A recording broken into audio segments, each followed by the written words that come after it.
Tune in to nostalgia. Tune in to now. Around Dodge City Golden and in the Radio. territory out west, there's just one way to handle the killers and the spoilers, and that's with a U.S. Marshal and the smell of Gunsmoke.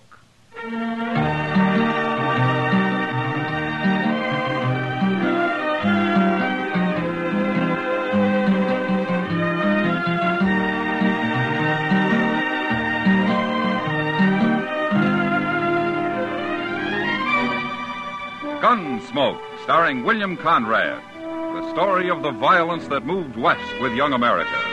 The story of a man who moved with it. Matt Dillon, United States Marshal.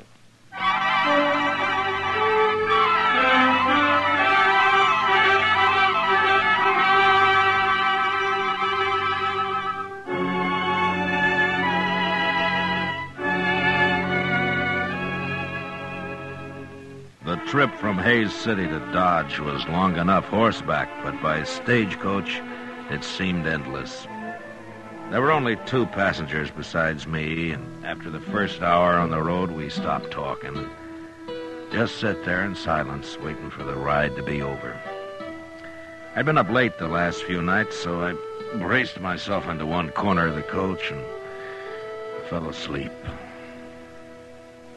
I vaguely remember the stage pulling to a stop and somebody shouting. But I came fully awake when the door was jerked open and a man behind a bandana stuck a shotgun in my face. Get out of the coach.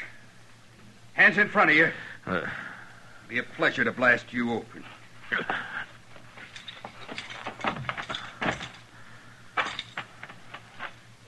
All right. Take his gun, Charlie. Yeah.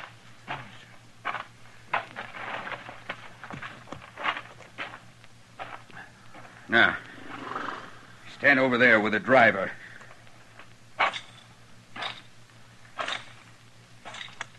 You 2 next. Now get on out and don't try nothing. How come you didn't start shooting when they stopped me, Marshal? Well, I was sound asleep, Hank. Well, I'm sure glad of that. If we put up a fight, that fellow with the shotgun would have blowed me clean off the seat. Yeah. How many of them are there? Just these 2? That's all I've seen. Well, there could be somebody with a rifle hiding in that clump of elder over there. Could be... That'll learn him, Charlie. Hey, look. He killed him, Marshal. Yeah, the man was a fool to try that. Go get the box down, Charlie. Take this one to help you. Oh, come on, you. I'll keep an eye on these 2 here. So, you're the marshal, huh? I am? Well, that greenhorn got himself killed. He shouldn't have tried to shoot Charlie. No, he shouldn't. Not with a little derringer. Charlie got hit. Right in the arm. Yeah, I saw it. I just don't want nobody chasing us for murder. Under the circumstances, it was murder. It was, huh?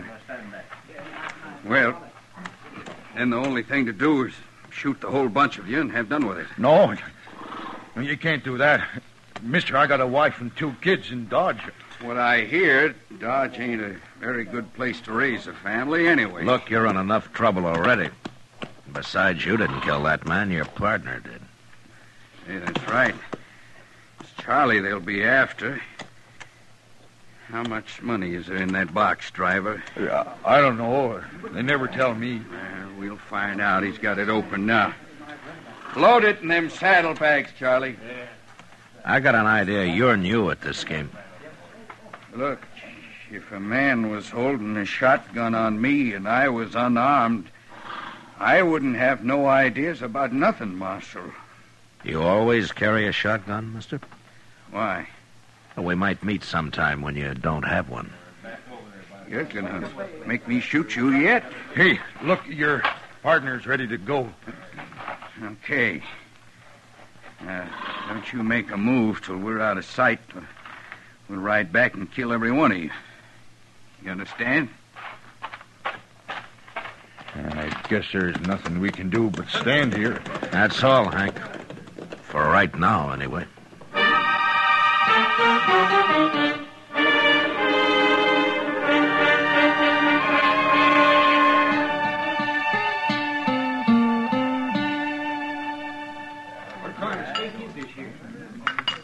Ow!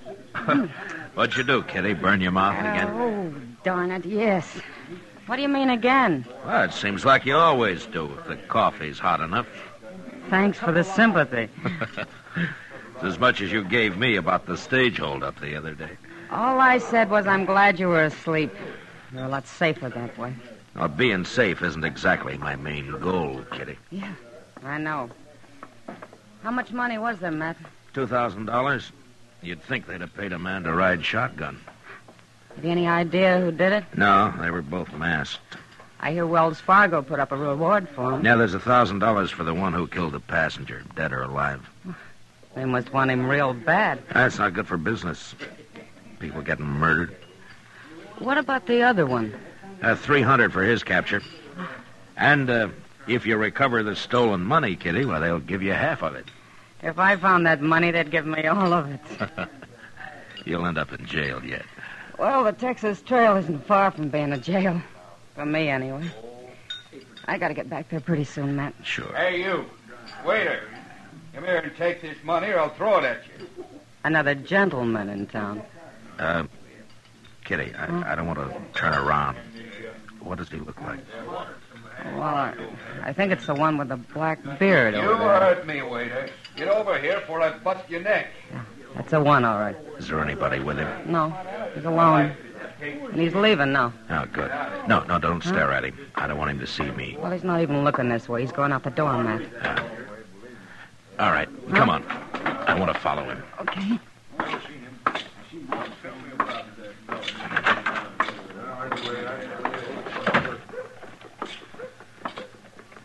Is that him ahead of us there? The big man, yeah. Who is he, Matt? I'm not sure.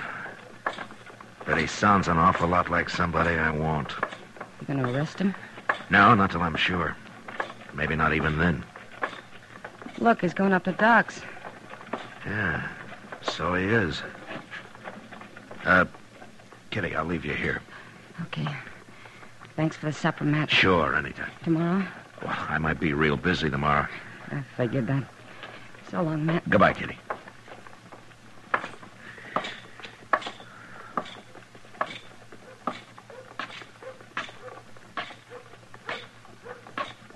That's a serious thing. It sounds like his arm is infected to me. How'd he do it?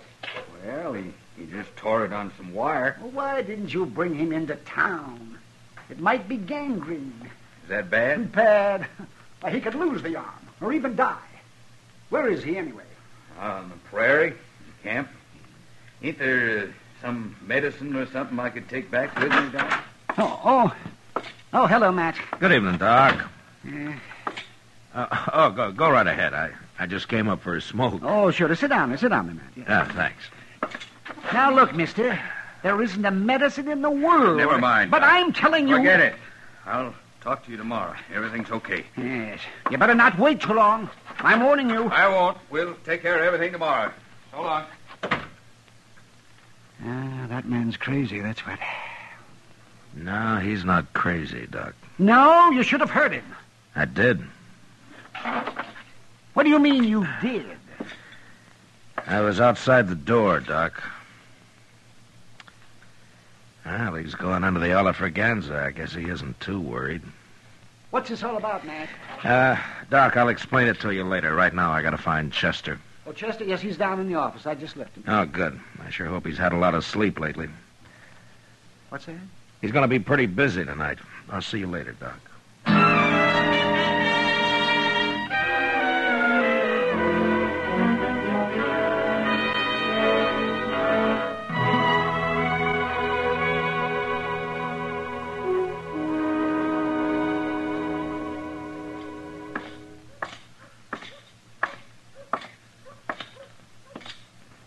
Well, did you follow him all night, Chester?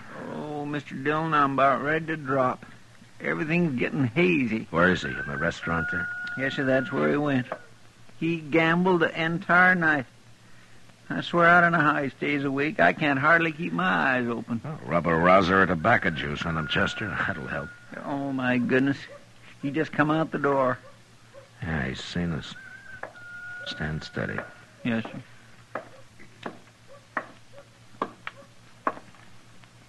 Marshal, I got a complaint. Now, is that so? Sure is. I had an idea this man's tracking me all night had something to do with you. Oh, how'd you know I was following you? Mister, you might as well have been wearing snowshoes with cowbells tied on them. No, that's not true. That's a doggone Never lie mind, now. Chester, never mind. What is your complaint, mister? Well, you. Can't a decent citizen ride into Dodge and do a little gambling without being haunted by your man here? Well, that depends on how decent the citizen really is. What name do you go by, anyway? My own? Jeremo? Jeremo? Is that all there is to it? That's all. Yeah. Well, Jeremo, I just didn't want you to leave town without my knowing about it. Why not? I ain't done nothing. Well, Doc told me about your partner. The one who tore his arm on some wire. What about him? Well, I'm curious to see if you're going to take care of him, that's all. Well, of course I am. He'll die if you don't hurry. Well, I'm going after him. When? Well, it's no business of yours when. And anybody following me is likely to run into trouble. From a shotgun, Jeremo? I don't use a shotgun, Marshal. Your partner's dying, Jeremo. You're wasting time. And he's dying. He's my partner, not yours.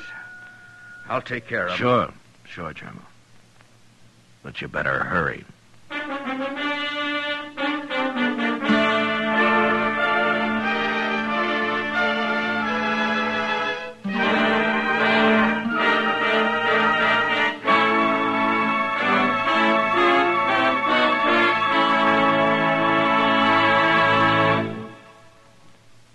We will return for the second act of Gunsmoke in just a moment. But first, since 1910, the work output of each of us has more than doubled, and the average annual income has gone from $2,400 a year to about $4,000. Yet about 18 hours has been cut off the average work week. These facts add up to the better we produce, the better we live. Now the second act of Gunsmoke.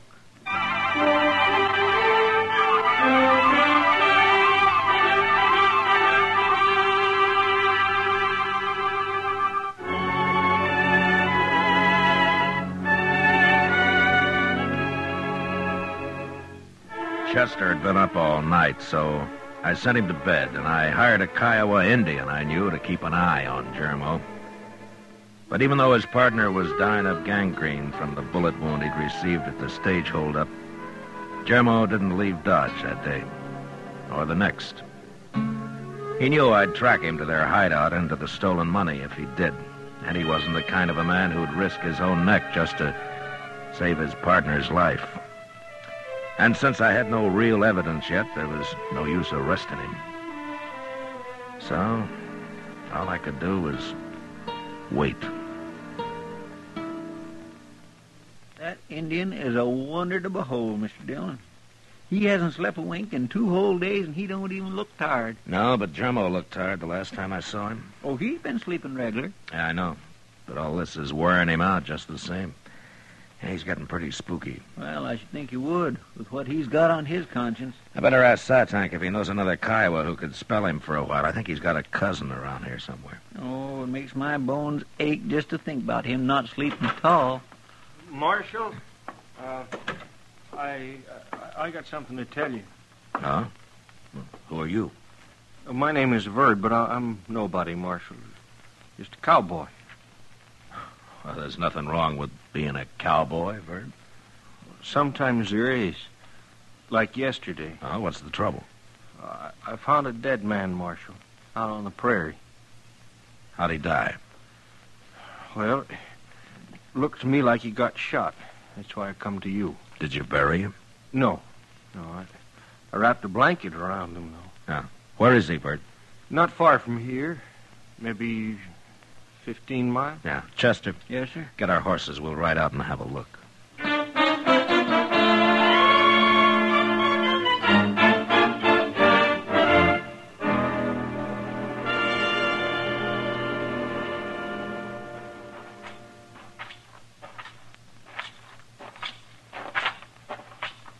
Yeah, he's still there, Marshal.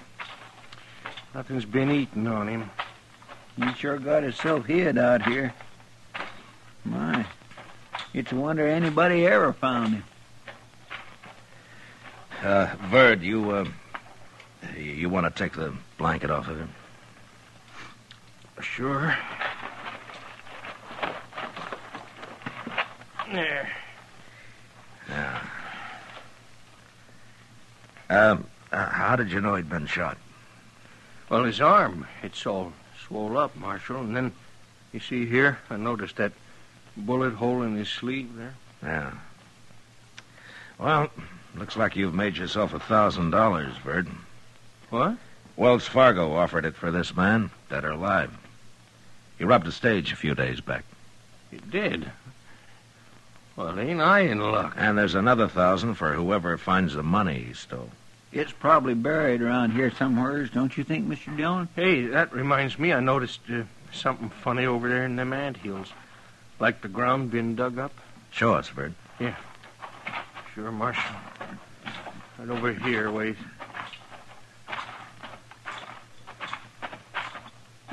There. See it? Right there? Right by that big one? Yeah. Well, I declare. Huh. By golly, I think he's right, Mr. Dillon.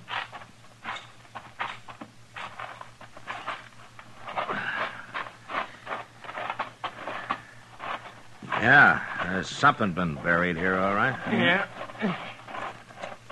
I think I can... Wait. Yeah, there it is. There, I got it. Hey, looky there, Marshal. It's a money bag. And I found it, didn't I? Yes, sir. That's right, Verd. Here, look at that. That's real money, all right. Marshal, I found it, so I get the reward, won't I? 'Cause I knew where it was. Yeah, you sure did, Verd.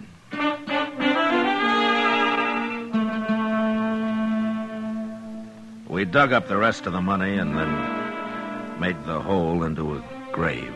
And we buried the dead man right there. On the way back to Dodge, I told Verd he could talk all he wanted about finding the bandit's body and the reward he'd collect for it, but that he wasn't to say a word about the money we'd recovered. He couldn't understand why, and I didn't explain it to him, but I warned him he'd never get a penny of either reward if he didn't do as I said. Back in town, I didn't let him out of my sight for the next 2 days. I figured it'd make Jermo pretty worried. And it sure did. You know, it's mighty good to get off of that prairie just for change. Should think it would be. You don't come to town much, do you?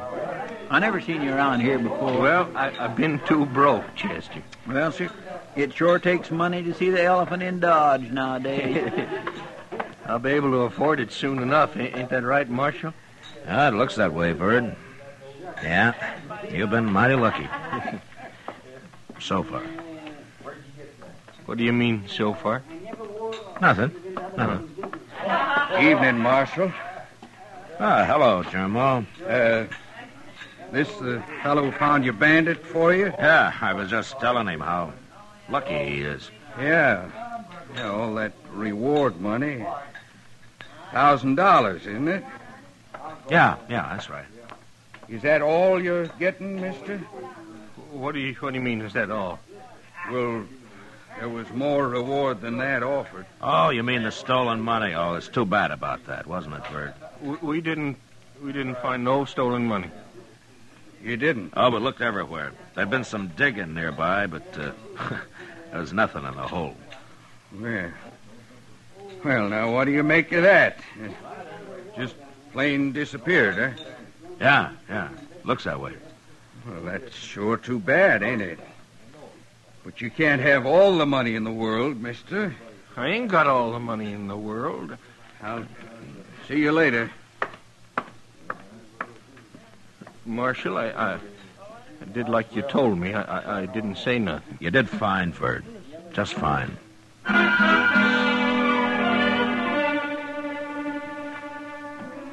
When we left the saloon a little later, I noticed Jermo standing in the darkness of the alley, waiting. I was pretty sure he'd follow us as we crossed the plaza and walk up Front Street.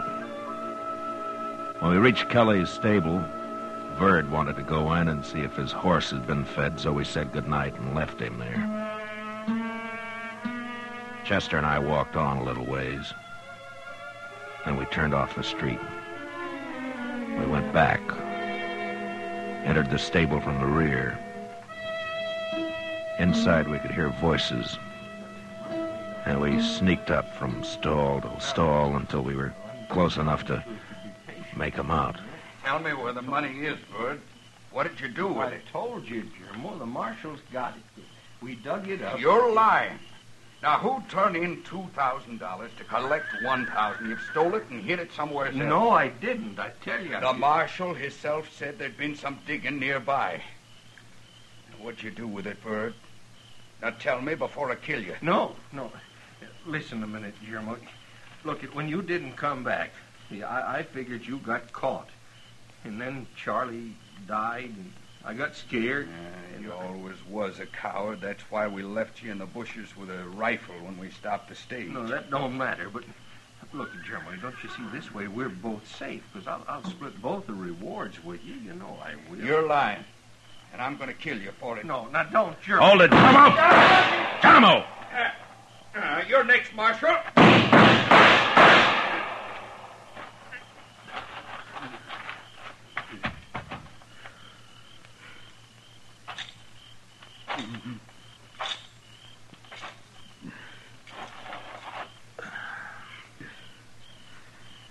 You should have had your shotgun, Germo.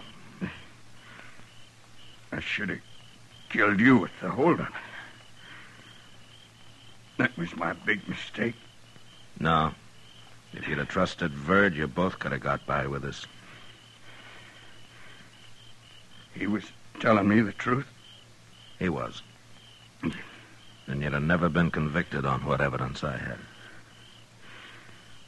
Well, I guess every man's entitled to make a few mistakes. Marshal?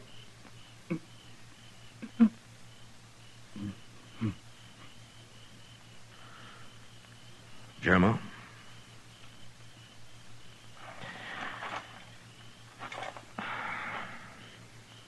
Well, you won't make any more.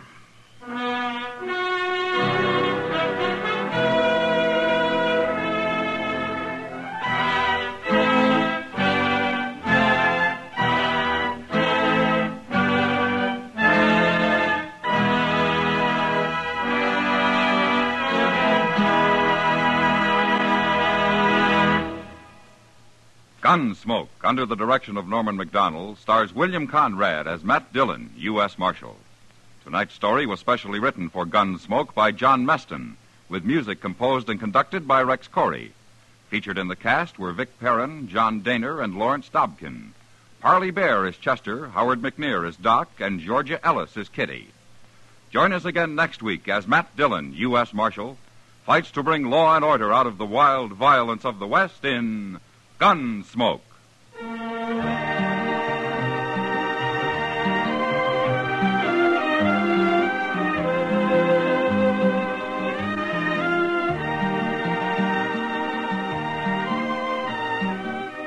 This Monday night, Frank Lovejoy stars on CBS Radio's Suspense. Remember, Monday night, Frank Lovejoy in On a Country Road, presented by radio's outstanding theater of thrills, Suspense, over most of these same stations. George Walsh speaking. For Mystery Mixed with Merriment, join Mr. and Mrs. North Tuesday evenings on the CBS Radio Network.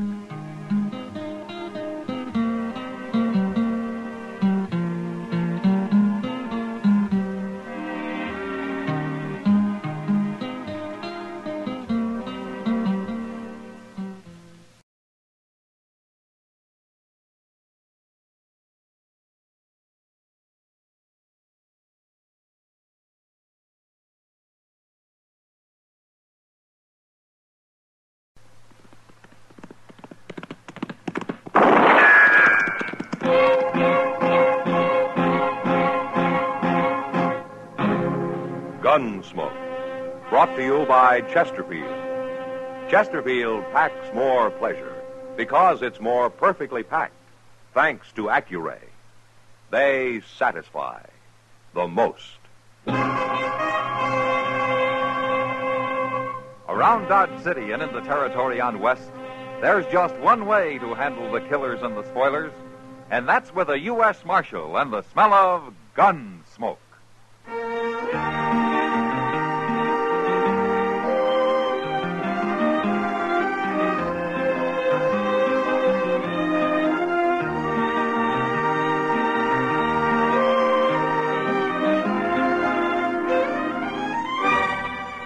Gunsmoke, starring William Conrad.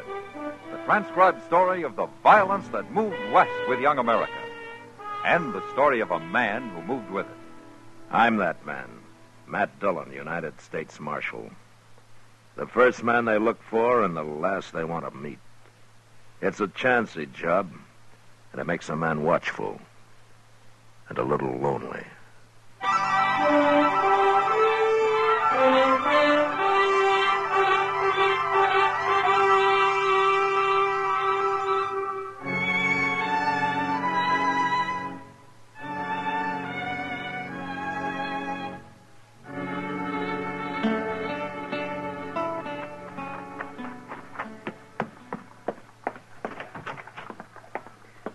Dillon, I got a telegraph for you. Oh, who's it from, Chester? Well, I think somebody's playing a joke on you. A joke? What? Why? I never read such a thing. It's plumb crazy. I mean, well, here. Maybe you better take a look at it. Yeah. Now, this is from the War Department. That's what it says. Rex Proctor coming to Dodge has full authority. Bad reports. Take orders from him. You see what I mean? It says they're sending this government man to check up on you. Well, it's an official telegram, Chester. But it says you've got to take orders from him. Well, yeah, I get it. He's kind of like a inspector general in the Army. But what do they mean they got bad reports about Dodge? Things is getting out of hand. Well, Chester, Dodge isn't the most orderly community in the United States. I don't like it, Mr. Dillon. I don't like no part of it. Well, we'll know more about it when he gets here tomorrow. It's insult. That's what it is. Now, Chester, maybe this Proctor's a good man. Maybe he knows what he's doing. How could somebody from Washington know anything at all about the frontier? No, sir, Mr. Dillon. You mind what I say. You're making a bad mistake if you even let him get off that train.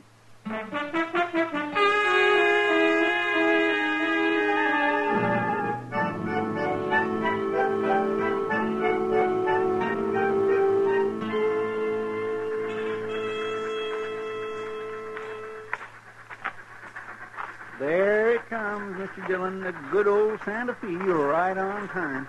Yeah? I wished it wasn't on time today. I wished it'd never get here. Everything's going to be all right, Chester. No, it ain't. Well, we'll soon find out. You'll soon find out. I know all I need to. You were in the Army, Chester. You know how things go. That's what I mean. You're judging a man you haven't even seen. Well, we're getting off now. Look, I'll bet that's him. Yeah? With a beaver hat. Look at him. He looks like he takes a bath every single day, Mr. Dillon. Rex Proctor? Yes. How'd you know my name? Well, I'm Matt Dillon, Mr. Proctor. Oh, yes, of course. Glad to meet you, Marshal Dillon. This is Chester Proudfoot. Proudfoot. I don't believe I was informed of him. Well, that's all right, mister. I never heard of you, neither.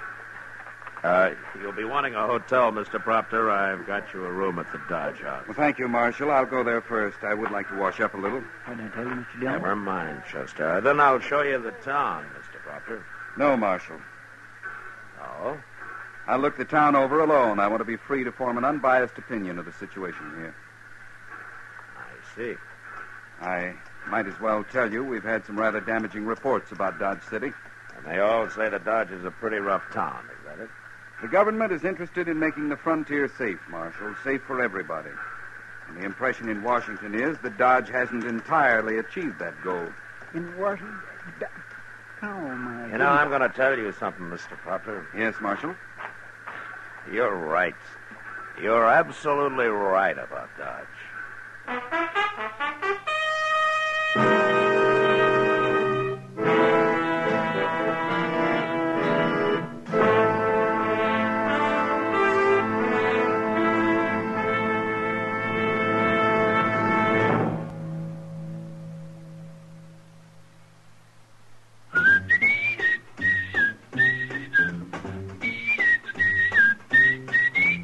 Packs more pleasure, packs more pleasure. Chesterfield packs more pleasure because Chesterfield's more perfectly packed.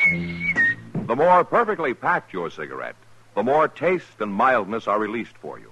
Chesterfield, made by exclusive Accuray, has an open, easy draw that unlocks all the pleasure of fine tobaccos. Now, Accuray ensures an even distribution of tobacco from one end of your Chesterfield to the other. Chesterfield is firm and pleasing to the lips, mild, yet deeply satisfying. Chesterfield packs more pleasure because Chesterfield's more perfectly packed. To the touch, to the taste, Chesterfield packs more pleasure because it's more perfectly packed. By Chesterfield, mild, yet they satisfy the most.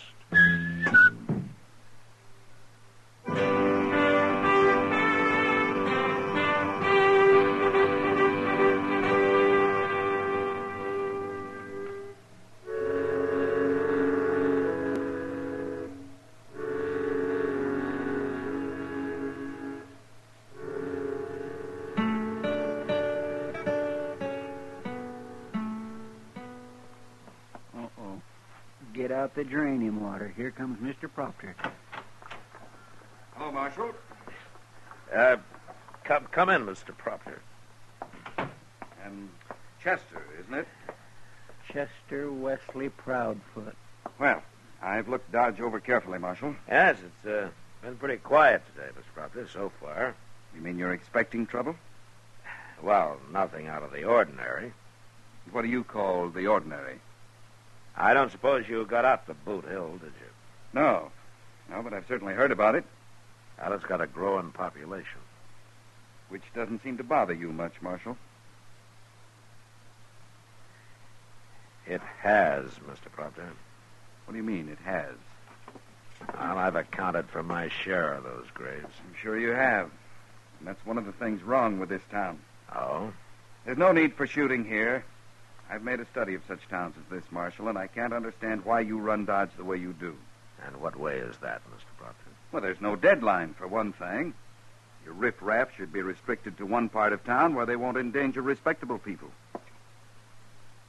You know, there was a deadline when I came here. I got rid of it. And why, may I ask? Well, Mr. Proctor, the riffraff that you're talking about, they're not all bad men. Most of them are just honest cowboys or buffalo hunters or sodbusters on a little spree. But there isn't one of them that likes to be reminded he isn't quite respectable. And they don't need a deadline. They know where it is. I don't agree, Marshal. We'll put the sign back up. We'll put up some other signs, too. Like what? Plant your Delphiniers straight? Take it easy, Chester. This is a serious matter. Well, go ahead, Mr. Proctor. How is it I haven't seen a man in Dodge who isn't wearing a gun? Oh, you think they should check their guns? Certainly. If men want to fight, they'll fight, Mr. Proctor. But if they haven't got guns... They'll use something else. And besides, if there's a rule that they have to check their guns, they'll think I'm afraid of them. And that'll be the end of any law at all. You're wrong, Marshal. This is going to be the beginning of a strong law here. I want those signs up before sundown. Well, surely you ain't going to do it, Mr. Dillon. Yeah, I'm going to do it, Chester. But why? Because it's the only way I can teach Proctor his lesson.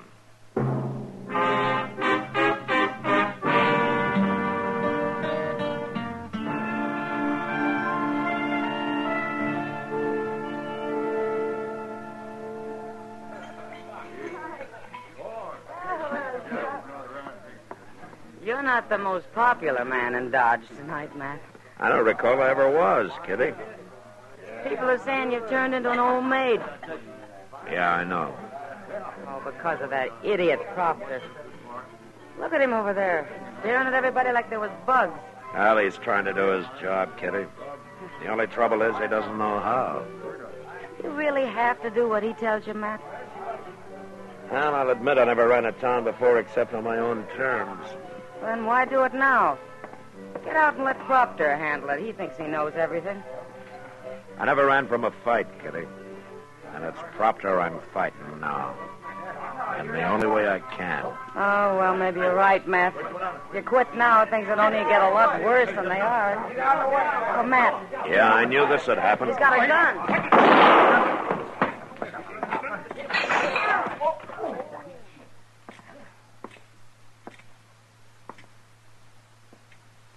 All right, I'll take that gun, mister. No. Give it to him, Charlie. I got it. The boy's drunk. He just killed a man, mister. I know that. And what are you standing up for him for? You a friend of his? My name's Stroud, Marshal. I'm trail boss of the TR outfit. And he rides for you? That's right. Well, he murdered an unarmed man, Stroud. He's under arrest. You want me to lock him up, Mr. Dillon? Yeah, take him, Chester. All right, come on with me, fella. Ain't far. Stroud? I don't like to see that, Marshal. Neither do I, Stroud. Well, the other man started it. Charlie didn't know he wasn't armed. He just got into town. He hadn't heard about your new rule against carrying guns. That's a good No. defense, Stroud, but Charlie wasn't wearing a gun belt. He had that six-shooter hidden. He knew. All right, I tried. But I'm telling you, Marshal, that's what comes of trying to disarm the men. I've seen it in other towns. I know. Then you better do something about it, fast.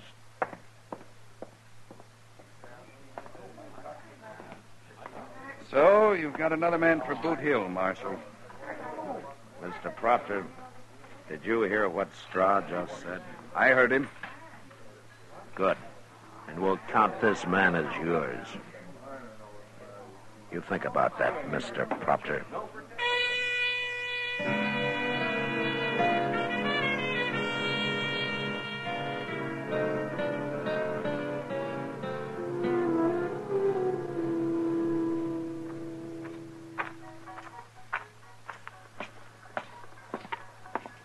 Matt! Oh, Matt. Well, hello, Matt. Oh, you look like you've been to a hanging, Matt. I guess I'm not too cheerful today, Doc. Proctor? Last night's killing didn't seem to bother him much. He doesn't learn very fast, does he? No. Well, I admire you for trying, Matt. But from what I hear people saying, your buckling under to this man is making you look mighty foolish in their eyes. They don't work for the government, Doc, and But I do. I've told them that. I've said with a job like yours, you have to take the good with the bad. Up to a point, I do, Doc. What do you mean? Things might get so bad here, I'll have to quit. For everybody's sake. Marshal Dillon. Oh, it's Proctor. Yeah, now what's he got on his mind? Marshal. Right next door here. Right in that saloon, there's a man wearing a gun. I told him about the rule, and he laughed at me. He said to send you in. He said you know him. Maybe I do. His name is Fain. Nick Fain? Yes. Well, what's the matter? Is he a special friend of yours? Nick Fain's a gunman, Mr. Proctor. Does that mean you're afraid of him? I'll talk to him. See you later, Doc. Yes, sure, Matt. I'm coming with you, Marshal. You shouldn't be trying to enforce the law around here, Mr. Proctor. I have that authority. On paper, maybe. I'm just telling you for your own good. You might get hurt.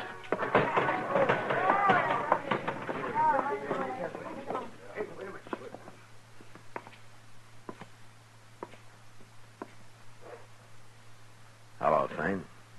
Howdy, Marshal. Is he back? Marshal, what's going on here anyway? Got a new rule about carrying guns, Fain. Yeah, I know. I saw them signs. Then why are you still wearing them? Mr. Proctor, why don't you shut up and stay out of this? Marshal, did I ever cause any trouble in Dodge? No, Fain, you never did. And I never will. As long as you run this town the way you have. I respect you, Marshal. But a man like me, I got a lot of enemies. I'm not like most men. I'd take my gun off, my life wouldn't be worth a nickel. No, I don't think it would. I'm not taking it off, Marshal. Not even if it means fighting you. Is it going to come to that? Mr. Proctor, I'm going to have to make an exception in Fane's case here. You're afraid of him. Don't be a fool, mister. He ain't no more afraid of me than I am of him. He can't make an exception. You break the rule for one man, you have to break it for everybody. It's a bad rule, Mr. Proctor. Can't you see that? Are you going to take this man's gun? No. All right. And I'm sending a telegram to Washington. We need a new marshal in Dodge.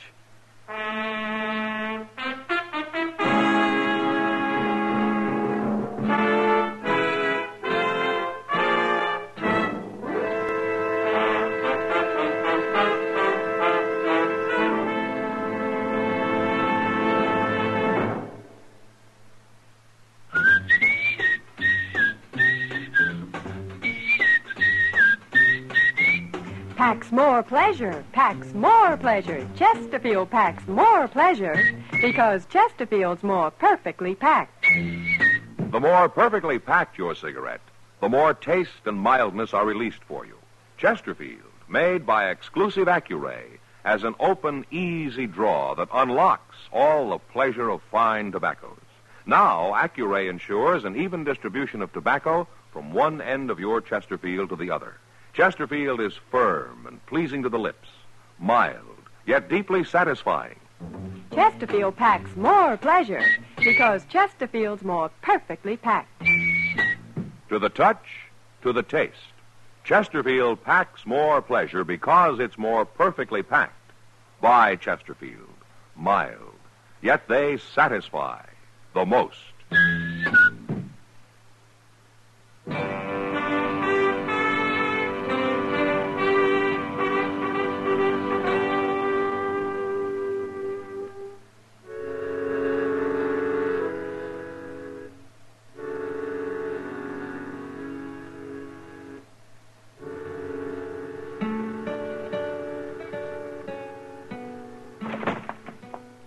Mr. Dillon? Mr. Dillon? Yeah, what is it, Chester? You better come running. They've got Proctor. What? Who's got Proctor? Down the street there. They're going to tar and feather. Tar and feather? That trail boss, Stroud, him and some other fellows, they're going to tar and feather, and they caught him just as he was going into the telegraph office. Now, that was to get me fired. Now, he'll probably think I had something to do with this. Well, he's taking it real good, Mr. Dillon. He ain't saying a word. Look, see? They got a fire going under that pot and everything. Yeah. All right. Let me through, you men. Let me through. Hello, Stroud. I hate to spoil your fun. You ain't going to spoil it, Marshal. Yes, I am. We know the whole story. We get rid of this meddler here and things will be all right again. Little hot tar ain't going to hurt him. I can't let you do it, Stroud. You can't stop us, Marshal. All right, you men, clear out of here. All of you. You see? They ain't about to move. You heard me. What are you going to do, Marshal? Shoot us? If I have to. Ain't you forgetting them little signs you put up about not carrying guns in Dodge? Marshal, there ain't a man here that's got a gun on him. You ain't going to shoot no unarmed man. You can't take us no other way. There's too many of us. By golly, he's right, Mr. Of course Dillon. I am. All right, let's get on with the party, boys.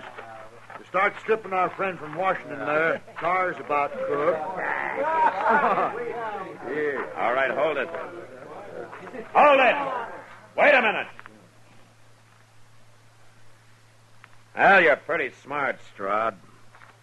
You win. And you know something? I'm glad of it. What? Chester, Yes, sir. go tear down every sign we put up and be sure you find all of them. Yes, sir, I'll do it, Mr. Dillon. I'll do it. Glad. All right, men, you can go pick up your guns. The game's over.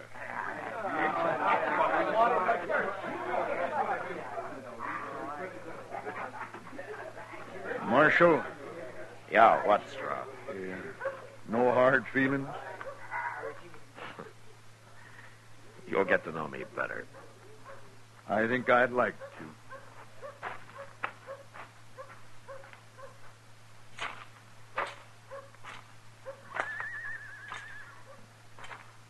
Well, you haven't said much, Mr. Proctor. There's no use in my talking, Marshal. You were taking this tar and feather business pretty well. Man tries to face things as they come. You were facing it like a man. Thank you, Marshal. Coming from you, I consider that a compliment. Coming from me? I've learned my lesson, Marshal. Now I'm going back to Washington and make my report. Well, that's fine. And you'll know how well I've learned it, Marshal, when you get your copy. Oh, thank you, Mr. Proctor. Thank you.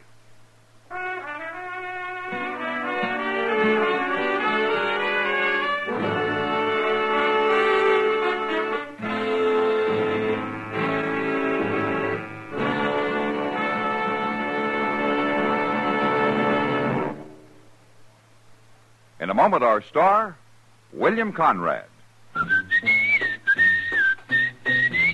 Chesterfield packs more pleasure because Chesterfield's more perfectly packed.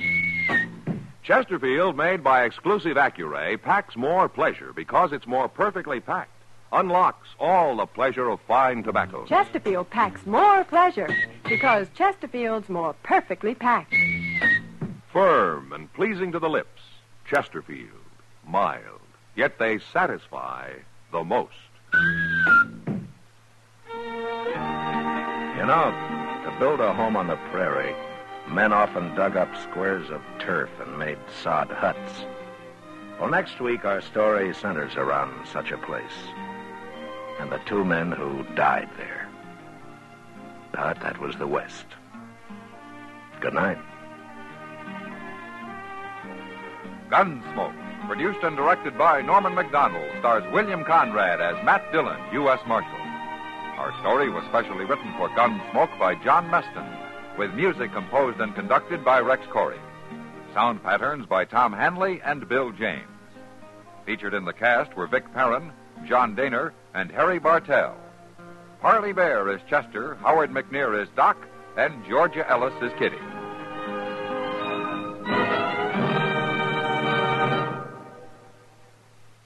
Smokers, this is it. L&M filters.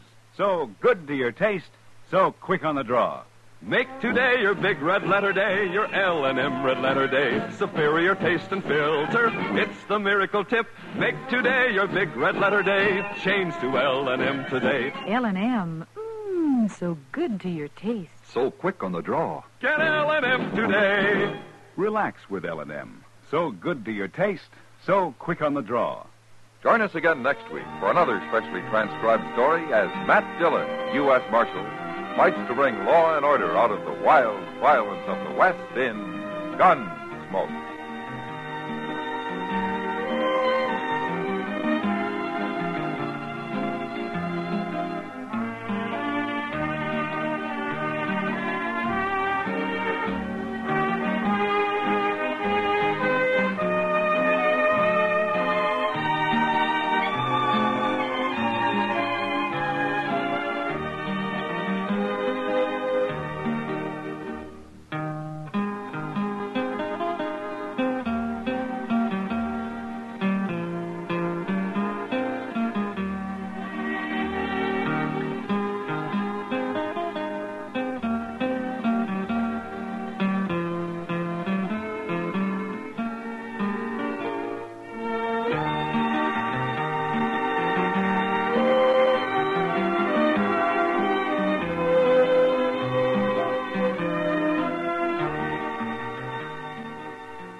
Gunsmoke, brought to you by Chesterfield.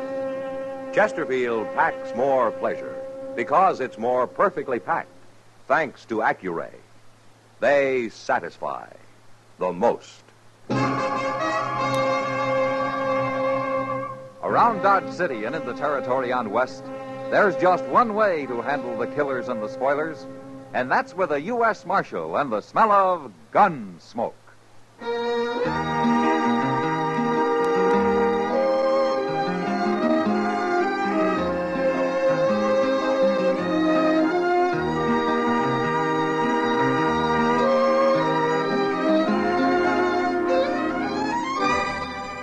Gunsmoke, starring William Conrad. The transcribed story of the violence that moved west with young America. And the story of a man who moved with it. I'm that man, Matt Dillon, United States Marshal. The first man they look for and the last they want to meet. It's a chancy job, and it makes a man watchful and a little lonely.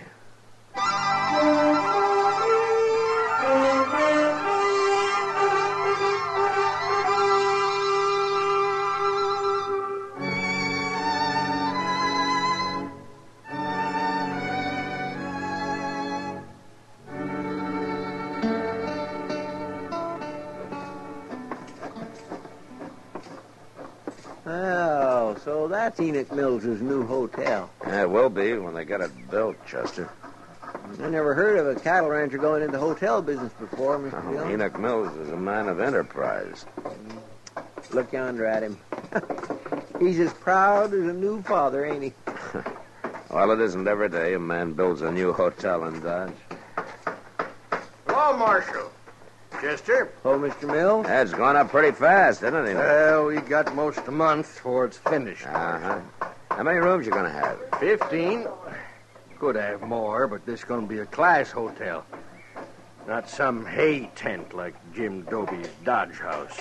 I bet he's jealous. That Doby's had a monopoly in this town long enough. You're right about him being jealous, Chester. He's already done everything he can to keep me from building. Oh, what's he done, Enoch? Tried to buy up all the good lumber in town, for one thing. Thought he'd leave me with nothing but a lot of warpy old cottonwood. But I got on to him soon enough. I'm building with the best, Marshal. All of it. Ash, hackberry. Yonder he comes now. He's scouting the enemy, I guess. Yeah. Let him scout. He'll be out of business soon enough. Looks like a town meeting we're about to have. How are you, Marshal Chester? Oh, Mr. Doby. We're coming along just fine, Doby. Of course, it's only a little bitty hotel. You'll never beat me, Enoch. You're getting too old. Old? Doby, I'll eat the goose that fattens in your grave. Not likely. Anyways, what do you know about the hotel business, Enoch? You won't last a month. Now, look, man. Dodge can use 2 hotels. There's plenty of trade here. Why don't you quit fighting each other? You're just scared of a little competition, Doby. You ain't slept a night since I started building. You got a ranch to run, Enoch. That's enough for one man. You shouldn't be pushing into other people's territory. Well, you ain't gonna stop me, Doby. I've tried to stop you, and I'll go on trying. Marshal, he's threatening me. You heard him. I'm going to fight you, Enoch. I'm going to fight you all the way. So now you'd better start staying up nights. That man belongs in jail, Marshal. Doby's a hard one, Enoch. He'll give you a fight. But I don't think he'll do anything illegal. Oh, you don't? Well, you just wait and see. And it's going to be your fault for not stopping him now. The whole blame's going to be on your shoulders, Marshal. And I ain't going to let nobody forget it.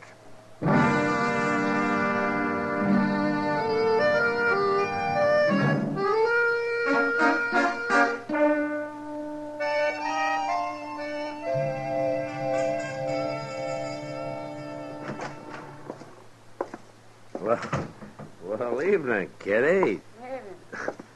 What are you doing here? I came by to tell you something, Matt. Oh? You ever hear of a man called Gil Shank? Don't tell me he's in town. I met him at the Long Branch this afternoon. He didn't say much, but a man like that stands out like a white buffalo. You can pick him, Kitty. Yeah, Gil Shank's a gunman and a crook. He isn't wanted that I know of, but he sure ought to be. I didn't figure him for a drummer. Well, I think I'll let him stay around a few days. See what he's up to, maybe. Well, there were a couple of men with him, but it's hard to say if they're friends or if they just met. Yeah, they're probably friends. The old Shank never liked traveling alone. Well, they didn't look like gunmen, Matt. They're just a couple of saddlebuns. Oh, well, maybe I'm wrong. Thanks for telling me anyway, Kitty. Mr. Dillon. Oh, hello, Miss Kitty. Something to scare you, Chester? Worse than that, the new hotel's on fire. On fire? On fire. And old Enoch saying Jim Dobie there. Oh, the place. You better get down there, Mr. Dillon.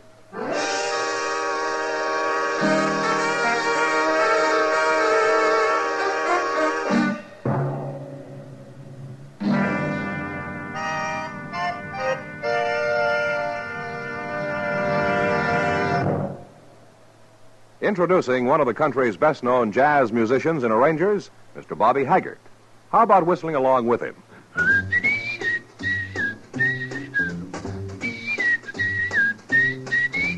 Packs more pleasure, packs more pleasure. Chesterfield packs more pleasure because Chesterfield's more perfectly packed. The more perfectly packed your cigarette, the more taste and mildness are released for you. Chesterfield, made by exclusive Accuray, has an open, easy draw that unlocks all the pleasure of fine tobaccos. Now, Accuray ensures an even distribution of tobacco from one end of your Chesterfield to the other. Chesterfield is firm and pleasing to the lips, mild, yet deeply satisfying. Chesterfield packs more pleasure because Chesterfield's more perfectly packed. To the touch, to the taste, Chesterfield packs more pleasure because it's more perfectly packed. By Chesterfield, mild, yet they satisfy the most.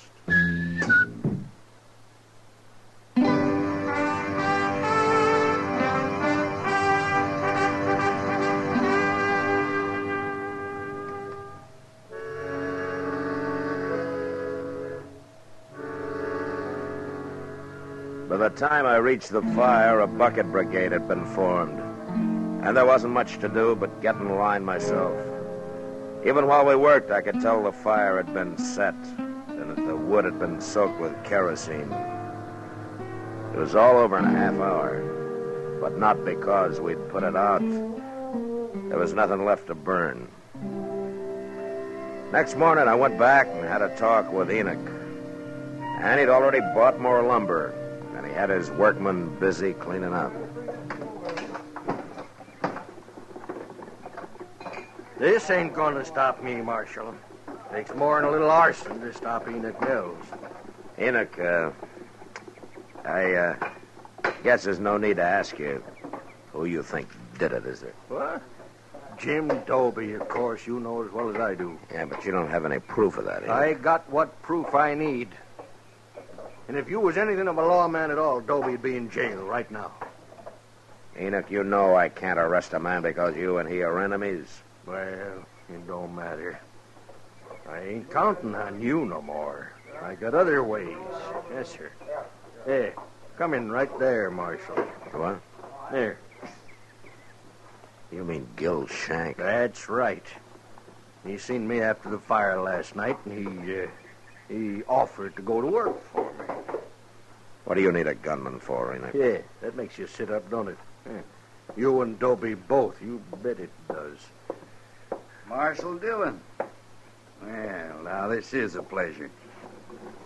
Yeah, he knows you're working for me, Shank. I told him. Just Shank, Enoch? What do you mean? Well, is he the only one you hired?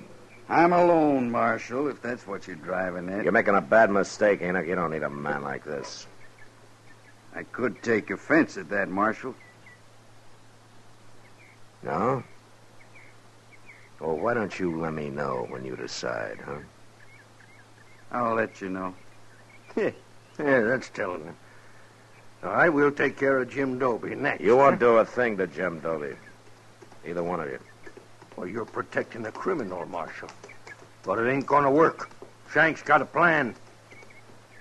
You said you was gonna figure something out, Shank. You done it? Well, Enoch, what with the law being so loose around here, we gotta protect your hotel day and night. How many riders you got out at the range? About 20. I want 15 of them. You what? I want him here in Dodge. We're going to put a guard around this building 24 hours a day. Well, I can't spare 15 men, Shank. Who's going to watch the cattle? You ain't moving cattle this time of year, are you? Of course not. Then 5 riders is enough. You want this hotel to go up or don't you? All right. I'll send for him. Hey. See that Jim Doby over there? Yeah, that's him. Come to enjoy his dirty work, I guess. Shank, What, Marshal? the first sign of any of your dirty work, and I'm coming after you. Fast.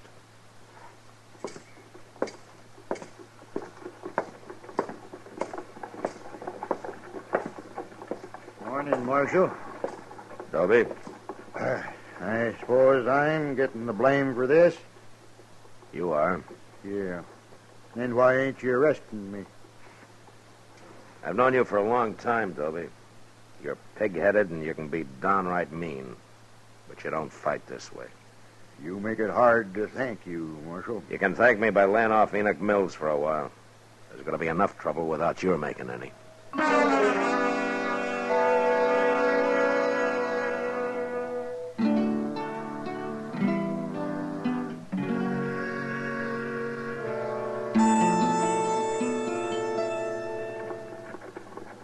Well, maybe there ain't nothing going to happen after all, Mr. Dillon. What? I mean about old Enoch Mills's hotel. Been a week now, and everything is purely pond peaceful. Well, what with 15 armed guards spelling one another day and night, it ought to be. I didn't see that fellow Gil Shank around yesterday. Oh, Enoch said he rode down to Tascosa. What for, to hold up the bank? It wouldn't surprise me. No, well, here's Mr. Botkin. No? Well, morning, Marshal. Morning, Chester. Morning, Mr. Botkin. You look like you're dressed for traveling. Well, a banker doesn't do all his work behind a desk, Marshal.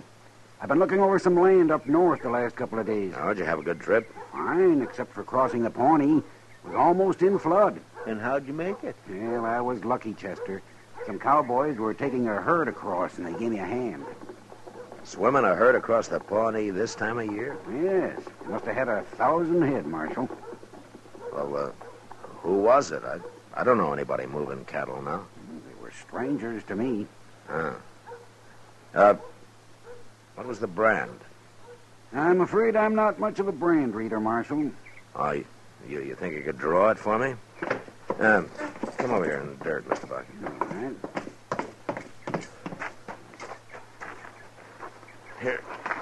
Here's a stick.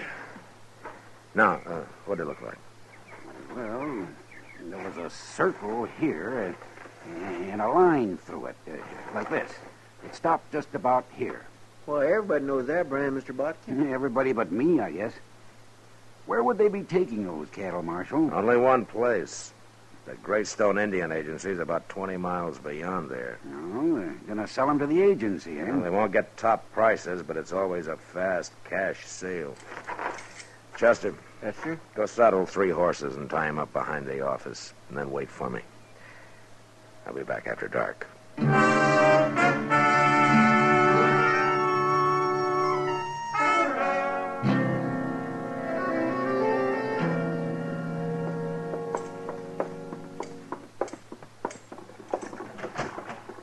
Go ahead, Enoch. Don't know what you're bringing me here this time of night for, Marshal. Well, I got everything ready, Mr. Dillon. Ah, good, Chester. You got everything ready for what? Well, I don't know exactly, Mr. Mills. Oh, I think you're both crazy. Well, now here, that's no way to talk. Nobody's done nothing to you. I suppose burning my hotel down was nothing, huh? It wasn't a hotel. It was only the frame of one.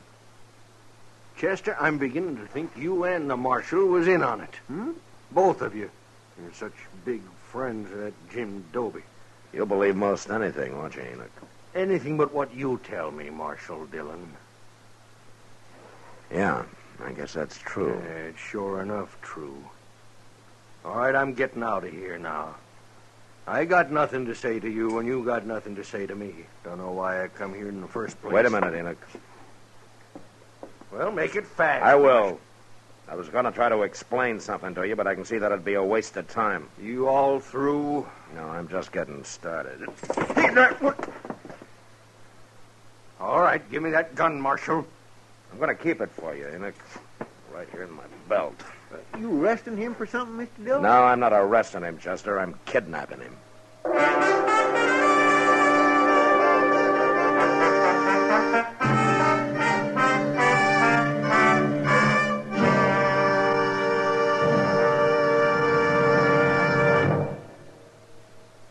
Where are you listening to Gunsmoke? In your kitchen? Getting ready for Sunday supper? Maybe in your living room, relaxing? Or out driving? Say, be sure and watch the road. But remember, there's pleasure ahead when you smoke Chesterfield. When you satisfy yourself with Chesterfield's better taste and mildness. You see, Chesterfield packs more pleasure because it's more perfectly packed. A more perfectly packed cigarette gives you an open, easy draw that unlocks all the better taste and mildness of fine tobaccos. And Chesterfield, made by exclusive Accuray, is more perfectly packed, with an even distribution of tobacco from one end of your Chesterfield to the other. Firm and pleasing to the lips, mild, yet deeply satisfying. Remember, to the touch, to the taste. Chesterfield packs more pleasure because Chesterfield's more perfectly packed. Buy Chesterfield. Mild, yet they satisfy the most.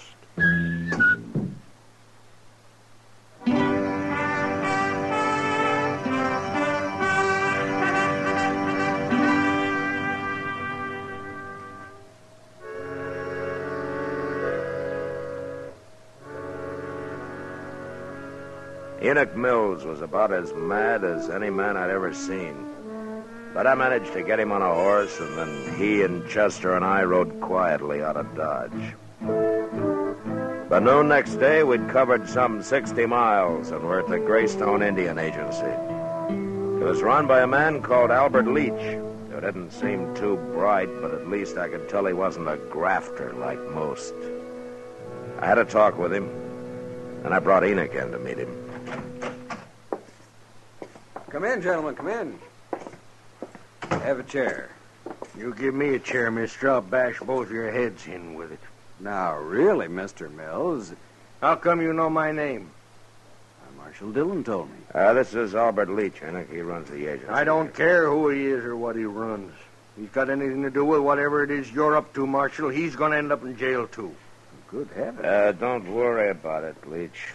Enoch was up all night. I think I put him in a bad temper. Look, Leach, I want you to tell him how many cattle you bought yesterday. 1,012 head. Mm-hmm. And you paid? $15 a head. Well, then you robbed somebody. Any cow can walk's worth $20. The government never pays over 15, Mr. Mills. Which is why I never sell to the government. We haven't got much time. Have you paid for those cattle yet, Leach? No, the boss will be here any minute to collect the money. In fact, that's him riding in now. Yeah.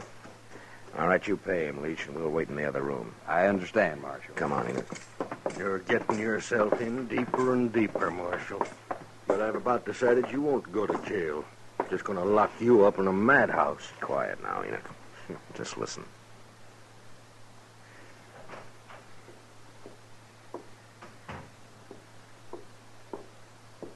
Well, you got the money, mister? Are you the boss of that outfit? Enoch Mills is the boss. I run it for him. What? Be quiet. Come on, give me the money. I ain't got it Well, all that's day. Gil Shank. Well, hurry it up, mister. Now, where's the money? Oh, I'll kill him. I'll kill him with my bare hands. No, wait a minute, Enoch. Dirty thief, Shank! What are you doing here? Dillon. Hold it, Shank.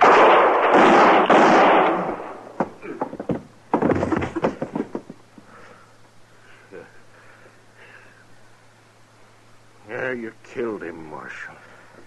You're not hit, are you, Enoch? Yeah? No, he missed me. That's what he wanted my men guarding the hotel for. That rotten criminal. He had some help. Now, we're going to be a long time finding him. I don't care about them. You got him. He set that fire, Enoch. He planned the whole thing.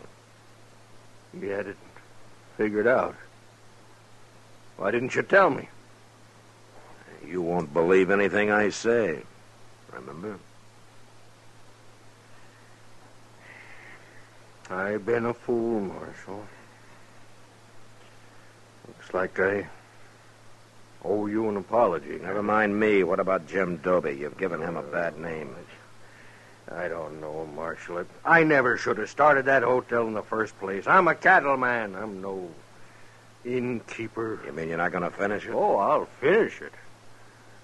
But then you know what I'm going to do? I'll go to Jim Doby and I'll ask him to run it for me. You think he'll do it, Marshal? Yeah, he'll do it, Enoch. And whenever you come to town, he might even let you stay there. If you behave yourself.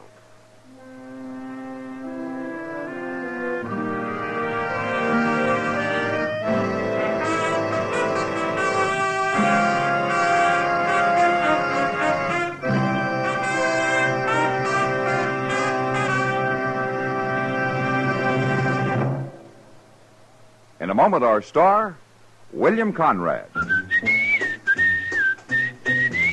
Chesterfield packs more pleasure because Chesterfield's more perfectly packed.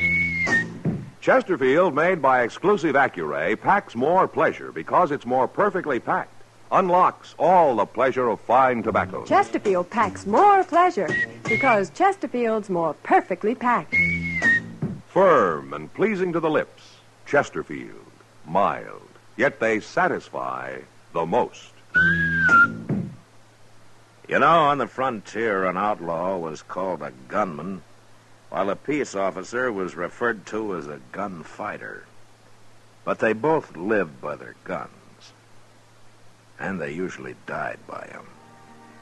And that was the West. Good night. Gunsmoke, produced and directed by Norman MacDonald, stars William Conrad as Matt Dillon, U.S. Marshal. Our story was specially written for Gunsmoke by John Meston, with music composed and conducted by Rex Corey. Sound patterns by Tom Hanley and Bill James. Featured in the cast were Lawrence Stobkin, Vic Perrin, John Daner, Harry Bartell, and Joe Duvall. Parley Bear as Chester, and Georgia Ellis as Kitty. If you're a young man of draft age or a veteran, the National Guard offers you many outstanding opportunities. Contact your local National Guard unit for details.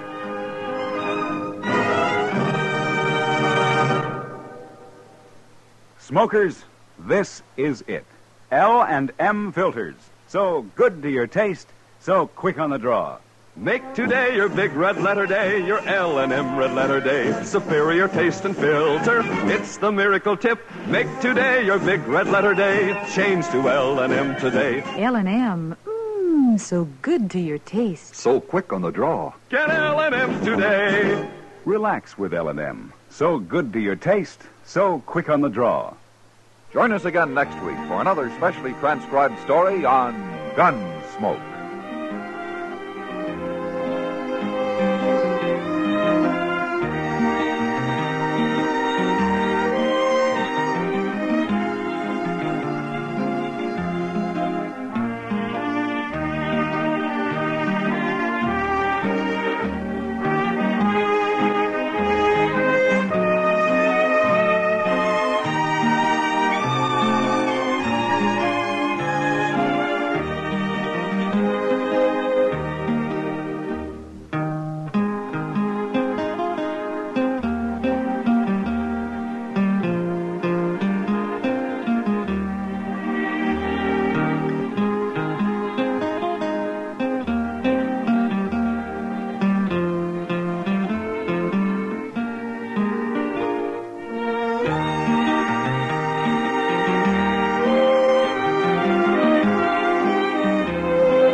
Gunsmoke, brought to you by Chesterfield. Chesterfield packs more pleasure because it's more perfectly packed. thanks to Accuray. They satisfy the most.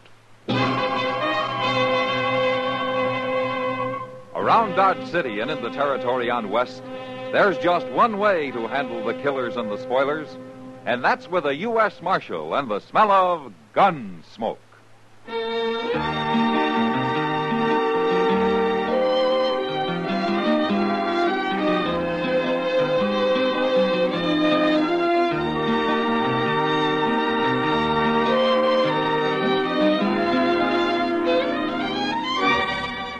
Gunsmoke, starring William Conrad.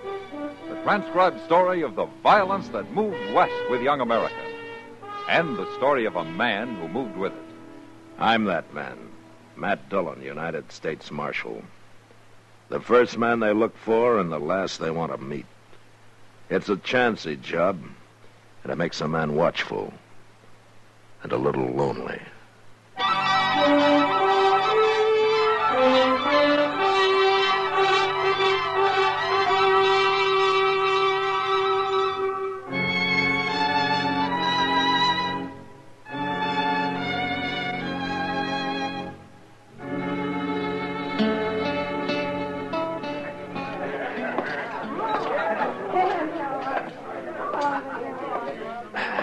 Evening, Matt. Hello, Kitty.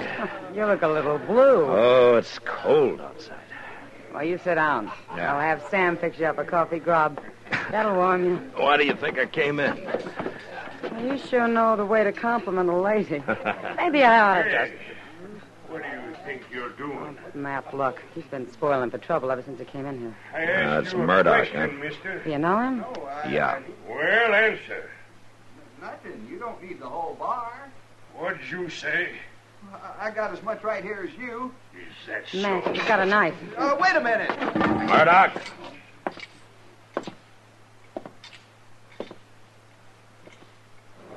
Put it up. You again, Dillon. Just like the last time. You want more of the same? It's a little different now, Murdoch. So I see. You got a badge to hide behind. Put up the knife. That's better. This man's crazy, Marshal. I didn't do a thing to him. I didn't mean to jostle him. It's all right, son. It's over now. Go on about your business. Yes, sir, Marshal. Yes, sir.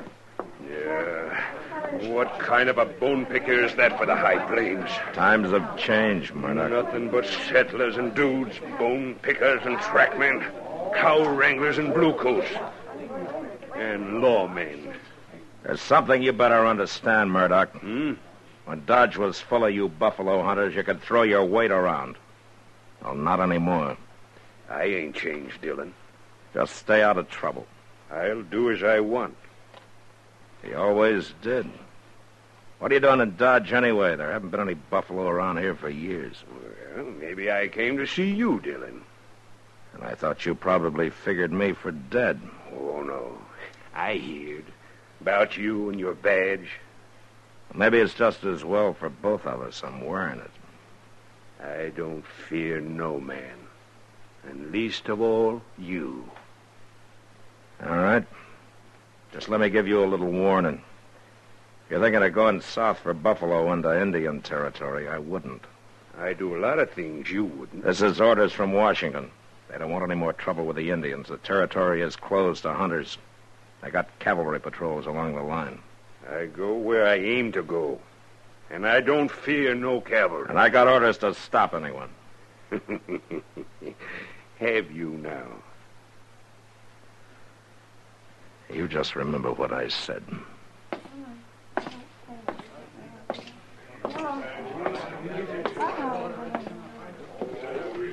Matt, he's dangerous. There's a crazy look in his eyes. You know, Kitty, when the buffalo herds were running, Dodge was 2,000 like him and not much else. Well, who is he? He's the one the Indians call Long Arm. His name's Jace Murdoch. Oh, I've heard of him. Yeah. Almost a legend on the frontier. Been on the plains maybe 30 or more years. Beaver trapper, buffalo hunter, Indian scout. He lived with the Indians a long time. Matt, what's between you and Murdoch? A grudge?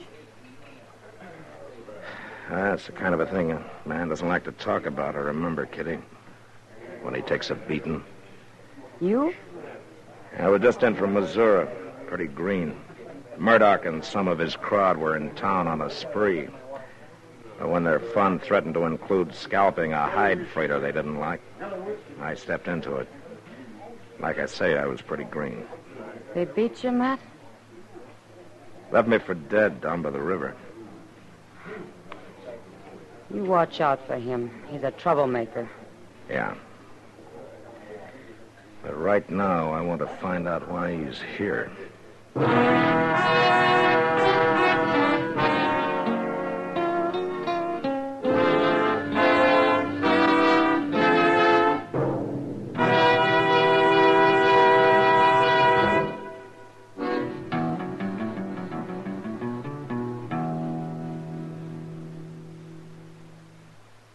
Introducing one of the country's best-known jazz musicians and arrangers, Mr. Bobby Haggart.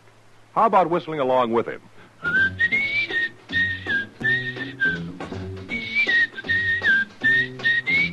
Packs more pleasure, packs more pleasure. Chesterfield packs more pleasure because Chesterfield's more perfectly packed. The more perfectly packed your cigarette, the more taste and mildness are released for you. Chesterfield, made by exclusive Accuray, has an open, easy draw that unlocks all the pleasure of fine tobaccos. Now, Accuray ensures an even distribution of tobacco from one end of your Chesterfield to the other. Chesterfield is firm and pleasing to the lips, mild, yet deeply satisfying. Chesterfield packs more pleasure because Chesterfield's more perfectly packed. To the touch, to the taste, Chesterfield packs more pleasure because it's more perfectly packed. By Chesterfield, mild, yet they satisfy the most.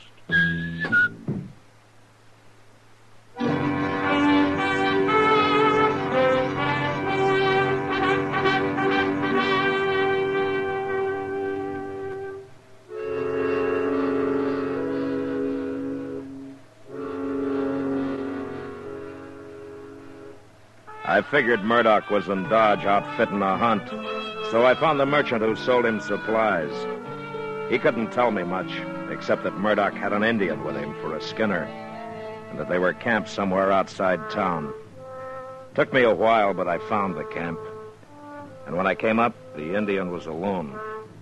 He was a young brave, and he was hunched over the fire, sharpening a long, curved skinning knife.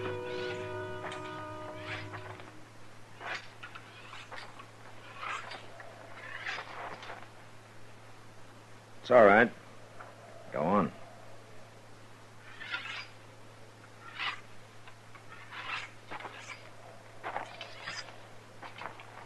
You're a long way from home, aren't you? What are you, Blackfoot? How do you know that? The scars on your wrists, the cut arms. Your people do that in mourning some close relative's death, don't they? No. Who are those for? Father, brother, mother? All right. My name's Matt Dillon. I'm a U.S. Marshal. How are you called? Oh, what does Murdoch call you? When he is not angry, Injun. And when he is? Dog eater. Ah. And he knows his Indian insults. What do your people call you? It means golden calf. Now, you're a breed, aren't you? I'm an Indian. And then what are you doing here, so far from your tribe, skinning buffalo for a man like Murdoch? In the lodges at night, my people speak of the pale warrior with the long arm. Chase Murdoch, huh? When he was with us, his medicine was good. The plains were dark with buffalo. They gave the Indian all he needed: food, clothes, beds, lodge skins. Now we do not have good medicine. The buffalo are gone. So you came looking for Murdoch, for Long Arm, to take him back? Yes. But he would not go, so I stay with him. And now you're going on a buffalo hunt with him into treaty territory, huh? He does not tell me where he goes. But I'll tell you. He's going to hunt among the few small herds that are left, given by the treaty to the Indian. I do not know that. Well, it's true. And if you do this, you're robbing your brothers of the little that's left to them. That's enough, Dillon. Hello, Murdoch. Stand up, dog-eater. Don't hit him again, Murdoch. I'll do as I please. You've got no right to come snooping, Dillon. Asking questions, trying to turn my skin agin me. And the way you treat him, you'll turn him against yourself. And he may not be so friendly once you two are alone down in the Indian nations. I don't fear no Indian. Least of all him. I know him. Lived with him plenty of years. So I heard. They thought you were good medicine then, huh? Sure. I brought him the long arm. The first gun they ever seen. Gave him more meat than they ever seen, too. Sure, I was good medicine. Yeah, but you've changed some. I'm not so romantic as I was. I can take him or leave him alone. Besides, Injun's day is done. A man don't need to walk easy with him no more. I wouldn't be too sure of that. With this, I can be sure. Well, you still shoot a big 50, huh? Yeah. And I can load and fire as fast as another man with one of them new repeaters. And I can drop a buffalo near a mile. Or a man. Hey, killed an Injun once at 1,200 yards. Like to took off his head. You enjoy killing, don't you, Murdoch? Oh, I don't mind it. You know, 30 years on the plains have done something to you. Something crazy. Maybe you were a pioneer once, opening up the West, a loner doing what you had to do, making your own law. But your day's finished, Murdoch. You have to abide by the law now. Are you through, Dillon? I see by your outfit you're going light and fast. That must mean south. Well, I'm warning you, don't try it. I'll go where I aim to go. No cavalry will stop me. And I just hope you try. All right, if that's the way you want it. You cross that line and I'll come after you.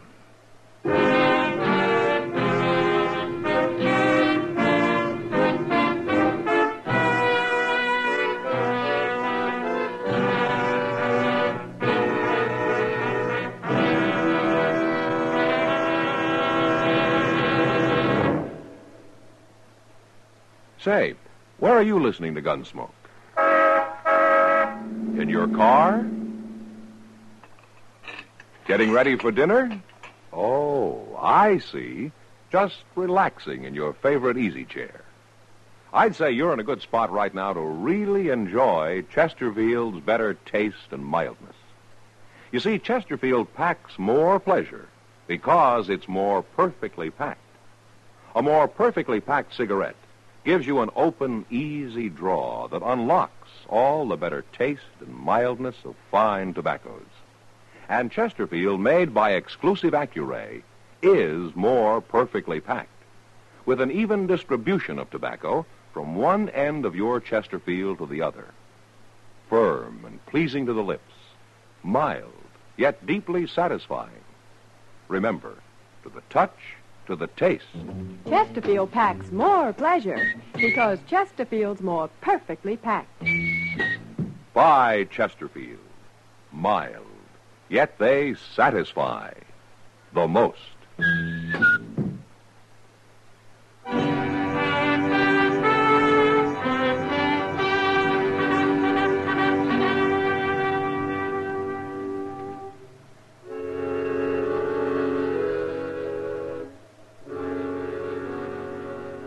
I could have sent word to the colonel out at Fort Dodge and let the cavalry handle Murdoch. But this was something personal. It was a job I wanted to do myself. I couldn't touch Murdoch until he crossed the line into the Indian nations, so the next morning I just watched him drive out of town. I gave him a couple of hours, and then Chester and I started on his trail. Went straight south, across the Arkansas, into the nations.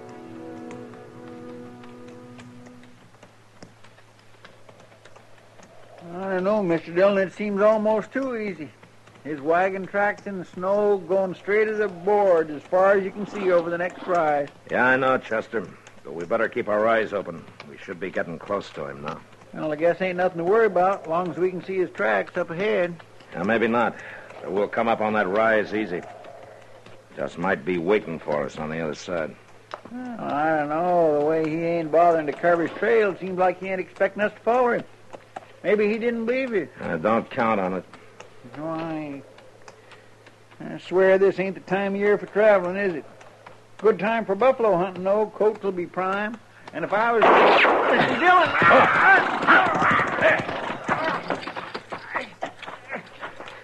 Chester, you hit? No, sir, he didn't get me. He got my horse, but I'm pinned down. All right, I'll get you out. Mr. Dillon, look out. He's still shooting. All right, just stay flat behind the horse. Now, you pull your leg out when I lift up on the saddle, huh? Yes, sir, I will. There. Now, stay low. Mr. Dillon, where'd that shot come from? Well, I'm not sure, but Yeah. From over in that rim of rock there. He must have circled around. Yeah, we rode right into a trap. How's your leg? Well, it ain't broke, I don't think. But it hurts some, all right. Oh, I'm afraid I ain't going to be much use to you, Mr. Dillon. Now, don't worry about it, Chester. But what are we going to do? We can't just lay here in the snow. We'll freeze. That's probably what Murdoch's thinking. He sure planned it, and he got us pinned out here in the open. No cover anywhere near. Mr. Dillon, my rifle's under the horse. Maybe we can... No, it wouldn't do any good anyway, Chester. It's too far. Only his buffalo gun has this range. Yes, sir. I got it. Where is it? No, he shot your horse, Mr. Dillon. There was no need for that. Yeah. He's showing us how great a hunter he is, Chester. What are we going to do without horses? We'll worry about that later. Right now, there's one thing we can do. Get up to those rocks and rush him. But how?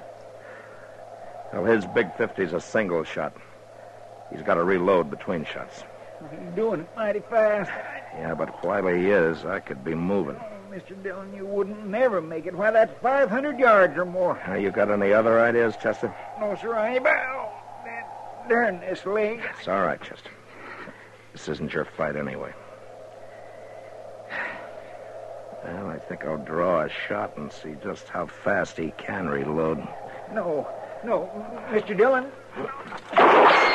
1, 2, You're taking an awful 3, chance standing up like that, 4, Mr. Dillon. 5. No. Gracious,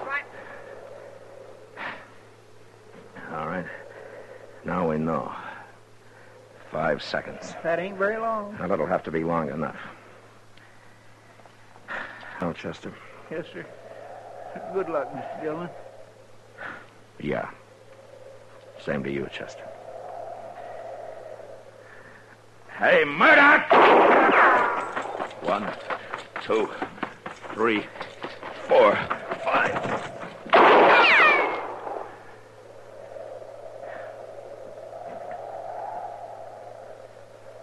Not like hunting buffalo, is it, Murdoch?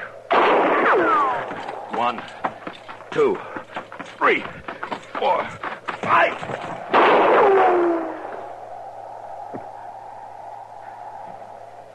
Well, you're getting closer, Murdoch. 1, 2, 3, 4, 5.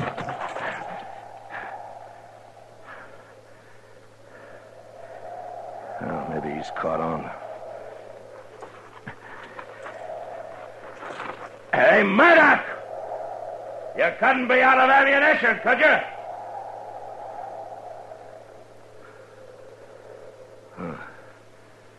I wonder.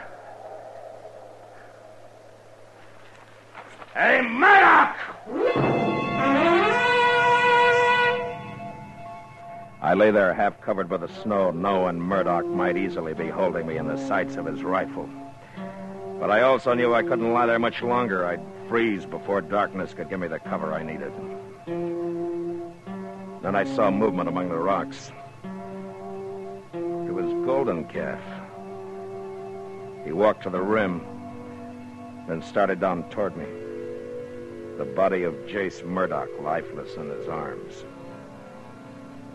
I got up and went to meet him. And as I approached, Golden Calf stopped, and after a moment, he placed the body gently on the ground.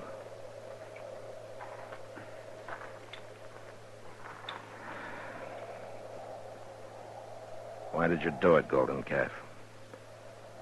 I know now you spoke the truth. His medicine was not good. Not anymore. Is that the only reason you killed him? Here? Now? All right, thanks, anyway. I'm going to have to take you back. But nobody will convict you for saving the life of a U.S. Marshal. Well, we're going to have to bury him. Yes. Here, wait a minute. Let me see your wrist. That's a new gash. Was Murdoch a relative of yours? He was my father. I am Golden Calf, the son of Long Arm. Oh. Well, all right, Golden Calf. Let's get started.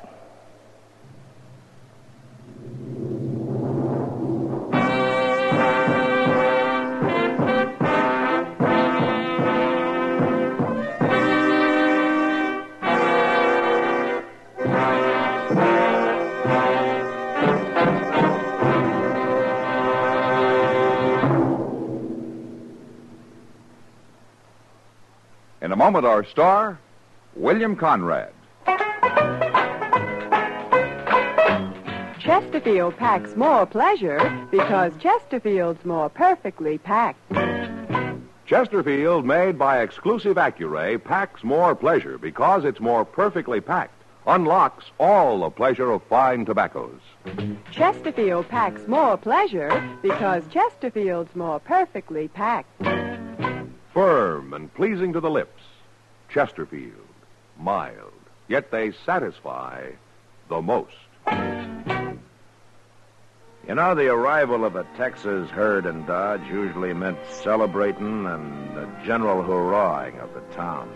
But next week, a herd arrives with a murdered man. And that was the West. Good night. Gunsmoke. Produced and directed by Norman McDonald, stars William Conrad as Matt Dillon, U.S. Marshal.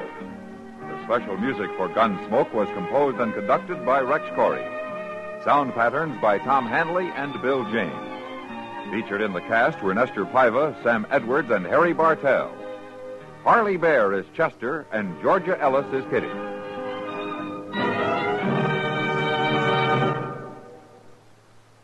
Smokers, this is it. L&M filters. So good to your taste, so quick on the draw. Make today your big red letter day, your L&M red letter day. Superior taste and filter, it's the miracle tip. Make today your big red letter day. Change to L&M today. L&M, so good to your taste. So quick on the draw. Get L&M today. Relax with L&M. So good to your taste, so quick on the draw. Join us again next week for another specially transcribed story on Gunsmoke.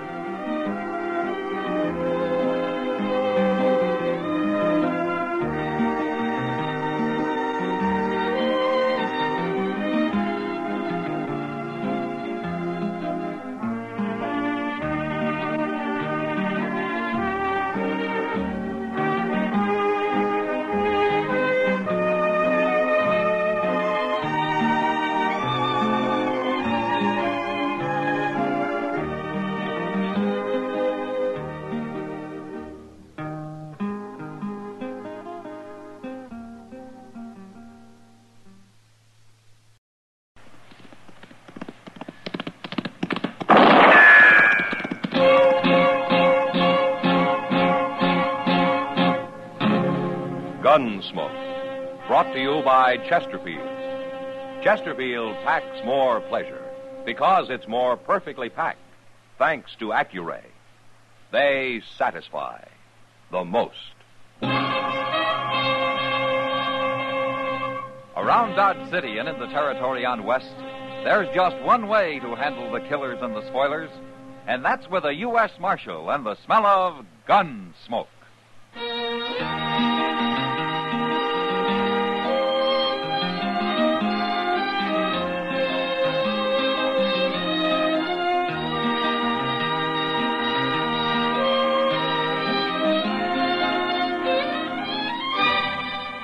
Gunsmoke, starring William Conrad. The transcribed story of the violence that moved west with young America. And the story of a man who moved with it. I'm that man, Matt Dillon, United States Marshal. The first man they look for and the last they want to meet. It's a chancy job, and it makes a man watchful and a little lonely.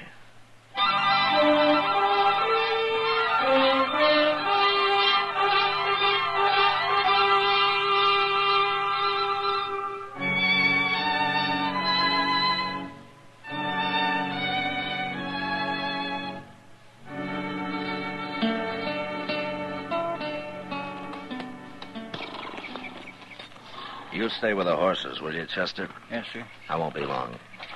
I sure don't envy you having to talk to her, Mr. Dillon. Well, somebody has to do it.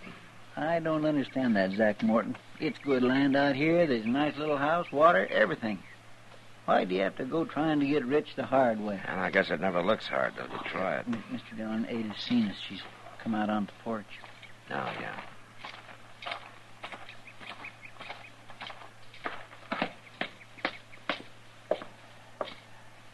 Hello, Ada. Marshal Dillon. Ada, I sent a man out here a few days ago to tell you what happened to Zach. He told me. Well, I kind of thought you'd come into Dodge. No, They had to bury him, Ada. I'd have brought him out here, but I was off chasing his partner. Did you catch him? He was killed swimming the Cimarron. He killed Zach right on Front Street. Well, I had no choice, Ada. I told him not to go back to town. I told him you'd probably have found out who robbed that express office. I said you'd be looking for him. I'm sorry it happened, Ada. For your sake. Zach turned bandit, Marshal. I lost pride in him for a long time now. Ada, there's been some talk going on in Dodge. What are they saying? Well, everybody thinks that Zach brought the money out here and hid it. I think you know where it is. Is that what you think, Marshal? Well, they could have been headed south with it, riding bold and innocent like right through Dodge. The money could be at the bottom of the Cimarron with Zach's partner. Zach went bad, Marshal. I hated him for it. That's why I didn't come to town when he got killed. Yeah. Well, I won't bother you anymore, Ada. Goodbye. Goodbye, Marshal.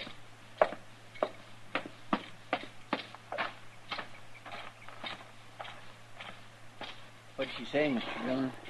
I don't think Ada knows anything, Chester. Well, he buried that money out here somewhere. No man would be fool enough to ride back into Dodge with it. I think that woman's fooling you, Mr. Dillon. I think she knows where the money's at. Chester, let's ride back as far as the creek and build us a fire, huh? I'm hungry.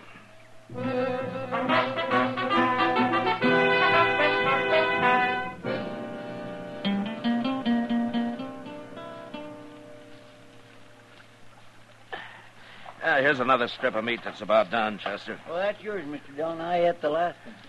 Hey, look. Huh? We got company. It's that Leach Fields fella. Leach Fields? Well, who's he? He got off Santa Fe one day while you was down on the Cimarron. But I don't know for sure where he comes from or wonder what he's doing out this way. No. Is he a gambler? Oh, I ain't never saw him gambling, but he sure dresses like one, don't he? Yeah, he looks pretty fancy. Yeah, oh, he's a gentleman, Mr. Dillon. A real gentleman. We don't get many like him. How do, Mr. Fields? Hello, Chester. Mr. Fields, this here is Marshal Dillon. Well, it's a pleasure to meet you, Marshal. I've been looking forward to it. Well, that makes you different from most men that come to Dodge. Yes, I've been observing those men, Marshal. They're bad. They're evil. Yeah, some of them sure are, Mr. Fields. You do right to kill them, Marshal. When I kill somebody, it's because I have to, not because it's either right or wrong. Well, it was certainly right to kill Zach Morton. Was it? Of course it was. I'm on my way now to console his widow with that same thought, Marshal. Oh? Yes, we're old friends, even though I haven't seen Ada in years. Where did you know her, Fields? Back in St. Joe. Oh, that's right. She is from St. Joe. I've heard her talk about it. I'll buy you a drink when I return to Dodge, Marshal. Bye. Goodbye, Chester. Bye, Mr. Fields. There. See what I mean about him being a gentleman, Mr. Dillon? Your meat's burning, Chester. You mean you don't think he's a nice fellow? I said your meat's burning.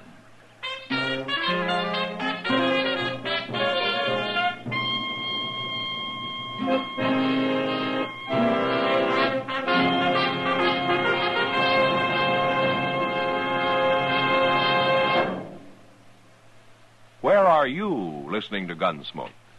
In your kitchen? Getting ready for Sunday supper? Maybe in your living room, relaxing? Or out driving? Say, be sure and watch the road. But remember, there's pleasure ahead when you smoke Chesterfield. When you satisfy yourself with Chesterfield's better taste and mildness. You see, Chesterfield packs more pleasure because it's more perfectly packed. A more perfectly packed cigarette gives you an open, easy draw that unlocks all the better taste and mildness of fine tobaccos.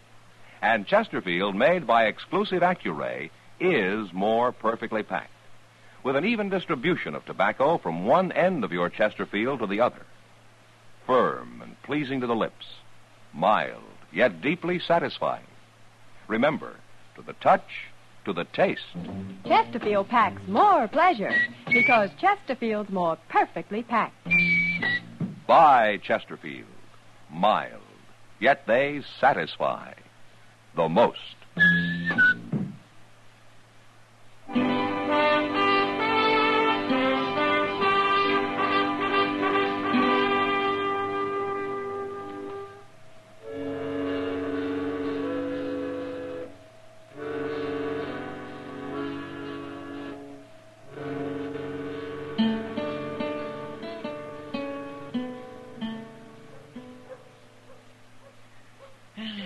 Front Street sure is deserted today, ain't it? It's fine with me, Chester.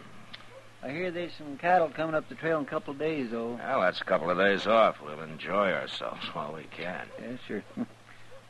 Well, forevermore. What do you know? Oh, what is it? Look, it's Leach Fields and Ada Morton. Oh, yeah. Ah, hello, Ada. Fields.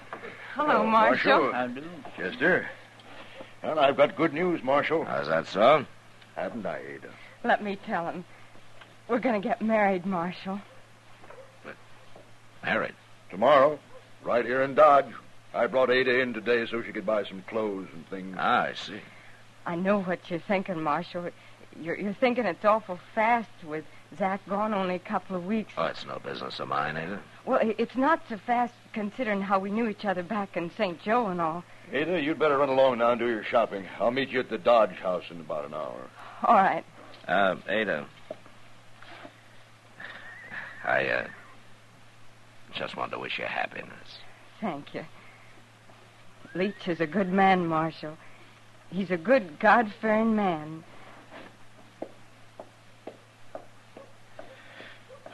Well, that's quite a compliment, Fields, from a woman like her. She's endured a lot of evil in her life, Marshal. I want to help her to forget it. Look, Fields, the evil that you mentioned, it never brought her a thing. Not a thing. Well, of course not. What I mean is, it didn't bring her any money. Money? From Zach? That'd be tainted money, Marshal. I wouldn't touch it, and I wouldn't allow her to. Now, what about that drink I promised you? No, not today, Fields. I'm pretty busy. But I'll be waiting for you next time you come to town.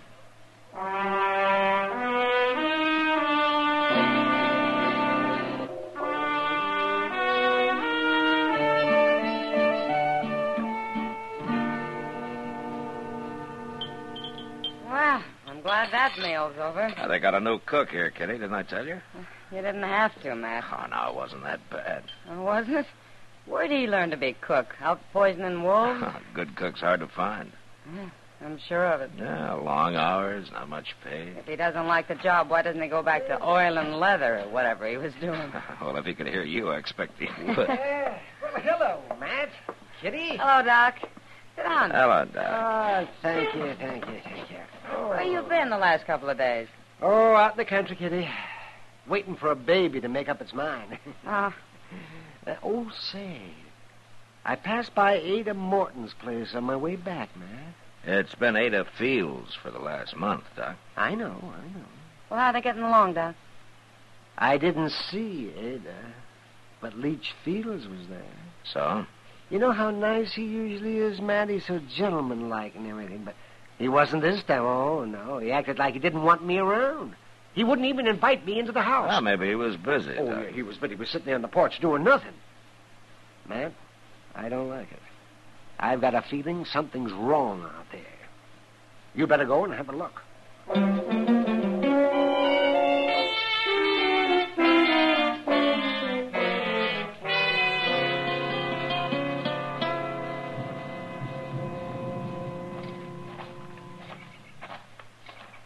He's sitting right there on the porch, Mr. Dillon, just like Doc said. Yeah? Of course, I always did think Doc's just an old worrier. Hello, Fields. Good afternoon, Marshal. Chester. How do, Mr. Fields? What are you doing way out here? Well, we were riding by. We thought we'd say hello. Well, I'm glad you did. I'm sorry you missed Ada, though, Marshal. She's going to be mighty disappointed. Where is she, Fields? I don't know. She got on a horse this morning and said she was off to visit some neighbors. Mm-hmm. Didn't she say who?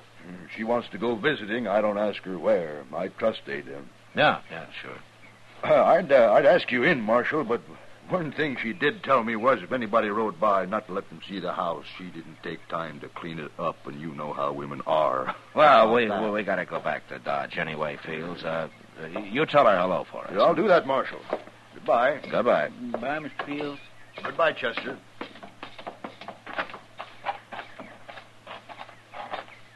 Well, now, he wasn't acting mean, Mr. Dillon. Chester. Did you ever hear of a country woman riding off and not telling her husband where she's going? Well, no, sir, come think of it, I never did. You bet you didn't.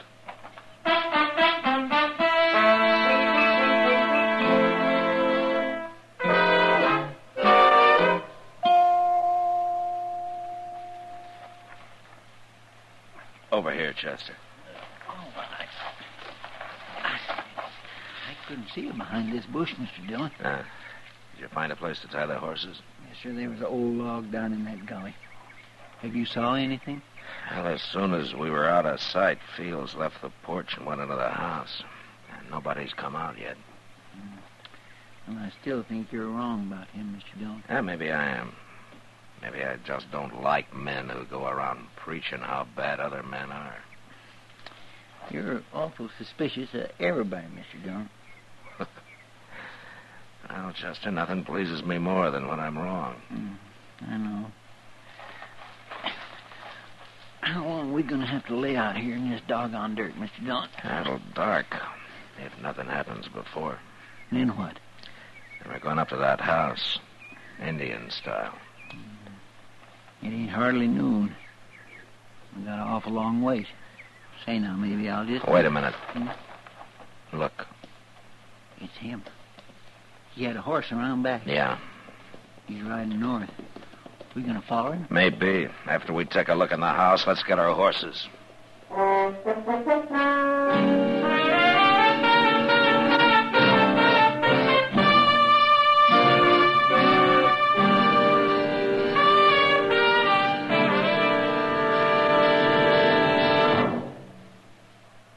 That whistling man, Bobby Haggart, really started something. Tonight, we'd like to introduce a player piano that could have come right out of the Long Branch in Dodge City. Packs more pleasure, packs more pleasure. Chesterfield packs more pleasure because Chesterfield's more perfectly packed. The more perfectly packed your cigarette, the more taste and mildness are released for you. Chesterfield, made by exclusive Accuray, has an open, easy draw that unlocks all the pleasure of fine tobaccos. Now, Accuray ensures an even distribution of tobacco from one end of your Chesterfield to the other. Chesterfield is firm and pleasing to the lips, mild yet deeply satisfying. Chesterfield packs more pleasure because Chesterfield's more perfectly packed. To the touch, to the taste, Chesterfield packs more pleasure because it's more perfectly packed. Buy Chesterfield. Mild, yet they satisfy the most.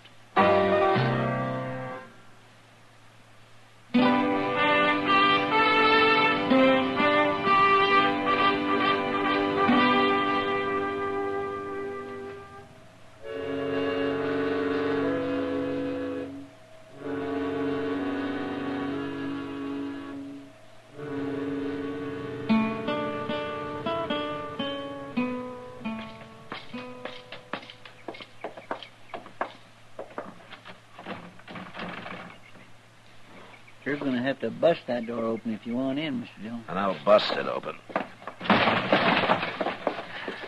Come on. I feel like a crook entering a man's house this way. Don't let it bother you, Chester. Let's take a look in the bedroom.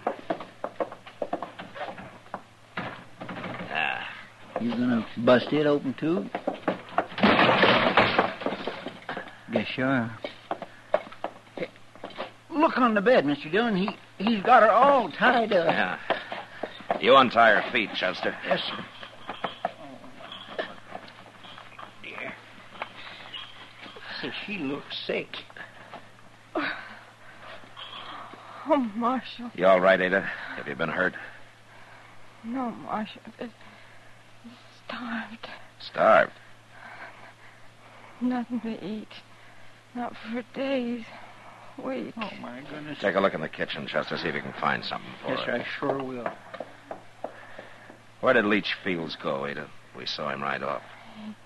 He wanted the money, Marshal. He starved me so that I'd tell him. And you finally gave in? You told him? He's gone to dig for it. Inside that old sod hut up near Willow Spring. Oh, yeah, I know where it is. If he don't find the money, he's coming back to kill me, Marshal. Look, Ada, we're going to leave a rifle with you. You think you're strong enough to use it? I'll get strong enough. I'll use it. Ada, you never knew Leach Fields before, did you? No, I only said it so it'd look better marrying him so quick. Yeah, I thought so. I'll go help Chester now, and as soon as we can feed you something, we'll go after him. He seemed so good, Marshal. He seemed so good for a day or two.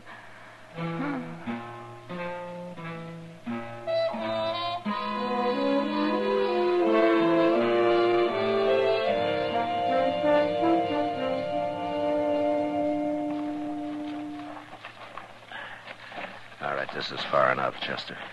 It's so dark I can't hardly see nothing. Now, he's in there. You can hear him digging. Listen. I hear him. We gonna rush him? I'd like to take him alive, if possible. Well, maybe we'll wait for him to come out. No, let's jump him. Maybe it'll scare him so bad he won't put up a fight. All right. Now, you walk about 10 feet to the left of me, Chester. I'll go inside alone. If he takes me, will you get him, huh? Yes, sir.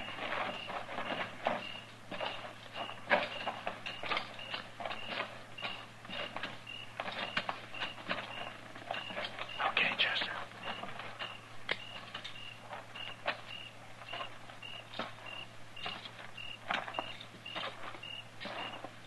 I got the drop on you, Fields. Don't move. What are you doing here, Marshal? Get your hands in the air. Well, sure. Sure. But I don't understand. Don't be a fool!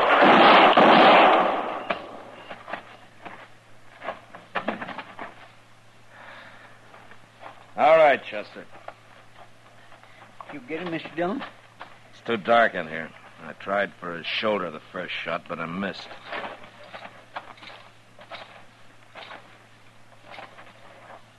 You You sure he's dead?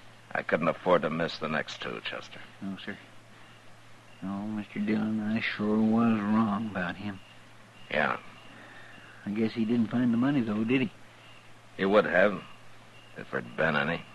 But this is where Ed had said it was. You want to start digging for it, Chester? Well, no, sir. That money's at the bottom of the Cimarron with Zach's partner. Well, then why'd she say it was out here? Well, I guess she thought if she could get rid of Leach Fields even for a little while, she might have a chance. She was right, wasn't she? Yeah. And you and everybody else had better start believing in Ada. She's been through enough over something that she never even knew anything about.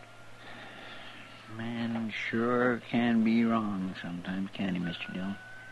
Now, you tell everybody that back in Dodge, Chester. And maybe Ada can have a little peace. She's earned it.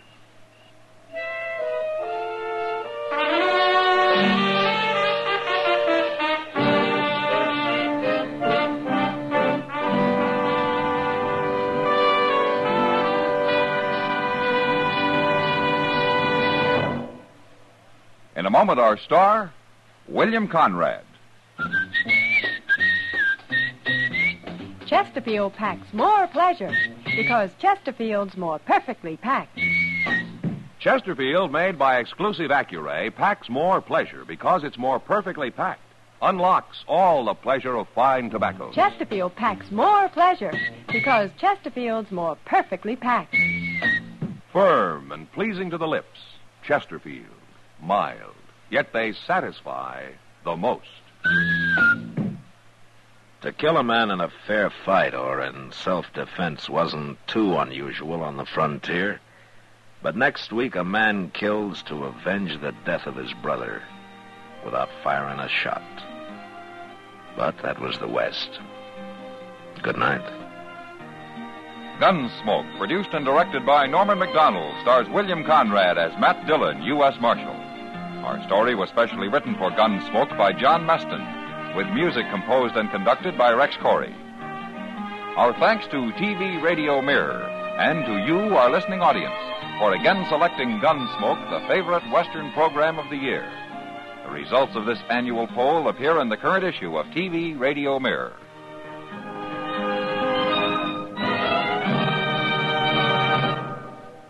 Talk about good taste.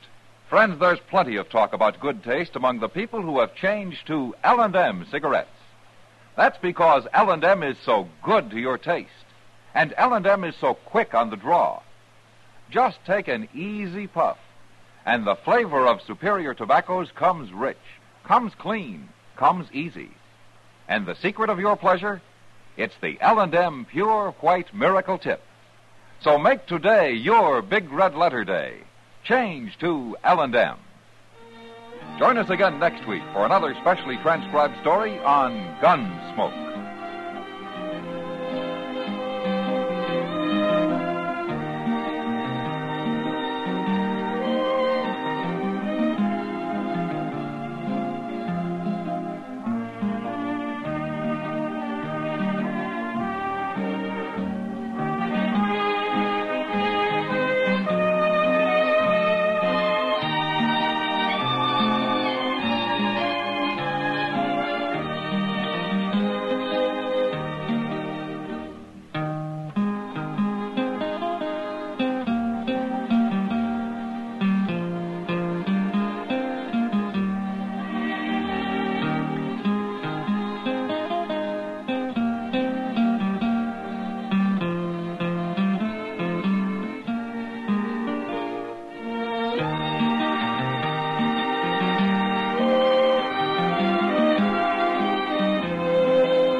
Gunsmoke, brought to you by Chesterfield. Chesterfield packs more pleasure because it's more perfectly packed, thanks to Accuray. They satisfy the most. Around Dodge City and in the territory on West, There's just one way to handle the killers and the spoilers, and that's with a U.S. Marshal and the smell of Gunsmoke.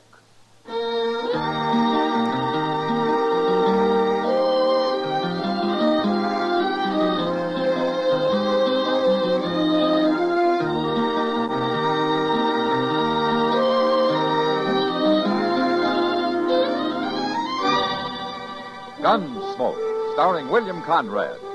The transcribed story of the violence that moved west with young America. And the story of a man who moved with it. I'm that man, Matt Dillon, United States Marshal. The first man they look for and the last they want to meet. It's a chancy job, and it makes a man watchful and a little lonely.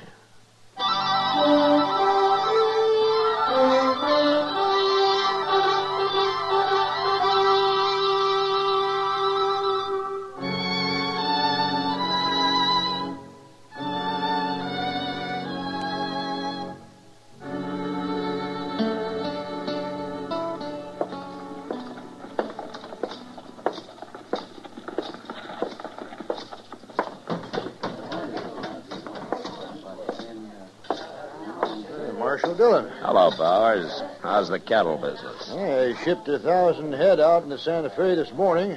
Guess I can afford to buy you a drink? Well, thanks, Bowers, but I hear Doc Adams has been looking all over for me. I better go find him. I was in here a while ago talking to Kitty. No? Oh, here she comes. Maybe she knows where he went. Matt? Oh, Kitty. Hello, Mr. Bowers. Hello, Kitty. Doc had to leave, Matt. They called him out to the Smith place on an emergency. But he asked me to give you a message. Oh? You know Ed Thorpe and his wife? Well, sure, I know. Yeah, they got a little piece of land right on the south edge of my ranch. They're not doing very good, though. Well, they sure aren't, according to Doc. He was out there last night, and he'd planned to go back for him today. To go back for him? They have to be brought into town, Matt. They've got spotted fever, both of them. Hey, they got a little baby out there, too. Well, that's why Doc says somebody's got to fetch all three of them into Dodge where they can be taken care of. Well, I'll find a wagon and go after him tomorrow. We couldn't get him back tonight anyway. You want some help, Marshal? I got a pack of cowboys that ain't earning their feed. Well, thanks, Bars, but Chester and I can manage. You might need some help. Oh, what do you mean? Ed Thorpe. Sick as he may be, he'll get a gun and fight before he lets you carry him off that place. I know him. Then he can stay there, but I'm going to bring his wife and child in. All right. But you keep an eye on him. He can be a bad one.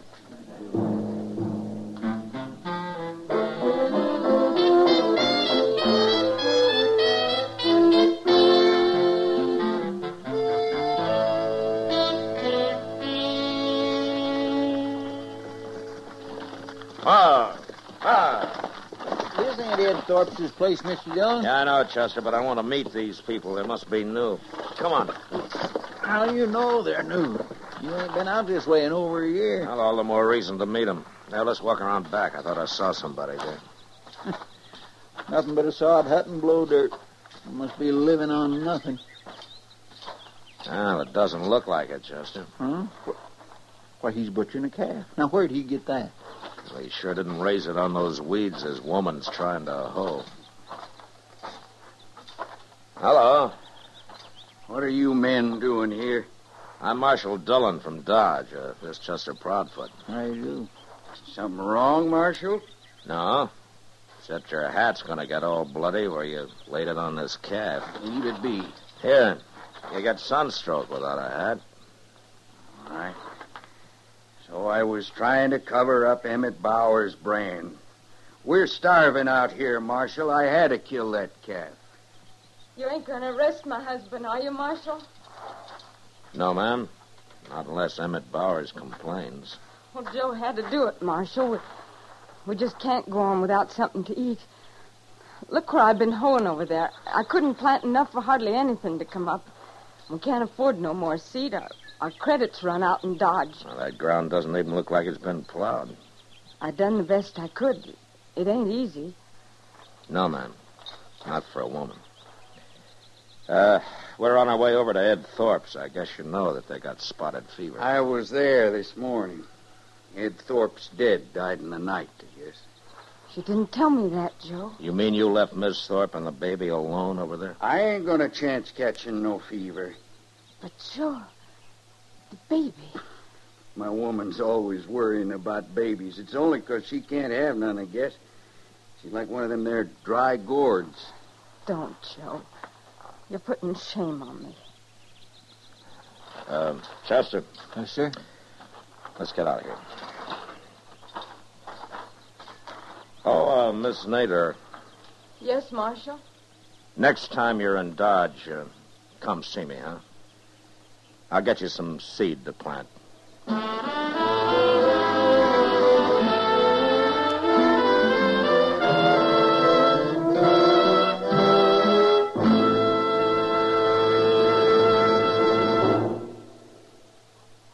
That whistling man, Bobby Haggart, really started something. Tonight, the Calypso Boys join in. Ready, amigos?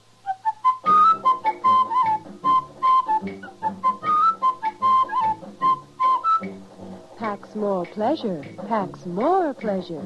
Chesterfield packs more pleasure because Chesterfield's more perfectly packed. It stands to reason a cigarette made better and packed better, smokes better, tastes better. And Chesterfield is more perfectly packed by Accuray. This electronic miracle removes human error in cigarette manufacture. So Accuray Chesterfield is firm and pleasing to the lips, mild yet deeply satisfying. Yes, Chesterfield gives you something no other cigarette can give you. Chesterfield packs more pleasure because Chesterfield's more perfectly packed. To the touch, to the taste, Chesterfield packs more pleasure because it's more perfectly packed. By Chesterfield, mild, yet they satisfy the most.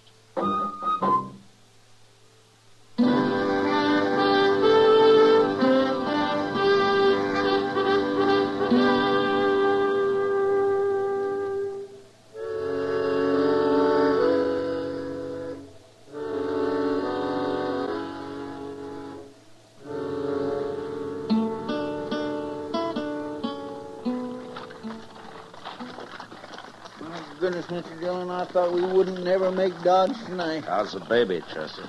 Well, it's asleep anyway. Guess I've been holding it right, huh? Just like a mother. Oh, I am not. Oh, there's Doc waiting for us. Oh, there. You just sit tight a minute, Chester. We'll help you with the baby. I hope it don't wake up or anything. Matt, where are Ed Thorpe and his wife? Well, Ed died before we got there, Doc. Miss Thorpe's lying down in the wagon back there. We covered her up good. She's been asleep most of the way. Oh, yeah. Mrs. Thorpe? She's still asleep. Give me a hand up, Matt. Yeah. Okay. Oh, Mrs. Thorpe? Oh. Oh, my.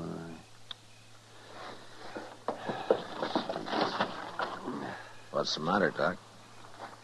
She's not asleep, Matt. She's dead. No. Died on the way in, I guess. Now we got a baby to take care of. You know, Doc, I think she knew she was going to die. Why? Just before we left her place, she told me that if anything happened to her, the baby was to be put in Ma Smalley's care. And Ma Smalley was to have complete charge over him. Well, what she says goes. Well, Ma's a widow. She's had kids herself. That was a good choice. Yeah. But she's too old to raise them herself, man. Well, we'll worry about that later, Doc. Let's get busy.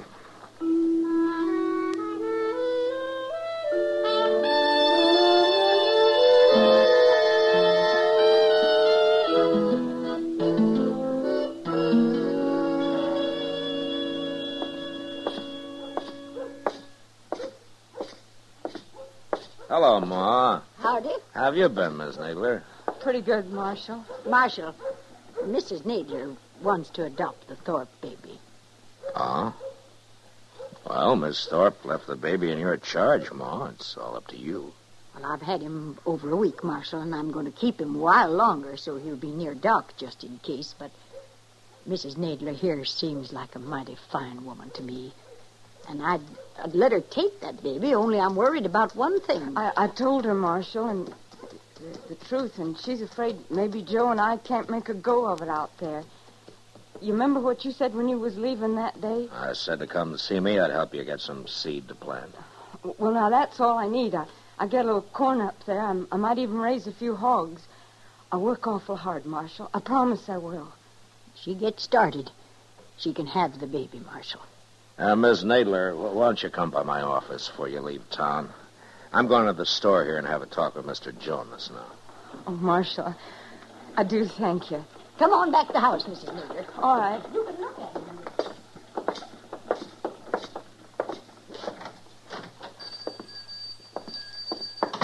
Oh, hello, Marshal. Hello, Jonas. Well, what can I sell you today? I came by to see you about Miss Nadler. You know her, don't you? Yeah, of course I do. Joe Nadler's out back in the stockroom right now. Oh, he is? Yeah. Hey, Nadler, come in here a minute. He's buying himself a new pair of boots, Marshal. I thought their credit had run out. Oh, well, Nadler's doing better now. He started bringing meat into Delmonico's and a couple other eating places and paid up part of his bill already, ain't you, Nadler? I don't know as I like you talking about my private affairs, Jonas. Oh, no harm. It's only Marshal Dillon. Come on, Nadler. Those are good-looking boots. They ought to be. Them's the best I stock. Them's $20 boots. $20. I'd buy a whole wagon load of seed, Nadler. You telling me how to spend my money? Does your wife know you've been doing better lately? Family matters ain't no concern of the law. Yours are. And if it wasn't for your wife, I wouldn't bother just warning you.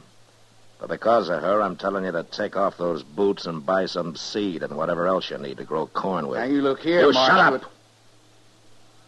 Now, I'm giving you a chance, Nadler. In 3 days from now, I'm riding out to see what you've done with it. It's up to you whether or not you'll be riding back with me.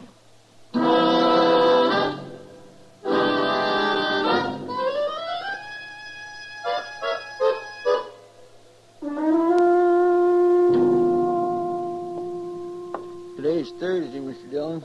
Ain't we riding out the Nadlers? Well, we can wait another day, Chester. You know what? I don't think you want to go at all. Yeah, you're right, I don't.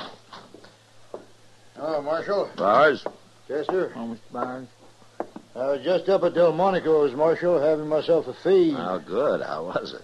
It was fine, till I went out back and got a talking with the cook. Oh?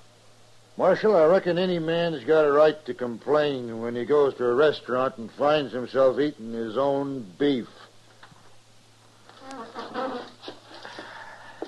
I know about that, Bars. You do?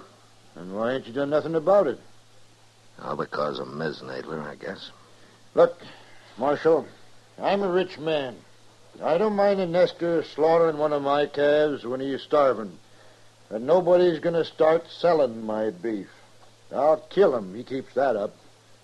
All right, I'll handle it, Bowers. I admire that woman, too, Marshal, but letting him get by with rustling ain't going to help her. By the way, Ma Smalley brought some pies down to the kitchen while I was there. She's waiting outside here. She wants to talk to you. Get you right out, Ma. Thanks, Jimmy. Hello, Ma. You riding out to Nadler's, Marshal? I am. Then you tell her I'm sorry. Tell her I think she's a good woman, but I can't let that baby go into the home of a cow thief. No. That'll break her heart, Ma. Son, I got a trust put in me. All right, I'll tell her.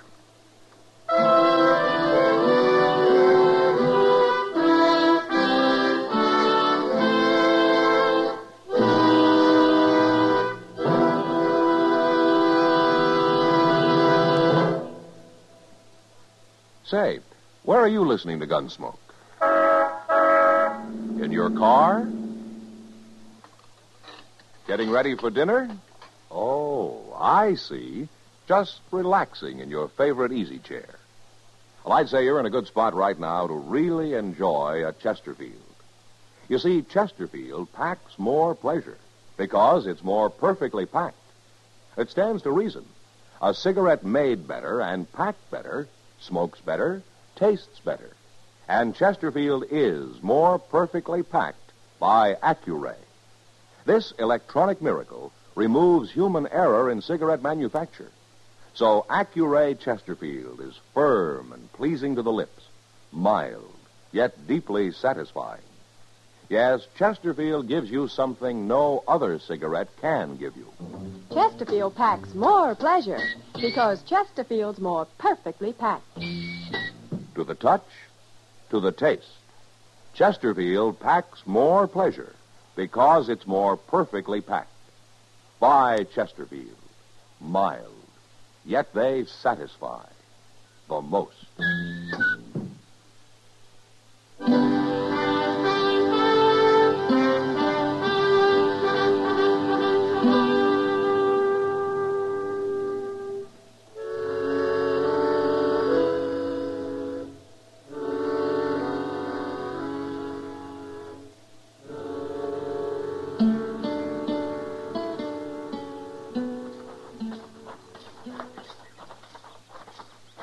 Hello, Miss Nadler.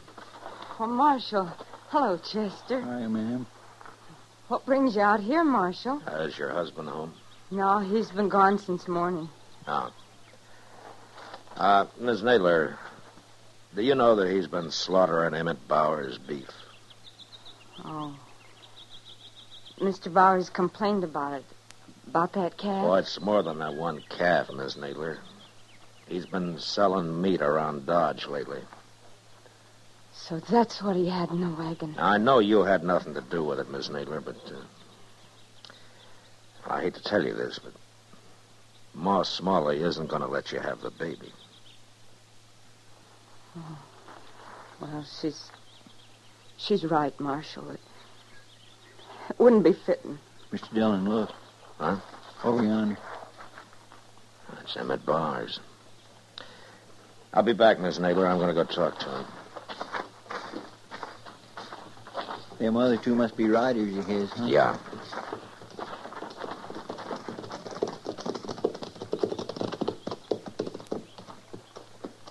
Thought I might find you here, Marshal. There's something wrong, Bowers? One of my men's been murdered. We found him out yonder about 5 miles. He'd been left for dead, but he talked a little. Well, what happened? He's gone now, Marshal, so you'll have to take our word for what he told us. All right. You run across Joe Nadler, slaughtering another steer. Nadler shot him? That's right. Anything else? Only that Nadler got on his horse and headed for Dodge. I guess he figures he'll get caught, and he might as well get drunk one more time. He'll get caught. I promise you that, Bowers.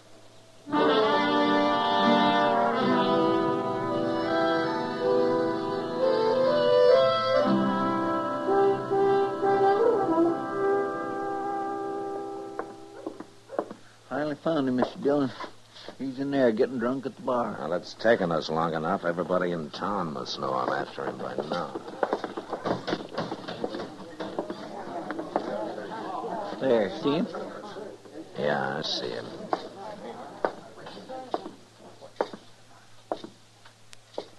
Stop there, Marshal. Don't you come no closer. Put that gun away, Nadler. I saw Chester. I knew you'd be in here next. Why, Nadler? You don't fool me. You know all about it. You admit killing that rider? I knew when I shot him I couldn't get by with it. My horse's tracks was all over the place. Well, don't make it any worse than it is. I told you not to come no closer. Put your gun on the bar, Nadler. You watch what I'm going to do with it. No, Nadler, don't. Why not? Hit you, didn't I? Now I'm going to kill you. You hurt bad, Mr. Dillon? He hit me in the arm, Chester, but I'll be all right. You killed him? Yeah. Do something with him, will you? I'm going over to Doc's. Yes, sir, I will. Alvin.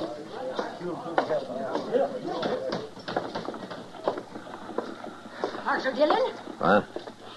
Oh, Ma Smalley. Why, you've been hurt. Oh, it's not bad, Ma. What about Joe Nadler? He's dead. I figured he would be.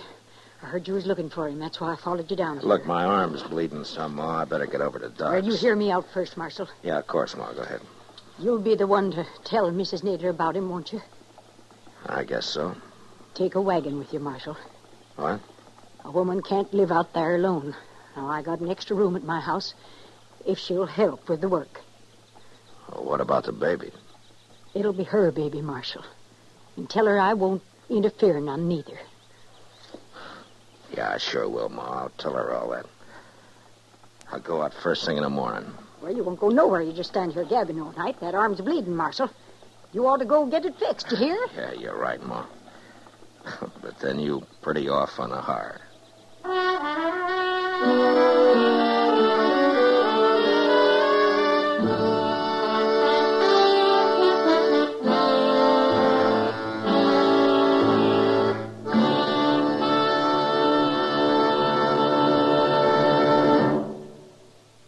In a moment, our star, William Conrad.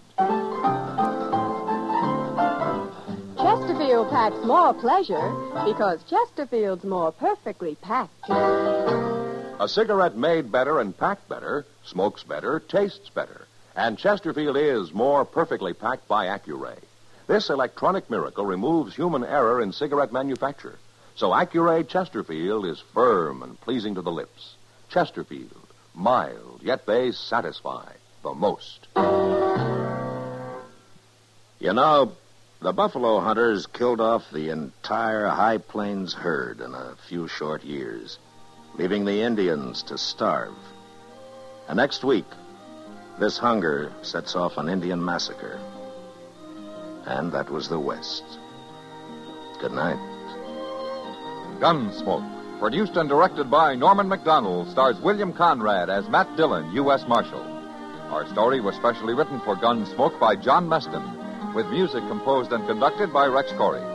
Sound patterns by Tom Hanley and Bill James. Featured in the cast were Vic Perrin, John Daner, Jeanette Nolan, Virginia Christine, and Frank Cady. Parley Bear is Chester, Howard McNear is Doc, and Georgia Ellis is Kitty. Help today and hope tomorrow is the slogan of the 7th Annual United Cerebral Palsy Drive. Support United Cerebral Palsy.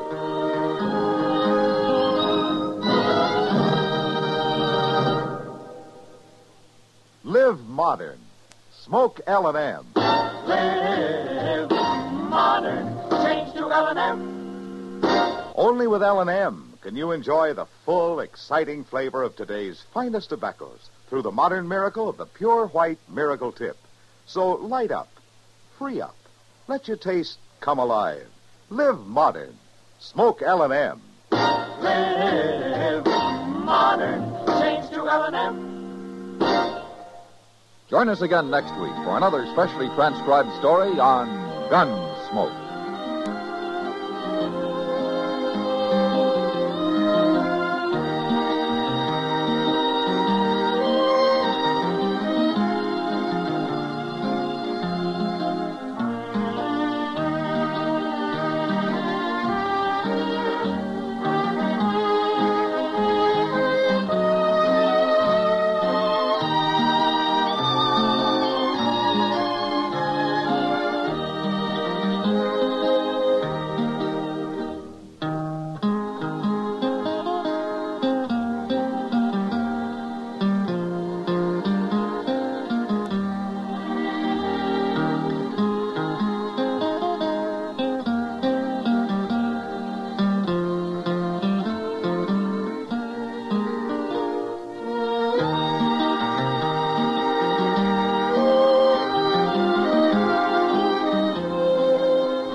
Gunsmoke, brought to you by Chesterfield.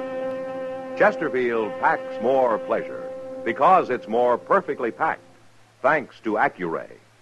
They satisfy the most. Around Dodge City and in the territory on West, there's just one way to handle the killers and the spoilers, And that's with a U.S. Marshal and the smell of Gunsmoke.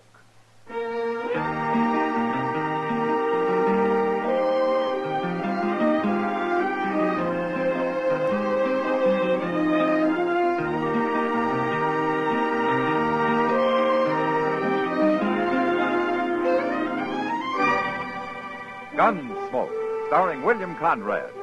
The transcribed story of the violence that moved west with young America. And the story of a man who moved with it. I'm that man, Matt Dillon, United States Marshal. The first man they look for and the last they want to meet. It's a chancy job, and it makes a man watchful and a little lonely.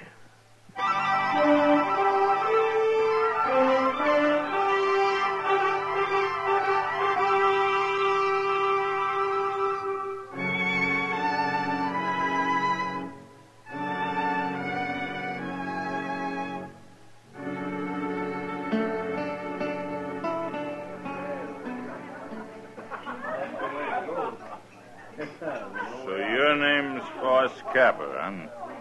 Yeah, that's right, mister. Well, you say your name out like you got nothing to hide. Well, now you're right again. Well, I guess a man wanted to hide something. He'd be wearing a gun to help him do it. Maybe. Well, are you agreeing with me, or ain't you agreeing with me? Any way you want it, mister. Yeah, you're big, Capper, but I ain't afraid of you. There's no reason you should be. You're awful big. Man'd be a fool to go against you without a gun, wouldn't he? But wouldn't he? Mister, have a drink. No. Here. You have this instead. I always carry an extra gun in my belt. I don't want your gun.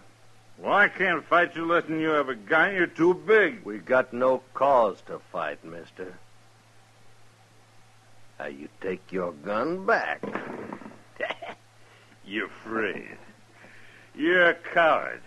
You're a sneaking Don't coward. you push it, mister. I said you're a coward. All right, fella. You've had enough. Now, you keep out of this. I am wearing a gun, mister. And I'll bend it across your skull in a minute. Oh. You're the marshal. Get out of here. Go on, move. Sure. Sure. Well, suppose I ought to thank you, Marshal. No need. Name is Foss Capper. You know, most men around Dodge do wear guns, Capper.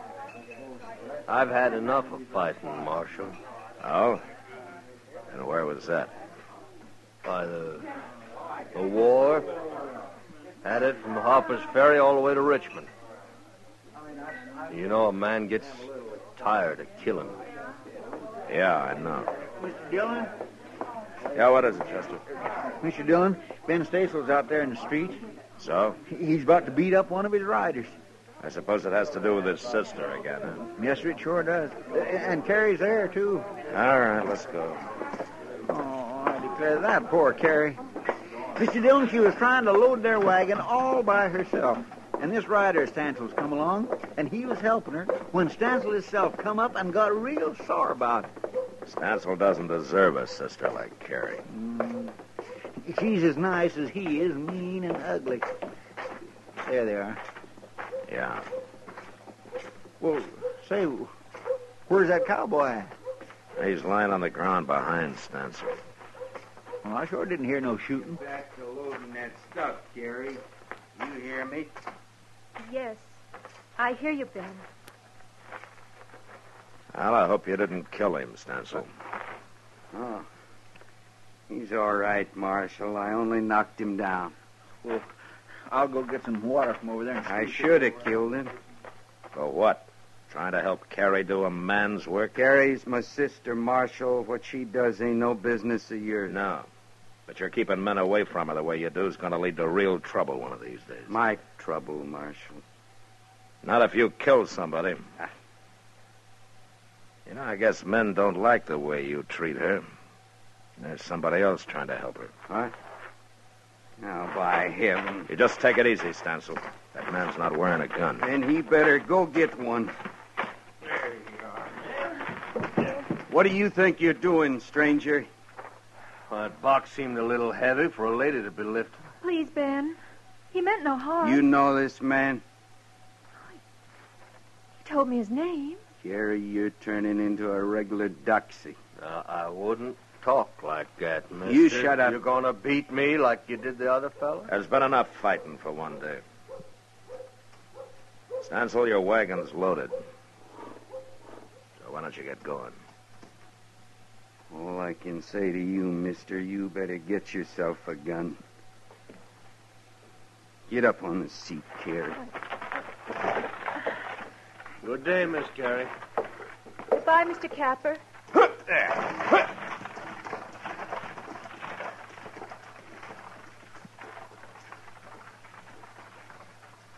Well, how did you get mixed up in this, Capper? I was curious, so I followed you out. And I seen her struggling with that box. Couldn't just stand there and watch her, could I? You just remember something. Someday Stansel's going to kill somebody over her. Well, I sure hope it won't be me. And you know what to do, huh? Yeah, I know what to do, Marshal.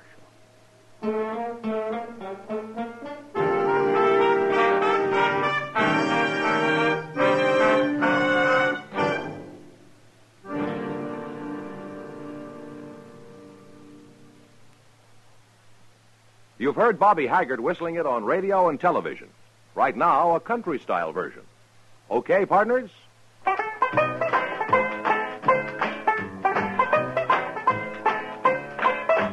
Packs more pleasure, packs more pleasure. Chesterfield packs more pleasure because Chesterfield's more perfectly packed.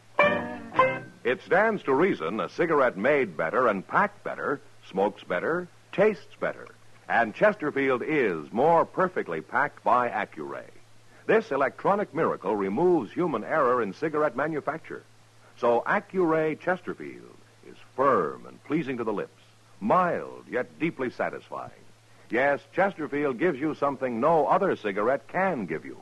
Chesterfield packs more pleasure because Chesterfield's more perfectly packed. To the touch, to the taste, Chesterfield packs more pleasure because it's more perfectly packed. By Chesterfield, mild, yet they satisfy the most.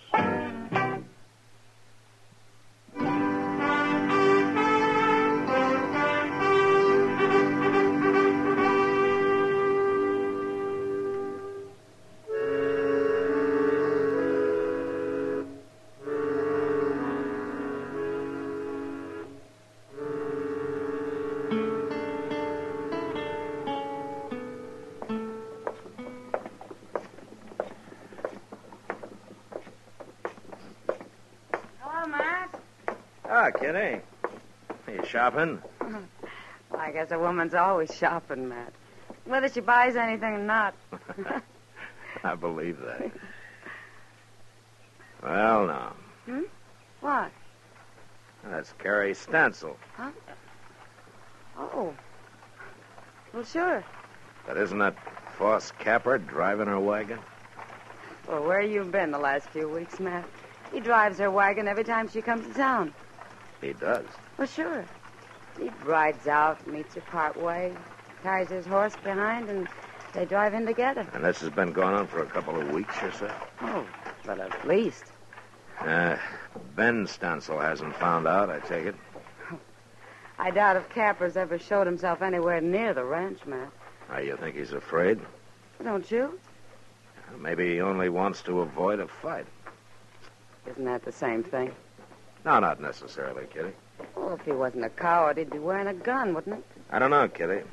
I haven't decided about Foss Capper. Look at them, Matt. They're so wrapped up in each other they don't even see us. Did is the last time it's got to be. I don't want to bring you no trouble, Carrie, but I ain't going to stop seeing you. She's smarter than he is. Yeah, maybe. You know, I guess she'll never be able to get away from that brother of hers. Oh, Matt, look. Yeah. There's going to be trouble, Matt. Stansel looks awful mad. Well, I don't like to interfere in family matters, but this time I guess I'd better. Yeah, you better hurry, too. Yeah, I will.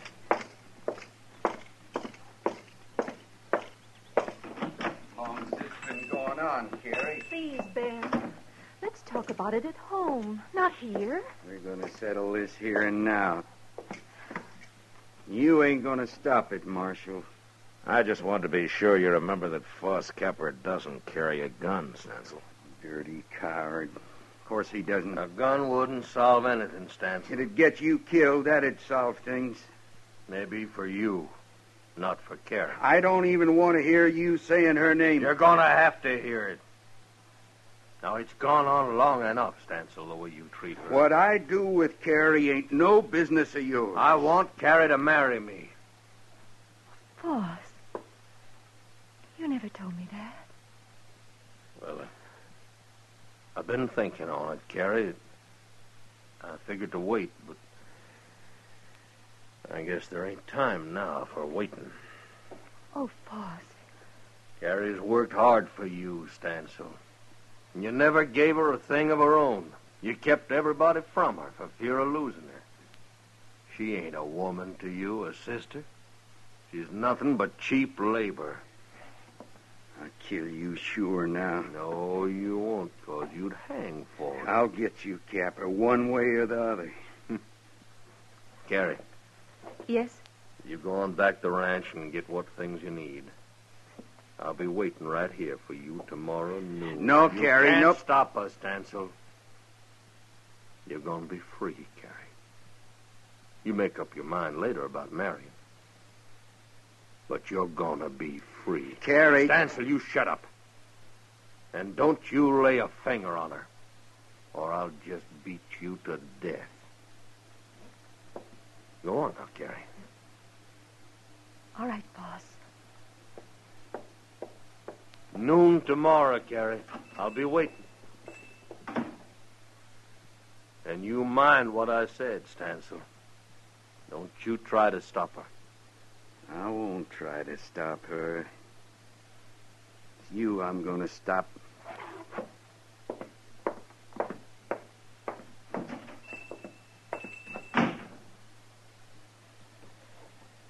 Now, you know, Marshal, I didn't mean to cause trouble when I come here. Yeah, maybe not, Capper. But you sure done it.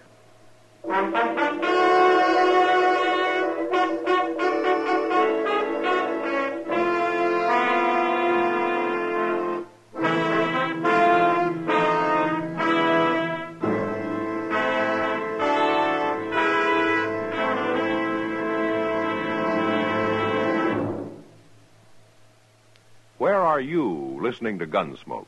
In your favorite easy chair? Or out driving? Oh, there you are. In the kitchen. Say, you want to make whatever you're doing more enjoyable? Have a Chesterfield. Enjoy Chesterfield's better taste and mildness. It stands to reason a cigarette made better and packed better, smokes better, tastes better. And Chesterfield is more perfectly packed by Accuray. This electronic miracle removes human error in cigarette manufacture. So Accuray Chesterfield is firm and pleasing to the lips, mild yet deeply satisfying. Yes, Chesterfield gives you something no other cigarette can give you. Chesterfield packs more pleasure because Chesterfield's more perfectly packed. To the touch, to the taste, Chesterfield packs more pleasure because it's more perfectly packed. By Chesterfield, mild, yet they satisfy the most.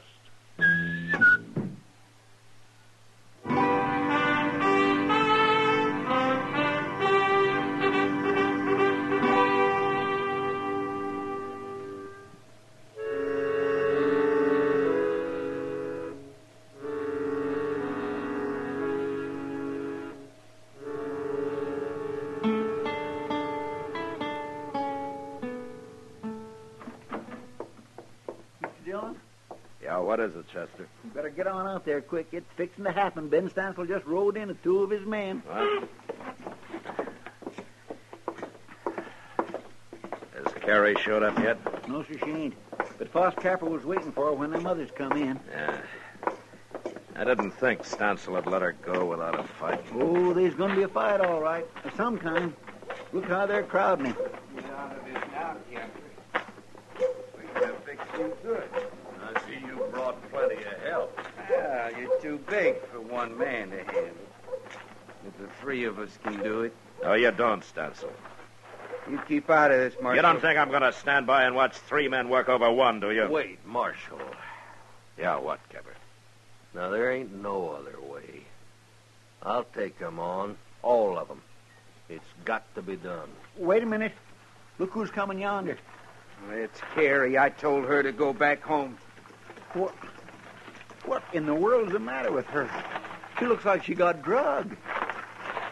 You keep away from her, Captain. Shut up, Stansel. Leave him be. Carrie, what happened to you? They caught up with me at the edge of town. Here, I'll help you down. I got here anyway. He couldn't stop me. Did your brother do this to you? Did he knock you around? You get back on that wagon and go home, Carrie. All right, hold it, Stansel. Let her talk. Carrie, did he do it? Yes. You sure need convincing, I told Carrie. you to shut up, Stansel. Chester. Yeah? Would you be good enough to take Carrie over to Miss Kitty's? Because I got a little business here. Be glad to. Don't you move, Stansel. You come on with me, Miss Carrie. All right, boys. Let's get to work. Wait just a minute, Stansel. I've changed my mind. What? I ain't gonna fight you. Not now, not that way. We're gonna settle this for good and all. What are you talking about? Marshal Dillon, could I ask you a favor? What, Cabot? Lend me your gun. Well.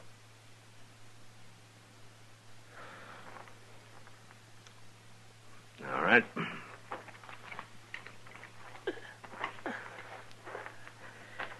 All right, here it is. Thank you. Now, what's this? What are you 2 doing? Who ever heard of a lawman lending his gun? I think Capper's right, Stansel. This business has got to be settled for good. And he's the one to do it, not me. Okay. And you can watch him die. You ready, boys? Now, wait a minute, Stansel. You didn't say nothing about no gunfight. What difference that make? There's something about him. I don't like the way he wears that gun. He looks kind of professional to me. He's nothing but a tin horn, and he's a coward at that. He ain't no coward. And I ain't having no part of this.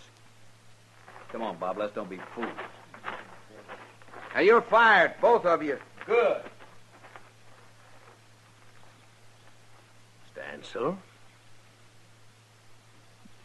Was he right, Capper? Are you a gunman? You can find out. Easy enough. You gonna stand there and allow this, Marshal? I can't stop it now. Well, I think he is a gunman. I think he's a killer. Stansel, you're through. Get going.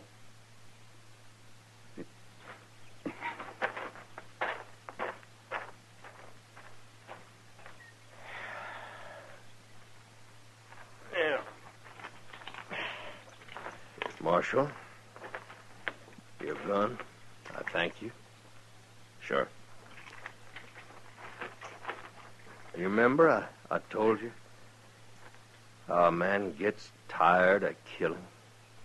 I had a feeling it was more than the war that did it, I thought I was all through wearing a gun. That's why I asked Carrie to marry me. So? You tell her for me, Marshal. Tell her I was ready to kill her brother. I can't ask her to marry me now. A day will always come when I'll have to put on a gun again. Not against Stansel. Well, there's others. A man like me's got enemies.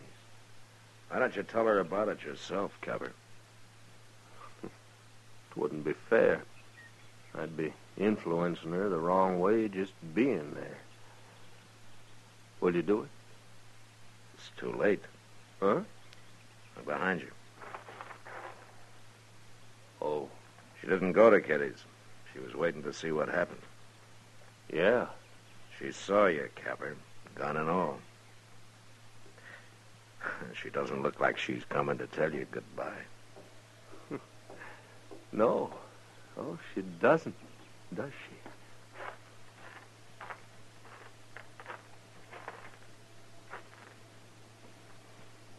Boss?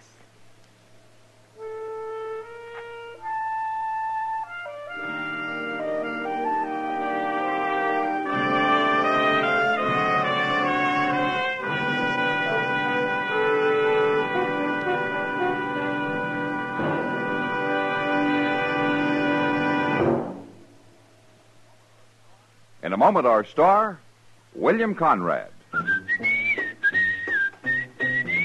Chesterfield packs more pleasure because Chesterfield's more perfectly packed.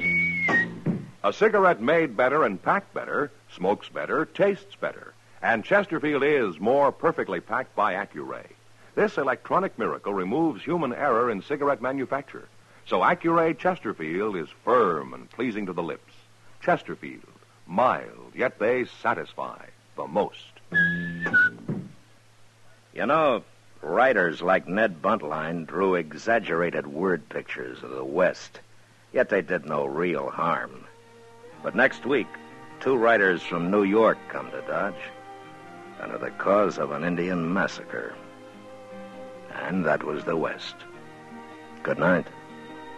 Gunsmoke, produced and directed by Norman MacDonald, stars William Conrad as Matt Dillon, U.S. Marshal. Our story was specially written for Gunsmoke by John Meston, with music composed and conducted by Rex Corey.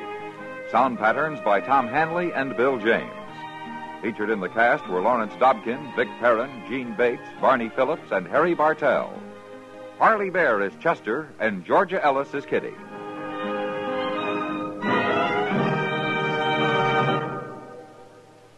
Live modern. Smoke L&M. Live modern. Change to L&M. Live modern. Smoke L&M. Only with L&M can you enjoy the full, exciting flavor of today's finest tobaccos. No other cigarette, plain or filter, gives you the full, exciting flavor you get through the pure white Miracle Tip. So light up, free up, let your taste come alive. Live modern. Smoke L&M. Join us again next week for another specially transcribed story on Gunsmoke.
Gunsmoke, brought to you by L&M, the modern cigarette that lets you get full, exciting flavor through the modern miracle of the pure white Miracle Tip. Live modern. Smoke L&M.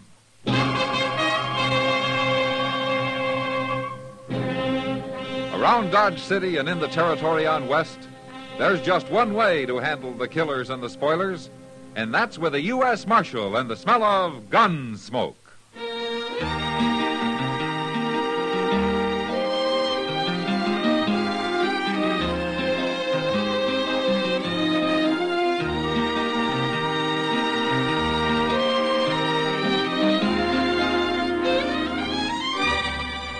Gunsmoke, starring William Conrad. The transcribed story of the violence that moved west with young America. And the story of a man who moved with it. I'm that man, Matt Dillon, United States Marshal. The first man they look for and the last they want to meet. It's a chancy job, and it makes a man watchful and a little lonely.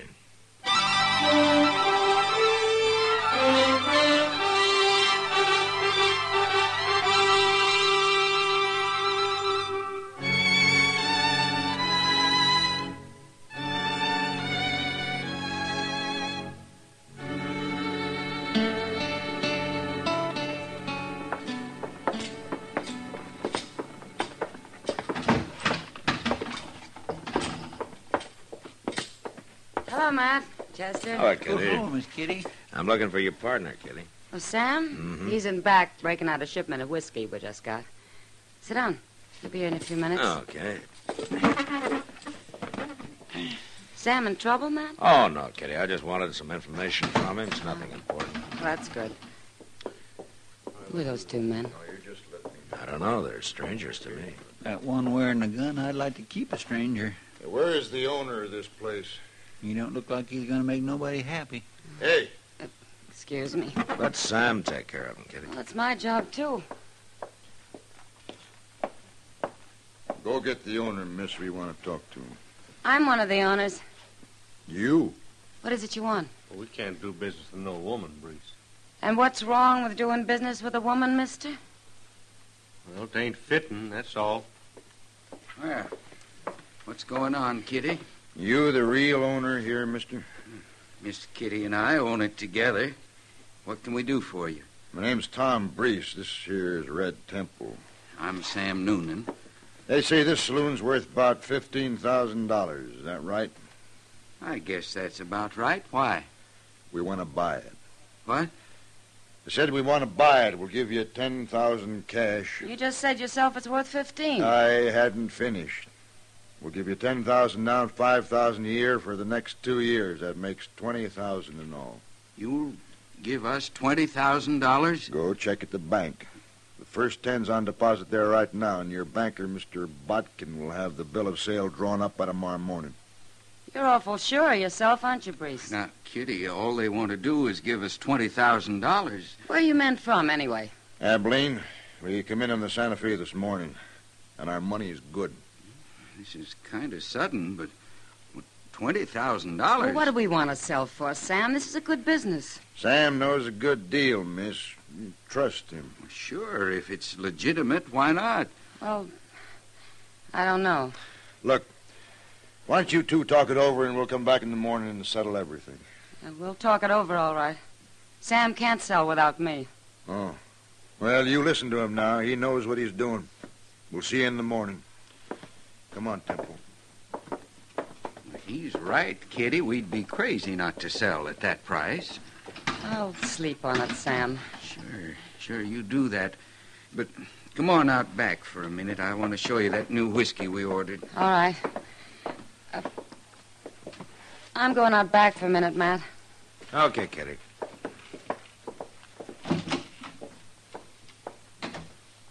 Well, I'll be doggone. What do you make of that, Mr. Dillon? Sounds like a good deal, don't it? Yeah? If, like Sam said, it's legitimate.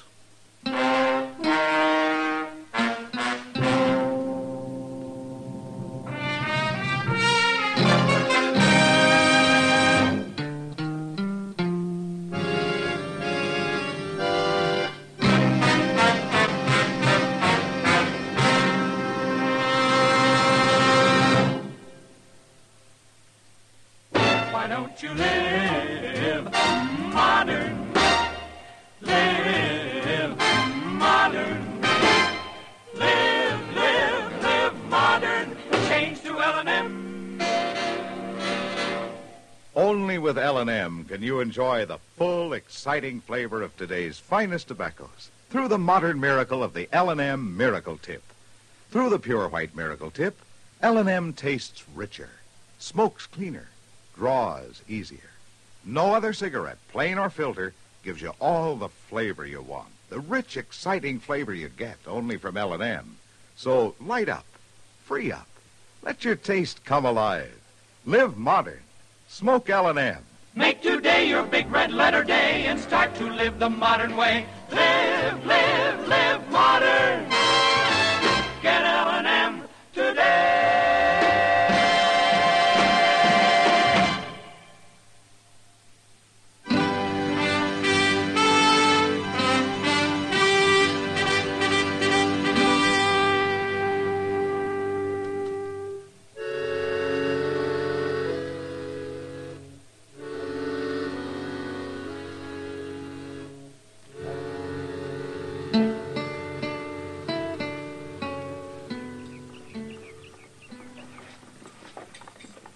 I just ate and I'm still hungry.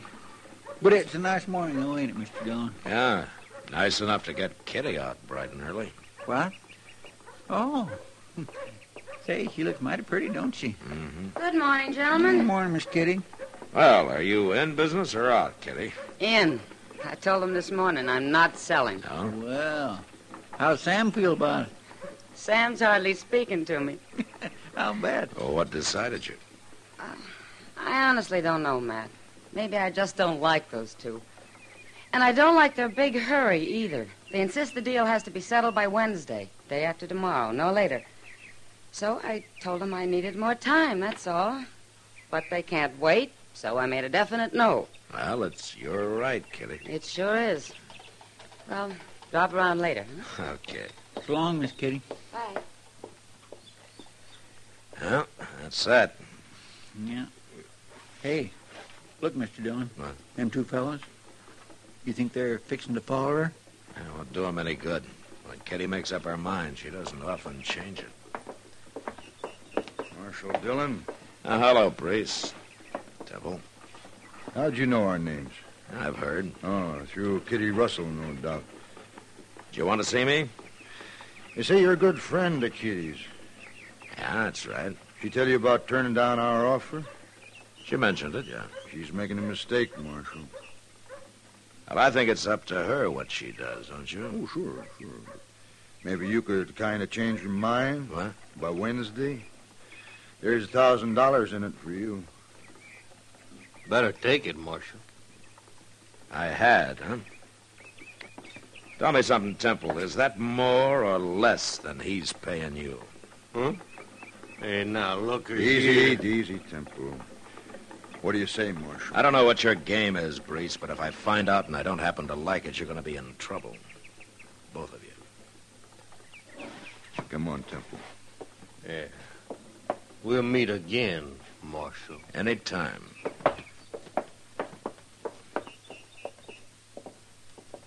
My goodness, they're going to bear watching, ain't they? Yeah, they sure are.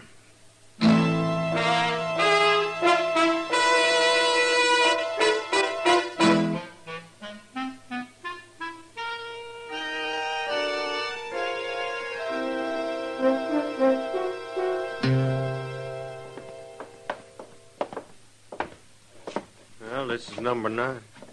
Go ahead, Temple. Knock.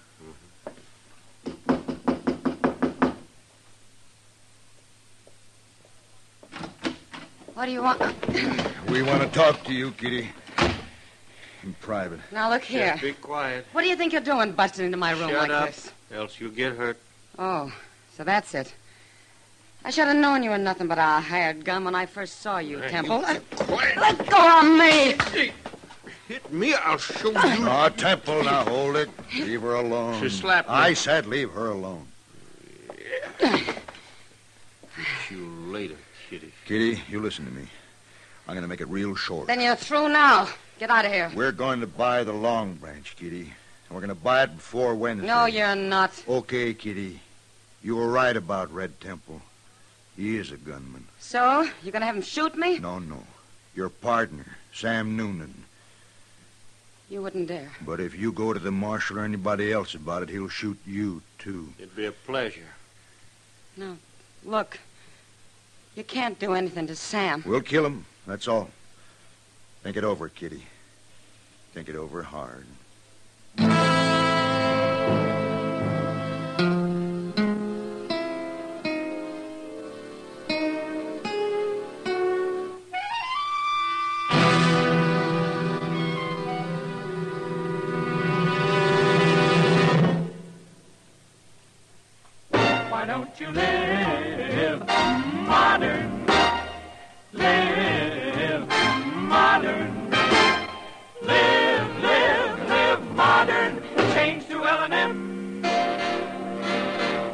L&M is the modern cigarette that lets you get all the full, exciting flavor of today's finest tobaccos. No other cigarette you can buy, plain or filter, gives you the flavor that you get through the modern miracle of the L&M Miracle Tip. Through the pure white Miracle Tip, L&M tastes richer, smokes cleaner, draws easier. So light up, free up, let your taste come alive. Live modern. Smoke L&M. Make today your big red letter day and start to live the modern way. Live, live, live modern. Get L&M today.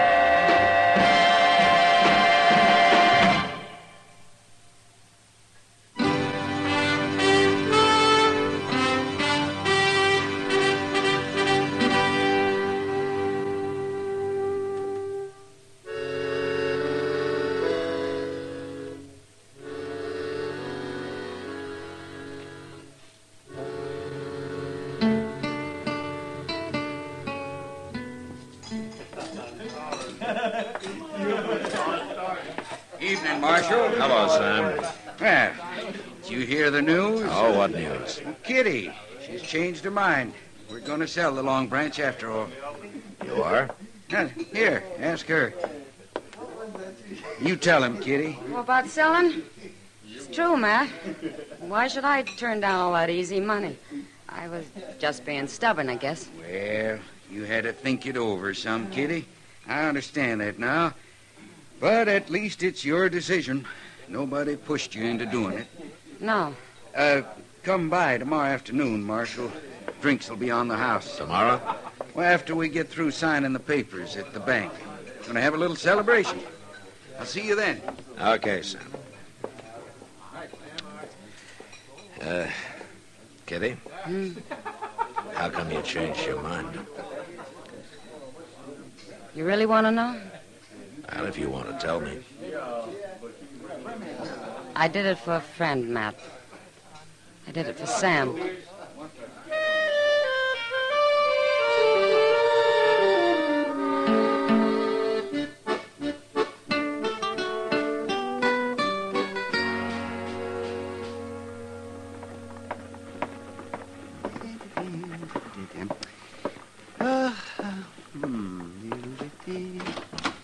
Well, good morning, Matt. It's past noon, Doc. Well, then it's time to go eat some dinner. All right. As soon as Chester gets back from the depot. Depot? You go to meet somebody? Oh, Chester meets everybody who comes in. But his excuse is that he's picking up the mail. Oh, sit down, Doc. Thank you, Matt. That's good. Say, you know, Dodge ought to put Chester on the payroll as a kind of official greeter. Yeah, he'd like that. Wouldn't he? But it's kind of funny. He welcomes them, makes them feel at home, and then you come along and look them over and run half of them back out of town again. Well, maybe that's why I'm not as popular around here as I might be. Well, lawman isn't supposed to be popular, man. Not if he's doing his job right. No, I guess so. You know, practically everybody has something on his conscience, Doc. Yes, that's true. Yeah, that is. Even of me. Oh? You want to tell me about it, or wait till I find out and come after you, huh? Well, no, I'll wait. It'll kind of give you something to think about on a rainy afternoon. Okay, Doc. Mr. Dillon, Oh, hello, Doc. You here? No, I'm not, Chester. Oh, a friend of yours is in town, Mr. Dillon. I met him down at the depot. Oh, who, Chester? Glenn Horn. Do you remember him? Sure I do. One of the richest gamblers in Abilene. What's he doing here? He didn't say. Oh, where is he? He went to the Dodge house. He said he'd be by later. No? Glenn Horn doesn't travel for pleasure. I think I'll go see him right now.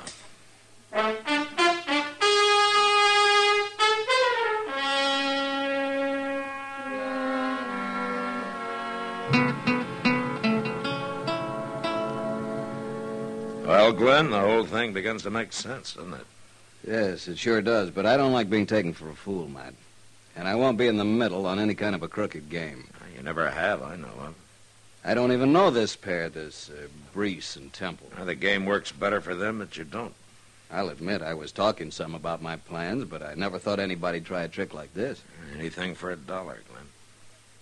I suppose you've got some fool law here against shooting people. Well, you take him back to Abilene and shoot him. I'd rather have Bill Hickok worry about it. No, I'm serious, man. And you leave the fighting to me, Glenn. If there is any. Do you think this Red Temple's much of a gunman? You never know till it happens. But if we handle it the way we plan, maybe there won't be any shooting. Men like them never give up easy, Matt.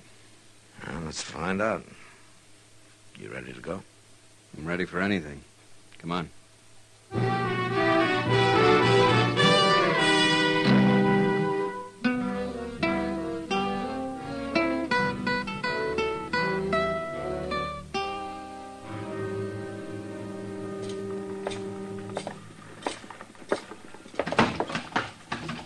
Hey, Marshal, come over to the bar. Have a drink. Now, we just started celebrating, Marshal. What'll you have? You can draw me a beer, Sam. Coming right up. The deal's all set, huh, Kitty? Signed and sealed, Matt. Uh-huh. Hello, Breeze. Temple. Marshal. Sam and Kitty have 10,000 cash in the bank, Marshal, and I've got the bill of sale. Right here. Ah, that's fine. Breeze. Glenn Horn. He got here just right, didn't he? Sure did. Let me handle this now. Yeah. Who is he, Matt? Wait a minute, Kitty.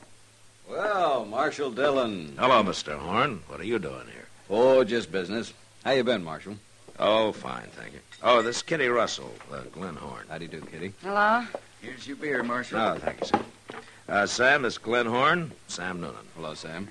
Have a drink. We're celebrating. No, thanks. I'm taking the train back to Abilene in a few minutes. What'd he say? Shut up, Temple. I thought you were here on business, Mr. Horn. Well, I was, Marshal, but I've changed my mind. Matter of fact, I was going to make an offer for the Long Branch here. You were going to buy it? Well, I was going to try to buy it, Miss Kitty. I guess I told everybody in Abilene about it. I even told them I was going to offer $15,000 for it. Hey, excuse me, Mr. Horn. My name's Brees. My partner there's Red Temple. We just bought the Long Branch. Well, that's fine, Mr. Brace. I wish you good luck with it. Yeah, you haven't really changed your mind, have you? Yes, I've decided I prefer Abilene to Dodge. I don't know why I was thinking of moving anyway. Yeah, but it's for sale. We'll sell it to you, maybe even for $14,000. You'll do what? You stay out of this. No, it's no use, Mr. Brace. My mind's made up. Goodbye, Miss Kitty. Goodbye. Sam. Goodbye, Mr. Horn. Good to see you again, Marshal. Yeah, I'll look you up in Abilene sometime. Bye. We can't let him go, Breeze. He means what he says, Temple. Hey, Kitty. Sam, I got something to tell you. What? Here's the bill of sale. You can have it back. What do you mean? We've changed our minds, too. We want our money. What's going on here, anyway? Deal's off. We want our money. We're going back to the bank and get it right now. But you can't do that. Yes, we can. Wait a Sam. minute, Temple. I want to explain Marshal, something. just you keep out of this. Not now. likely. What is it, Matt? It's real simple, Kitty.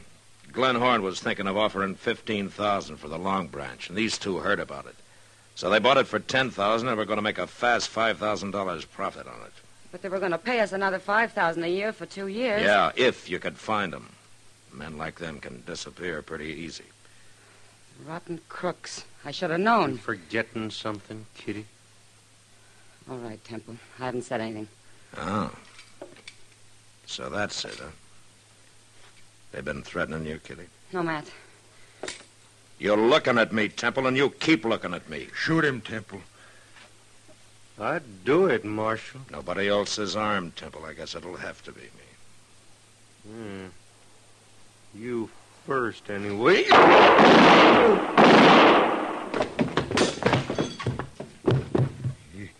You killed him. You should have hired a better gunman, Brees. Now, you can't touch me. I ain't done nothing illegal. No, but you're leaving town after we go to the bank. What? You want your money back, don't you? Kitty, you and Sam come along, too. Glenn Horn is waiting there with $15,000 if you still want to sell. No. No, that ain't fair. Brees, you're lucky to get out of this alive. Now, you keep quiet. You two, you still want to sell? But I ain't even going to the bank, Marshal. After this, I'm leaving all such matters with Kitty. Good. Then we're still going to be running this place, Sam. Let's go, Matt.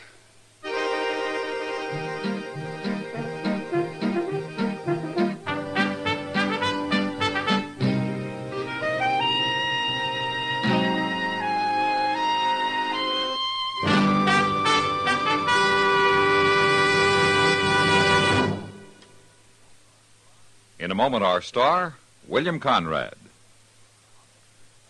How can we make America a better place to live? First, we must keep our own homes in good condition. That goes without saying. Secondly, we must clean up slums. Slums hurt everyone, not only those who live in them. If there's a slum near you, it lowers the value of your house. If there's a slum anywhere, it breeds delinquency and crime, which you pay for in higher taxes. What can you do? Well, some slums are beyond repair and should be torn down, but some can be rehabilitated.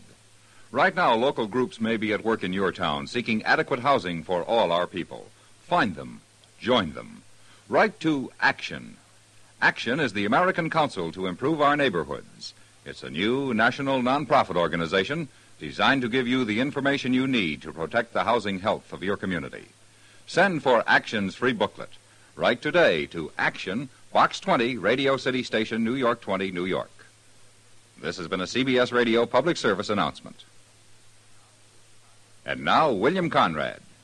You know, on the frontier, most men, even the gunfighters, wore only one gun.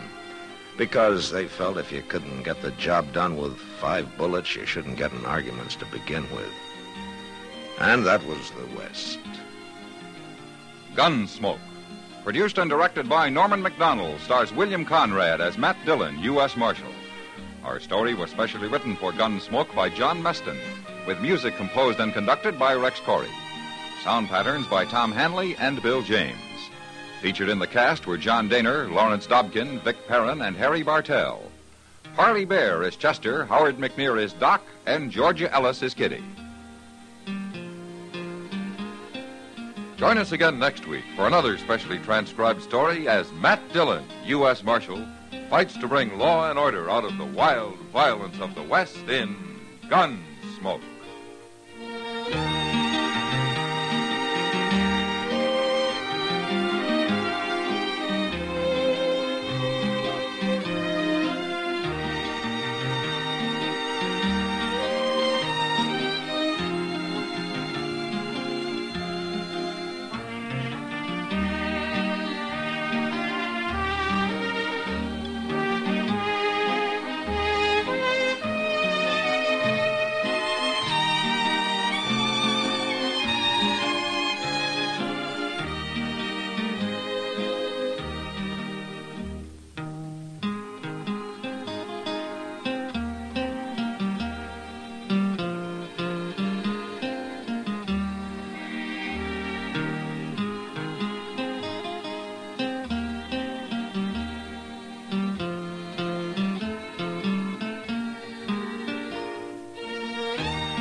Gunsmoke. Brought to you by L&M, the modern cigarette that lets you get full, exciting flavor through the modern miracle of the pure white miracle tip. Live modern. Smoke L&M.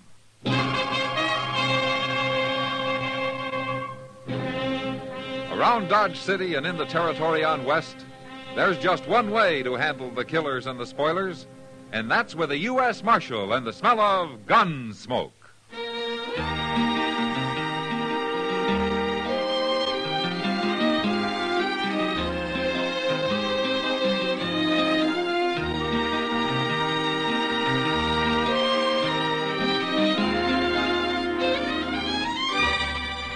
Gunsmoke, starring William Conrad. The transcribed story of the violence that moved west with young America. And the story of a man who moved with it. I'm that man, Matt Dillon, United States Marshal. The first man they look for and the last they want to meet. It's a chancy job, and it makes a man watchful. And a little lonely.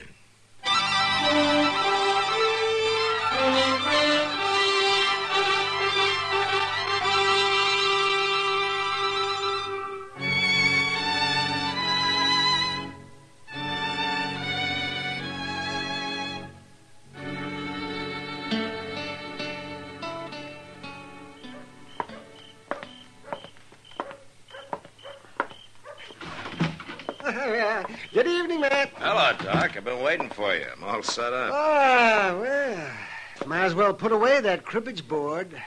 We won't be playing tonight. Oh, why not? You found an easier mark? No, but you're going to hightail it up the street once you hear the news. Yeah? Matt, Belle's back. Belle? Belle who? Belle who? Belle Ainsley, that's who. You got a mighty short memory for a man who used to eat dinner out at her place 2 and 3 times a week. Well, she was a good cook, that's all. Besides, that was 3 years ago. Oh, Matt, you know doggone well you... Why don't you forget it, Doc? Is Jess Kreider with her? No. She's come back alone. Well, that's too bad. Too bad? Why? Jess Kreider's no good. That's just why. He was wanted 3 years ago when he left here with her, and he's wanted even more now. Here, take a look at this bulletin from Wichita. Hold up at the Stockman State Bank, wounding 2 bank guards. Santa Fe, 3 counts of highway robbery. Lordsburg, hold up at the Butterfield stage, driver killed. All right, so Jess Kreider's a thieving killer. Everybody knows that. Well, that's why I'd like to see him come back. Mr. Dillon? Yeah, what is it, Chester? Guess who is back, Mr. Dillon? I already know, Chester. Yeah, but that ain't all. Chester, if one more person comes in here and tells me about Belle Ainsley, so help me out. You're what, Matt? Belle. She was right outside, I was going to say. Well, come on. Come on, Chester. I'll buy you beer. Well, Gosh. Well, I'll see you later, Mr. Dillon.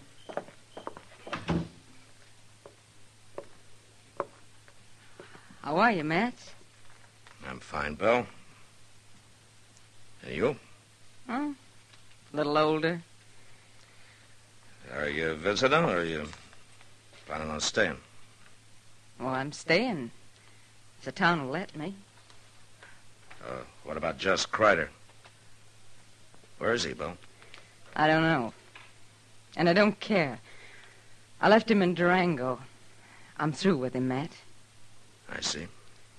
I want to stay here with my father. He's getting old, and my kid sister, Phyllis, well, she's grown into a young woman since I went away. And pretty bitter, I understand, when it comes to you. She'll get over it. Everybody will, if you'll help me, Matt. Help you? 3 months after I left, I came back, if you remember. And I found the good people of Dodge had already tried and condemned me. What could I do but go back to Jess? Well, you chose to run off with him in the first place. Shucks. Who knew whether I had? Who bothered to ask? You? Anybody? What are you saying? Matt, I rode out of Dodge, thrown across the back of Jess Kreider's saddle, with a gag in my mouth and my hands tied. Oh. Why didn't you tell somebody that? Who'd have believed it? Yeah, but he didn't keep your hands tied for 3 years, Bill. Matt, a woman has to have somebody. Somebody who wants her. And nobody here did. As bad as he was, Jess was my man. Yeah. What do you want me to do, Bill? Just tell people, that's all. If you believe me. Just tell them how it happened.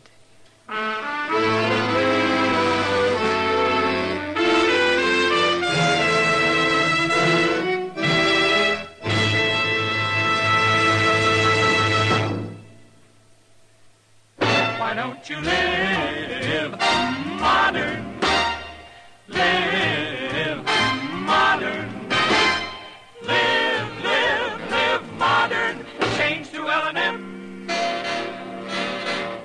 Only with L&M can you enjoy the full, exciting flavor of today's finest tobaccos through the modern miracle of the L&M Miracle Tip. Through the pure white Miracle Tip, L&M tastes richer, smokes cleaner, draws easier. No other cigarette, plain or filter, gives you all the flavor you want. The rich, exciting flavor you get only from L&M. So light up, free up, let your taste come alive. Live modern. Smoke L&M. Make today your big red letter day and start to live the modern way. Live modern. Get L&M today.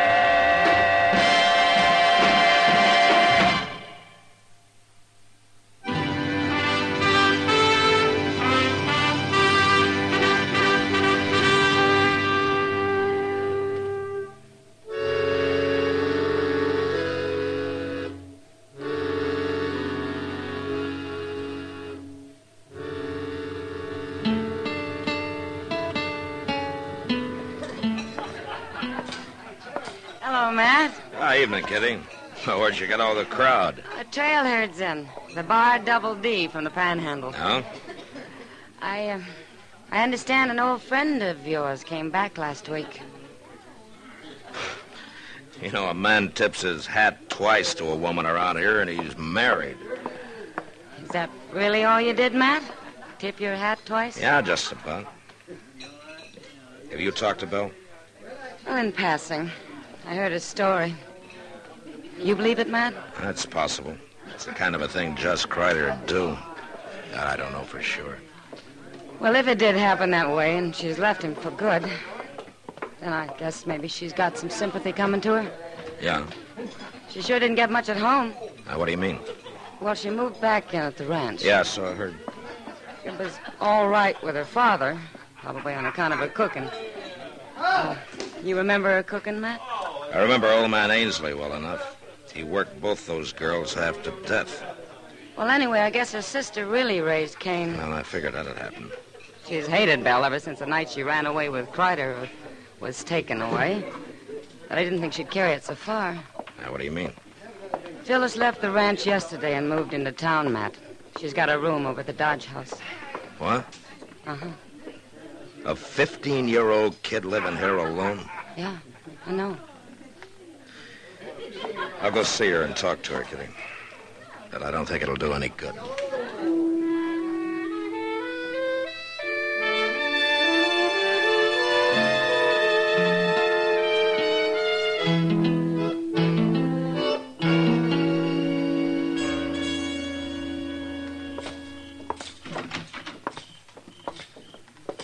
Well, good evening, Marshal. Chester. How are you, Dovey? Some of my guests been kicking up their heels, have they? Dovey, I understand that the youngest Ainsley girl, Phyllis, took a room here yesterday. Is that right? Yeah, she certainly did. Wanted to get away from that environment, I reckon. I can't say I blame her, Marshal. I know if my sister'd been cavorting around for 3 years with a cutthroat like Jess Kreider, Dovey, would you mind telling the girl that I'd like to talk to her? Well, I can't very well do that, Marshal. Oh, why not? Because she up and left this evening. What? Yep. I've already let the room to somebody else. She said she was leaving the country and wasn't coming back. Leaving the country? Well, was she alone? Well, now, she walked out alone, but I kind of had the impression there was some man waiting for her outside. And you let her go? Well, there wasn't nothing I could do about it. Well, you could have told somebody, her family or me. She's only 15, Dovey. Well, that's growed up the way I look at it. Anyway, I figured it's just another case like her sister Belle. And it sure ain't none of my responsibility.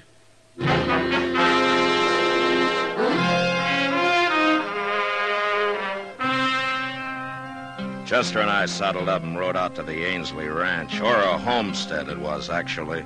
A broken back spread with a flinty range and short water. When we got there, we sat and talked with Belle and her father, all polite and formal-like. And nobody saying much of what they meant. Chester kept looking at me funny because I didn't mention young Phyllis, but I'd decided against that 2 minutes after we walked in. And I still hadn't said anything when we left. Belle came out into the yard with us. It was nice of you to ride out, Matt, Chester. Well, Nobody else from town's even been near the place. Now, they're slow people to change, Belle. It takes them a while, I guess. They got to get over feeling kind of awkward around you, I guess. Well, it's not only the outsiders who feel awkward around me. Oh? Well, I guess you wondered where Phyllis was. She's moved out, Matt. She took a room in town. Well, she'll get over it. A girl can be pretty flighty at that age. I suppose so. Well, thanks for coming out. Sure. You ready to ride, Chester? Yes, sir. We'll see you again, Belle. I hope so. Good night, Matt. Good night, Chester. Good night. Mr. Dillon, you didn't say one word about Phyllis. Wait a minute, Chester. We're going to ride away from here now, but we're coming back later tonight. What? Didn't you notice how they acted? Old man Ainsley was scared to death, and Belle was jumpy as a young colt. Well, I did notice that, but... Belle didn't come back home alone, Chester. Just Kreider's around somewhere.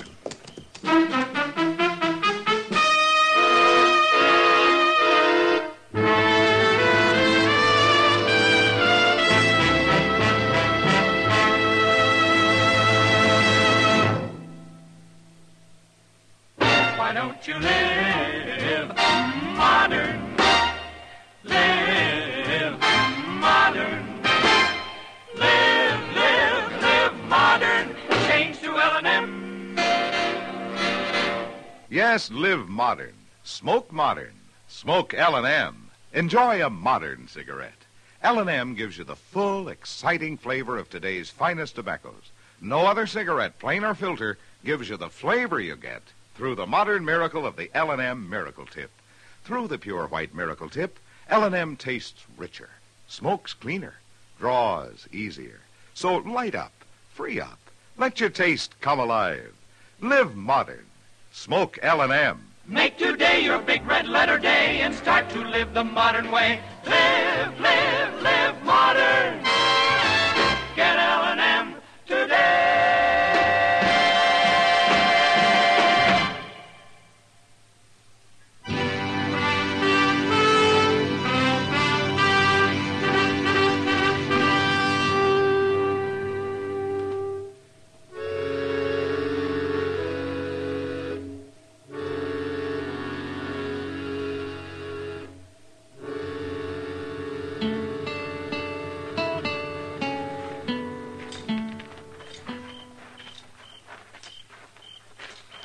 You figure Crider was right there in the house tonight when we was, Mr. Dillon? No, he couldn't have been, Chester. There's no place for him to hide. Probably holed up in the barn. We'll look there first. Yes, sir. There's a lantern burning inside. Yeah. Now, you wait here and keep me covered. I'll edge up to the door and then go in fast. Yes, well, now, you be careful.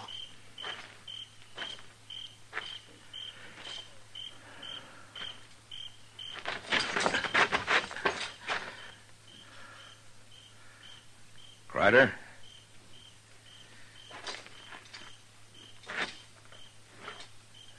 Jess?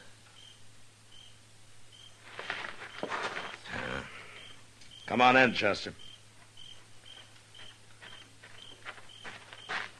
He ain't here? No, but he has been. You see that blanket on that straw there? It's made up for a bed. Well, maybe he's up at the house now. I don't think so. The only horse in here is that old Spavin mare Ainsley uses on the buckboard.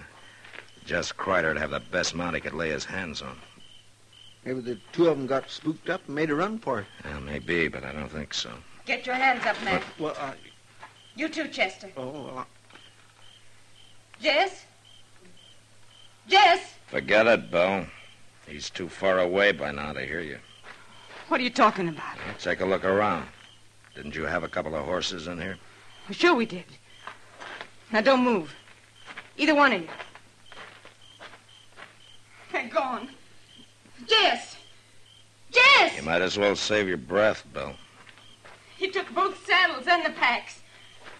You know where he went? Well, I can guess. Where? When's the last time you saw him this evening? Just before dark. I brought him out some coffee, and he said he was going to try to sleep. Matt, where'd he go? Tell me. There's not much point in holding a gun on us. Not now. Stay back, Matt. Let's have it, Bill. No. Thanks. Well, now, a man can breathe a mite easier without that thing staring him in the face. What's happened to Jess? Tell me. What do you care? You've left him, haven't you? You said you had. Oh, I only came and told you that so you wouldn't get suspicious. Jess caught a bullet in that hold-up at Elko. It was bothering him some, and we had to find a place to stay for a while. So you brought him home to the family, huh? And in less than a week, your kid's sister ran away from home. She didn't run away. I sent her into town. And why? What's the difference why? Because Jess was bothering her, is that it? What are you saying? He's always been known for it, Bill. Was that the reason? All right, that was the reason. She's my sister, Matt. And she's only 15. And Jess is your man, huh? Isn't that what you told me when you came to my office? Sure, that's what I told you, but never mind that now. I want to know what's happened to Jess. The same thing that happened to Phyllis, I guess. She checked out of the Dodge house this evening, Bill. She said she was leaving the country for good. What? A man was waiting for her outside. And Jess Crider left here with 2 horses. Get him, Matt. Go after him and get him. You know where he might be. Of course I know. I know everything about him. I've had 3 years to learn, haven't I? All right, then where is he? He'll only ride at night. He'll stop at sunup. There's an abandoned shack about a mile west of where Little Deer Creek runs into the Arkansas. Yeah, I know the place. Well, that's where he'll be. We've used it before. We stopped there on our way in. All right, Bill. That business about your hands being tied, being thrown across the back of Kreider's saddle. That part was true, Matt. All right, Bill. Come on, Chester, let's ride.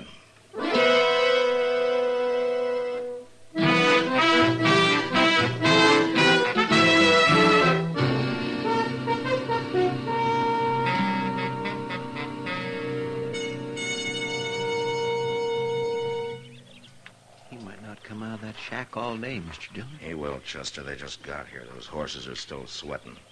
He won't leave them standing there saddled for long. It wouldn't be too hard a chore to slip up through that plum thicket there at the back. No. If he fights, I don't want the girl in it.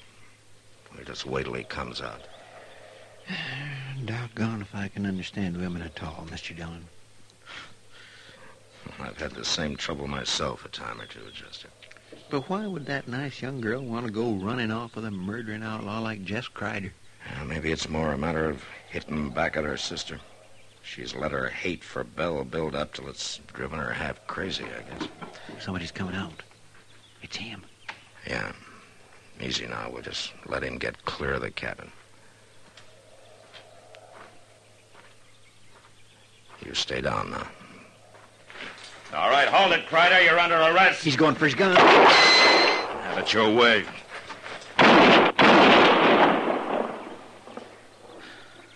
Okay, Chester.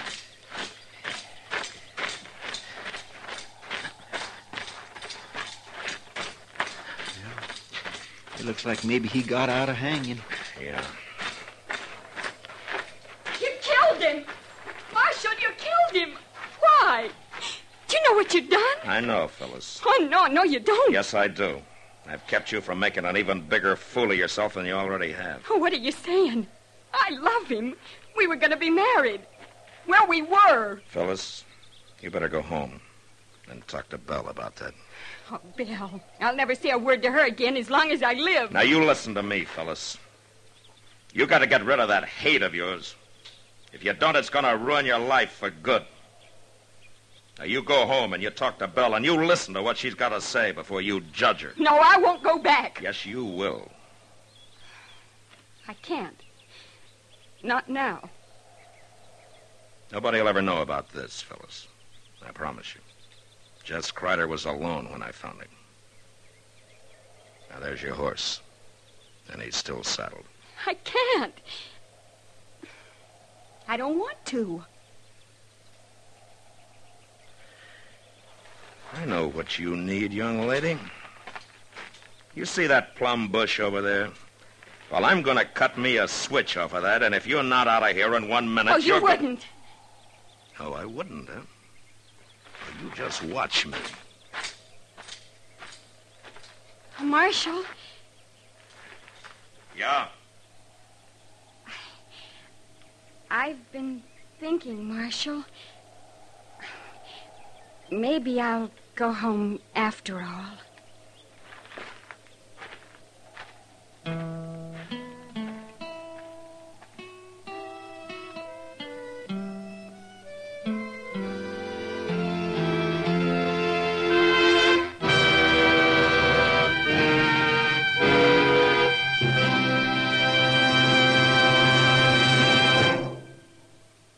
In a moment, our star, William Conrad. Learn more now, earn more later. That's a motto CBS Radio wishes every college student would paste inside his or her wallet. A lot of those collegiate wallets are a good deal fatter than usual these days, thanks to summertime jobs. And as a result, quite a few young men and women are finding themselves tempted to forget about school this fall and keep on with that job. This isn't such a smart idea as it may seem. It's a plain and simple fact that dropouts from college are less likely to find and keep better-paying jobs. Quit school before you've finished, and you're not only cutting down on your chances for a really good job, you're also throwing away thousands of dollars of possible future income. Finish college, get all the education possible, and your lifetime income is many thousands of dollars higher. America needs well-educated young men and women, and the rewards are sure. So if you're wavering now that school's about to open, don't decide against your future. Go back. And remember, learn more now, earn more later. And now, William Conrad. You know, when men on the frontier were able to prove up some good land, they were usually content. But next week, after building a prosperous ranch, two lifelong friends nearly lose everything, even their lives, because of some side meat and hominy grits. And that was the West.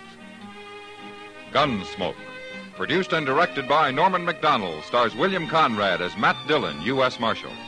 The script was specially written for Gunsmoke by Les Crutchfield, with editorial supervision by John Meston. The music was composed and conducted by Rex Corey. Sound patterns by Ray Kemper and Bill James. Featured in the cast were Virginia Christine, Ralph Moody, and Sammy Hill. Parley Bear is Chester, Howard McNear is Doc, and Georgia Ellis is Kitty. Join us again next week for another specially transcribed story on Gunsmoke.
Gunsmoke. Brought to you by L&M, the modern cigarette that lets you get full, exciting flavor through the modern miracle of the pure white miracle tip.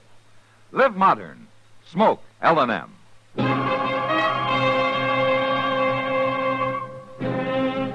Around Dodge City and in the territory on West, there's just one way to handle the killers and the spoilers, and that's with a U.S. Marshal and the smell of gun smoke.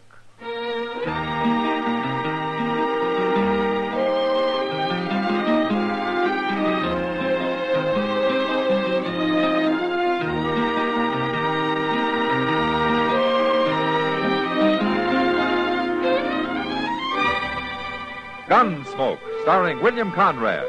The transcribed story of the violence that moved west with young America. And the story of a man who moved with it. I'm that man, Matt Dillon, United States Marshal. The first man they look for and the last they want to meet. It's a chancy job, and it makes a man watchful and a little lonely.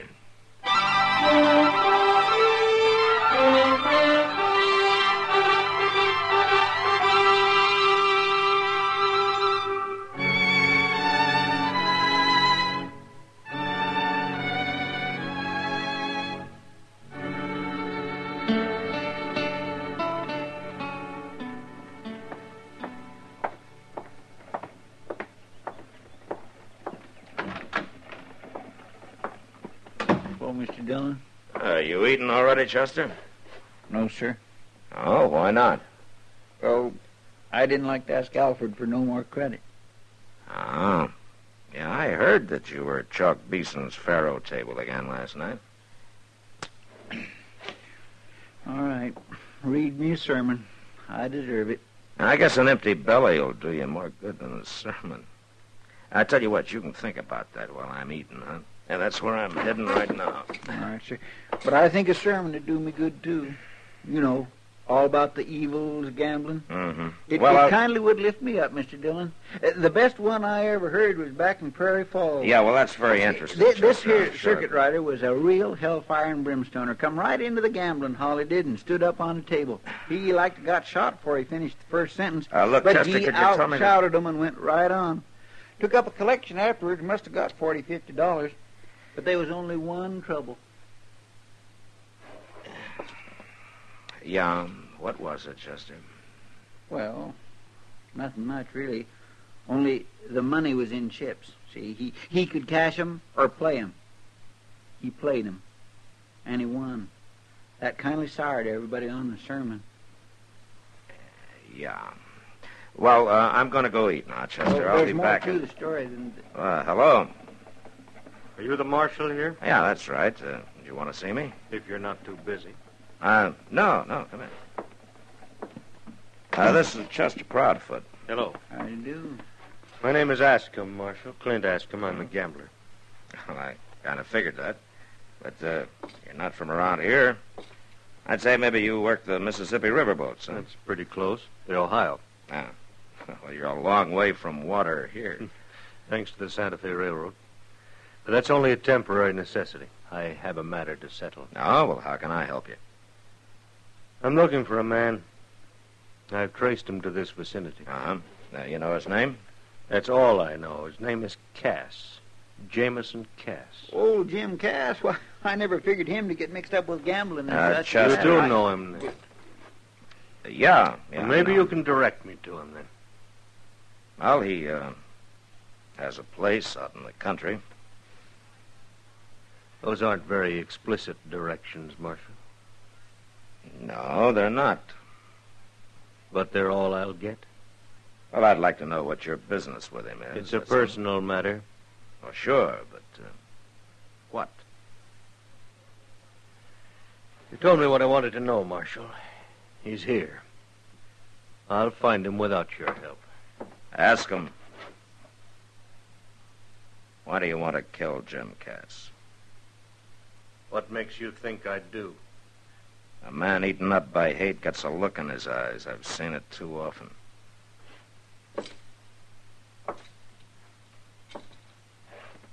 Now, why? I've got reason. Better be a good one. You say you've never even seen Jim Cass? Nope. Well, he's a peaceful little man. He doesn't even wear a gun. And murder is illegal around here. I'll remember that. You better remember something else, too. Jim Cass is a friend of mine. You go anywhere near him, and it'll be a pleasure to run you clear out of the country. It wouldn't do any good, Marshal. I'll get him, sooner or later. Good afternoon. Well, what in the world? He don't mean that. I'm afraid he does, Chester. But why? There ain't a nicer, harmlesser little fellow anywhere than old Jim Cass. Now, what do you suppose could bring a man to hate him so? I don't know, but I better find out. Chester, you watch things here. I'm going to ride out to Jim's. Huh? All right, sure, but ain't you going to eat? Oh, I can do that later. You keep an eye on Ascom, and if he should head that way, you follow and warn me, All huh? right, sure I will. Well, Matt, how I just came down to eat with you. You going out? I'm just riding out to Jim Cass's, Doc. You are? Now, that's a long, hot ride to make for nothing. Now, what do you mean, for nothing? You won't find anybody there. I saw Jim Cass over at the Long Branch now 15 minutes ago.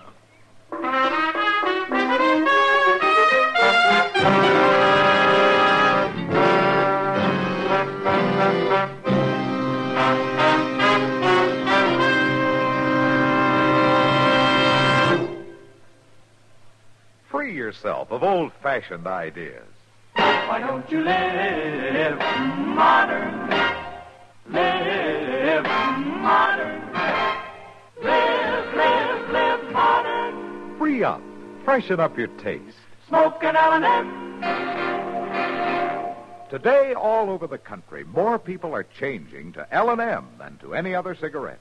And it's all because only L&M gives you full, exciting flavor through the pure white miracle tip.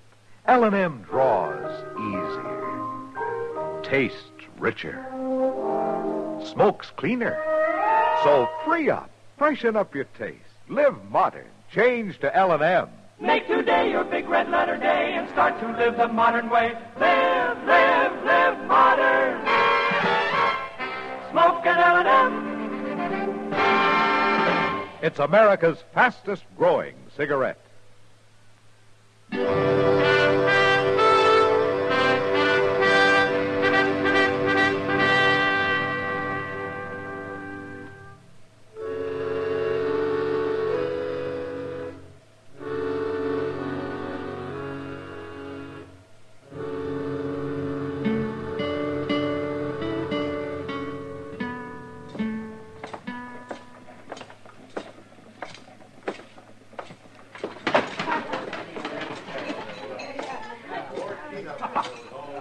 Well, hello, Matt. Hello, Kitty.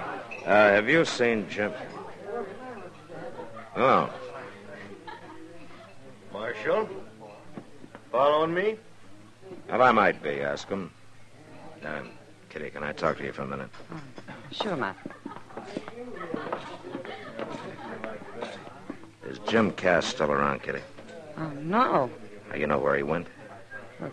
Home, I suppose. His wagon was hitched right outside. He got in and drove off about 10 minutes ago. Yeah. All right, thanks. Well, what's the matter, Matt? And I just want to see him alive. Alive? Jim Cass? Kitty, do me a favor, will you? Yeah. When I leave, you see that Ohio River gambler's entertained for a while, will you? Sure, as long as he's got money. Okay, thanks, Kitty. Marshal, have a drink. No thanks, ask him. Marshal, I've never had any trouble with the law. I don't want any now. This has got nothing to do with you. A deliberate killing is the business of the law anywhere, ask him. He'll have his fair chance. Sure, house odds, huh? I told you Jim Cass is not a fighting man. So you'll do his fighting for him? If I have to. I'm sorry, Marshal. Sure. But you won't stop it, will you? No. You must have a powerful hate. I have. I could lock you up, you know. Mm-hmm. And postpone it for a few days, that's all. And as for running me out of town, I'm leaving anyway, to go out to Cass's. If you want to warn him, you'd better go now. So you can follow me? I can find him without your help. Ask him, I'm going to warn you. You harmed Jim Cass, and I'm going to jail you or kill you. Fair warning, Marshal. If you can do it. I can do it.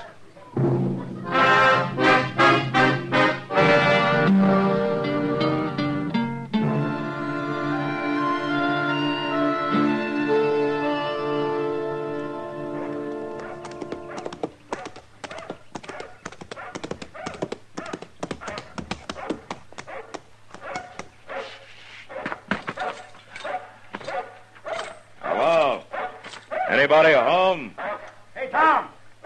Hush up out there now. Hush up. Stop it. Who is it? It's me, Jim. Matt Dillon. Oh, Matt. Good to see you. What brings you out here? Can I come in? Well, sure. I'll set the coffee to boil. It won't take a minute. Hey, some scorcher, ain't it? Yeah, it sure is. Yes, sir. Gonna be a late winter. Must be something important to bring you way out here on a day like this. It is, Jim. Something about me, Matt? Yeah. Well, say it. You know a man named Ascom? Clint Ascom? Ascom? Nope. A gambler, slick, young, dark-haired. Oh, no, not likely. From Ohio, riverboats. No. I was back east, Pennsylvania, a couple of years ago. You remember that? Yeah, I remember. I met some people, but I don't remember no gamblers. Not no Ascom. Jim, is there any reason why a man you've never even seen before would want to kill you? Kill me? Yeah, that's right. This fella, Ascom, he's here gunning for me? He probably followed me out here. Says he's got good reason. Well, it seemed to me like you ought to know about it if there was a reason like that. I don't know why any man I ever met wanted to kill me. Okay. That's good enough for me, Jim. What are you going to do? Wait for him to come, then take him. Well, seems like I ought to help. No, you just sit tight. Well, at least I'd like to ask him why. Gee, reckon that could be him? Yeah, maybe. I'll take a look. No, it's Chester. Hey, Tom, shut up out there now. Stop it. Tom. Here. Oh, howdy, Chester. Hi there, Jim. Nice dog. Say, Mr. Dillon, Yeah, Chester. ask him followed you out like you thought. But as soon as he spotted the place, he turned off. I come in to tell you like you said. Yeah. That's my mistake. Now we've lost him. He's out there somewhere waiting for us to leave. Well, what'll we do? Jim, maybe you better ride into town with us, huh? And let a gunman scare me off my place? Something no Kiowa or Comanche was ever able to do? All right, Jim. Come on, Chester. We'll head back toward town. Yes, sir, but ain't we... And then circle and come back. Oh, well, he'll likely use that drawback by the barn. That's the way the Kiowa come in. All right, Jim, but you stay in the house now. Well, don't worry none about me. I got my old scatter gun. Don't use it unless you have to, Jim. Come on, Chester.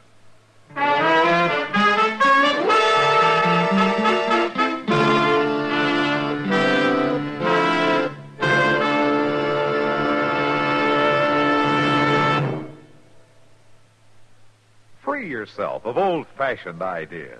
Why don't you live modern? Live modern. Live modern. Free up.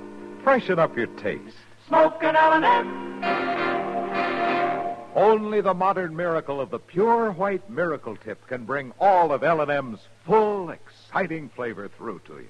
And that's the big reason why today more people are changing to L&M than to any other cigarette. Remember, L&M draws easier, tastes richer, smokes cleaner. So live modern. Change to L&M. Make today your big red letter day and start to live the modern way. Live modern. Smoke an L&M. It's America's fastest growing cigarette.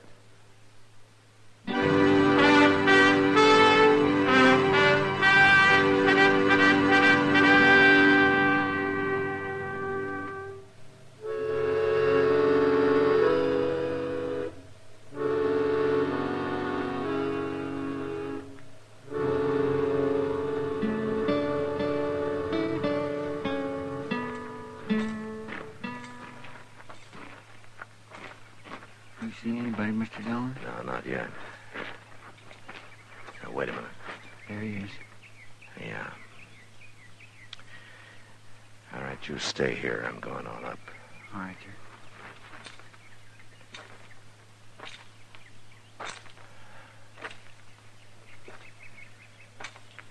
All right, hold it, Askham. What? You're covered. Don't make a move.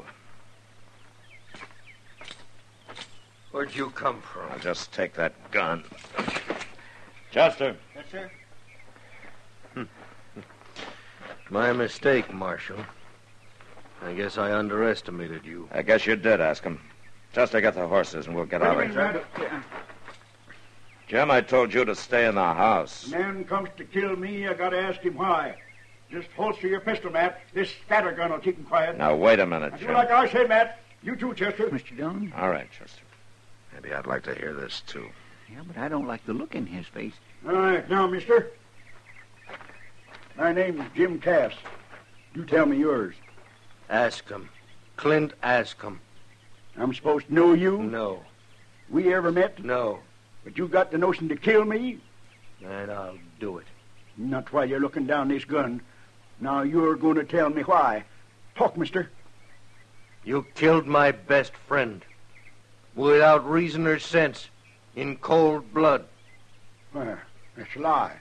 I never killed no man. Jameson Cass of Kansas Territory. On the night of June 12th, 2 years ago, in a barroom on the Cincinnati waterfront. You pleaded self-defense, and they let you go. Only it wasn't self-defense. It's taken me 2 long years to track you down. But that was an Indian. That was a Delaware Indian. He was my servant and he was my friend. The best friend I ever had. He was as good a man as you are, or any other white man. Jim, is this true? Well, Matt, ain't nothing to kill an Indian, you know that. You had no reason. Well, he jostled me, bothered me. Had no right being there at all with white men. Oh, I'll kill you with my bare hands. Stand back Ask now. him. You're still taking his part, Marshal.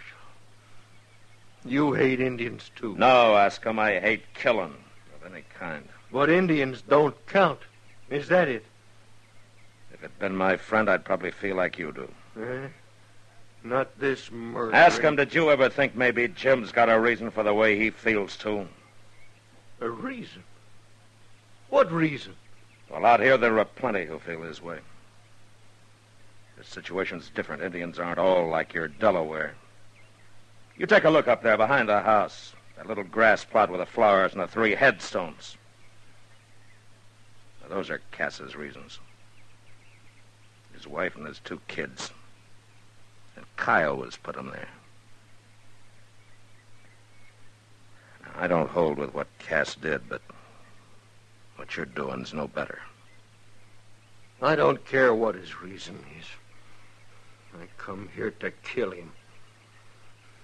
I'm going to do it. Ask him. All right, Mr. Indian lover, you will get your chance.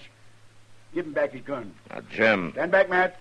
This is between him and me. You stay out of it. Give him the gun, Chester. No, Chester.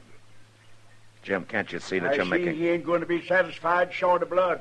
Well, now I ain't either. Now, wait a minute, Stand Jim. back, Matt. I'd hate to have to blast you. Use your head, Jim. Man comes to kill me. It's him or me. Mr. Dillon, that's a shotgun. Stay back, I told you. Put it down, Jim. Matt, I won't be stopped. Mr. Dillon, look out.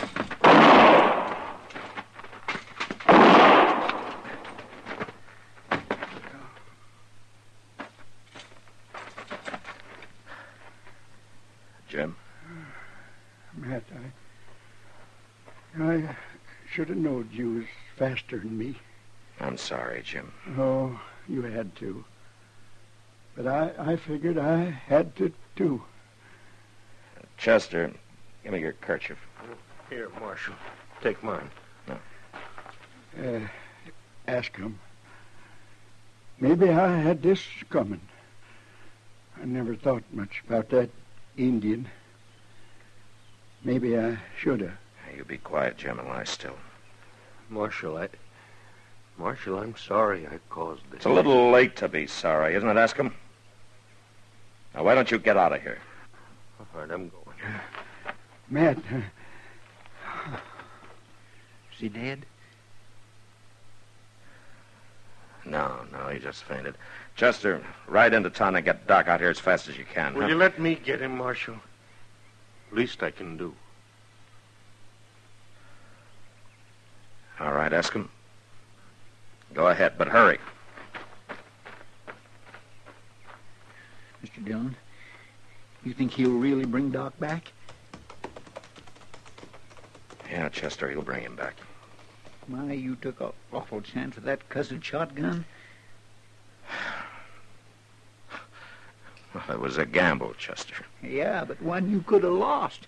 Well, maybe you better read me a sermon on the evils of gambling.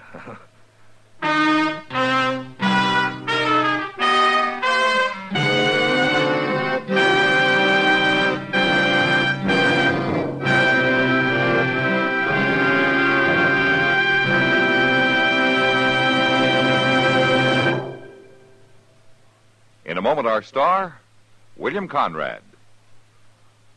When your child raises his hand in the classroom, does the teacher have time to answer his questions?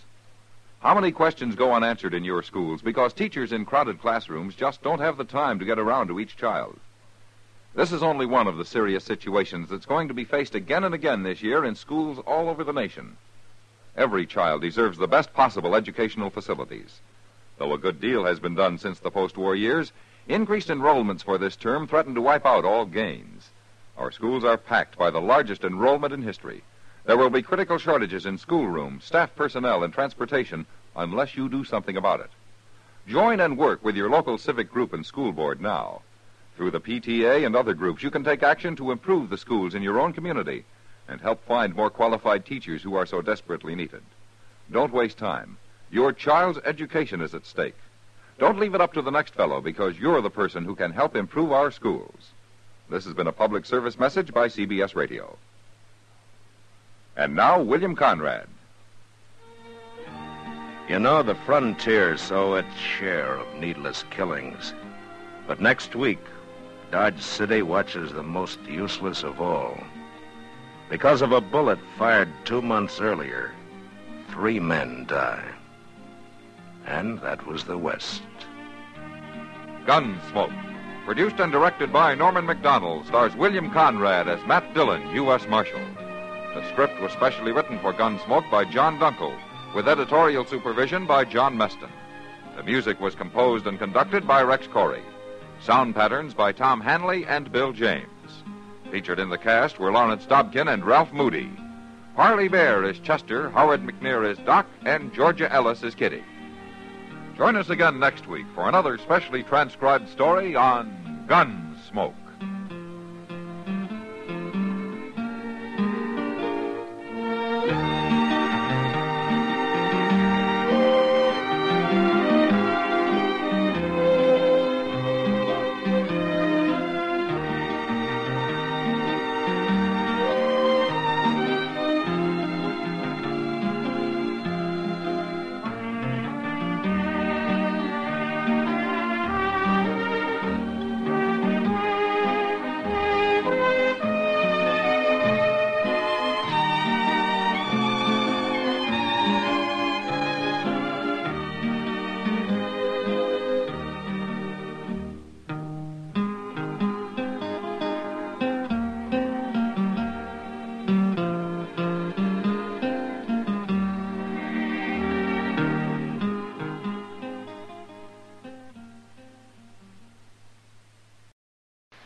Gunsmoke, brought to you by Chesterfield. Chesterfield packs more pleasure because it's more perfectly packed, thanks to Accuray. They satisfy the most. Around Dodge City and in the territory on West, there's just one way to handle the killers and the spoilers, and that's with a U.S. Marshal and the smell of Gunsmoke.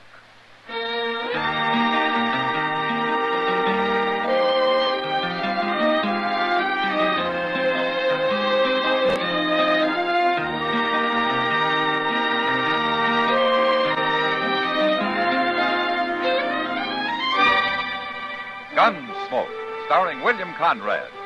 The transcribed story of the violence that moved west with young America. And the story of a man who moved with it. I'm that man, Matt Dillon, United States Marshal. The first man they look for and the last they want to meet. It's a chancy job, and it makes a man watchful and a little lonely.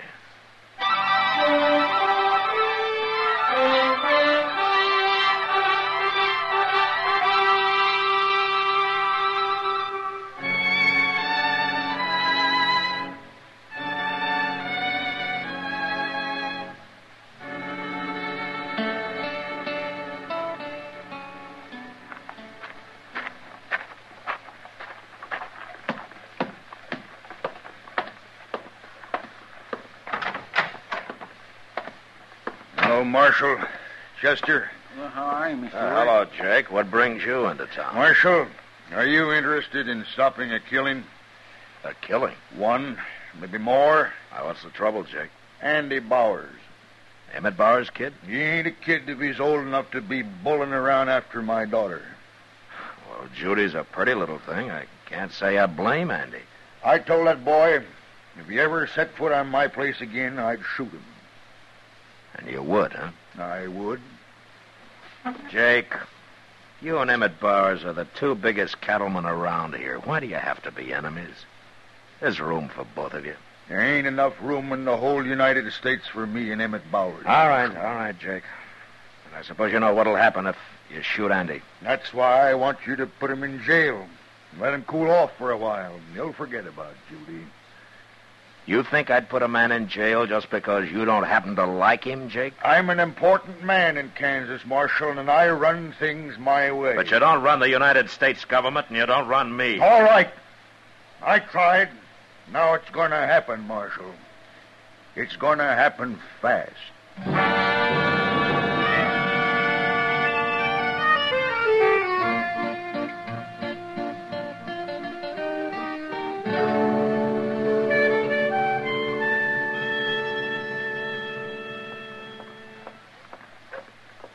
Hey, you two loafers better get saddled up. Your whittling days are over.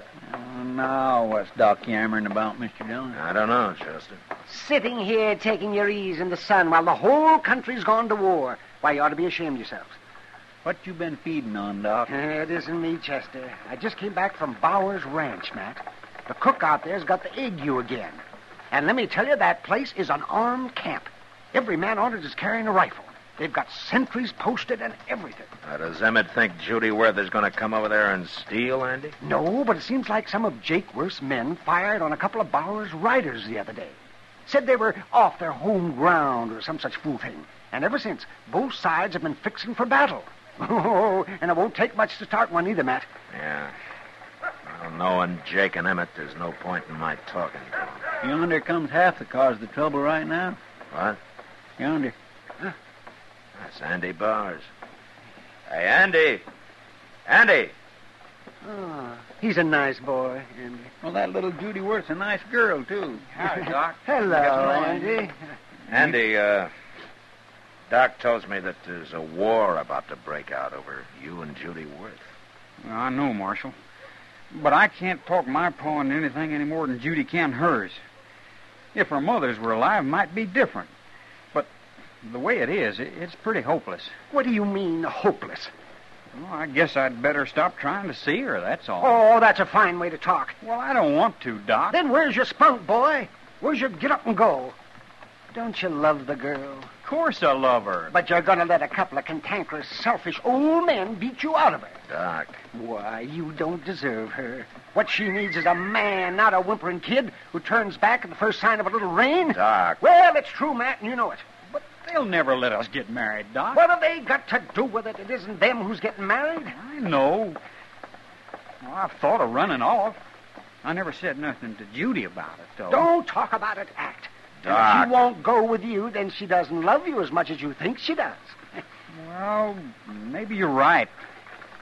What do you think, Marshal? It's not for me to decide, Andy. Yeah, you're right. It's my business. Mine and Judy's. Yes. I better get going now. Goodbye. Goodbye, boy.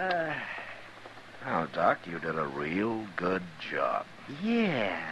You think he'll do it? I don't know. But if he does, there'll be war sure. And I know a broken-down, romantic old country croaker we can blame it on. Oh, fiddle-faddle. You want those kids to get married just as much as I do. And anyway, it's time you started earning your pay around here. Well, I got things to do. Let me hear what happens, Matt. Yeah, don't worry, Doc. You'll hear.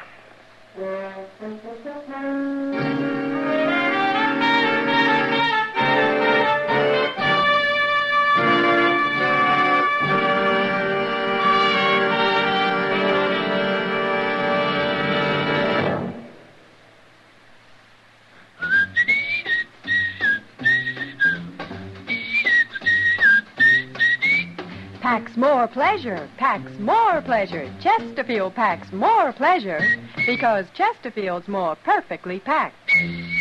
The more perfectly packed your cigarette, the more taste and mildness are released for you. Chesterfield, made by exclusive Accuray, has an open, easy draw that unlocks all the pleasure of fine tobaccos. Now, Accuray ensures an even distribution of tobacco from one end of your Chesterfield to the other. Chesterfield is firm and pleasing to the lips, mild, yet deeply satisfying, Chesterfield packs more pleasure because Chesterfield's more perfectly packed. To the touch, to the taste, Chesterfield packs more pleasure because it's more perfectly packed. By Chesterfield. Mild. Yet they satisfy the most.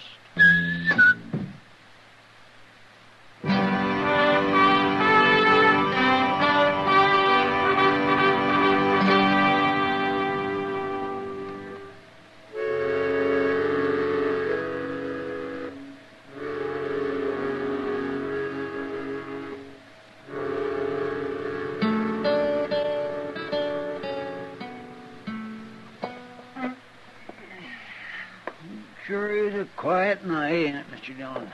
And nobody's lost his temper so far, Chester.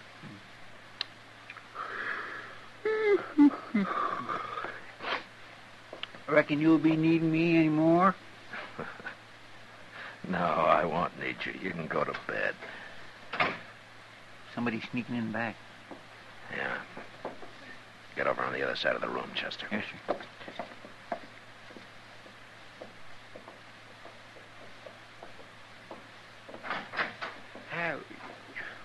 Why, it's Andy Bowers. Andy? Who's that in back of you? Come on, Judy. Hello, Marshal. Chester? Well, What are you two doing here? I got word to Judy, and she sneaked off and met me. Doc was right, Marshal. She wanted to go. Of course I did. Well, what did you come here for? We're being followed, Marshal. We gotta hide somewhere. You can't stay here, Andy. I'll think of a way we can sneak out of Dodge, Marshal. But we can't do it tonight. You say you're being followed, huh? Yeah. Judy's pa and a couple of his men. We lost them a few miles back, but they're sure to ride on into Dodge. Where'd you leave your horses? Oh, they're tied out and back. And I gotta do something with them. Look, Andy, your pa and Judy's are going to start a war over this, and you're putting me right in the middle of it. Don't you realize that? Well? I guess he's right, Andy. We can't get him mixed up in it. But he's the only man around here we can trust. I know, but it isn't fair to put all this on him.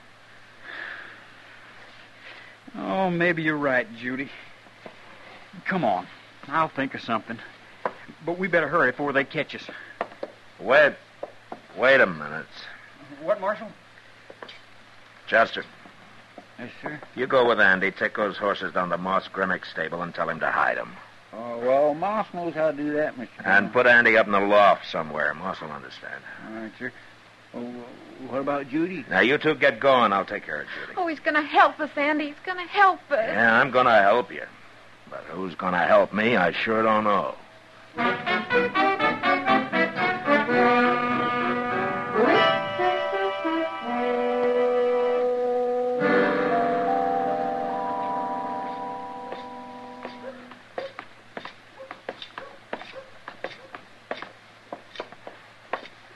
Here we are, Judy.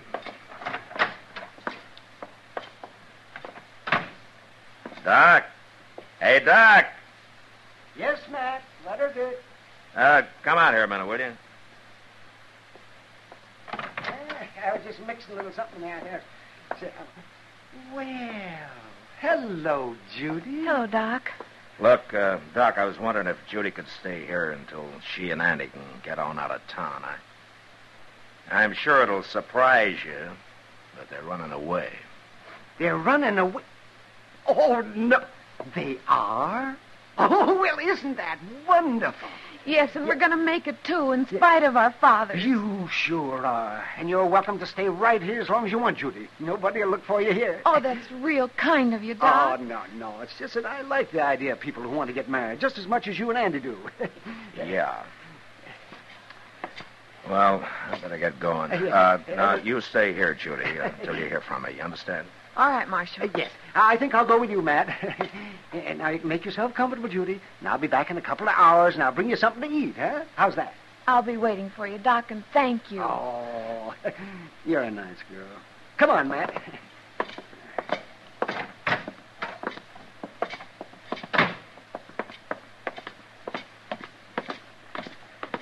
Well, Matt? Doc, I know how, but I don't know why I got mixed up in this. But I'm sure in it now.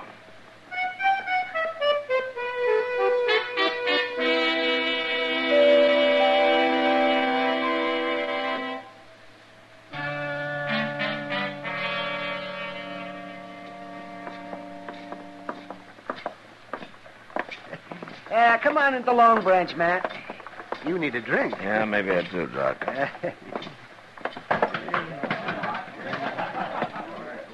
Say, look, Matt. It's Jake Worth. Yeah. Who's that with him? His name's Ab Drain, Doc. Ab Drain? Yeah, Jake's hired himself a gunman. And a pretty good one, too. Uh-oh. They've seen you. Yeah, you stay out of the way, huh? Don't worry.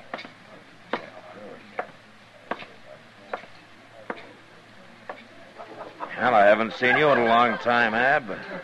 Cheyenne, wasn't it? Me and Jake have been looking for you, Marshal. How's that so? Where's Judy? Judy? Now, don't lie to me, Marshal. You know where she is. You're going to tell me? Is that what Ab's for, Jake? So you can push people around more than ever? Never mind him. I never have. Have I, Ab? You'll get it someday, Marshal.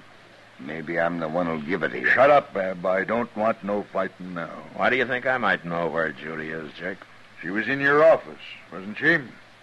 What? One of my men here in town saw her and that rotten Bowers kid ride around back of your office. Now, where is she? All right, Jake, they were in my office, yeah. Keep talking, Marshal. Jake told you to shut up, Ab. Now I'm telling you. Never mind that. Where is she? Jake, why don't you and Emmett Bowers call this off before there's a lot of useless bloodshed? Neither one of you can win anything this way. I ain't even listening to you, Marshal. All right, then go on home. And take Ab Drain with you. Who do you think you're talking to, Marshal? You can't bluff me, Ab. You know that. Now, you get moving. I ain't bluffing, Marshal. Stop it. I don't want no fighting. Not yet. But I'm telling you this, Marshal. I'm going back to the ranch. And Judy's there in 2 hours, or I'm coming in here with every man I've got. And you know what I'll do. Don't be a fool, Jake. Let's go, Ab.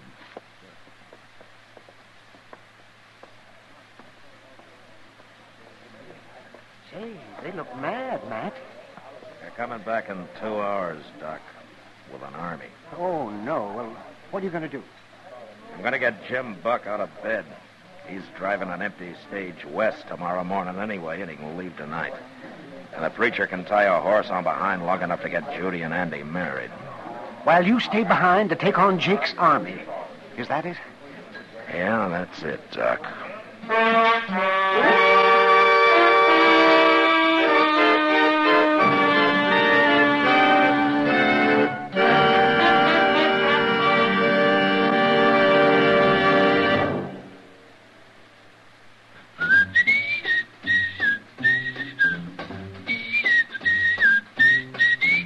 Packs more pleasure, packs more pleasure. Chesterfield packs more pleasure because Chesterfield's more perfectly packed. The more perfectly packed your cigarette, the more taste and mildness are released for you. Chesterfield, made by exclusive Accuray, has an open, easy draw that unlocks all the pleasure of fine tobaccos. Now, Accuray ensures an even distribution of tobacco from one end of your Chesterfield to the other. Chesterfield is firm and pleasing to the lips, mild, yet deeply satisfying. Chesterfield packs more pleasure because Chesterfield's more perfectly packed. To the touch, to the taste, Chesterfield packs more pleasure because it's more perfectly packed. By Chesterfield, mild, yet they satisfy the most.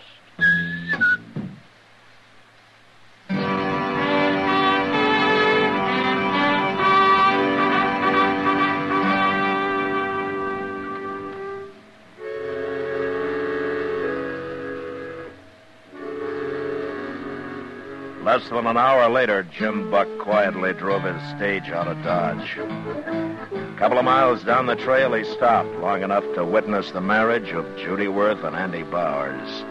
And And then he headed west as fast as his team could travel. 6 hours later, I was sitting in the front room at Jake Worth's ranch house, stalling for time. As I had been ever since I got there.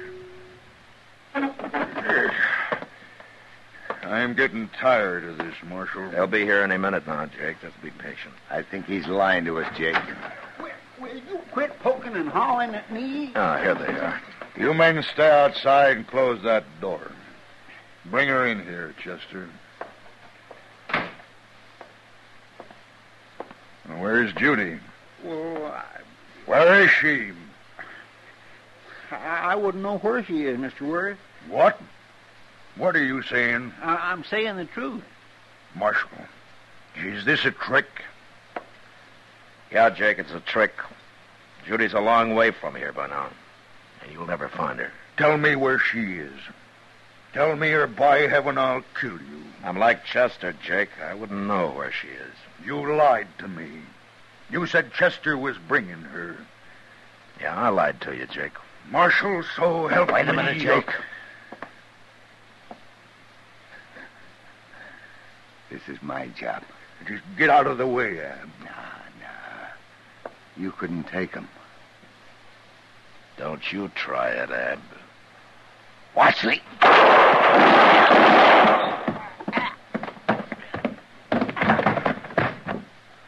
Now, don't make me kill you, Jake.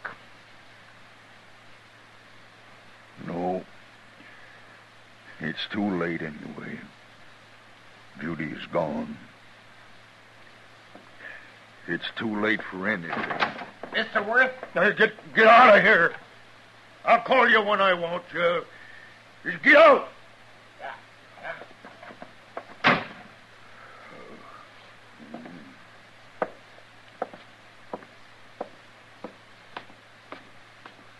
Where's he going?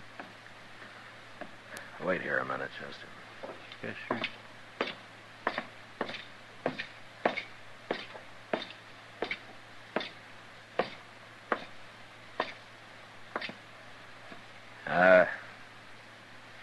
This must be Judy's room, huh, Jake? I'll keep it for her. Like this. Maybe she'll come back someday. She won't be back, Jake. Don't say that. It's true. You might as well face it. And you drove her away. No. You and Emmett Bowers both. If you'd once thought of Andy and Judy instead of yourselves, they'd be here now. I don't blame them for running off. They wouldn't be any good if they hadn't. You helped. Why should they give up their happiness for a couple of mean, selfish old men? Sure, I helped them. You and Emmett have been too busy hating each other to be of any use to anybody, especially your own kids. Marshal, I'm going to tell you one thing, Jake. They're married now. Married? That's right.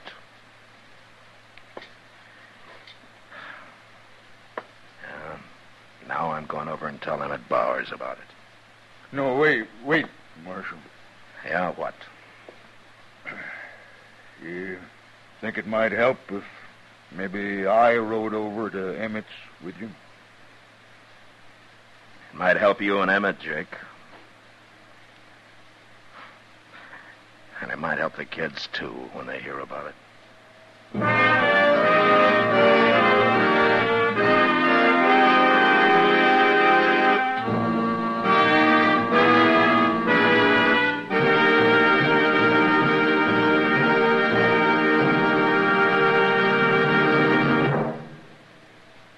In a moment, our star, William Conrad. Chesterfield packs more pleasure because Chesterfield's more perfectly packed. Chesterfield, made by exclusive Accuray, packs more pleasure because it's more perfectly packed. Unlocks all the pleasure of fine tobaccos. Chesterfield packs more pleasure because Chesterfield's more perfectly packed. Firm and pleasing to the lips. Chesterfield. Mild. Yet they satisfy the most. You know, a newcomer to the West was often referred to as a pilgrim and made fun of. But next week, a pilgrim nearly causes a wholesale massacre. And that was the West. Good night.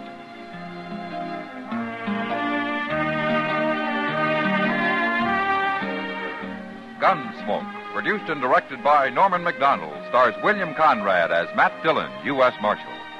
Our story was specially written for Gunsmoke by John Meston, with music composed and conducted by Rex Corey. Sound patterns by Tom Hanley and Bill James. Featured in the cast were Sam Edwards, John Daner, James Nusser, and Joyce McCluskey. Parley Bear is Chester, and Howard McNear is Doc.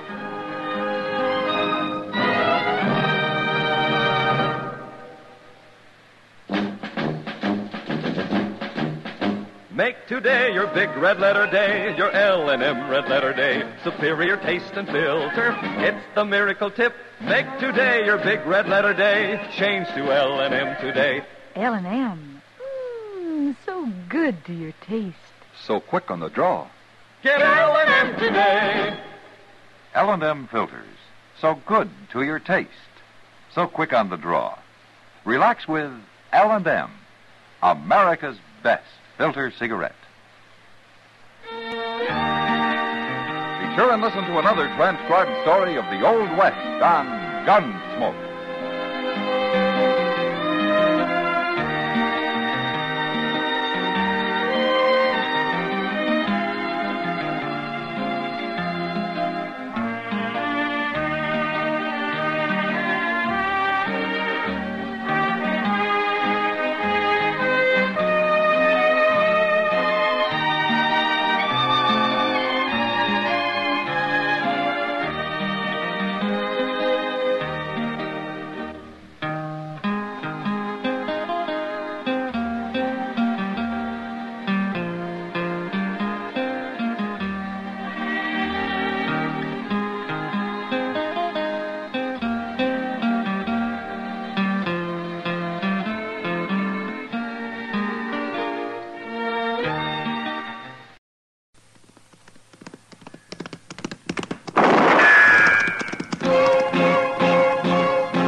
Gunsmoke, brought to you by L&M, the modern cigarette that lets you get full, exciting flavor through the modern miracle of the pure white miracle tip. Live modern. Smoke L&M.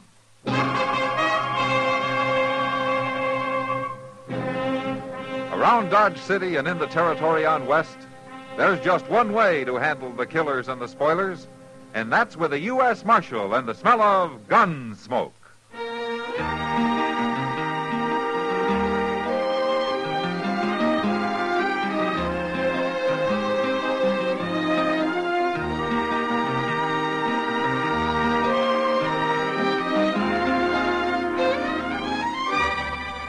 Gunsmoke, starring William Conrad.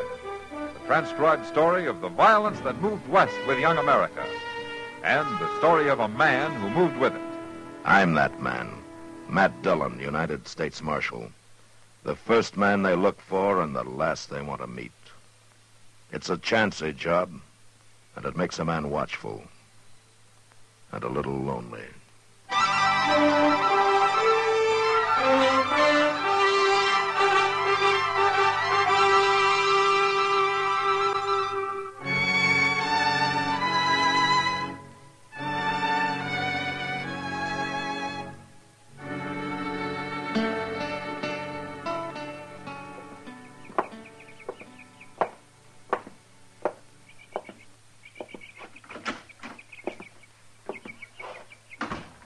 Morning, Dr. Clay. Oh, good morning, Nielsen. You wanted to see me? No, I never wanted anything less than to call you in here. You got bad news. Yeah, it's been bearing down on me for 2 days. But you've got to know, Nielsen. I'm not going to make it? Nope. Sooner or later, that bullet in you is going to kill you. Are you sure? Yes, sir, I'm sure. Well, I feel good enough, Doc. You could be wrong, couldn't you? Well, I wish I was. I don't know if I'm right in telling you about it, but I treated the same kind of case at Shiloh. And the bullet kept moving, just like yours. And there was no way to stop it. How long did he last? Not as long as you have. You've been going 2 months since the fight. And how much longer I got, Doc? Well, there's no way to know. Another month, maybe longer, maybe less. I just thought you'd want to know, Nielsen. Better to know now than when it's too late to do anything about it. What are you going to tell Alice? What's there to say? Well, with her planning the wedding, there ought to be some explanation. You, want me to tell her? Just say I changed my mind and I'm heading west. Where are you going? Back to Dodge. To look up the Mailer brothers? If they've killed me, I don't see any reason to let them go on living.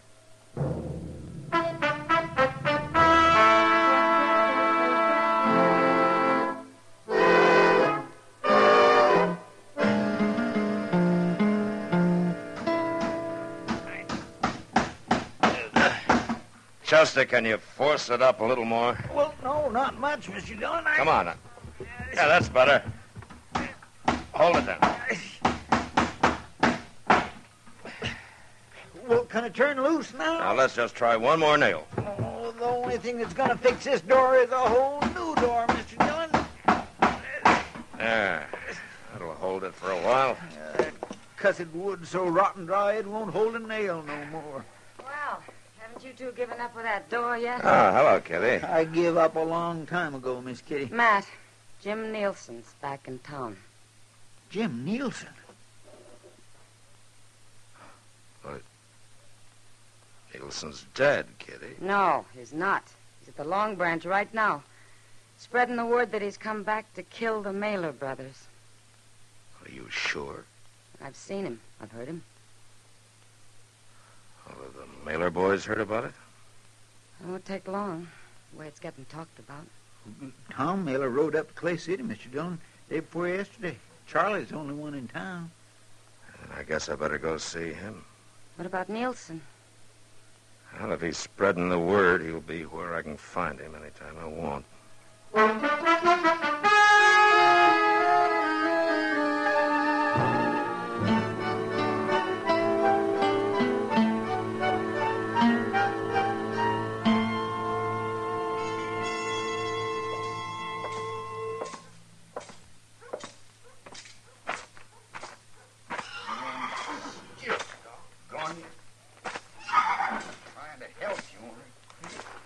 Charlie.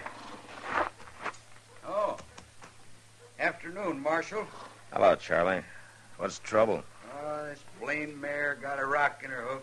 She won't even let me pick it up. You want me to hold her for you? No, I'll manage. How are you, Marshal? Oh, I'm fine, Charlie. Fine.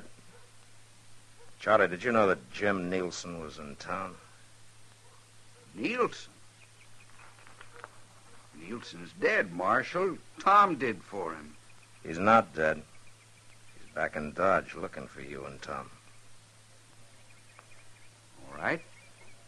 He's welcome. Look, Charlie, I know a lot of people are on your side, but there are a lot of others on Nielsen's, and I'd like to stop this trouble before it goes any further. It was a fair fight, Marshal. I know it was. Any time Nielsen wants to stand up again against either of us, we'll be ready.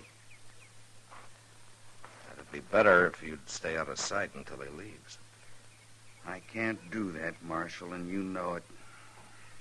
People would say I was a coward. What people say isn't important, Charlie.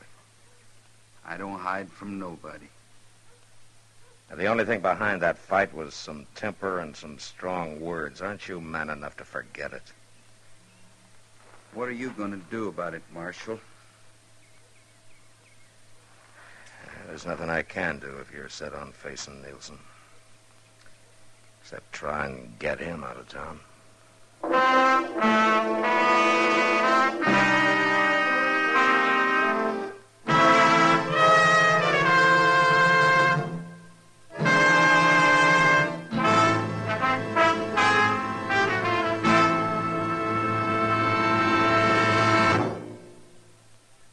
Free yourself of old-fashioned ideas. Why don't you live modern? Live modern. Free up. Freshen up your taste. Smoke and L&M. Only the modern miracle of the pure white miracle tip can bring all of L&M's full, exciting flavor through to you. And that's the big reason why today more people are changing to L&M than to any other cigarette. Remember, L&M draws easier, tastes richer, smokes cleaner. So live modern. Change to L&M. Make today your big red letter day and start to live the modern way. Live, live, live modern. Smoke an L&M. It's America's fastest growing cigarette.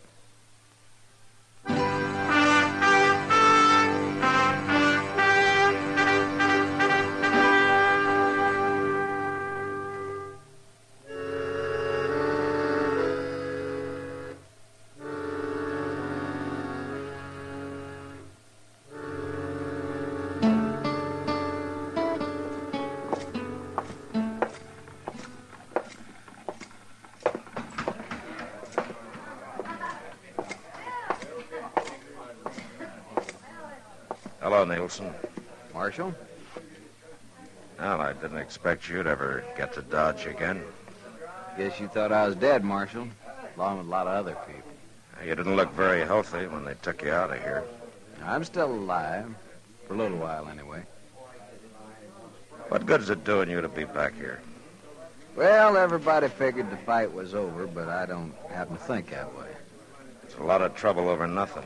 You and the Mailer brothers are good men and peaceful ones. You were drinking and there were some names called.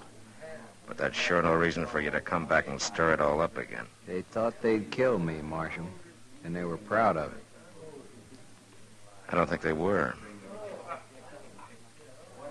Look, Jim, I'd like it if you'd go back to Abilene. I'm not going to do it, Marshal. I got nothing to go back to, nowhere. What does that mean? I'm going to die from that gunfight we had. The bullet's still in me. Oh. There's nothing to be done about it, huh? No. Nothing but try and settle the score. I don't see how you're going to be any better off trying to kill two good men, Jim. Marshal, it's a funny thing knowing you're going to die. I had too much to live for when I faced up to him the first time. I was going to get married. I owned some land. Those were the things I was thinking about. I got scared and tightened up. Man shouldn't have anything to think about in a gunfight.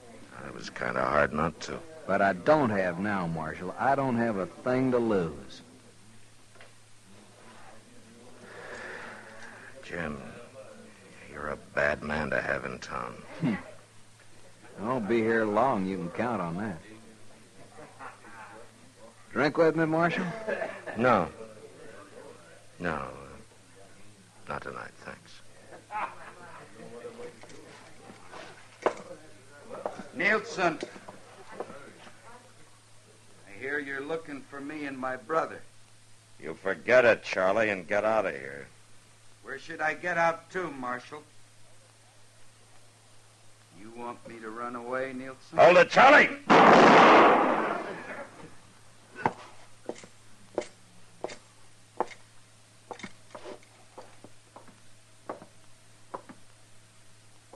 Is he dead, Marshal? Yeah, he's dead. You satisfied now, Nielsen? It was a fair fight, just like the first one. And just as needless. Not to my way of thinking. Tell me, Marshal, when's Charlie's brother going to get back to town?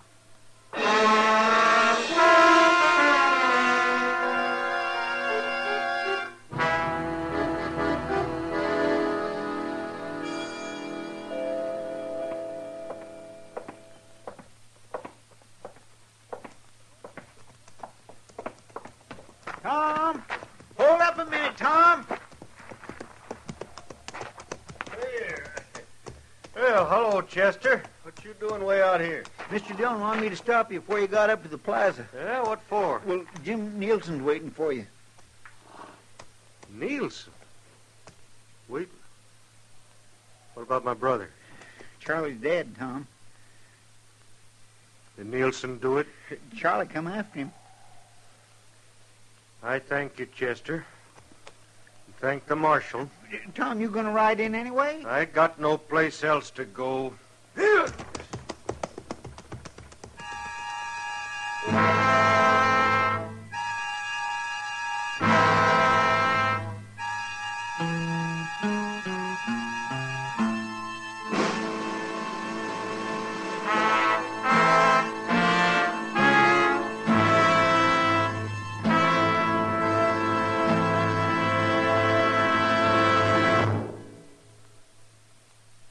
Free yourself of old-fashioned ideas. Why don't you live modern? Live modern. Live modern. Free up. Freshen up your taste. Smoke an L&M. Live modern. Smoke modern. Smoke L&M. Enjoy full, exciting flavor through L&M's Pure White Miracle Tip. L&M draws easier. Tastes richer. Smokes cleaner. That's why today more people are changing to L&M than to any other cigarette. So free up. Freshen up your taste. Live modern. Change to L&M. Make today your big red letter day and start to live the modern way. Live modern. Smoke an L&M. It's America's fastest growing cigarette.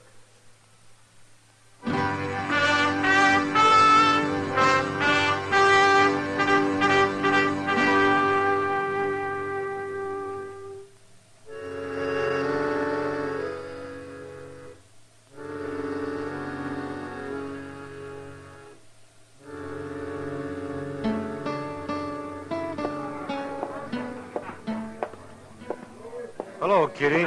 Tom, I thought you were in Clay City. I was. I did real well, too. I signed up for Charlie and me. Take a pack train clear to Lincoln County. Charlie's dead. Can I get you a drink, Tom? Maybe later. I thought Nielsen was here. He left about a half hour ago. Happen to know where he went? No. Can't you get your pack train together and go, Tom? Oh, you know I can't, Kitty. What good's it going to do you looking for Nielsen or waiting for him? It's something I got to do. If he kills you, what are you going to be proving? My brother's dead. Killing Nielsen won't bring him back.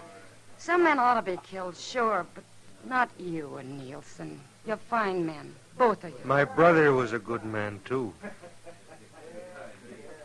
Kitty, what would you have me do? I don't know, Tom. Being the kind you are, and after what's already happened, I guess I got no right trying to tell you what to do.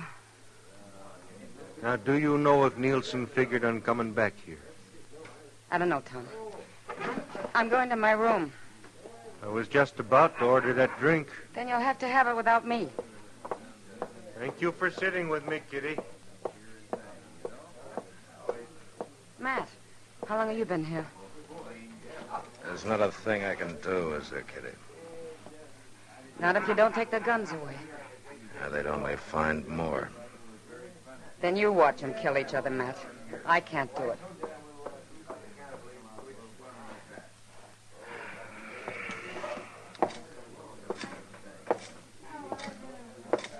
Mr. Dillon. Yeah? He's coming, Mr. Dillon. How long, Chester? It won't be but a few minutes. He was looking for Tom over at the Alfraganza. All right. You get out of sight someplace. All right, sir.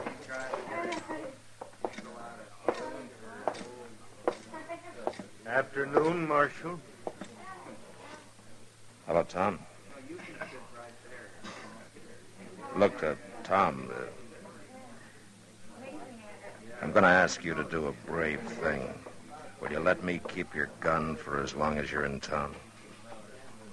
No, I won't, Marshal. You and I have been good friends, Tom. I'd like to keep it that way. But you won't do what I say, huh? What would you do was you in my spot? What you're going to do, I guess. Tom, it's a different kind of a fight this time. Nielsen's going to die from the bullet you put in him 2 months ago, and he knows it.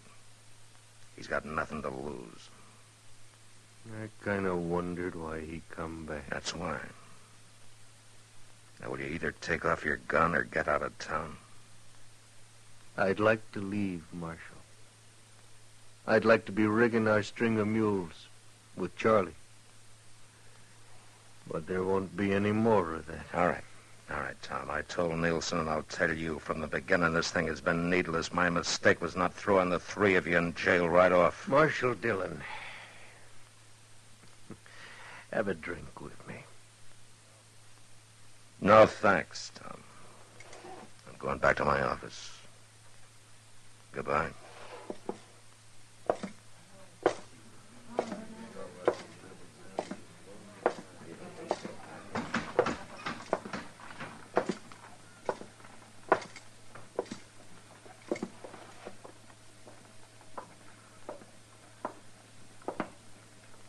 Well, Nilsson, I guess there's no reason trying to talk any sense into you either. It's gone past talking, Marshal. You aren't figuring on stopping me. There's nothing I can do. I'll see you later.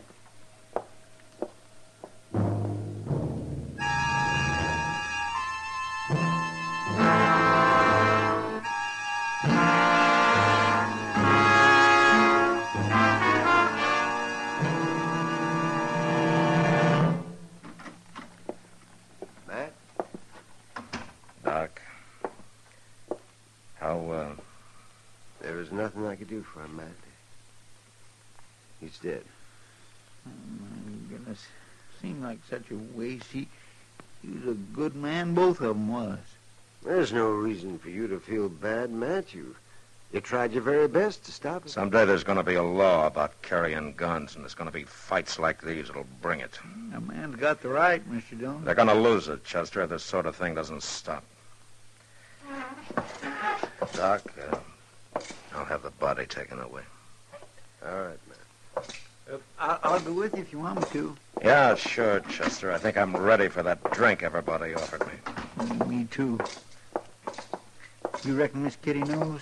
By this time, I'd think so. There he is, Mr. Dillon. Yeah.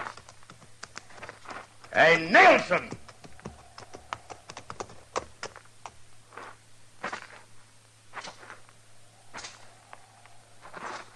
Well, you made it, huh? You killed both the Mailer brothers. Yeah? And in fair fight, huh? Yeah. I want to ask you something. Make you feel any better? No. Tell you the truth, it don't.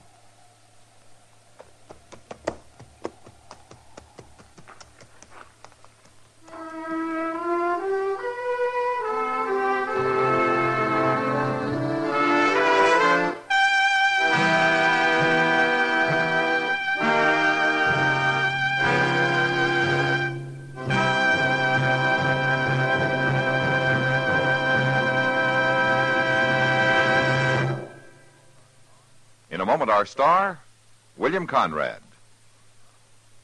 Americans today are earning more money than ever before. And smart Americans are planning ahead, too, to preserve prosperity. They're investing part of their paycheck every payday in United States savings bonds. And you can, too, an easy, automatic way, by joining the payroll savings plan and buying savings bonds regularly where you work. With payroll savings, money is set aside for you by your employer before every payday, in any amount you say. That way, you never plan on the money and never miss it. Payday after payday, these sums grow into savings bonds, and before long, you'll find you have a collection of them. And remember, every Series E bond you buy pays back $4 at maturity for every 3. That's right. You get back $4 for every 3 invested. Help today's higher earning power pay off for you tomorrow. Begin saving regularly with United States savings bonds. Join the payroll savings plan.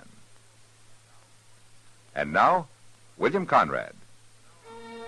You know, on the frontier, a woman had to scratch pretty hard to make any kind of a home for a man. And next week, a woman who had worked at this for over 20 years finally lets the frontier beat her, and a man dies. But that was the West. Gunsmoke. Produced and directed by Norman MacDonald, stars William Conrad as Matt Dillon, U.S. Marshal. The script was specially written for Gunsmoke by Gil Dowd, with editorial supervision by John Meston. The music was composed and conducted by Rex Corey. Sound patterns by Ray Kemper and Bill James. Featured in the cast were Harry Bartell, Vic Perrin, Lawrence Dobkin, and Jess Kirkpatrick. Harley Bear as Chester, Howard McNear as Doc, and Georgia Ellis as Kitty. Join us again next week for another specially transcribed story on Gunsmoke.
Gunsmoke. Brought to you by L&M, the modern cigarette that lets you get full, exciting flavor through the modern miracle of the pure white miracle tip.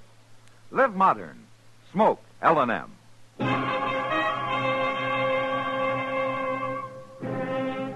Around Dodge City and in the territory on West, there's just one way to handle the killers and the spoilers, and that's with a U.S. Marshal and the smell of gun smoke.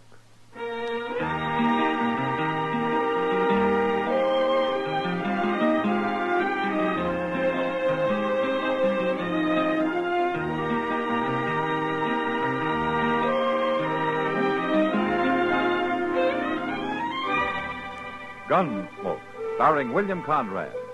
The story of the violence that moved west with young America. And the story of a man who moved with it. I'm that man, Matt Dillon, United States Marshal. The first man they look for and the last they want to meet. It's a chancy job, and it makes a man watchful and a little lonely.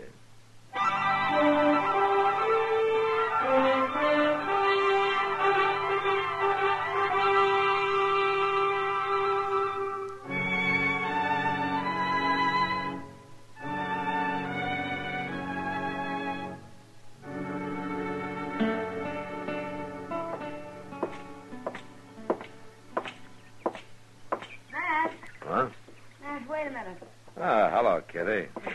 Is the Long Branch on fire or something? Oh, of course not. What do you mean? I can't figure anything else that'd get you up this early in the morning. Twice a year, Matt.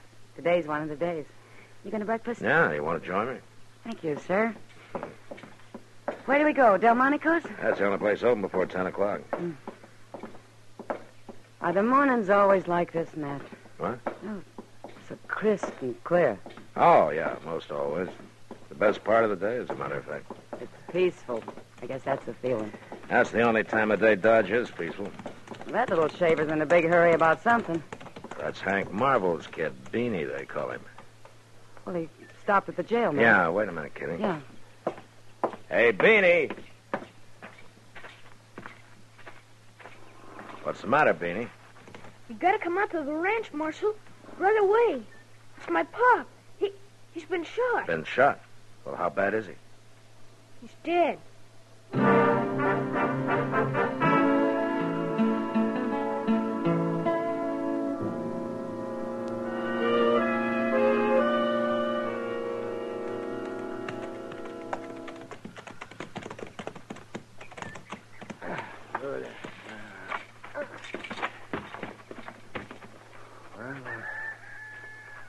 Where is he, Beanie? In the barn, Doc. I'll show you. You coming there? No, Doc. Chester, you going with Doc, huh? I want to talk to Miss Marvel first. All right, Chester.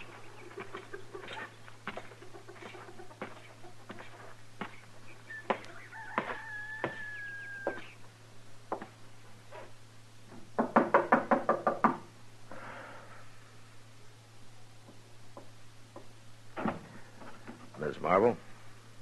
Come in, Marshal. Thank you, ma'am. I'm sure sorry to hear about this. Just a few hours ago, Hank was sitting there eating his breakfast. Now he's dead. Where did it happen, Miss Marvel?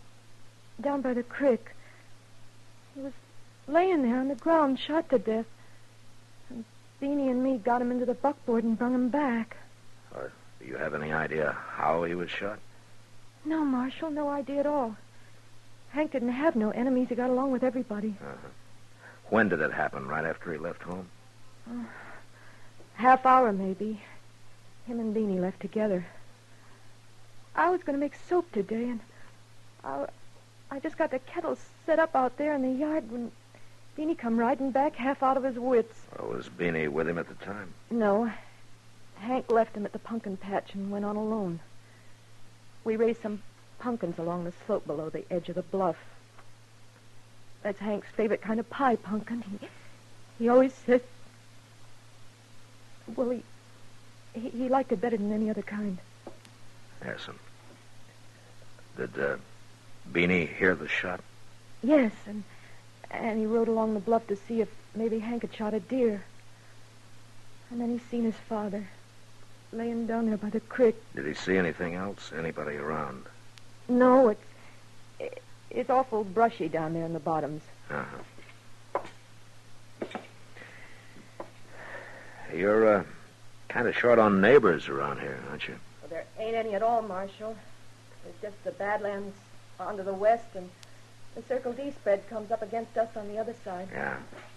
Circle D's got a line cabin around here, haven't they? Oh, it's about 1.5 miles north. They got the same rider staying there, Jack Teague? Yes. You folks see much of him? Well, he's stopped by a few times. Ms. Marvel, there's been a little talk around Dodge about Teague and... And about me, too, I know. And it's a lie, Marshal. Well, I didn't mean anything, ma'am. It's just that they say that he's a chaser. Hank heard the same stories and the same lies. That's why he ordered Jack Teague off the place. No? Well, when was that? Last night.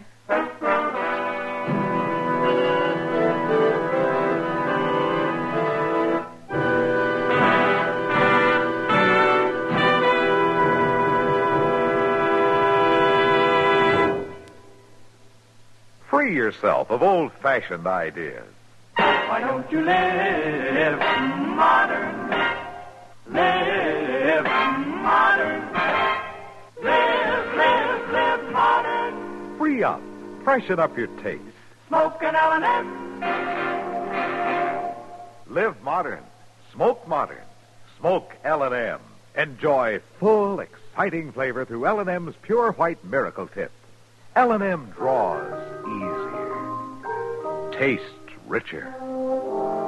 Smokes cleaner. That's why today more people are changing to L&M than to any other cigarette. So free up. Freshen up your taste. Live modern. Change to L&M. Make today your big red letter day and start to live the modern way. Live modern. Smoke an L&M. It's America's fastest growing cigarette.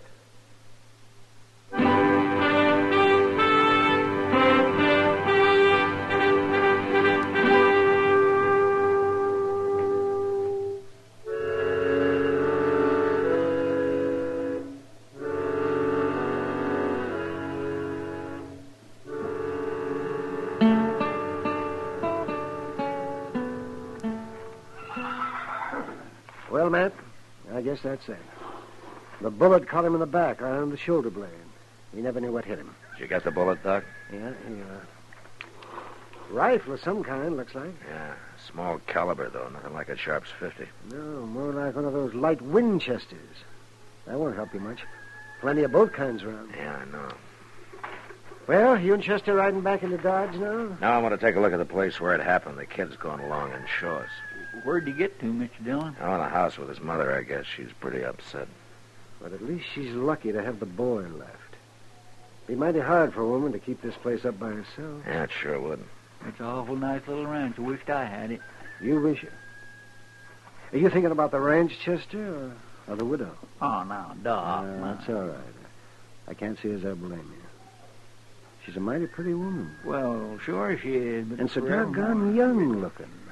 It's hard to think of her as having a kid like that, 8 or 9 years old. She sure is a pretty little thing. Don't you think so, man? Yeah, she's pretty all right, Doc. Maybe she's too pretty.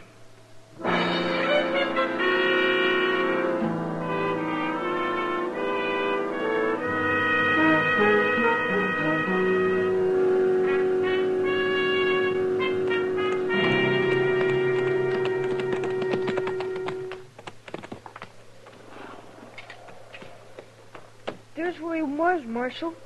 Laying right there in the trail. All right, Beanie. Let's take a look, Chester. Sure. I come riding along the bluff up there after I heard that old shot, and I got right there at the point where I seen him laying here. Your mother was right. There's plenty of brush in here. There's cover enough for a tribe of Comanches. You think maybe it was Comanches? Oh, well, no, Beanie. I was just saying that. There sure ain't much to go on, Mr. Dillon. No, nothing.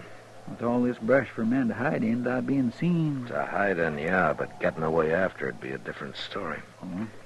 Anybody up there on the edge of that bluff ought to be able to see a man moving down here, whether he was afoot or horseback. Yeah, lots of open spaces he'd have to cross. Yeah. Beanie, you were up there on the edge of the bluff, huh? Well, yes, sir, I was. But I didn't see nobody. Nobody at all, Marshal. Uh-huh. Were you there last night when your pa ordered Jack Teague off the place? Yes, sir. It was quite a ruckus, I imagine. It sure was. Pa was mad and he got Mama crying. And Mr. Teague was awful mad, too, when he left. I imagine a boy your age might be a little scared of a fellow like Teague, huh? Yes, sir. Mom was scared of him, too, Marshal. She told Pa he was a bad man to cross. Yeah. I want you to tell me something, Beanie. From up there on the bluff, who did you see riding away? I see Mr. Teague.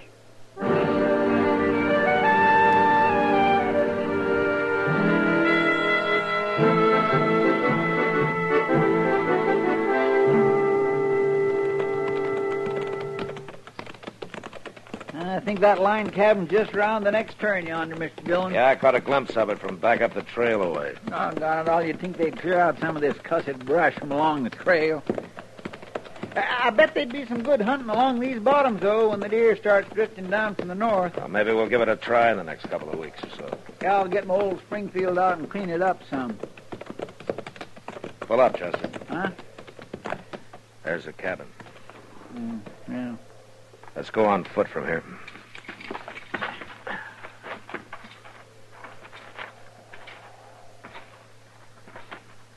There's a horse tied there at the corner. Yeah. All saddled up. Bedroll tied on behind. Looks like maybe Teague's figuring on moving. Hit the ground. Reckon we come to the right place. Yeah, it looks that way.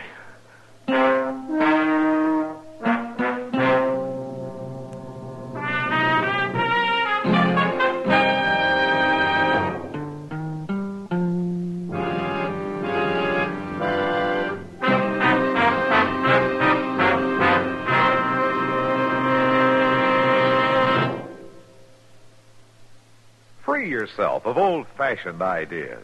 Why don't you live modern?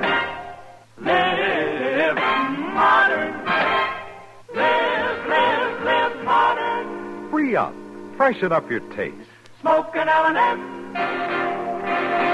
Only the modern miracle of the pure white miracle tip can bring all of L&M's full, exciting flavor through to you. And that's the big reason why today more people are changing to L&M than to any other cigarette. Remember, L&M draws easier, tastes richer, smokes cleaner. So live modern. Change to L&M. Make today your big red letter day and start to live the modern way. Live modern. Smoke an L&M. It's America's fastest growing cigarette.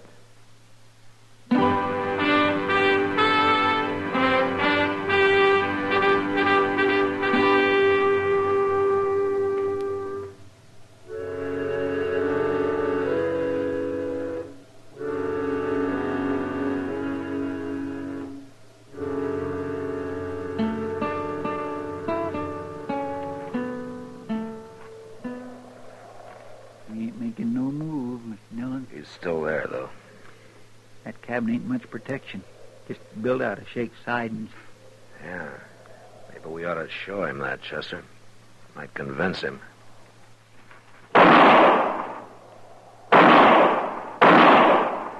Hey, Tig! He don't act very convinced, does he? Don't be a fool, Tig. Those walls won't even slow down a bullet. Now come out with your hands up. All right, then. Oh, hold it. Marshal, hold it. I give up. All right, come on out, then. That last bullet must have breathed on him.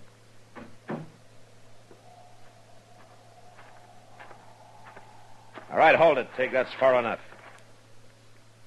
I knowed I was in for it when June rode over and told me Hank was shot. June? Yeah, Miss Marvel. That's why I was trying to get away. I knowed I wouldn't have a chance. Tig, Hank's boy saw you. He saw me? He saw me what? Right away, right after his dad was shot. Well, that's a lie. I weren't even near them bottoms this morning. You got a rifle here? Sure. I got a Sharps 50, and it's been fired, too. I tried for a deer this morning. Hank Marvel wasn't killed with a Sharps. You got a small bore here, a light Winchester, maybe? Of course not. That's a woman's gun, Marshal.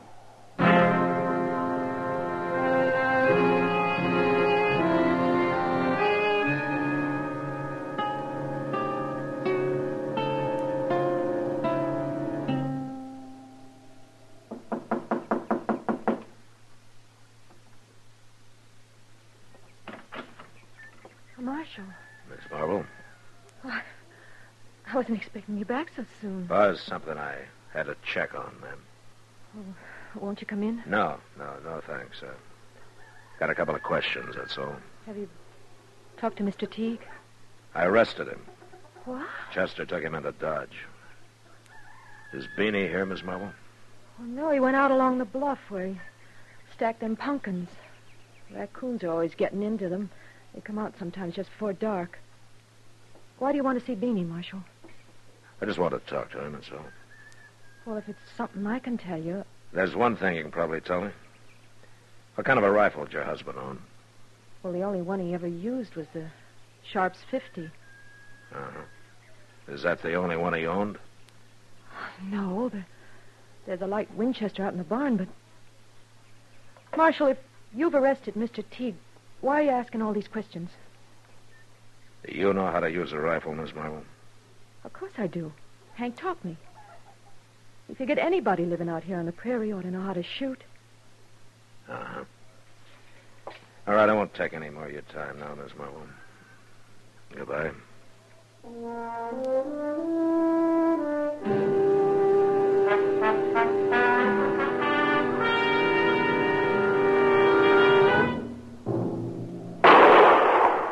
Got him. By golly, I got him.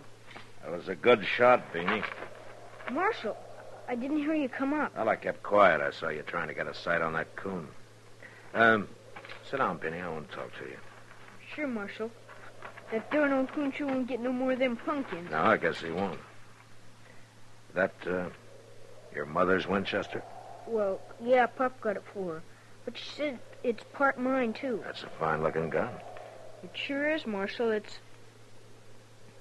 was just a mighty fine gun, that's all. Did you find Mr. Teague? Yeah, I found him. Benny, he said he wasn't down there in the bottoms this morning. But I seen him, Marshal. Plain as anything. I was just talking to your mother. She's a mighty fine woman, Benny. She ain't no woman. She's a girl. Oh? She's a lot younger than Pop was. She's pretty near 11 years younger. She and your pop get along pretty well, did they? Well, he made her cry sometimes. Like last night, after Mr. Teague left. And again this morning, too. What happened this morning? Same thing. He was jawing at her about Mr. Teague. She was going to make soap, and mostly I help her when she does. Them kettles is real heavy. But this morning he wouldn't let me. Is that so? He made me come here to the pumpkin patch. Said a little work would be good for her. Help get her feet back on the ground. I don't like it, Marshal. When he makes Mama cry, I get all funny inside. I see. Beanie, I guess you'd do just about anything for your mother, wouldn't you? Sure I would. Beanie Teague wasn't down there this morning. Well, sure he was. You didn't see him. You know that, and I know it. Now, why did you say you did? I hate him, Marshal. And you kept saying I must have seen somebody, so finally I said it was him. Why do you hate him? Because if it hadn't been for him, it wouldn't have happened. Pop wouldn't have made her cry if Mr. Teague hadn't have come around. With Pop gone, he'd have kept coming back, and he'd have kept bothering her. So I said it was him I'd seen. Ma and me don't need nobody like him coming around. You really didn't see anybody this morning, did you? No, sir. You shot your father yourself, didn't you? Yes, sir. I didn't go to do it, sir. It was just all of a sudden. Them pumpkins could have waited, Marshal. Them soap kettles is so heavy. Yeah, I guess they are, Beanie. How old are you? 8. Pretty near 9, sir. Pretty near 9, huh?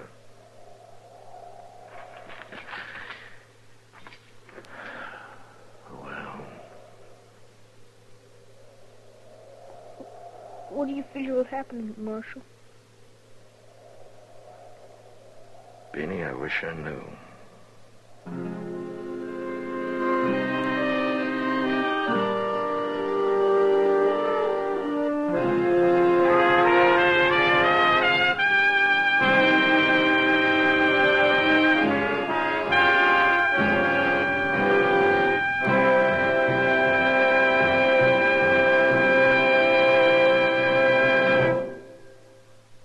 In a moment, our star, William Conrad.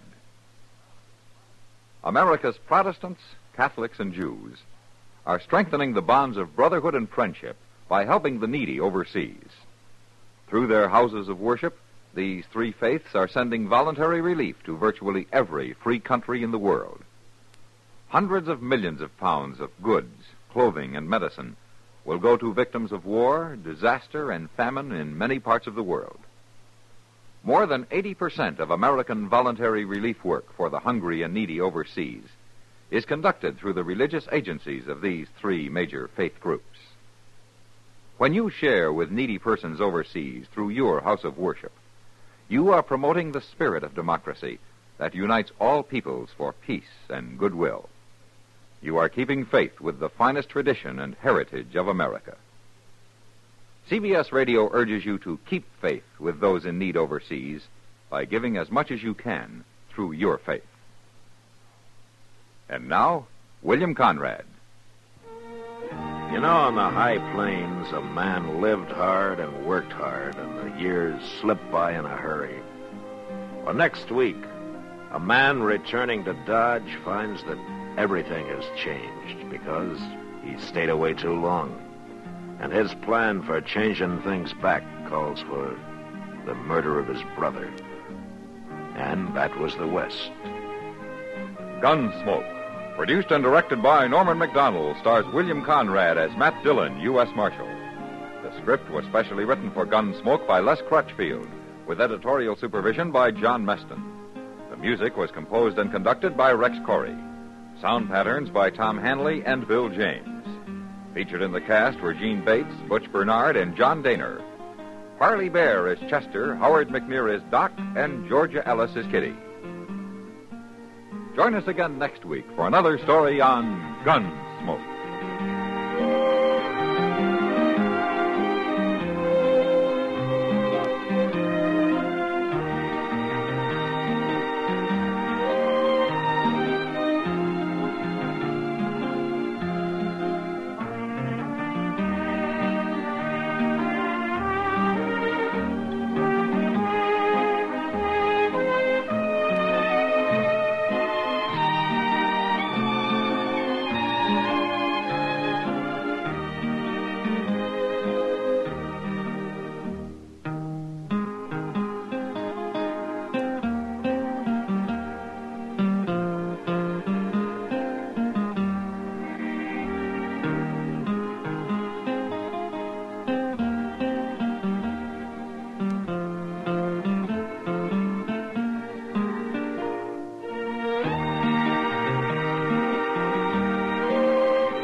Gunsmoke, brought to you by L&M, the modern cigarette that lets you get full, exciting flavor through the modern miracle of the pure white miracle tip. Live modern. Smoke L&M.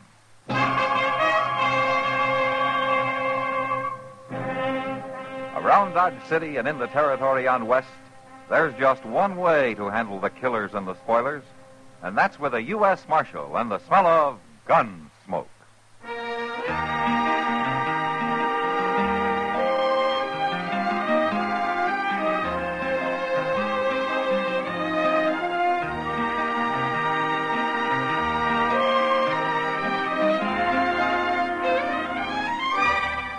Gunsmoke, starring William Conrad.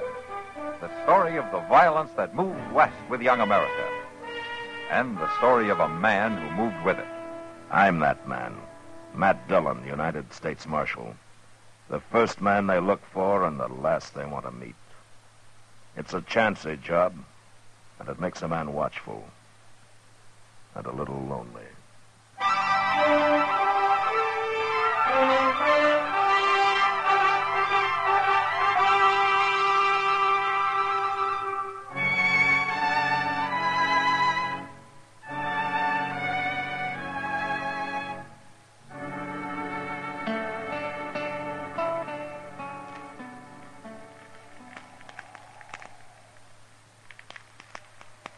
Good thing we packed in all that stove wood, Mr. Dillon.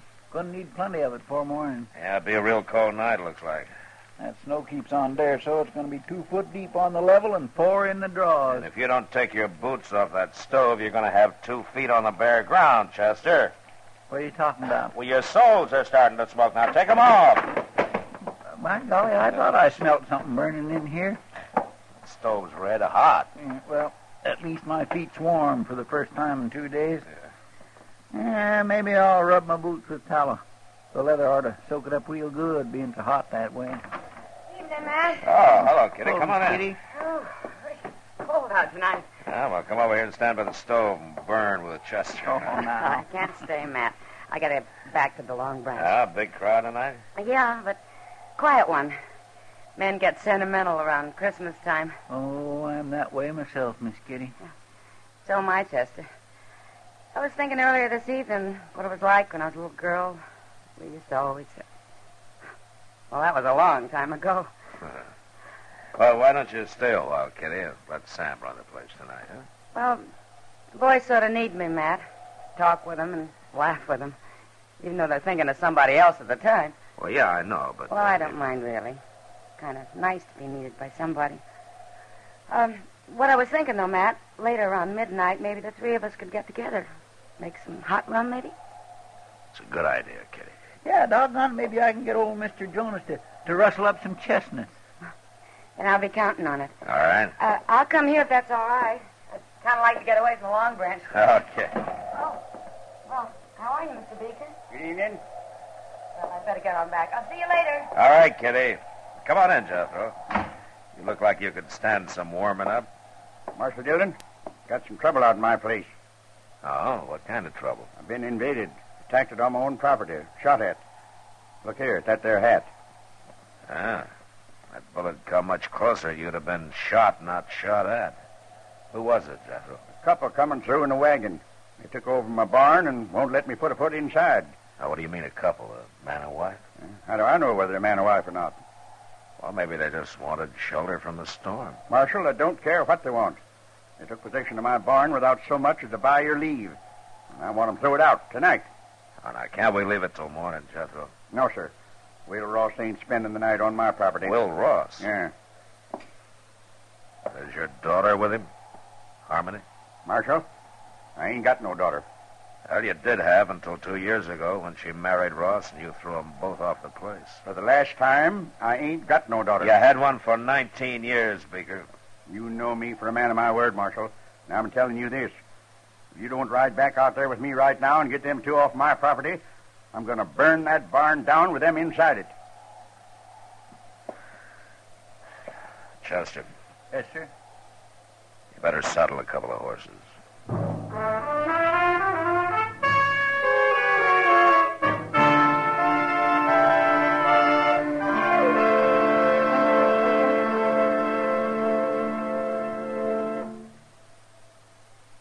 Free yourself of old-fashioned ideas.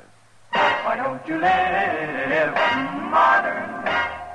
Live modern. Live modern. Free up.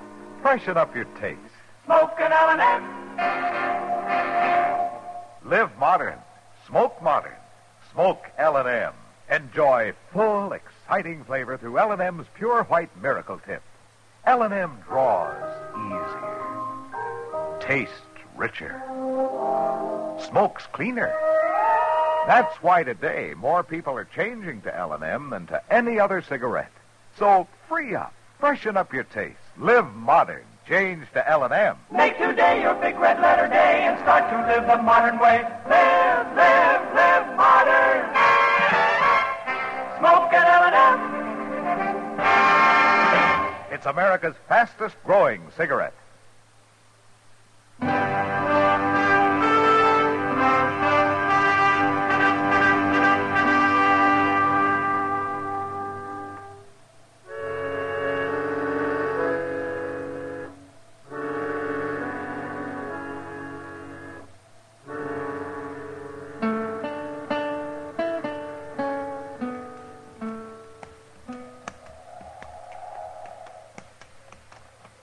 I don't see any wagons, Jethro.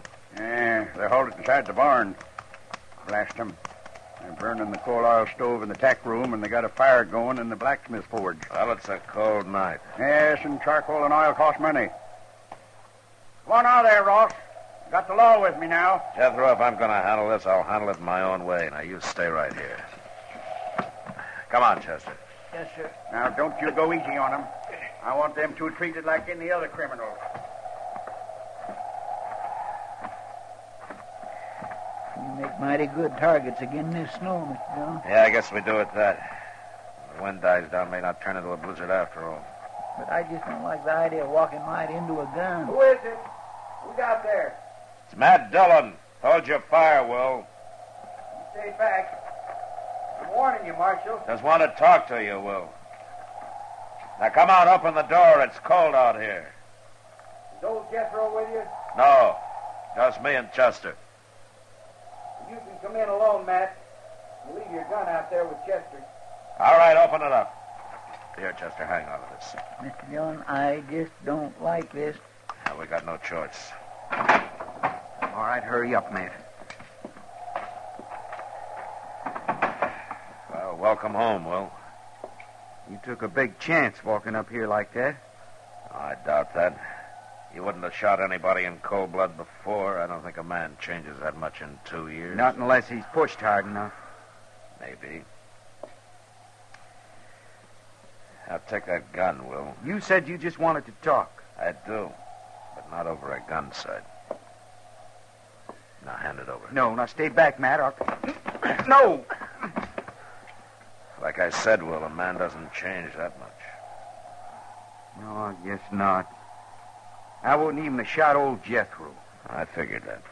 We didn't aim to stop here, Marshal. We was trying to make Dodge, and the storm come down on us. A man takes shelter where he can. I wouldn't even ask him for a drink of water. Not after the way he treated us when we got married. But we didn't have no choice. Where's Harmony, Will? She's in the tack room. It's warmer there. I made up a bed for her with some straw and some blankets. A bed? You better go talk to her, Marshal. She'll be right glad to see you after all this time. All right. Chester. Yes, sir? Come on in. I'll be right back. All right, sir. How you been making out, Will? Not too bad. Harmony? Who is it? Matt Dillon. Oh, Matt. What's going on here, young lady? Oh, everything, Matt. We're in trouble. In real trouble. What's wrong? You sick? I reckon you might call it that. It'll be any time now, I think. Oh. Well, now, look, don't you worry, Harmony. I'm going to get some help out here right away. Everything's going to be all right now. I'll be right back. You get out of my barn, off my property, Ross, and take that woman of yours with you. Jethro, I told you to stay outside. I'll remind you, these is my own premises, Marshal. We'll worry about that later.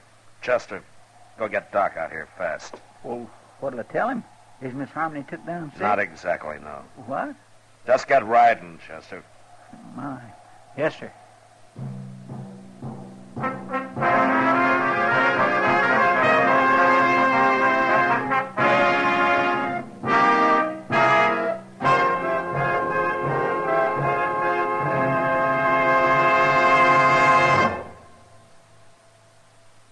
Happy holidays from L&M.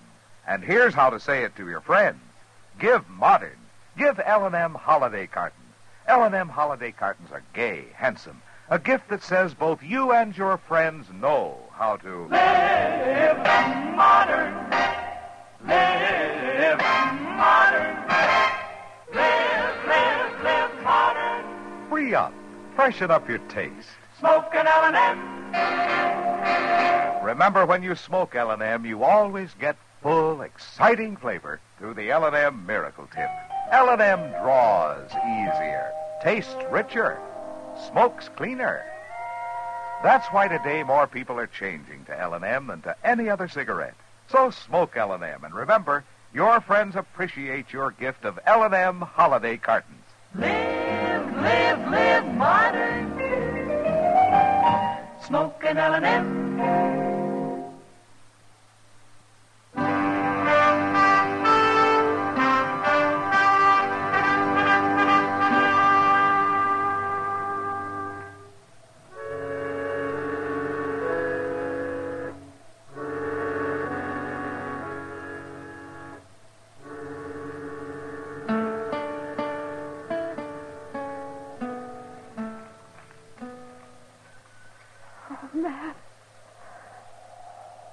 Matt, I'm scared. Now, you just take it easy, Harmony. Now, Will and Chester are going to be back any minute now.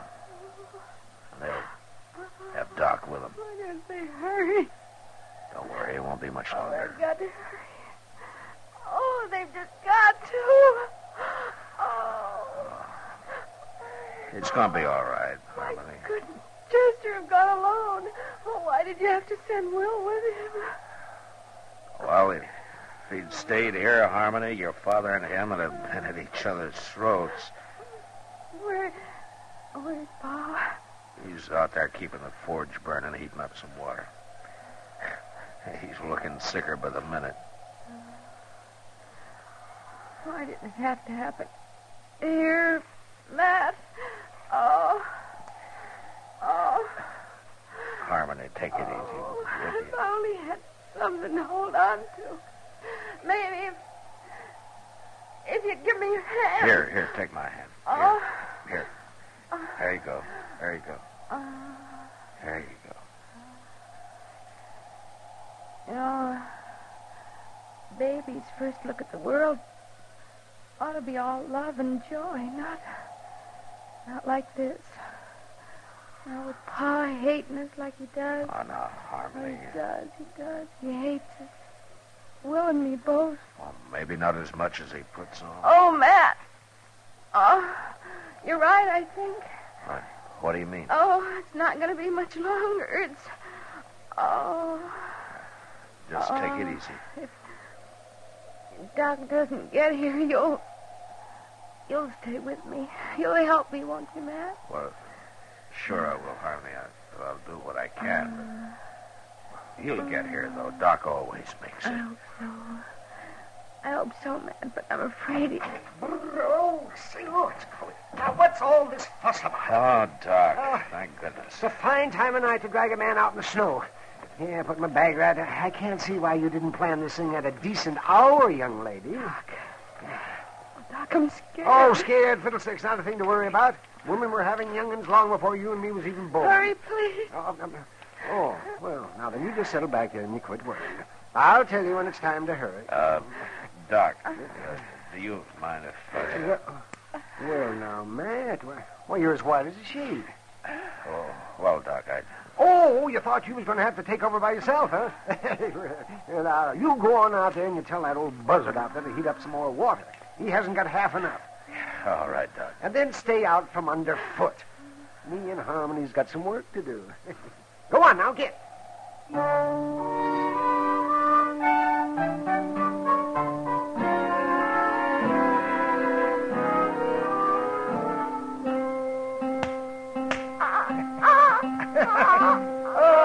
Howdy, young fella. Welcome to the world.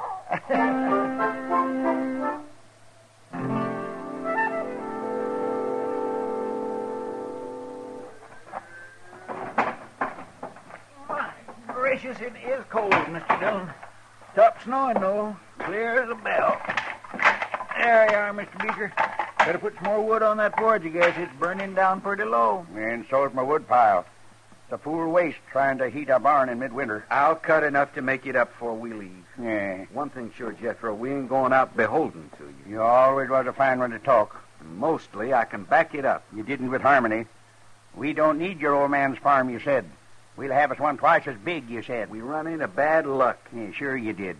And you come crawling back with your tail between your legs. Not to you, we didn't. We got caught here tonight by accident. Bad luck accident. That's all you was born for. Just what I told Harmony when she defied me and up and married you. That's so. Now, you listen to me, Jethro. All right, that's enough. Settle down, both of you. Well, I didn't give you back your gun just to have you start another argument. I'm sorry, Marshal.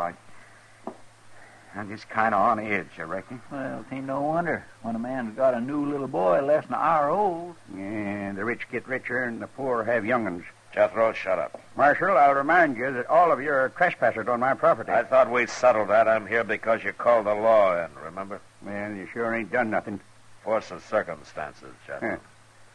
Now, they'll leave as soon as your daughter's able to. You can count on that. I ain't got no daughter, Marshal. Well, anyway, while they're here, you're going to keep the peace. And ain't no law against talking. There is if the talk leads to violence. And just remember that Harmony and Will don't like putting up with you any better than you like putting up with them. Real high and mighty, ain't they? And without a ruff over their heads. A lot of folks might figure that makes you look worse than them. Now, what kind of talk is that, Marshal? Well, with a ranch this size, a big house on it, and a man your age trying to work it all by himself while his own kin roam the countryside, some folks might figure a man like that's got a lot of meanness in him. I told her what to expect if she married this feller. A man might tell somebody most anything when he's mad, Jethro. But it's plain stubbornness that makes him stick to it afterward. They come sneaking into my barn like bandits, Marshal. Didn't even knock on my door. Now you're saying I ought to go crawling to them. I didn't tell you what you ought to do. Well, it comes to that, though, and I ain't doing it. Don't worry, Jethro. We don't want no part of your ranch. And it ain't being offered to you. I worked mighty hard to make this place look like what it is. A little peace and quiet out here wouldn't do the patient any harm, you know. How is she, Doc? Is she going to be all right? She's fine. And so's the young'un. She'll live to have a dozen more, and he'll grow up and probably come to a bad end. Like being a marshal or a country doctor. Oh, now, young lady, I'll be back in the morning. You get yourself some sleep. All right, Doc. But would you tell my pa that... If you've got any telling to do, you do it yourself. Pa? Pa? Well, answer, you old coot. She's talking to you. Yes? What is it? Pa? Would you come in here and say howdy to your grandson? Grandson? Did she say my grandson? Of course he's your grandson. Well, I hadn't thought of that. My grandson. Now, wait a minute. I don't know, Jethro. You just got through claiming you didn't even have a daughter. Confounded, Marshal, you're trying to put words in my mouth. Of course I got a daughter. And a grandson. And as fine a boy as you could ask for.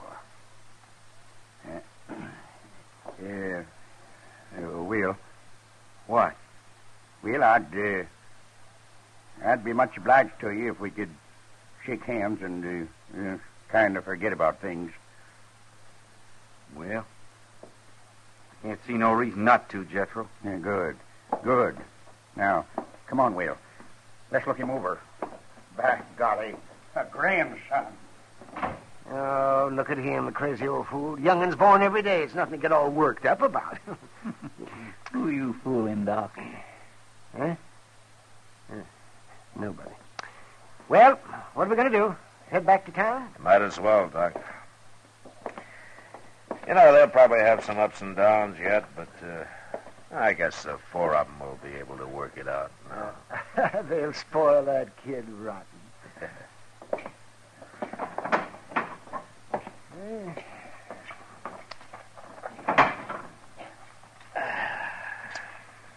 Well, turned out to be a fine night after the snow quit, didn't it? Yeah. Oh. Look at those doggone stars. Say, Doc, why don't you come by the office when we get in town? Kitty will be there, and we thought we'd have a little something to drink and sit around a while and talk. Oh, that sounds fine. Yeah, hold on. It's pretty near 4 o'clock in the morning, Mr. Dillon. That's right, Chester. Well, Miss Kitty won't still be waiting up. You want to bet?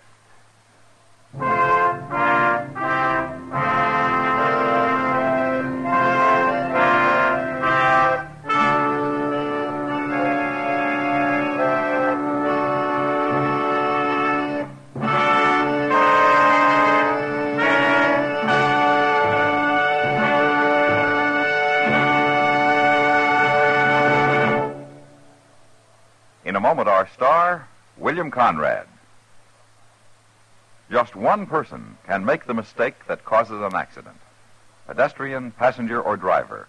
Any one of us can go into the kind of solo mistake that spells trouble on the road. It can happen even though we know better. Most drivers know how their cars operate and what the traffic rules are. We know that speed kills and that alcohol and gas make a bad mixture. Yet an impulse sometimes takes over. We show off, act defiant, or let off steam. We take the gamble that figures in the majority of accidents today. Don't be sorry later. Be sure now. Drive with courtesy and care. Use posted signs and signals. They were placed there for you to know the road ahead. Keep in mind that just one person can cause an accident when a dangerous impulse takes over behind the wheel.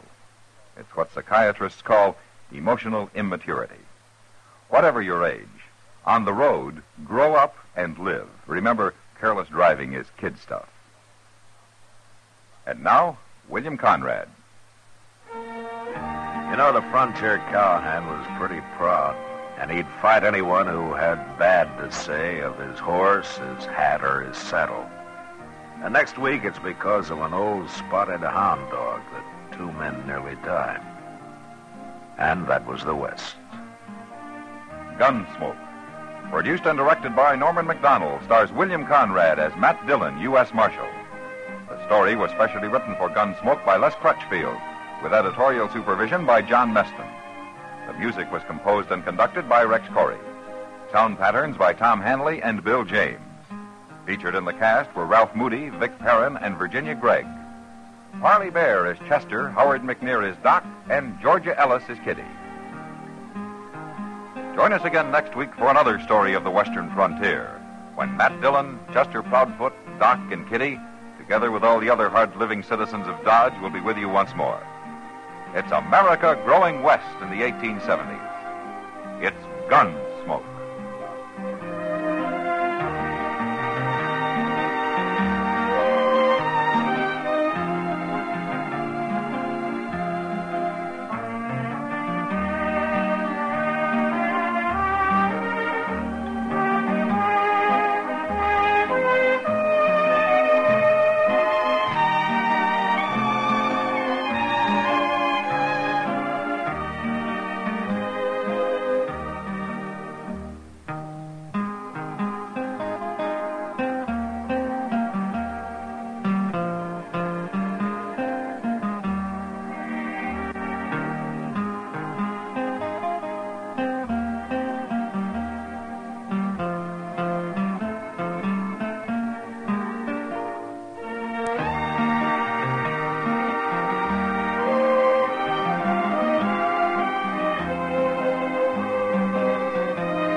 Around Dodge City and in the territory on west, there's just one way to handle the killers and the spoilers, and that's with a U.S. Marshal and the smell of gun smoke.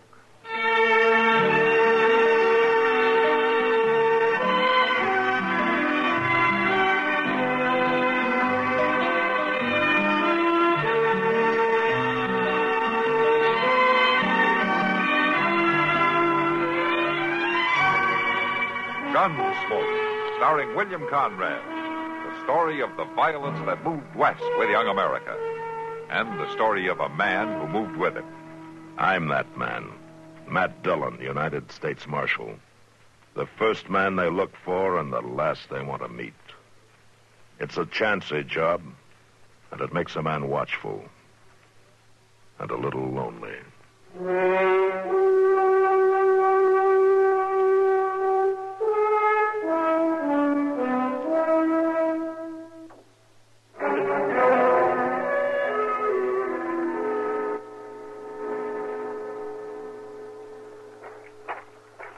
No sense trying to save the cabin, Chester. The barn, the sheds will soak them down good. All right, Mr. Dillon. Oh, hauling well water takes too long. You better get it from the stream. Run after the bucket. It's a sight bigger than these 10 pails we got. Here, let me give you a hand. I'm thick with rust. I don't know how this fellow drawed water. It don't seem like nobody hasn't worked this thing for a long time. Well, it's coming some, but the bucket's still a long way down there. Wait a minute, hold it. Maybe I can haul it up by hand. Can you get it? Yeah, I can get it. There, hold fast to it now. I will, but whether this rope can hold the bucket or not is something else again. That rope was plumb rotten. Yeah, well, maybe out in the barn, the sheds, you can find something to haul water in.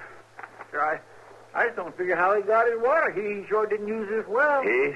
Well, the fellow that lived here, the one I'll be dragged out of the cabin. Well, where'd he take him? Yonder, on them trees. You check the barn, Chester. I'll see to Albie.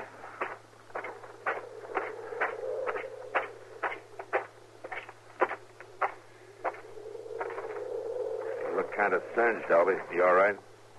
He's just a cinder. That's all I can think. He's just a cinder. Under the blanket here?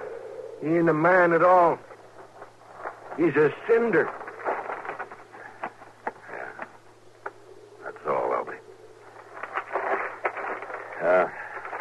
Could you tell, was he alone in the cabin? I couldn't believe it. He was sitting at the table. His head was slumped forward, and there was fire all around. And then I seen he was on fire. He was just sitting there, on fire. Take it easy now. And I got to him, and he toppled off right onto the floor, and he laid there burning. You didn't know it, Albie. I seen trees burn.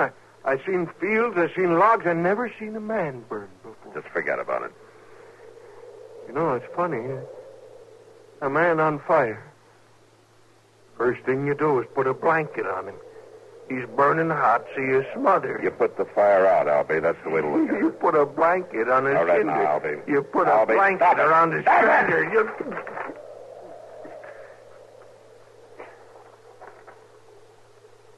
Were you talking to me, Marshal?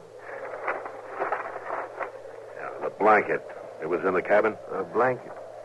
Oh, it was on the floor right by the table. Well, it's wet. It felt wet when I grabbed it. Uh-huh. That's a funny smell, isn't it, Marshal? Yeah. Whiskey and kerosene together make a funny smell, Albie. That what that is? That's what it smells like. Mr. Dillon, can you come back here? Yeah, right away, Chester. You rest yourself, Albie. You've done more than your share. Oh, I'm all right, Marshal.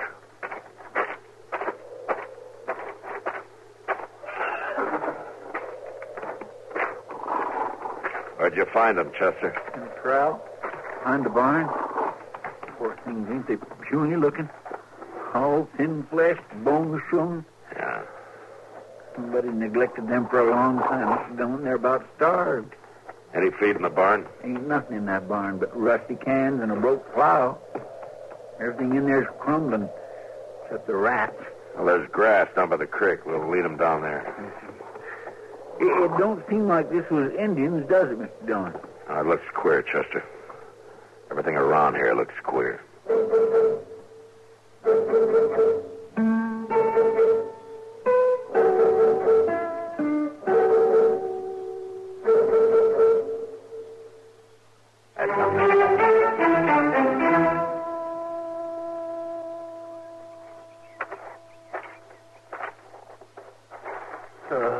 At least the barn is still standing, and a couple of sheds. We done what we could, Mr. Dillon. You hadn't been riding by and come to fetch us, we couldn't have done this much, Albie. I couldn't do enough alone. Funny, in a way.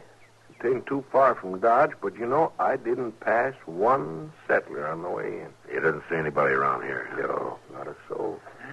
It's just odd, that's what it is. Odd as can be. Well, you got to figure he was alone, except for them two starving horses. I don't know his name, so can't mark his grave. Can't help wondering about him, though.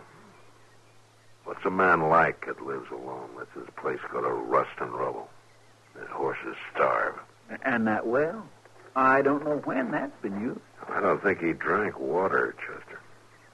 You mean that smell of whiskey on the blanket, Marshal? Yeah.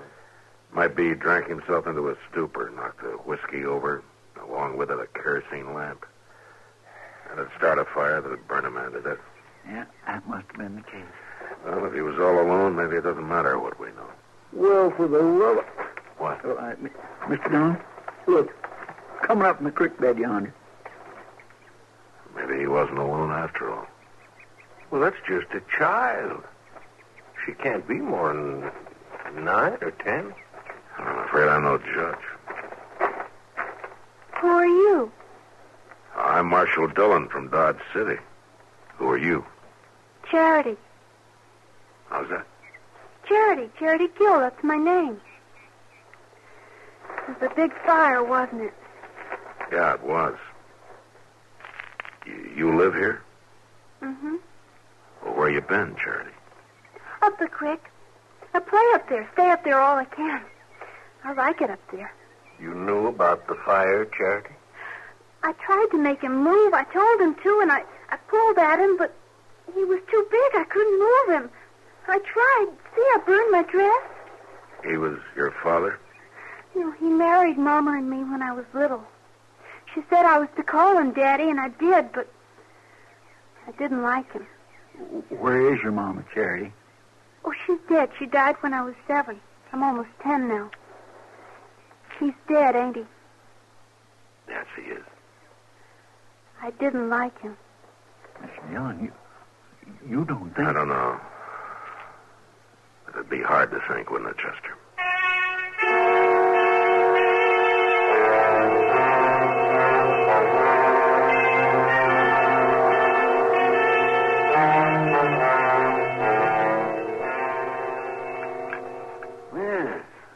huh? I'd say you're a pretty healthy young lady. I've never been to the doctor before. You never have. Well, you take a tip from me. You stay away from him all you can, Charity. You're funny. Well, some folks think so. Now then, I guess you can slip into your dress yourself. I always do. Oh, well, Marshal Dillon, I'll be waiting for you in the other room when you're ready. I won't be long. All right. What about her, Doc? Oh, she's fine. She could use some more meat on her bones, but there's nothing really wrong with her. The way her dress was burned, I thought maybe the fire got to her, too. Well, it's not a sign of a burn. You know something? She seems a lot older than 10, doesn't she? I don't know anything about kids, Doc. Well, I don't mean she is older than that. She just seems it. Older than her years. I guess she's seen a lot. You talked to her much about the fire? She said she tried to move her stepfather. Couldn't, I suppose. She didn't like him. She keeps saying that. I'm hungry, Mr. Dillon. Yeah, well, we'll fix that pretty quick now. Yeah, just Matt, get Chester to eat with her. Hey, he sets a mighty good example. Yeah, he does at that, doesn't he? Charity, will you tell us about the fire? What about it? Oh, how it started, for instance? Well, it's almost happened lots of times. Mama used to tell him it happened sometimes if he wasn't careful. He'd drink out of that jug, and then he'd fall asleep, and if the lamp was near, he'd knock it over. That's what happened this morning? I guess so. I went down to the creek to get my breakfast. He didn't talk to me ever, so I didn't talk to him. He was just sitting there with a jug. Your breakfast, Charity? Yeah, the berries are nice down by the creek. Oh, you ought to eat more than berries for breakfast. I thought you wanted to know about the fire. That's right, we do. When I came back from breakfast, the lamp was on the floor and everything was burning. I tried to make him move, but he was too big. And when my dress started to burn, I ran away. It was just you and your stepfather. That's all that lived there, huh? Mm-hmm. And Coley and Sue. Coley and Sue? Yeah, the horses, Doc. We brought them in the moss. Oh. Marshal? Yeah, Charity. Will I live with you now? Well, no. We'll find a place for you, but... But I like you. Well, yeah, but you Don't see... you like me? Well, sure. Sure, I like you all right, honey. You want to say something, Doc? Huh? Oh, no, I don't. Oh, come on, Doc. Help me make her understand now, would you? You wouldn't let me be alone, would you? Well, no, Charity. I wouldn't do that.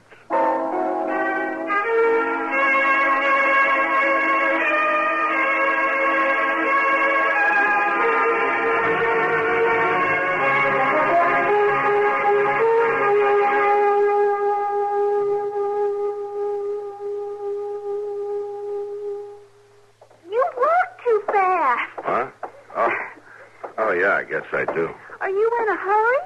Well, it's going to be dark before long. I want to get you settled with Ma Smalley for the night. Who's Ma Smalley? Oh, she's a woman who runs a boarding house. What's a boarding house? Well, you know, you board there. You get a room to sleep in and your meals. Can I eat with you? Well, sure. Sometimes, maybe. Sure. I can cook a little bit. I mean, when there's food in the house, I can cook. Well, yeah, I bet you can. Do you have a little girl like me? No. Little boy? No. Why not? Well, I'm not married, Charity. Well? Well, what? Why don't you have a little girl, a little boy anyway? Now, you listen to me, little lady. Oh, you were going to call me Charity? Yeah, well, you ask an awful lot of questions, Charity. Well, that's how you learn asking questions. Well, sure. That's how you learn. Then why don't you have a little girl like me? I told you, Charity, I'm not married. Well? Come on, Charity. You're going to like Ma Smalley. she have a little girl? No. She married? Well, I think she used to be, yeah, but, Well? Charity? I just don't understand. I know you don't, honey, but I just don't figure I'm the one to make you understand. Now, come on.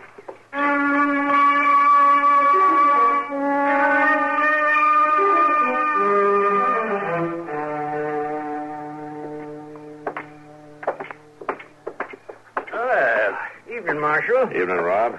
What's that you got there? This is Charity, Rob. Why, she's a young'un, a girl. Yeah? Do you have a little girl? Now, don't start that again, please. Well, you talk right up to her, don't you, Marshal? Is Ma around, Rob? Can't start that soon enough with a young'un. Girls especially. Can't give them their heads, you know. Gotta lay down the law right early in life. I was asking after Ma. Where is she, inside? No, she is not. Well, then where is she, Rob? Meddling. That's where she is, thinking and talking free with a whole sewing circle of half-wit women who should have been buggy-whipped a long time ago. Is he mean, Marshal? Oh, yeah, he's mean as a butterfly. Ain't no mean about it, just setting down the facts, stating the case, you might say. Now, if someone had put Ma and them others in their place when they was this young'un's age, we'd have had a warm supper this evening and a few of the comforts us men folks are entitled to. Rob, you're going to run down pretty soon and tell me where Ma is?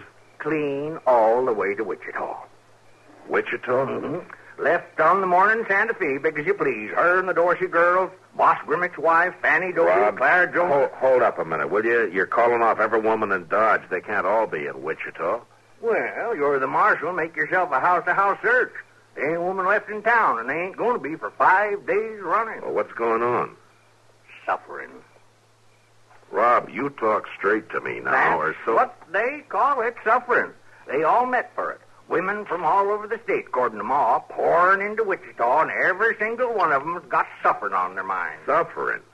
You mean suffrage? Oh, it's one and the same thing. It's that sneaky way women folks has of talking. Why don't they just come out plain and say that they want the vote? No, they got to call it suffrage. Suffrage.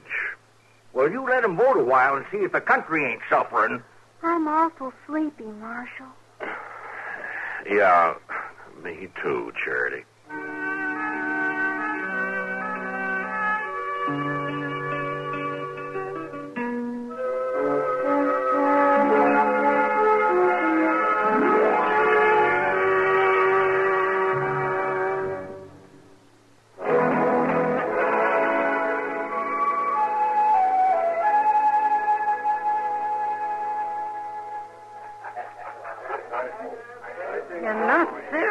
Man. You're the only woman in town, Kitty. It's only natural that you'd want to take care of her now, isn't it? In a saloon?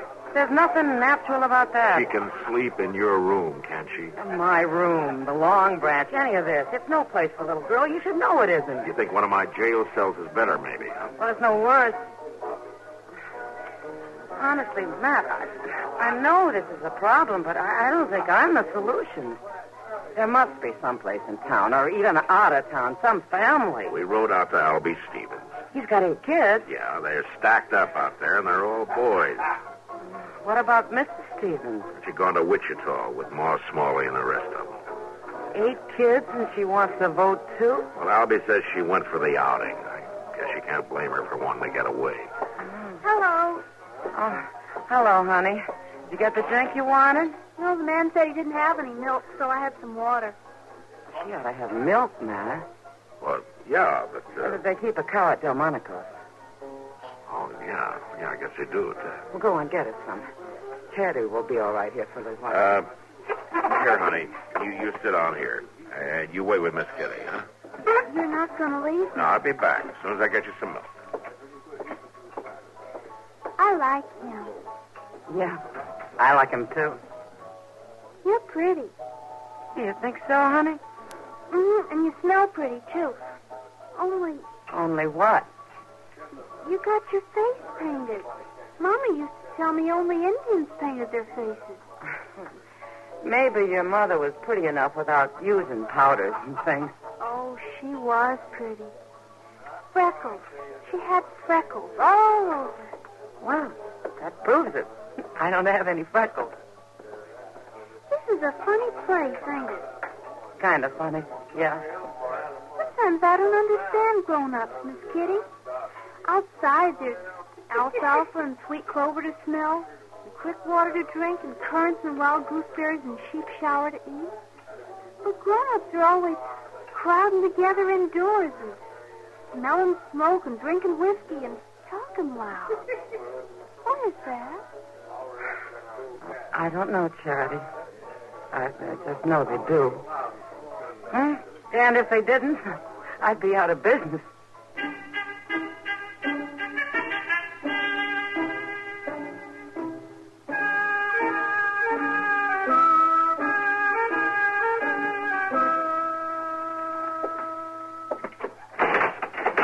Now, Mr. Dillon, I just don't see the need of this at all. I never been in jail before in my life. Stop acting like an old woman, Chester. You're not in jail now, really. Poor Egbert McPeters was in the same doggone cell just last week before they took him off to Hayes City to hang. Now, you listen to me, Chester. It's been a long day. I had about all the jawing I can handle. Charity's going to sleep in your bed. I'm going to sit up in mine, and you're going to sleep on that cot there, and that's the end of it. Now, shut up. Yes, sir, I understand, but I don't see why I got to be locked up to You're not locked up, Chester. You closed the door shut on me, Mr. All right, Dillon. all right, there. Better? Is that better? Huh? Yes, sir, it is. A sight better. Good night, Chester. Night, Mr. Dillon. Yes, I guess Charity's asleep by now, all right. Now, she probably was before we started this ruckus, yeah. Oh, that poor little thing. Whatever is going to come of her, Mr. Dillon? No, I don't know, Chester. I don't know anyone who wants kids that hasn't got them. I sure never run up against anything like this before. She's plumb gone on you. Tags along like a little stray. Too bad you can't keep her. Oh, you're out of your head. Well, now I can see it ain't the most practical thing in the world. Chances are you'd feel a lot better having a little boy, but all the same... Chester. Yes, sir? I'd feel a lot better having nothing at all. No boy, no girl. Well, yes, I suppose so. You're more used to that. Good night, Chester. Good night, Mr. Dillon.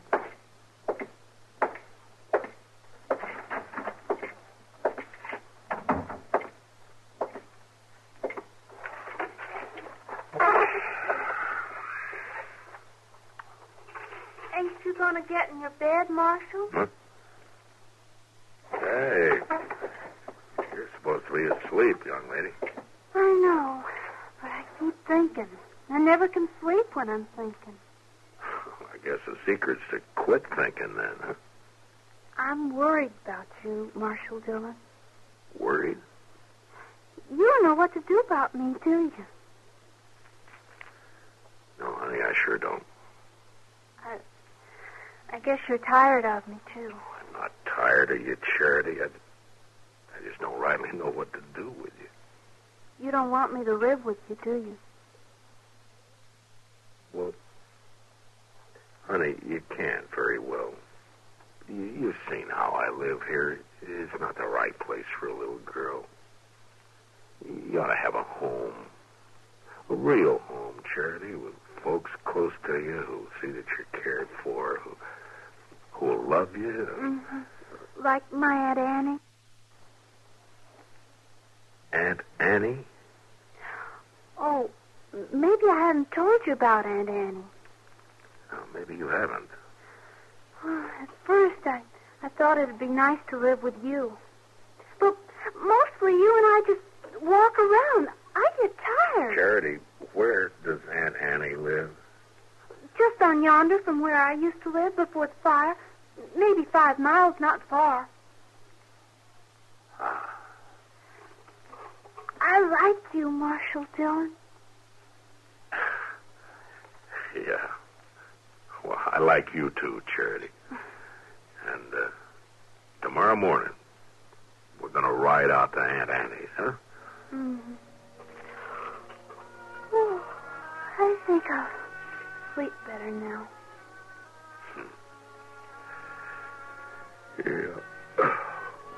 Me too, honey. Me too.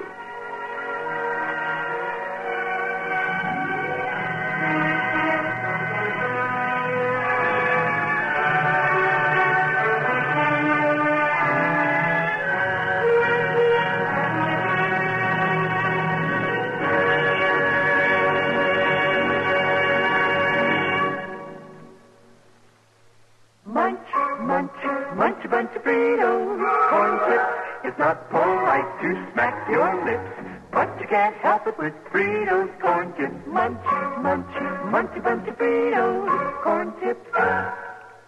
Some things you eat because they taste good, and some things you eat because they're good for you. But Fritos corn chips are one snack you can eat for both reasons.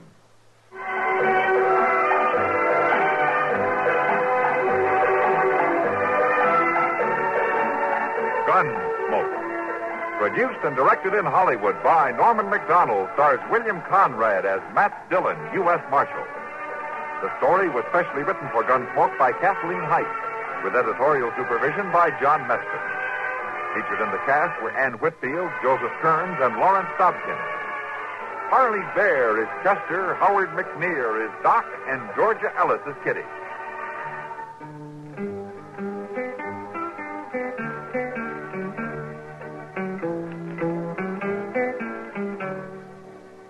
This is George Walsh inviting you to join us again next week when CBS Radio presents another story on Gunsmoke.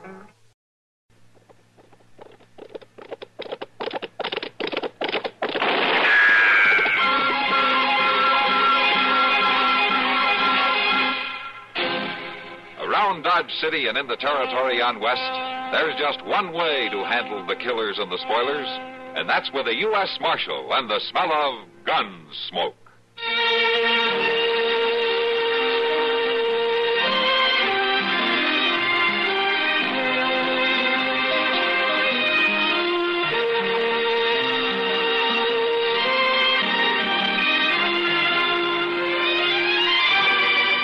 Gunsmoke, starring William Conrad, the story of the violence that moved west with young America, and the story of a man who moved with it.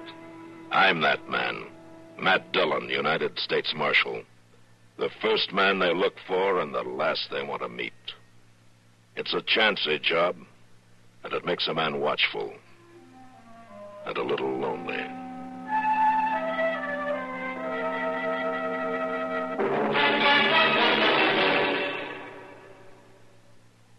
Have you noticed, Minna, the new houses all seem to be on one floor? I'd like that. With nagging backache and the muscular aches and pains I've had lately, it's no fun climbing stairs. I know. With nagging backache, all I'd want is relief. How? Try Doan's pills. Right.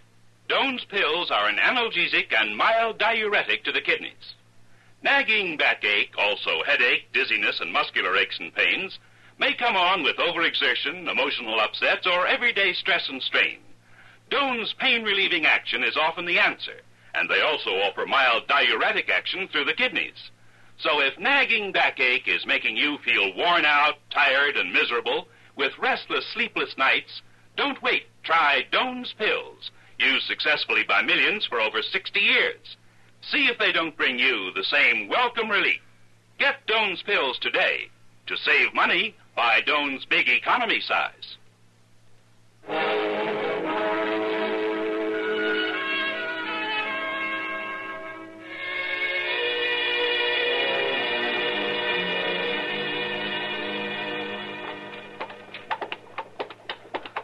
My gracious, Doc, I never heard so much complaining in all my life. Well, it's just that I don't like walking all the way to the end of Dodge to look at some horse that you want to buy. Well, he's a pretty good horse. Oh, probably poor as a crow. Doc, if you remember, I didn't even ask you to come with me. Well, I wouldn't let you go alone. Moss could sell you a blind horse, lame and 3 legs, and you wouldn't know the difference. You don't know the difference between a slick fork and a single tree, and you're trying to tell me to put... Well, I'll be... Huh? What? Look at that fella yonder, over by the stable. Oh, what about it? Doc, that's a coffin he's got in his wagon, ain't it? My golly, it sure looks like it. Hello there. Hello. What's that you got there? Hey, my wagon? Well, that's a burying box. And a mighty fine one, too. I made it myself. Is it, got anything in it? Well, now, that's a mighty personal question, mister. I don't even know your name. Oh, well, I'm Chester Proudfoot, and this here is Doc Adams. Yeah, well, my name's Mather. Fifth Mather. Glad to know you. Hey, you a real doctor? Well, that's been argued both ways. I like you. Well, I sure wish you'd been here when Orson Boggs took sick. Well, who's Orson Boggs? That's Orson Boggs, laying right there in that box. Oh, what'd he die of? Killed an eager. He fought it for a whole week, and then he just give up. He was the best friend I had in this whole world.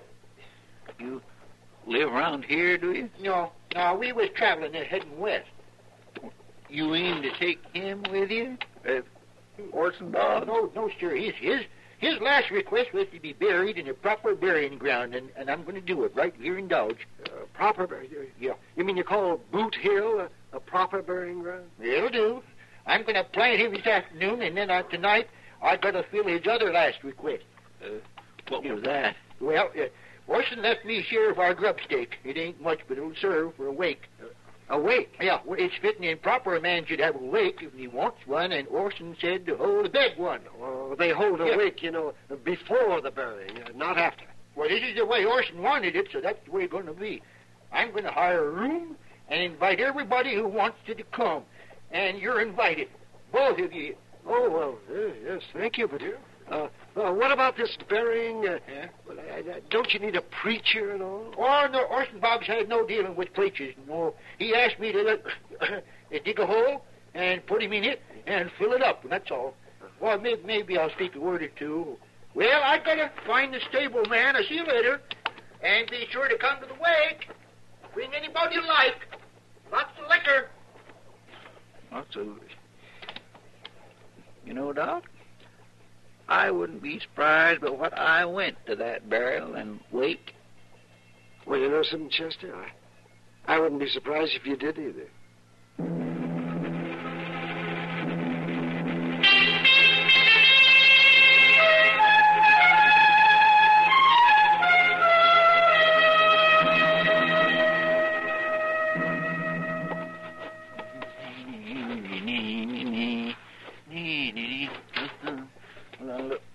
Wow, Mr. Dillon. Chester.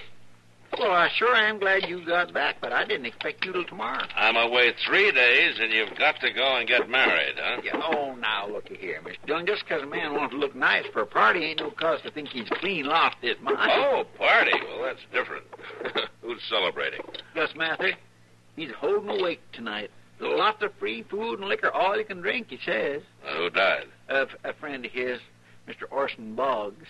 Orson Boggs? I don't believe I know him either. Well, you're invited to the wake anyway. Everybody is. And you'd better come, too. Well, why? There's something funny about this whole business, Mr. John. How's that? Well, sir, Gus Mather drove into Dodge with Orson Boggs already in his coffin. Buried him on Boot Hill this afternoon with no preacher, no nothing. You think something's wrong? To tell the truth, I don't know what to think. Well, we'll go see.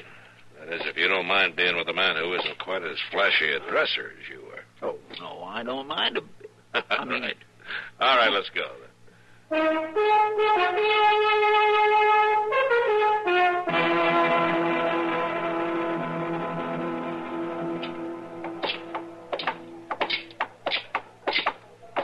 I hope we ain't going to be late. From the sound of things, they're just warming up. No, I mean for the victuals. I hope it ain't all gone. And if I know you, you'll make out somehow. And I want to thank all of you for coming tonight.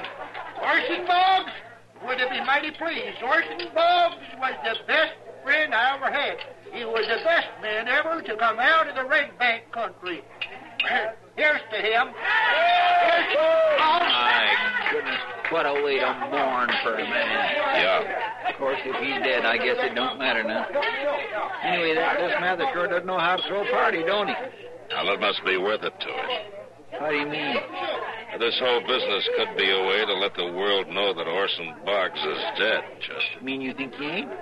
It could be. Well, why would a man want people to think Boggs was dead if he ain't? To escape the law would be a good reason. But we ain't never heard of no Orson Boggs being wanted. Maybe he hasn't been found out yet. Now, let's go say hello to Gus, huh? We're not being polite. Well, I guarantee we won't find out nothing from him. Well, we can try. Hey, hello there. hello there, Chester. Well, hello, Gus. There. This here is Marshal Dillon. Hello, Gus. Marshal. Oh, well, you're welcome here. Thank you. Yeah. Let me get you a drink. Thank you. Yeah. It's too bad about Orson Boggs, Gus. Where was your prom, anyway? Oh, it's a long way from here, Marshal. But he was from Kansas, right? Oh, yes, you can say that. Here's your drink, Marshal, Chester. Yes, he was from Kansas, all right. We was headed west, and I'll have to go it alone now. Uh-huh. Yeah. You from Kansas, too, Gus? Me? I'm from everywhere. I got no real home, Marshal. I just drift around like Orson Boggs did. Yeah. Just as we came in, you were saying something about the Red Bank country. That's down near the Pawnee Reservation, isn't it? Uh-huh, yeah. Well, we drifted through there a couple of times, and well, Marshal, I better see to the men's drinks. I gotta keep the boys oiled up, you know. Yeah, come on, boys. Yeah. He's a sly old devil, ain't he? He's hiding something, all right, Chester. And it's going to take time to find out what it is. Well, we sure ain't going to find out tonight. And as long as we're here, there ain't no reason to be standoffish, are they? No, I guess not, Chester. Come on, let's belly up to the bar. Yes, sir.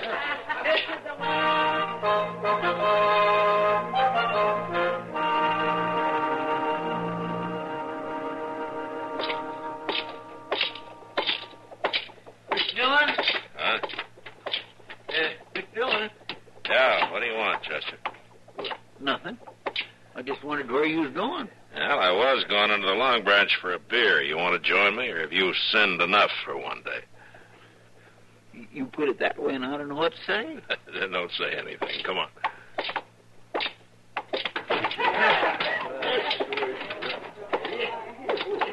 Well, Matt, Chester. Kitty? Come to join the party? Oh, what party? Gus Mather over there. He's buying drinks for everybody. We already been to one of his parties. 2 beers, Sam, huh? I heard about the wakey, too, the other night. What I heard, there were men drinking there until dawn. Yeah, and most of them were in here the next day trying to cure their hangovers. Oh, thanks, Sam. Here you go, Chester. Yeah, well, thank you, Mr. Dillon. Well, Matt, you're getting as free with your money as Gus Mather. He's been buying drinks in here right and left for 3 days running. You'd think he had millions.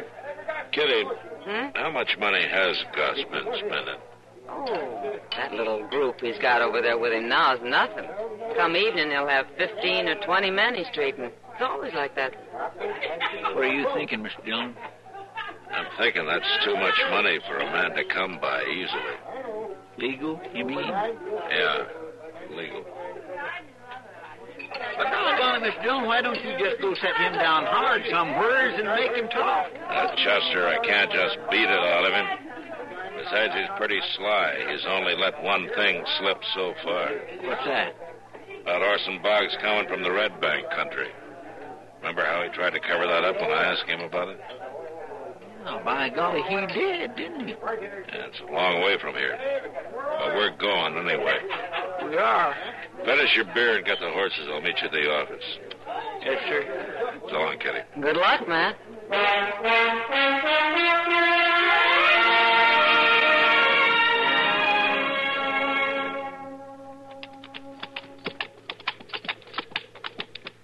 there sure ain't much of a place. I reckon that fellow was right. They said he thought the Boggs lived on Ash Creek. This is the only cabin we've seen in 10 miles. Well, there's somebody out in front, pulling the dust. Must be her, huh? Yeah.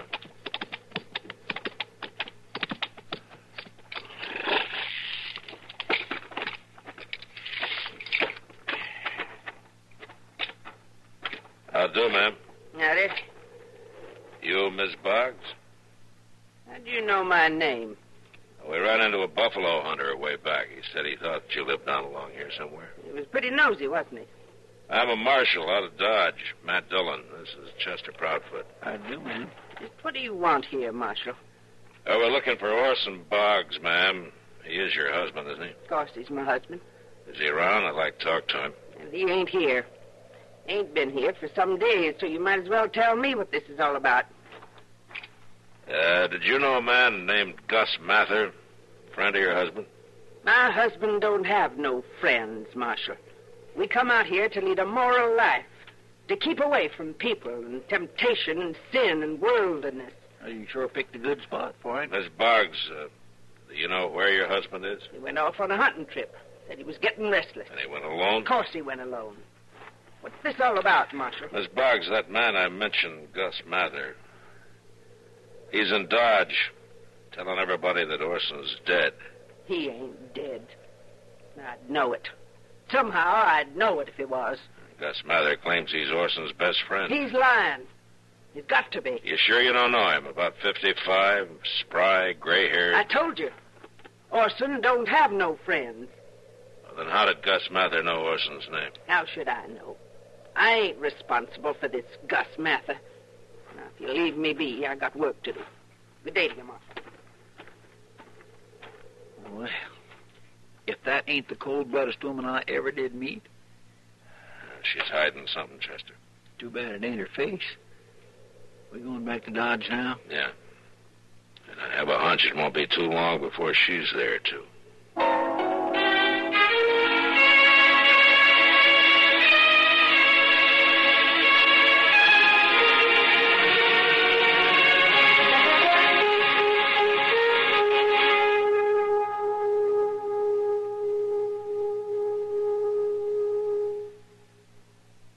Income tax time seem a long way off?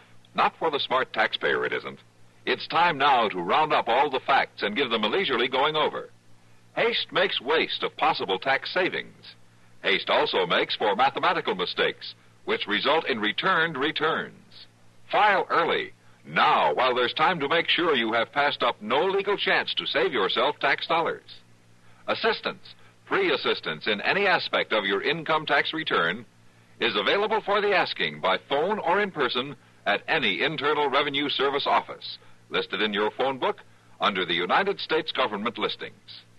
Don't hesitate to ask. Don't hesitate to learn which form it's to your best advantage to use. Having decided that, do a slow, careful job with all the help you need to get your return mathematically correct, factually accurate. And take advantage of every legal means to cut your tax bill. Something you can best do when you leave plenty of time for the job.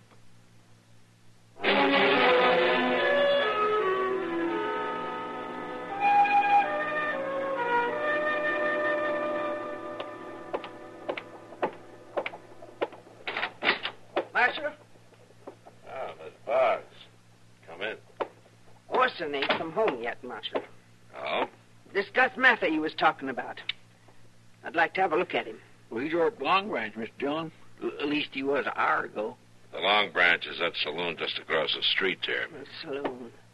The earth will open up one day and swallow this sinful town, Marshal. Well, I'm afraid they just built another one like it. Chester, why don't you go get Gus Mather out of there for Miss Boggs, huh? I said I'd like to have a look at him. I won't talk to any man who has liquor on his breath.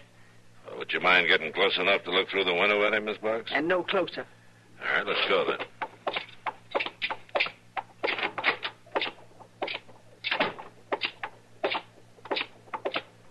He might maybe have went, but now. We'll see. From what I hear about Gus Mather, he'll be there, all right.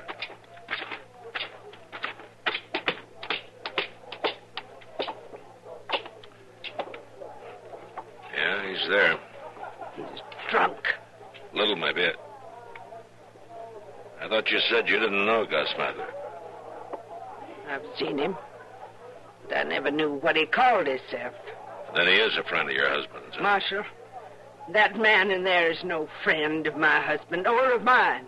Never was. We wouldn't endure such sinful ways, lying, living in corruption. He's going down to the eternal fires of damnation. You feel mighty strong about Gus Mather, don't you? My husband was a fine, upstanding man. What's that got to do with Mather in there? Precious little, I can tell you. Well, Marshal, I've seen what I come to Dodge to see. Orson'd be better off dead than in there. Yes, ma'am. Well, what are you going to do now? I'm going home. First thing in the morning. There's a good hotel up the street here. Thank you kindly, Marshal.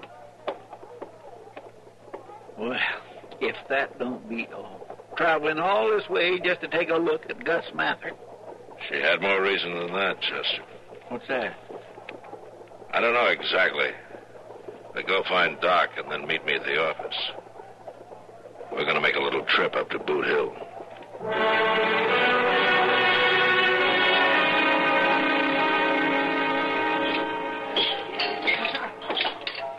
Well, where in the world have you two been? Covered with dirt? What have you been doing? You wouldn't believe me if I told you, Miss Kitty. Have you seen Gus Mather, Kitty? Gus? Yeah. About the middle of the afternoon, he went out back. He was mighty drunk. Long about dark, some fella found him and carried him up to the docks. He thought he was dead at first. Probably had the fan tods. I was looking for you earlier, Matt. Where were you? Digging up a grave on Boot Hill.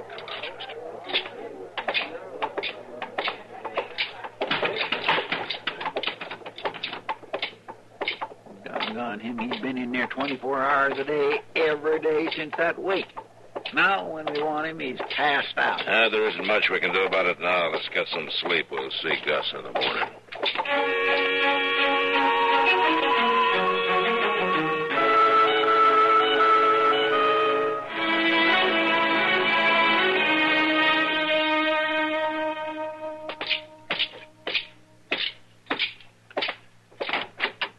Good morning, Matt. Doc, how's your patient this morning? Well, his patient ain't the man he used to be, Marshal, but, I'm through drinking forever. Well, you'd better be, or you'll have no insides left. Oh, yeah. Come in. Yes, ma'am? You don't look so sick to me. Well, he was sick, ma'am. Mighty sick. This is Mrs. Boggs, Doc. Mrs. Orson Boggs. I heard about him being drunk in an alley. Now, some men drug him up here. Well, now, Mrs. Boggs... By rights, that ought to be your deathbed you're lying on. Hey, it would be a blessed thing if you was to have a forgiving nature. Forgiveness belongs to the Lord. Well... Not to us here below. Get your pants on. Excuse me, Miss Boggs, but this is a mighty sick man. Get your pants on. Yeah? He was sick. And it done him good, but he's coming home now. I'm getting him on. Marshal, he just tried to do away with Orson Boggs, but it didn't work. No man can escape himself. Then Gus here is Orson Boggs? Wait, you don't seem too surprised. Last night, Chester and I spent some time on Boot Hill. We found the coffin you buried. There was just a log in it. No body. No Orson Boggs. Oh, I thought I had everybody plumb fool. He run off. Stole our savings. Spent every penny. The miserable sinner. Yeah, that's all true, Marshal. I thought up the whole plan myself.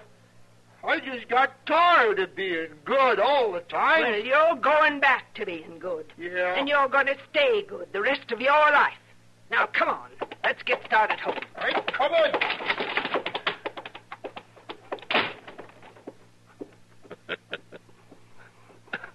Well, Doc, at least we know Orson Boggs isn't dead. But if you ask me, Matt, he was a whole lot better off when he was.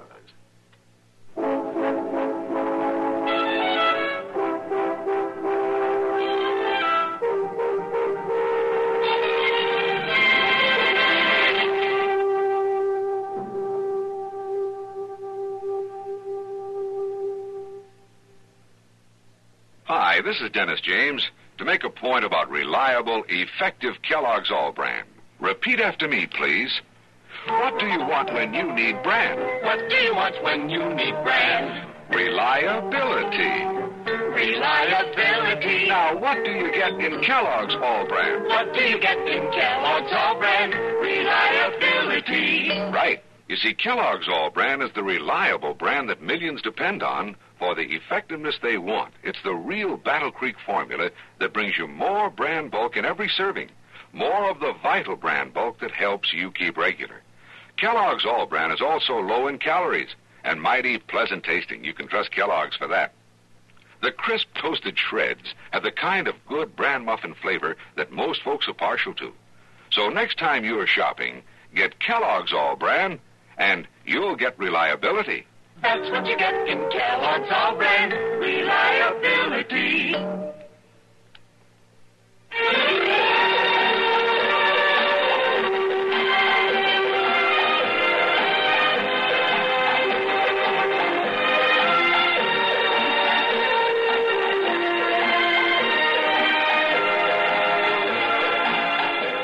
Gunsmoke. Produced and directed in Hollywood by Norman McDonald, stars William Conrad as Matt Dillon, U.S. Marshal. The story was specially written for Gunsmoke by John Meston and adapted for radio by Norman McDonald. Featured in the cast were John Daner and Virginia Gregg. Harley Bear is Chester, Howard McNear is Doc, and Georgia Ellis is Kitty. This is George Walsh inviting you to join us again next week when CBS Radio presents another story on Gunsmoke. Have a happy habit. Monday through Friday, Bing Crosby and Rosemary Clooney on the CBS Radio Network. Save now at Zenith Cleaners. 4 men's shirts laundered the magic personalized Zenith way, only 87 cents cash and carry at all Zenith Cleaners. You're tuned to KRLD, AM and FM Dallas, 1080 complete big time radio, the 50,000-watt voice of Texas. Now, Post Toasties, the heat good cornflakes, is proud to present Gunsmoke.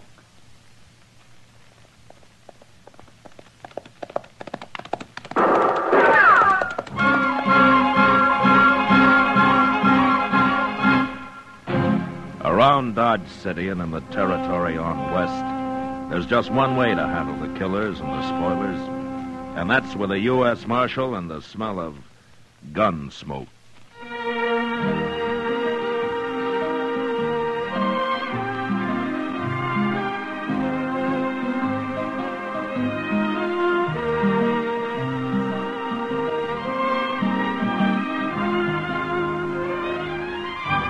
Gunsmoke, the story of the violence that moved west with young America. The story of a man who moved with it. Matt Dillon, United States Marshal. Say there, next time you hear a crackling noise in your kitchen, better get up and investigate. Maybe somebody just couldn't wait for his breakfast of crackling crisp Post Toasties. And that's a treat you shouldn't miss. Post Toasties, you know, are the heat good cornflakes. Why, after one taste, I'll bet anything you'll agree with me. Post Toasties is just the best thing that's happened to corn since the Indians discovered it. There's nothing quite like sweet kernel corn flavor when it's toasted right in. Toasted into crisp, fresh cornflakes. Man, oh man, that's Post Toasties. Heat good cornflakes. Better try 'em. And now, Gunsmoke, starring William Conrad.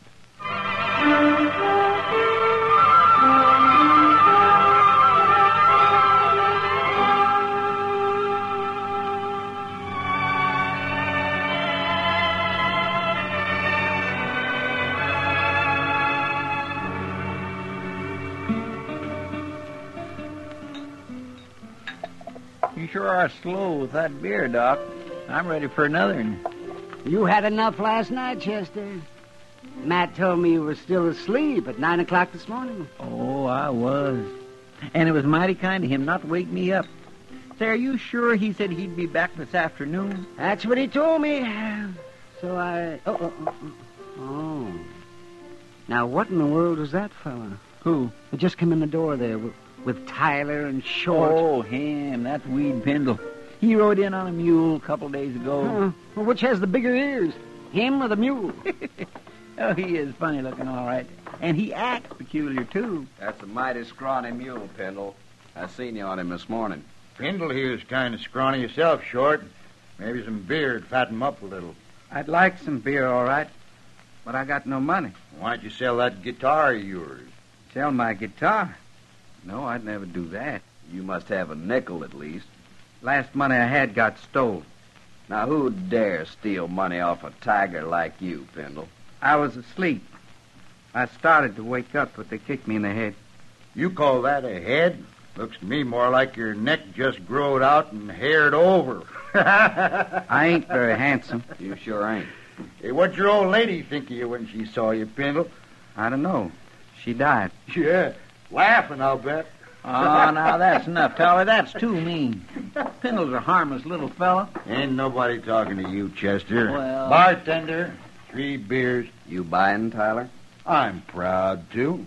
A fine old soldier like Weed Pendle. How'd you know I was a soldier? I didn't. Where was you a soldier, Pendle? 3rd Illinois Cavalry. Illinois. You was with the Yankees. Well, I never done much. We had hard luck and never got to see no real Confederates at all. Just a bunch of ragged-tailed bushwhackers in South Missouri. They was led by an old chicken thief named Klein.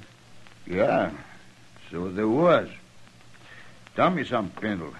Did you ever kill any of Klein's men? A few, before I got shot myself. They caught some of 'em after and hung 'em, but I never did see a hanging. You never saw a hanging? Nowhere. I never did. That's so. Well, Pendle, you're in luck.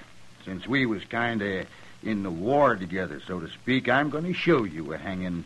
You're about ready, ain't you, Short? My rope's on my saddle. I'll get it and meet you out back. They going to be a hanging? A real hanging? There sure is.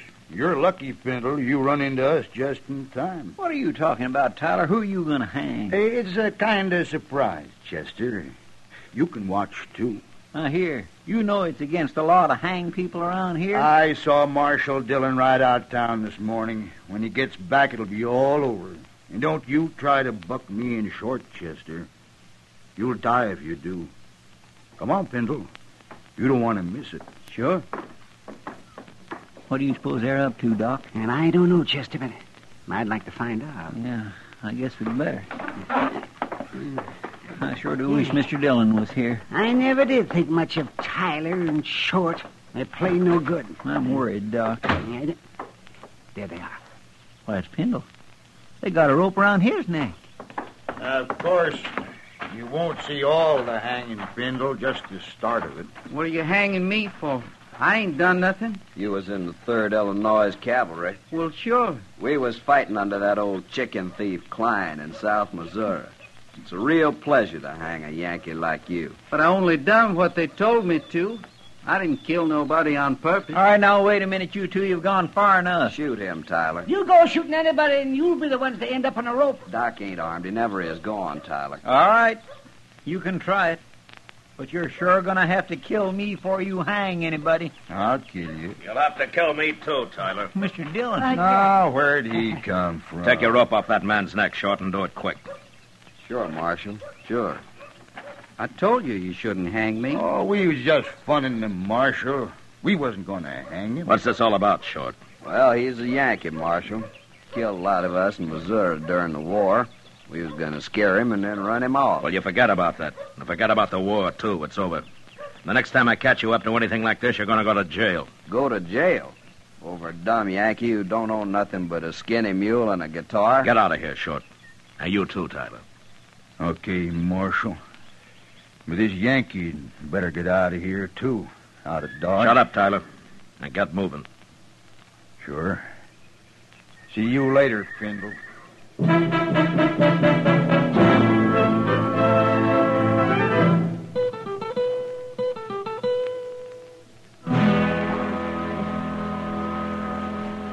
Pendle, Marshal Dillon's here. He wants to see you. I sure do thank you for letting me sleep in your jail last night, Marshal. Where you been sleeping before, Pendle? With my mule. I always do. Huh? I hear you broke. What do you do for a living? I never did nothing much, Marshal. Just ride around on my mule. Well, what about your guitar? Don't you ever play and take up a collection or something? Oh, no, Marshal. I wouldn't do that. Why not? Can't you play well enough? I don't know, Marshal. I never played it for nobody to hear, except me. Ah. All right. Chester, take him over to the Texas Trail, huh? Maybe Sam can give him a job of some kind. Well, it wouldn't be steady, would it? Well, I don't know, but why shouldn't it be? Because I'll be leaving in a day or two. Oh? Where you headed? Nowhere. Nowhere? Just ride around on my mule. I always do. Pendle, where are you from, anyway? I was born San Benito. Oh, on the Rio Grande? Yes. I left soon after. Took my guitar with me, though. Never did go back. Well, if you're from Texas, how come you fought in the Union Army? I don't know. One army's just like another, I guess. Yeah, well, maybe you're right at that. Chester, take him over to Sam's. All right, sir. I left my guitar out back. I'll go get it. He sure is a peculiar little fellow, Mr. Dillon. Yeah, pretty helpless, too. You think Short and Tyler will bother him any more? Well, knowing them, I believe they'd have hung him yesterday if they could have. You tell Sam to let me know if they even start talking to him again, huh? Yes, sir, I will. They're about the meanest pair of men I ever knew. Yeah, they are. And they'll think of something. Well, Pendle said he's leaving in a day or two. I hope that's soon enough, Chester.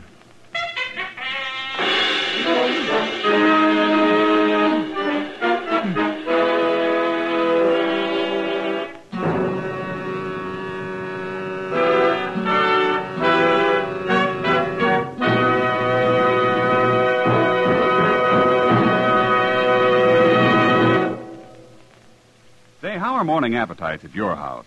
If they're pretty drowsy, here's a real good way to wake 'em up. Set a bowl full of Post Toasties, the heat-good cornflakes, at everybody's place. Just watch your folks take notice when they see how crisp Post Toasties are. And wait till they taste that sweet kernel corn flavor toasted in. Bet your whole tribe will agree with you. Post Toasties are the best thing that's happened to corn since the Indians discovered it. And here's a thought, if you'd like to make a good thing even better. Try topping Post Toasties with your favorite fruit. You'll find that's a mighty good way to start the day. Fact is, it's a downright delicious way. So next time you shop, be sure to ask for Post Toasties. They're the heat-good cornflakes. You'll see. Post Toasties heat good cornflakes. The best thing that's happened to corn since the Indians discovered it. Heat good cornflakes. Post Toasties heat good cornflakes. Now back to Gunsmoke.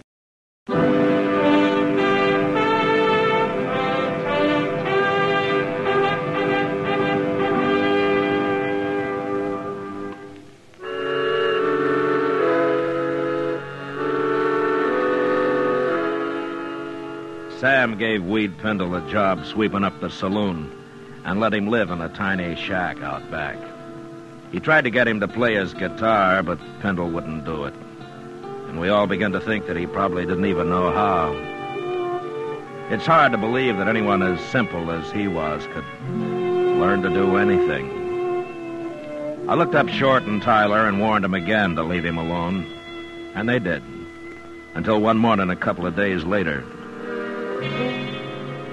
Chester and I had just come out of Delmonico's and were walking up Front Street. Look at there, Mr. Dillon, across the plaza. Yeah, I saw them. Let's go over there, Chester. It's Pendle and his mule, all right. Yeah, and Tyler and Short, too. I told them to keep away from him. What are they laughing at? They're laughing, but he isn't. What do you suppose they've done to him now? Look at his mule, Chester. That's what they've done. Oh, my goodness, Mr. Dillon, he's lost the ear. I thought Yankees liked their mules that way, Short. At least I always heard they did. I guess they're just no pleasing to some men, Tyler. You shouldn't have done that to my mule. Well, it's the marshal again. Did you men do this? Now, Marshal, we ain't done nothing to Pendle. Did they do it, Pendle? I tried to stop him, but Tyler held me. Then they gave me my mule's ear, Marshal. It's right here. See? Yeah. Turn around, both of you. Turn around, I said. Now take their guns, Chester. Yes, sir. Can't do nothing to us, Marshal. We didn't hurt Pendle, no. I don't like what you did to his mule. I got him, Mr. Dillon. Now, Rhett, you can turn around again. I ought to cut an ear off of each of you. But I can't do that. So I'm going to do the next best thing. Now, look here, Marshal. Now, leave him there, Chester. Pendle, I'm sorry about your mule. He ain't much of a mule anymore. Well, you better go take care of him. And maybe these two will leave you alone now. Poor mule.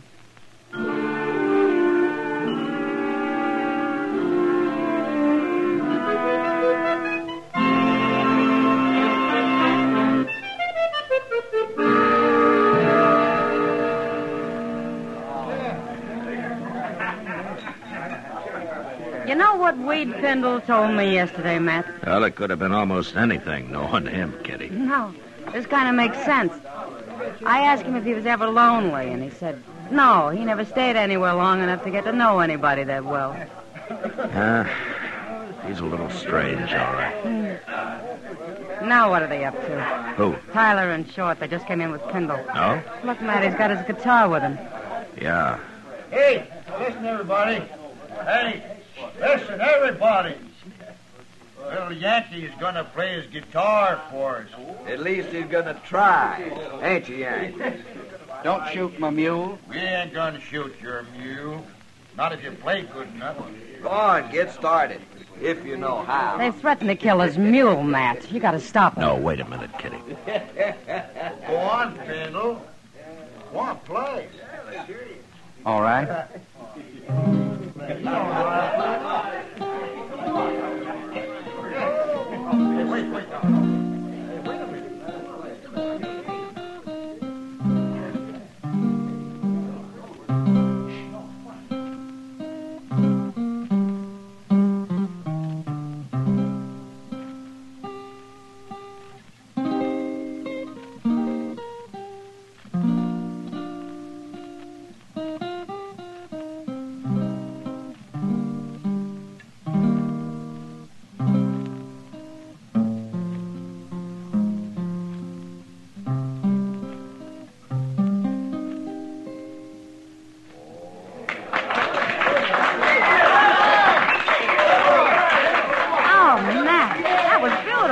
Yeah, he kind of surprised everybody, didn't he?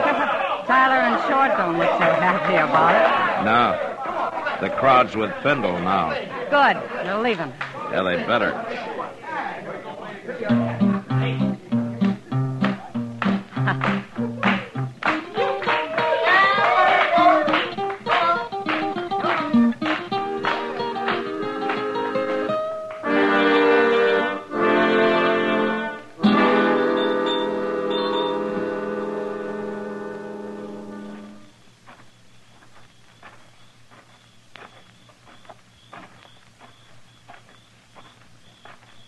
Hello, Yankee. Hello. You've been playing that guitar a long time in there, ain't you, Pindle? They wanted me to. They liked it. Well, me and Short been waiting to tell you how we liked it, too. Yeah. Let me see that guitar, Pindle. No. You hurt my mule. Give it to me. I got a gun in your belly, Pindle. Don't move. I want my guitar. You can have it. I just want to sort of tune it for you first. Please. There. Please don't do that. Another thing that's wrong with this guitar, it's a little bit too big for a man like you. But I can make it smaller. There you are, Yankee soldier. Maybe this'll learn them. Let's go, Short.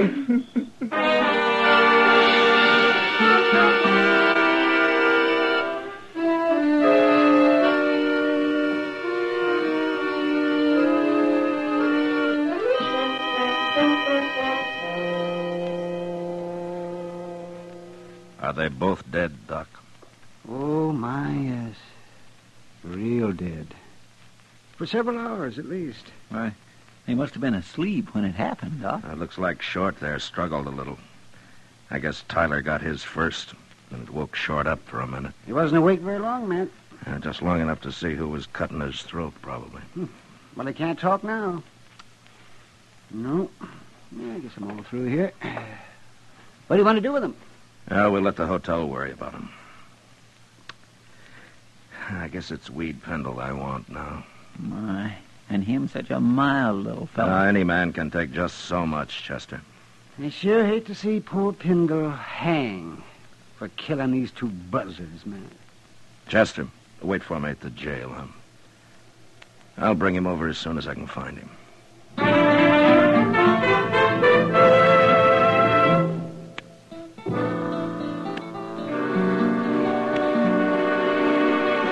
Sam? Yeah, what'll it be, Marshal? Where's Weed Pindle, Sam? Oh, I just sent him out back for a bucket of sawdust. What do you want him for? Short and Tyler got their throats cut early this morning. Good. I guess their smashing his guitar was too much for Pendle. That's so, huh? Oh, there he is now. Pendle, come over here. Morning, Marshal. Good morning. Pendle, where was you last night? I don't know. Here, I guess. You don't know? Now, wait a minute, Marshal. Pendle, where was you after they wrecked your guitar?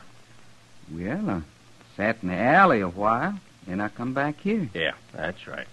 And he was so broke up about his guitar, I didn't want to leave him alone, so I took him up and let him sleep on the floor of my room. That right, Pendle? Well, go on, tell him now. Sure, Sam. That's right. Are you trying to alibi for him, Sam? I know, Marshal Dillon. But I care about him. Some people care about me. Who, Pendle? He's just talking, Marshal. Who cares about you, Pendle? Tell me. Those men. What men? He means some of the boys that was here when he come back with his busted guitar, Marshal. He just told him how sorry he was, that's all. I see. They liked his music, didn't they? Yes, they did. They liked to hear me play. Who was in here then, Sam? Well, now, Marshal Dillon, you know how it is. I'm busy pouring drinks, and I don't pay no mind to who's here and who ain't. I couldn't rightly say it all. Okay, Sam, I guess I can't beat the truth out of you. Oh, now, Marshal Dillon, who cares about Tyler and Short? Dodge is better off without it. There's a law against murder, Sam, and it's the same for everybody. Well, I'll be back later.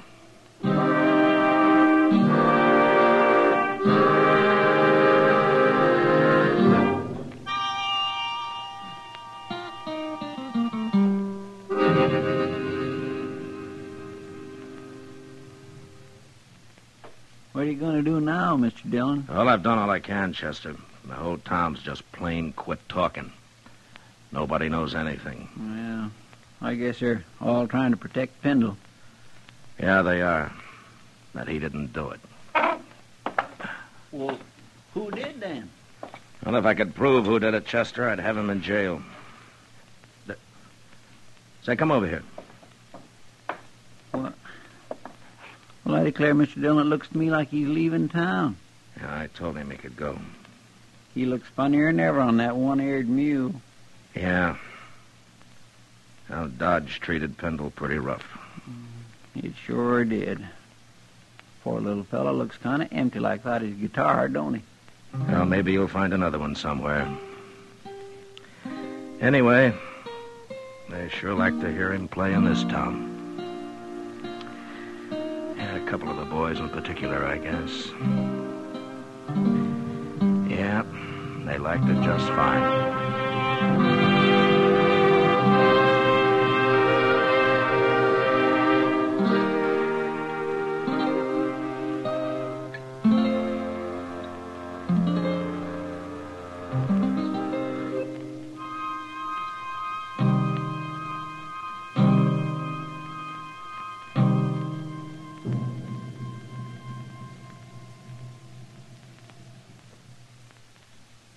Say, Mother, want to see your small fry eat a better breakfast than ever?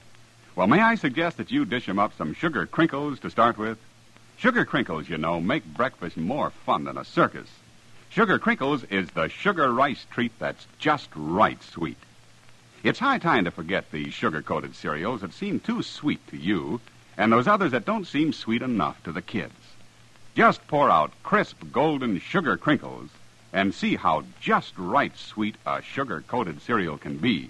Just right sweet. Be sure to get several packages of sugar crinkles, because they're great for snacks. Kids love them that way. Kids love them anyway. Try sugar crinkles, and you'll love them too. Remember, new sugar crinkles is the sugar rice treat that's just right sweet.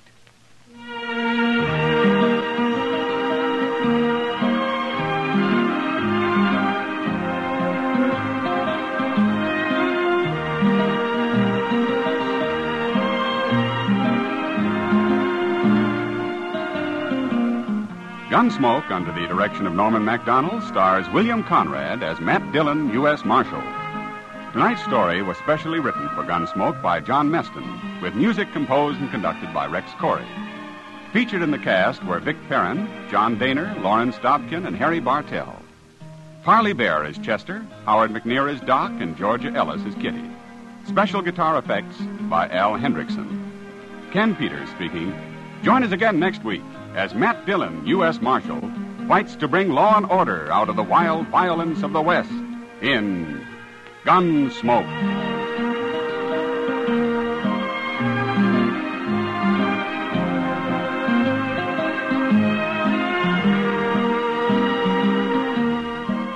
Gunsmoke was brought to you tonight by Post Toasties and Sugar Crinkles.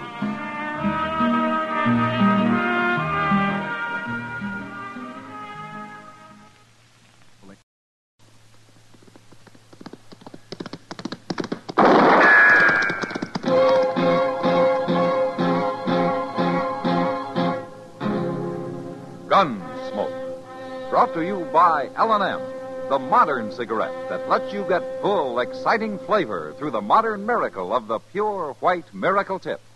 Live modern. Smoke L&M.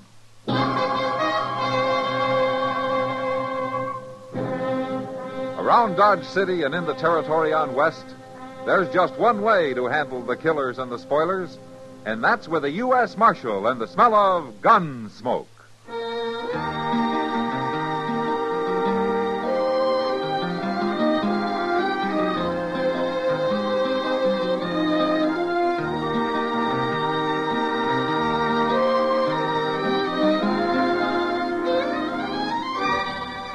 Gunsmoke, starring William Conrad. The transcribed story of the violence that moved west with young America. And the story of a man who moved with it. I'm that man.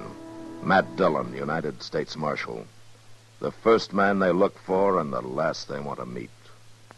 It's a chancy job, and it makes a man watchful. And a little lonely.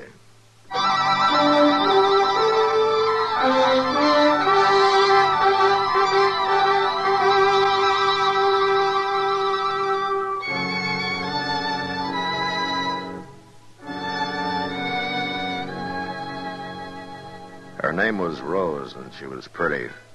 And that's all anybody in Dodge knew about the girl. She'd come in on the stage from the South a month before and opened a blackjack table in the Long Branch, working on a 50-50 split with a house.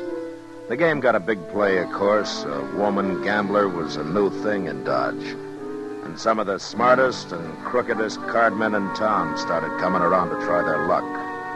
But with Rose dealing, the house never lost. And after a 3-week run of that kind of luck, I figured it was time to look into things. Oh, doggone it, Matt. We've been sitting here for an hour and a half. How long's it going to take to catch her cheating? Doc, we're not going to catch her. We're not? The way she handles that deck, we could sit here till doomsday and never see a thing. Well, maybe she's dealing honest. Yeah, maybe. Chester. Yes, sir. Oh, yeah, Chester. Maybe he noticed something. You know, playing right there at the table with her. That's the last place in the world to spot a crooked game, Doc.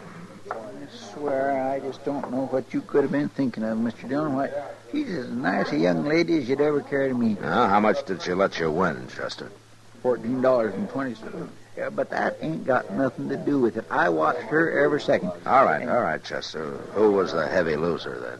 Well, that Elko Dean must have lost about $200 before he pulled out, but just by betting foolish, Mr. Dillon, why, he didn't have no more reason to do what he done. Who else? Well, the ones there now, I reckon young Slim Raddick's out about 150 as the game stands. He's been losing every night for 2 weeks, the way I hear it. Well, he gets to making calf eyes at Rose and don't pay no attention to his cards. Oh, yeah, maybe that's how she does it, Matt. She gets them so all fired up over it that they don't care if school keeps an eye. Somebody like young Raddick may be, but not the professional gamblers, Doc. You sit down for a while, Chester. I'm going over and talk to her. What you sipping on? 17 showing. Another card is 10. Hit me again. Yet it is. 6 of hearts, 23 and busted. Much obliged to you, Mr. Raddick. You doggone sure ought to be. Seems all I do. Oh, evening, Marshal. Hello, Slim. Your luck turning on you? It ain't turning, no way. It's been against me right along. Then maybe you won't mind if I interrupt the game for a while. That is, with your permission, ma'am. I'd like to talk to you. Why not? All right, gentlemen, the game is closed. If you want to step over to the bar, the drinks are on me.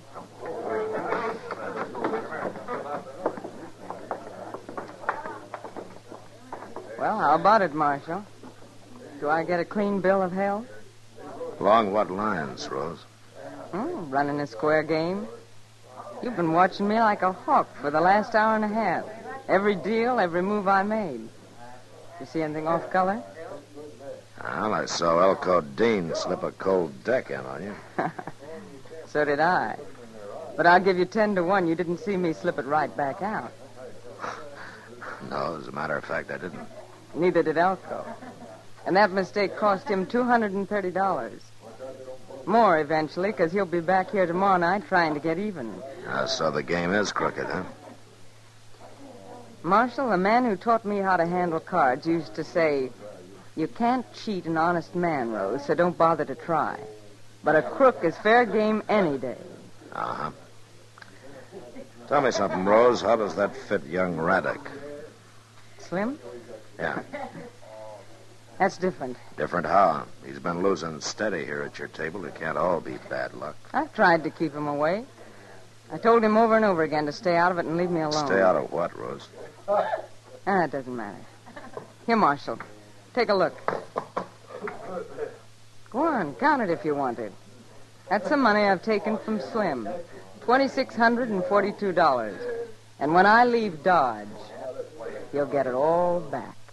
Every cent of it. Can I ask you something, Rose? What's a girl like you doing in this business, anyway? Earning a living, for one thing. Now, there are other ways, you know. None that I know as well. Besides, it lets me cover a lot of country. Look people over. Why is that so important? I'll tell you why, Marshal. I've spent 4 years now looking for one certain man. Now, you won't quit till you find him, huh? I found him. Tonight. Oh? What happens now? I'm going to kill him.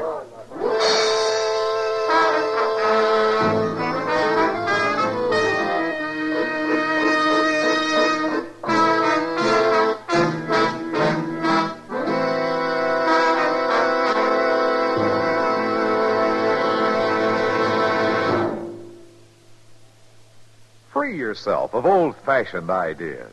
Why don't you live modern? Live modern.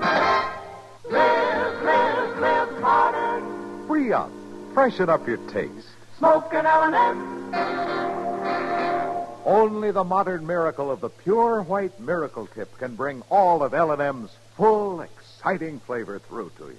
And that's the big reason why today more people are changing to L&M than to any other cigarette.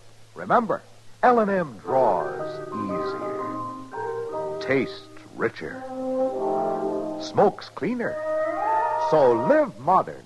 Change to L&M. Make today your big red letter day and start to live the modern way. Live modern.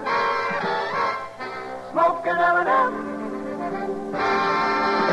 It's America's fastest growing cigarette.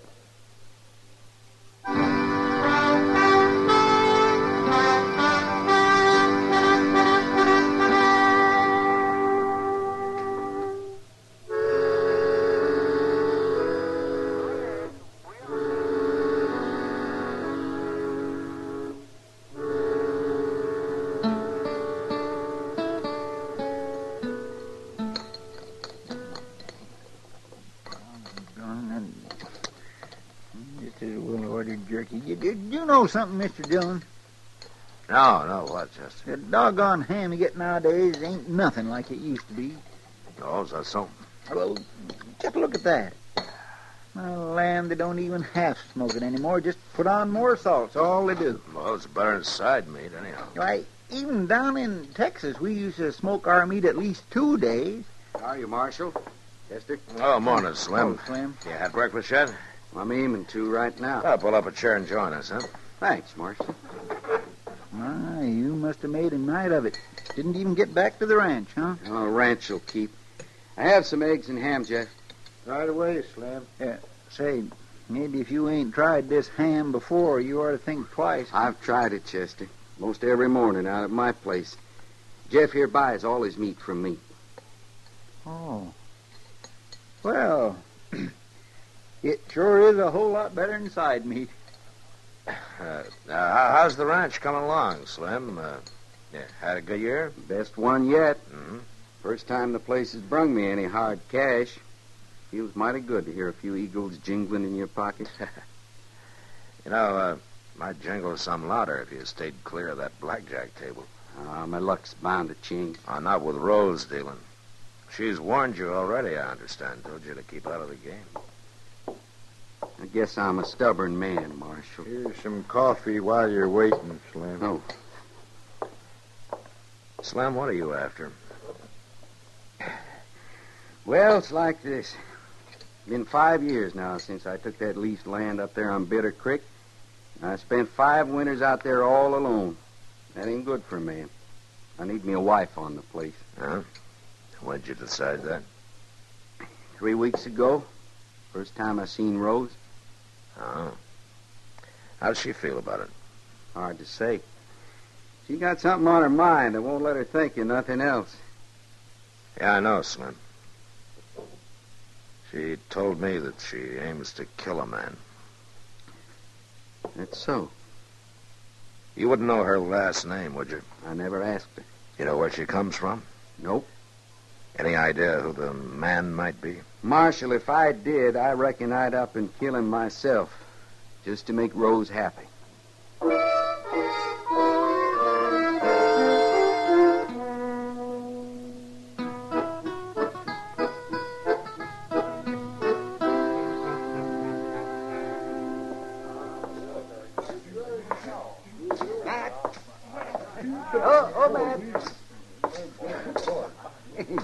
You're just the man I was looking for. Oh, evening, Doc. Yes, here. Sit down. Sit down, Matt. You're just in time. Time for what? A poker game.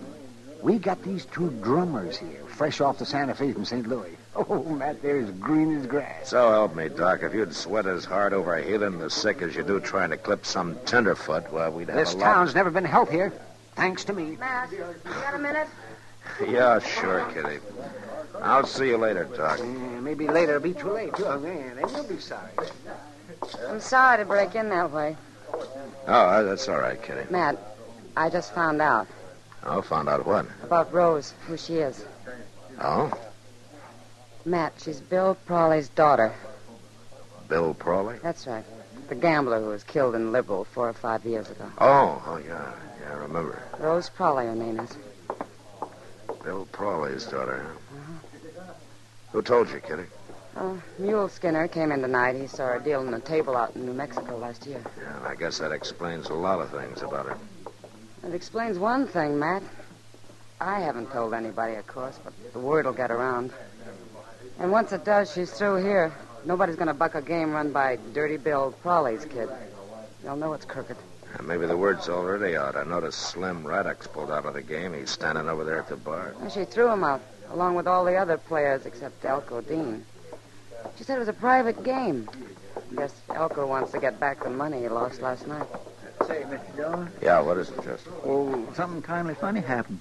You know that sawed-off shotgun Sam keeps behind the bar, the one with the pistol grip? Yeah, what about it? Well, it's gone, and Sam thinks maybe it was Rose that took it. Rose? Yeah, but that don't make sense. Her and Elko were just sitting over there at the blackjack table looking at each other. Neither one of them made... What's the matter, Mr. Dillon? We're about to have a killing on our hands, Chester.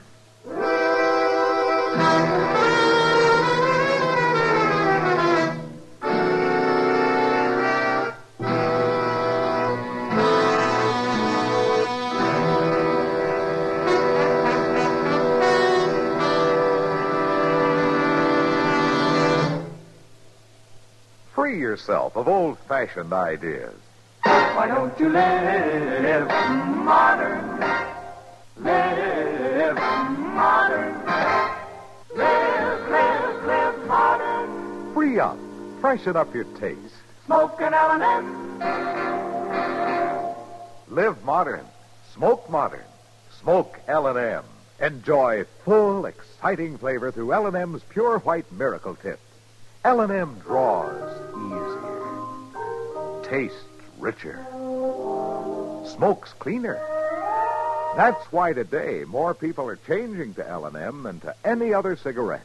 So free up. Freshen up your taste. Live modern. Change to L&M. Make today your big red letter day and start to live the modern way. Live modern.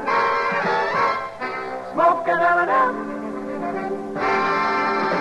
It's America's fastest growing cigarette.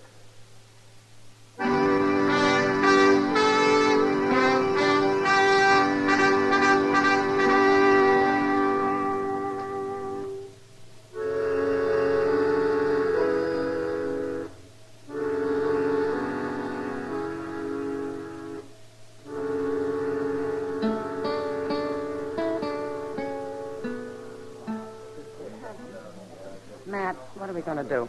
I don't know, Kitty. What do you think she's planning? All I can guess. Chester, is Sam sure that Rose took that shotgun? He says she come back to the bar just before he missed it. Yeah. She could have hid it in the fold of her skirt. Elko's looking pretty white, Matt. Yeah, just look at them sitting over there facing each other. You know, 10 to 1, she's got that shotgun under the table pointed at him.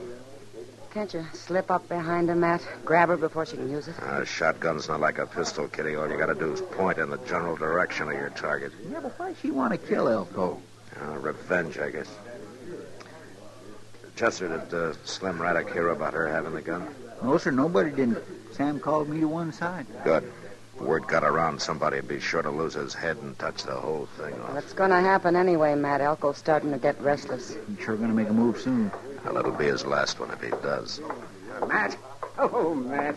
These plums are just ripe for the picking. I can't hold up the game all night for you. I'm sorry, Doc. I'm busy. Oh, well, as long as you feel that way about Doc, you don't understand. Oh? Well, only one way to handle it, I guess. No, you stay there, Chester. Yes, sir. Be careful, Matt. Will somebody tell me what's going on here? Good evening, Rose. I'm sorry, Marshal. Table's closed. Oh? It, not closed to Elko, then. Marshal, she's Shut got up. Elko and me have a personal game going, Marshal. Yeah, I know. Better hand over the gun, Rose. Sit down. Sit down and put your hand flat on the table, Marshal. Same as Elko's got his. Good. Now keep him there. I guess you know this is a shotgun I'm covering you both with. Underneath the table. Yeah, I know that. Well, why'd you come over here if you knew that? Keep your voice down, Elko. Why didn't you shoot her from where you was standing? She's aiming to kill me, Marshal. Yeah, I figured it was about the way things stood. I knew I'd find him someday if I just kept traveling and kept on dealing cards. And last night it happened. I recognized him the minute he sat down at my table. I knew he'd be back tonight, and I was ready for him when he come. Now you mean to kill him, huh? She's crazy, Marshal. She's out of her head. Keep your hands on that table. I mean to kill him. Why, Rose? If you knew me, if you knew who I am, you'd understand. I do know, Rose. You're Bill Prawley's daughter. That's right. Dirty Bill's daughter. Look, Rose. Oh, I know what they called him. Dirty Bill Prawley. All the cheap little tin horns that tried to cheat him and lost their shirt doing it. They're cowards. And that's the only way they could hit back. Give a dog a bad name and shoot him for mad. Take her, Marshal. She's gone clean out of her Shut mind. up, Elko, before you get us both killed. My father was a fine man, and anybody that says different is a liar. Marshal. That night he was killed, I was upstairs asleep. The shots woke me up. I looked out of my window, and I saw a man run out the front door with a gun still in his hand. I saw him for just a second in the light from the door. But I never forget his face. Elko here, huh? It's him. Don't listen to her, Marshal. She's lying. It's a job for the law now, Rose. Now you walk away from this table, Marshal. Stay clear of this. I got nothing against you personally. I want your gun, Rose. Sorry. The hand's played out. No, not yet, it isn't. I got a hold card. Hey, Slim. Slim Raddick. Marshal. Yeah, Marshal? Come here a minute, will you? What do you think you're doing now? Marshal, you... Hold it, Elko. Keep your hands on the table. What's going on? Get away, Slim. Stay back. Right here, Slim, between me and Elko, huh? No. That's right. What's the matter, Rose? Oh, you fool. All right, Rose, you were planning to give him back his money, so he must mean something to you. And he's in it now, too. The way a shotgun works, it's all three of us or none of us. Now, you hand over that gun. No. Oh, Slim, why didn't you stay clear? Now, what's this all about? Rose, I want that gun, and I want it now.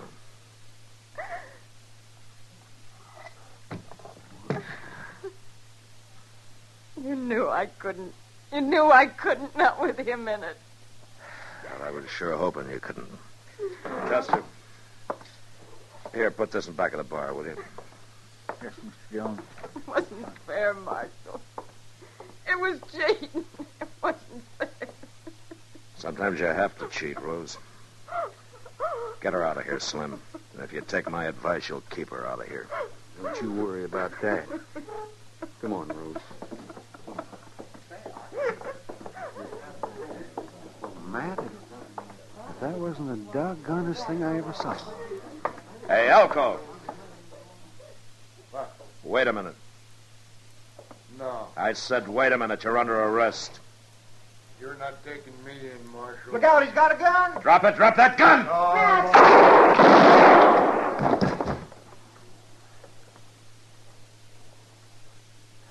Well, Matt, I guess a man's luck can't last forever. His sure did it?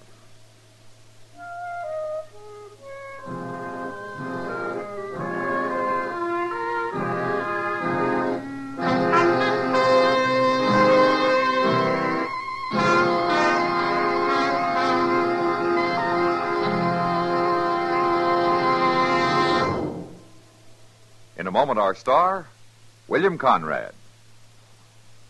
Now a public service message from CBS Radio. What is America really like? Thousands of men, women, and young people all over the world want to know the truth. There's proof of it in the flood of mail received by the volunteer group called Letters Abroad, which gets mail from people everywhere in the free world who are eager to be in correspondence with someone in the United States. They want to know all sorts of details about our everyday life. Anyone who is over 15 years of age who would like to write to someone overseas in Europe, the Middle East, or the Far East should send his or her name in a stamped, self-addressed envelope to Letters Abroad, 45 East 65th Street, New York, New York, together with information about age, occupation, and interests, which will make possible selection of a suitable correspondent. That address again is Letters Abroad, 45 East 65th Street, New York, New York. Everyone who does enter into such a correspondence is sure to find it greatly rewarding, a contribution to better understanding among peoples of the free world. And now, William Conrad. You know, when they buried a man out on the high plains, they usually wrapped him in his saddle blanket and forgot about him. But next week, a man dies and leaves a will that keeps the whole of Dodge from forgetting him. And that was the West.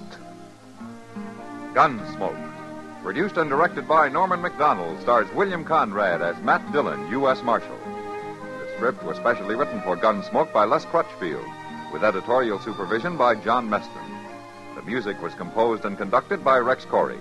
Sound patterns by Ray Kemper and Bill James. Featured in the cast were Virginia Christine, Vic Perrin, and John Daner. Harley Bear is Chester, Howard McNear is Doc, and Georgia Ellis is Kitty. Join us again next week for another specially transcribed story on Gunsmoke.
around Dodge City and in the territory on west, there's just one way to handle the killers and the spoilers, and that's with a U.S. Marshal and the smell of Gunsmoke.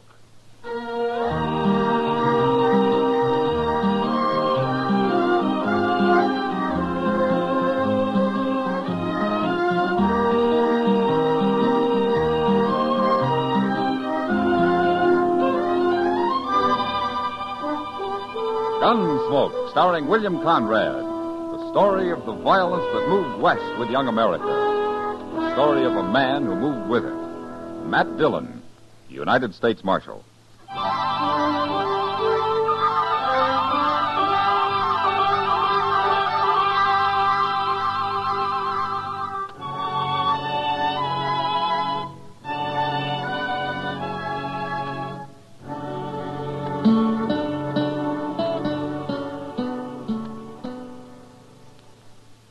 Mr. Dillon, Yeah, what is it, Chester? you know Tiller Evans? Oh, the mule skinner? Yes, sir. What about him? He's standing out there in the street. Looks like he's about to head down Santa Fe Trail with a big load of supplies. Well? Well, I'm just wondering what a nice, sweet girl like Mavis McLeod can be doing with a man like that. You, jealous, Chester? Oh, no, sir.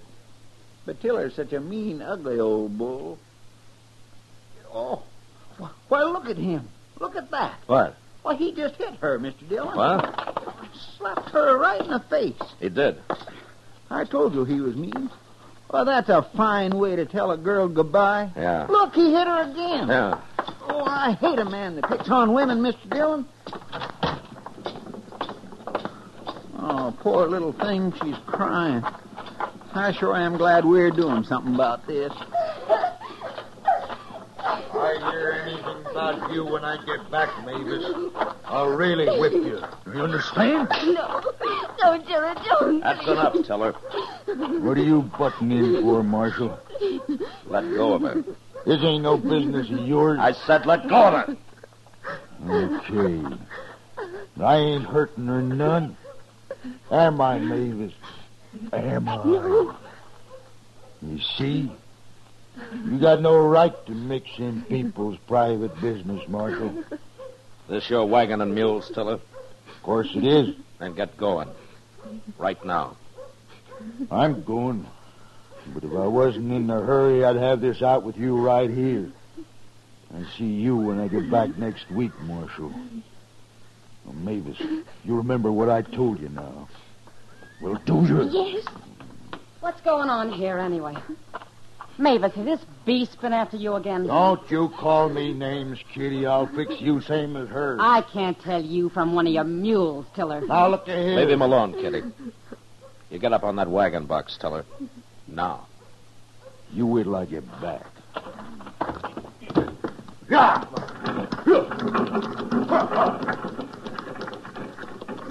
He's been hurting you again, hasn't he, Mavis? Oh, I hate him. Well, what are you doing with him if you hate him so much? Oh, he's a bully, Chester. She's afraid of him. At least he'll be away for a few days now. I hope he never comes back. Will you come with me, honey? Thanks, Kitty. I'll make you some coffee. Come on, Chester. Poor gal. You think old Tiller's going to start trouble when he gets back? I don't care if he does, Chester. No, I feel the same way. Only he's a mite too big for me. What? Look, there's somebody here. Are you Marshal Dillon, sir? I am. My name is Marcus France. How do you do? This is Chester Proudfoot. Mr. Proudfoot? Mr. Proudfoot. Well, how do you do, Mr. France? I witnessed that scene in the street there, Marshal. That man should be horsewhipped. He sure should. Such a pretty girl. And she's an awful nice girl, too, Mr. France. I'm sure she is. Well, Marshal, I don't want to take up your time. I thought it best we have a talk before I go to work here. You're a stranger in town, huh? I arrived this morning. I'm from Philadelphia, Marshal, and I'm a gambler. Oh? They gamble much in Philadelphia? Men gamble everywhere, sir. The weakness is universal. I suppose. Well, you can gamble here all you like, as long as you don't run a crooked game. That's precisely what I wanted to see you about, Marshal. What? It's not that I'm dishonest, but I've often been accused of being so. Sometimes makes for unpleasantness. Around here, it usually leads to gunplay. Yes, of course. I can handle myself on that score. Mr. France, I never heard a gambler yet come out and admit he was a crook, but if he is, sooner or later, either he or somebody else winds up dead. That's why I don't tolerate anything but an honest game in Dodge. You impugn my honor, sir? He what? Never mind, Chester. Now, just what is it you want to tell me, Mr. France? I am a gentleman, Marshal. Well, if you are, you're about the first one that ever rode into this town. But for the time being, I'll believe you. Thank you, sir. And don't be so touchy about your honor. It'll just get you into trouble. I'm afraid I haven't explained myself, Marshal. There are reasons why I've often been accused of dishonesty. Oh, like what? A bad loser will grasp at any straw to save face. He'll even call the deal crooked. Yeah, I've seen that happen. There are likely to be many losers in a game I run. Is that so? Well, it may sound like bragging, Marshal, but I possess great skill at cards. Also, I'm extremely lucky. I see. Now, you may send a man to watch the deal if you like. Perhaps Mr. Proudfoot here. Oh, sure. Why, I'd be glad to come. No. You run your game, Mr. France. If it's crooked, I'll find out soon enough. All right. But don't get the idea you're going to start shooting down every man that bothers you, no matter how good you might be with a gun. Do you include self-defense in justifiable homicide, Marshal? If it is self-defense. But you take to killing people, even in self-defense, and I'll have to run you out of town. Oh, hello, Matt. Chester. Hi, Doc.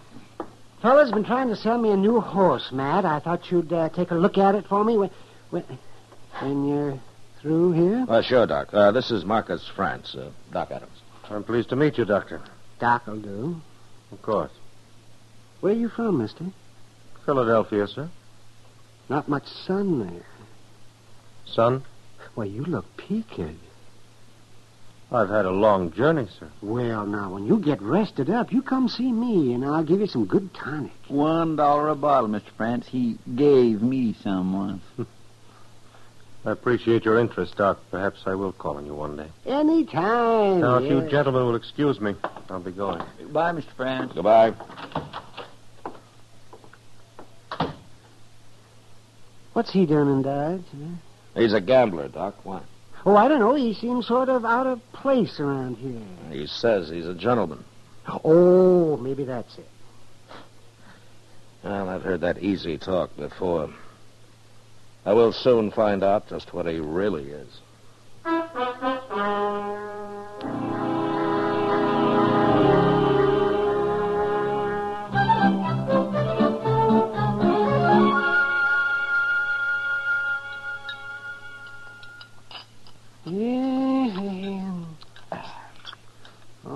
You'd think a restaurant like this could serve something besides beans with their meat, wouldn't you now, Matt? Honest.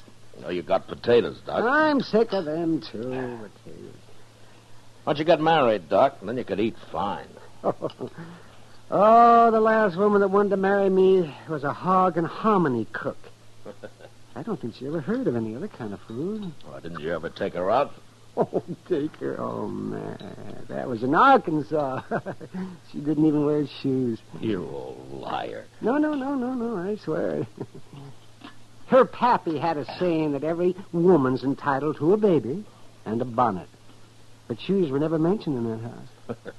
You must have made a handsome couple. Oh, well, of course, I was somewhat younger then. A lot younger, I hope. I was. And good thing, too. They lived in a place called Rip Shin Thicket. Rip Shin Thicket.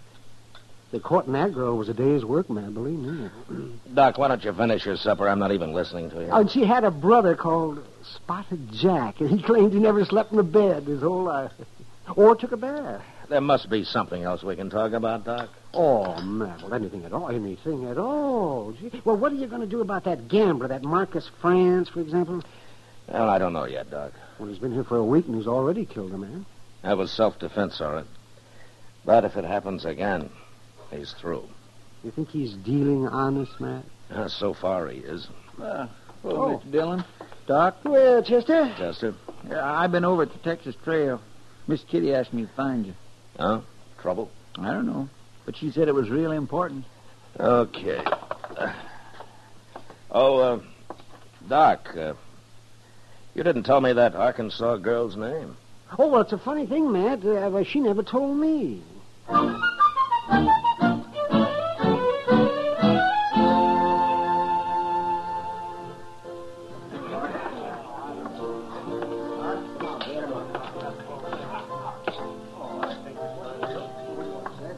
Hello, Kitty.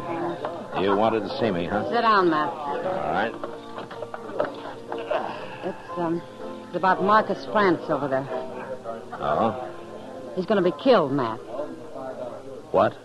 Tiller Evans is due back tomorrow. Well, what's Tiller got to do with it? You remember the day he left, when you stopped him from slapping Mavis around? Mavis? You mean Mavis and France? She says she's in love with him, Matt, and she doesn't care who knows it. Underneath, she's scared to death. Well, does France know about Tiller? Well, Mavis told him. Matt, I don't know what you think about him, but to me, he's the most decent man I've met in a long time. Well, he may be, Kitty. But he's sure causing a lot of trouble. Well, Tiller's going to kill him. I know he is. You got to stop it, Matt. Kitty, how did a nice girl like Mavis get started with Tiller in the first place? Oh, she didn't have much choice. The big ape just moved in on her and took over. She's awful young, Matt, and pretty helpless. Well, if she and France are so much in love, why don't they get married? I've thought of that, too. So has Mavis, by the way. Well, maybe France isn't so honorable after all, Kitty. Give him time, Matt. Tomorrow isn't very far off. Before I said you're cheating, and I meant it. No man can call me a cheat, mister. I just did, didn't I? Stay here, Kitty. Yeah. You better leave the game, mister. You're a cheat and you're dealing crooked cards. You got a gun, mister. Now use it. Leave that gun where it is. Now, France, I warned you once. You heard what he said, Marshal. I meant it, too. He's dealing crooked cards. Can you prove it, mister? I don't have to prove it. He's got over $100 of mine. I ain't won a hand at this table in an hour. See, Marshal? Just like I told you, some men can't take losing. Did you see him cheating, mister? I didn't have to. Look at that pile of money. You talk pretty loose for a man that doesn't have any more to go on than that. Now, why don't you forget about it and get out of here? Forget about it? You heard me. This game is closed for the rest of the night. Well, just as you say, Marshal. Gentlemen, the game is closed. I'll see you later. So what can we put? Oh, France. You know, egging men into a draw and then calling it self-defense is going to make your stay in Dodge mighty brief. I'll have to chance that, Marshal. How many men have you killed because of that tender pride of yours, huh? Well, it doesn't matter. But there's something I would like to know. What are you going to do about Tiller Evans? Oh, you've heard. Yeah. First time in my life, Marshal. I love a woman. Then why don't you get her out of here while there's still time? Run away from a fight? Tiller's a pretty tough man. You mean he might kill me? And where would that leave Mavis? Sorry, Marshal. I've got to stay. You know, France, I can't figure you at all. There's something wrong with you, and I don't know what it is. You'll find out, Marshal. Soon enough.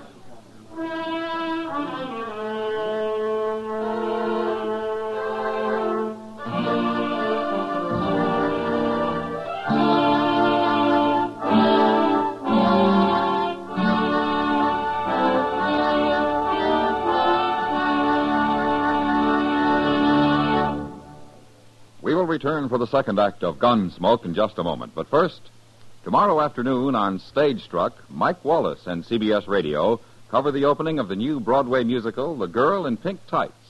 Its star, Jean Mayer, Charles Goldner, and others in the cast will be heard. Stage Struck on most of these same stations tomorrow afternoon, opening The Girl in Pink Tights, a promising newcomer full of Sigmund Romberg's music. Now the second act of Gunsmoke.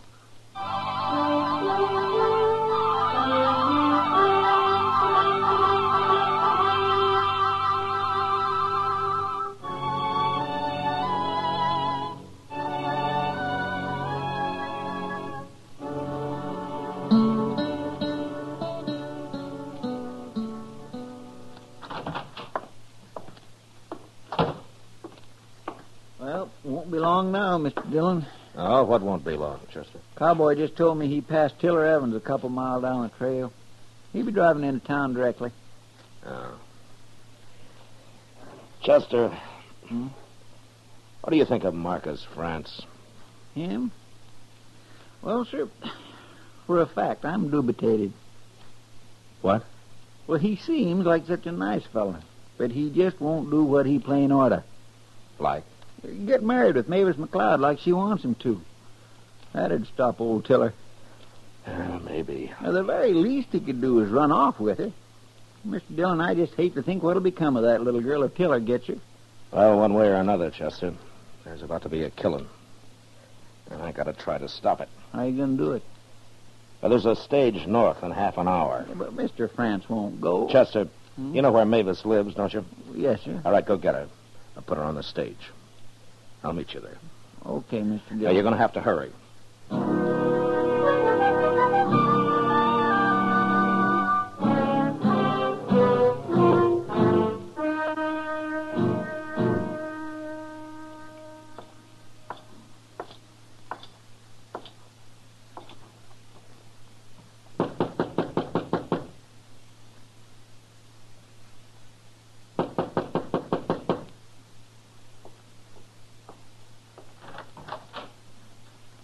Hello, Marshal.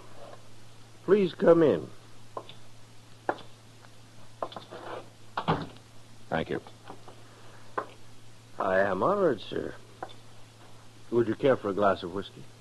No. No, thank you. The very best money can buy. France. Tiller Evans will be here shortly. You'll be looking for me, Marshal, not I for him. Well, any way it happens, there'll be a killing. One sinner less in the world. I'm a lawman, France, not a preacher. Yes, of course.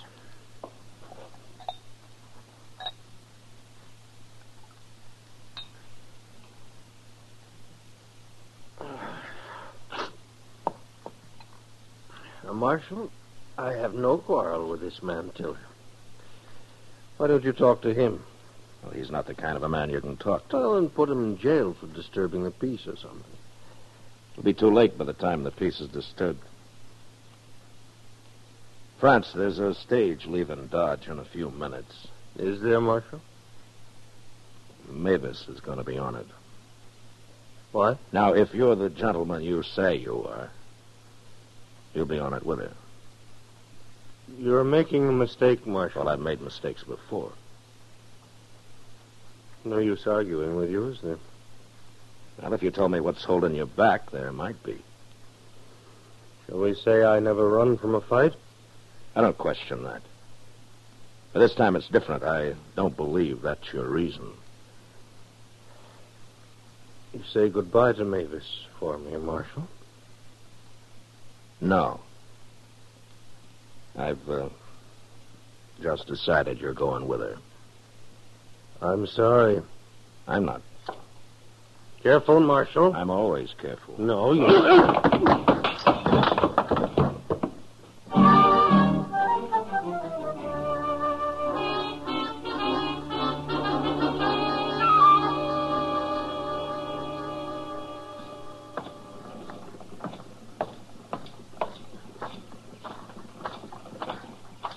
Hey, good morning.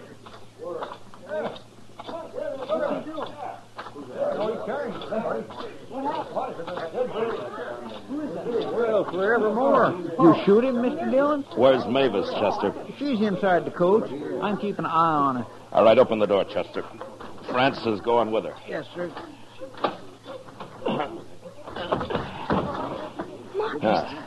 Marcus, what happened? He isn't hurt, Mavis. But he'll be out for a while yet. Why are you doing this, Marshal? Well, I'm a gambler, too, Mavis. And I'm taking a chance that man here of yours is what he says he is. He's a fine man. Well, goodbye, Mavis. And good luck. All right, driver. Yeah. Get this stage out of here. Sure, Marshal. Hold on there! What? Get going, driver. Hold on. Go on. Come back here! Stop that stage! It's too late, Tiller. You done this, Marshal. Now take it easy. That tin horn run off with my gal, and you helped him. She wanted to go. Nobody steals nothing from Tiller Evans. I'll find him and I'll kill him. Both of them. No, you won't. Oh, I gotta kill you first, eh? Why don't you go get drunk and forget about it, Tiller? You helped him. Don't do it. I'll do it. Chester, Yes, sir? take care of this, will you? Yes, sir. Couple of you fellows give me a hand here. We'll drag him over at that trough. Leon, you and Cody, help me.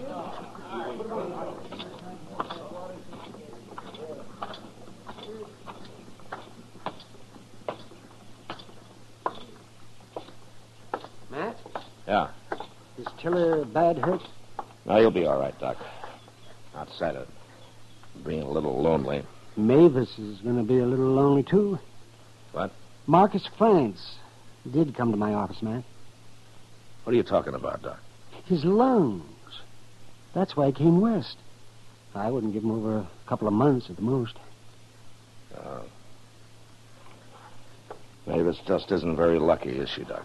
No, she isn't. But thanks to you, at least they'll have what time there is. He wouldn't have left with her any other way. Yeah.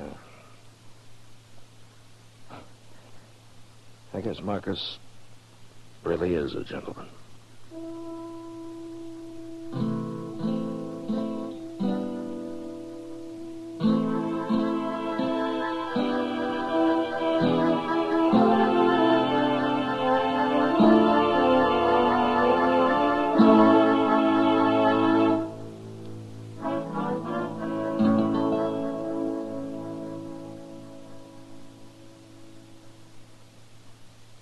Gunsmoke, under the direction of Norman MacDonald, stars William Conrad as Matt Dillon, U.S. Marshal.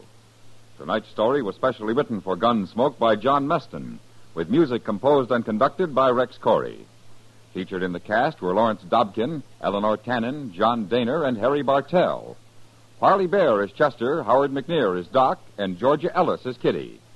Gunsmoke has been selected by the Armed Forces Radio Service to be heard by our troops overseas. Join us again next week as Matt Dillon, U.S. Marshal, fights to bring law and order out of the wild violence of the West in Gunsmoke.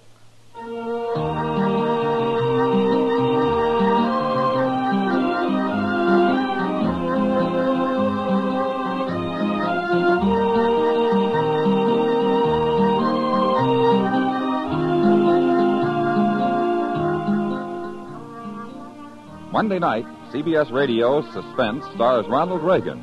The drama is an unusual one titled Circumstantial Terror. In it, a man is on trial for a killing he didn't commit, and the guilty man is on the jury. Tension mounts and mounts until the suspense is almost beyond belief. Don't miss Suspense Monday night over most of these same stations. George Walsh speaking. Stay tuned now for Gangbusters, which follows in a few minutes over most of these same stations. For more outstanding drama, remember the Lux Radio Theater, Monday nights on the CBS Radio Network.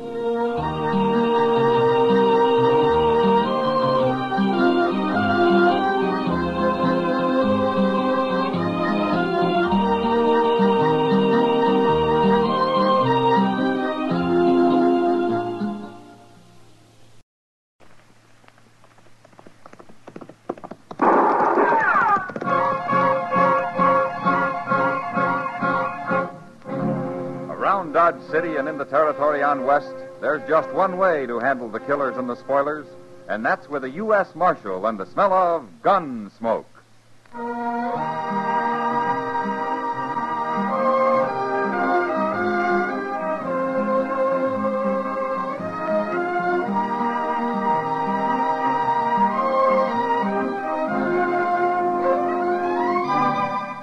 Gunsmoke, starring William Conrad. The story of the violence that moved west with young America. The story of a man who moved with it. Matt Dillon, United States Marshal.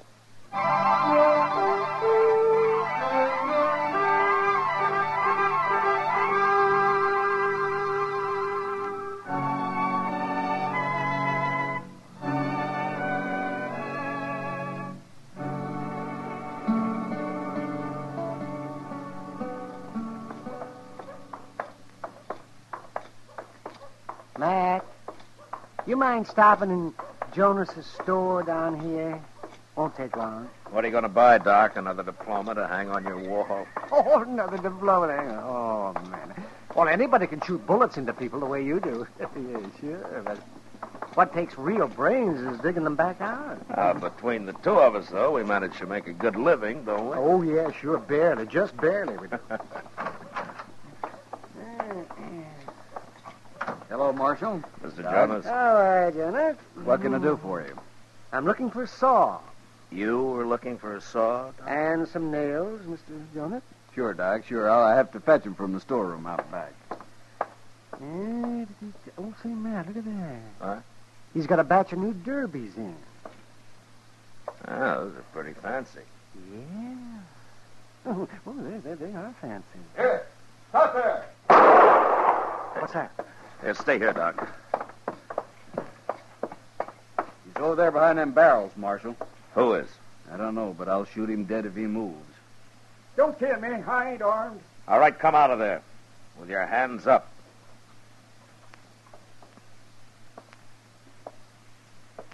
Neil Amber. That's me.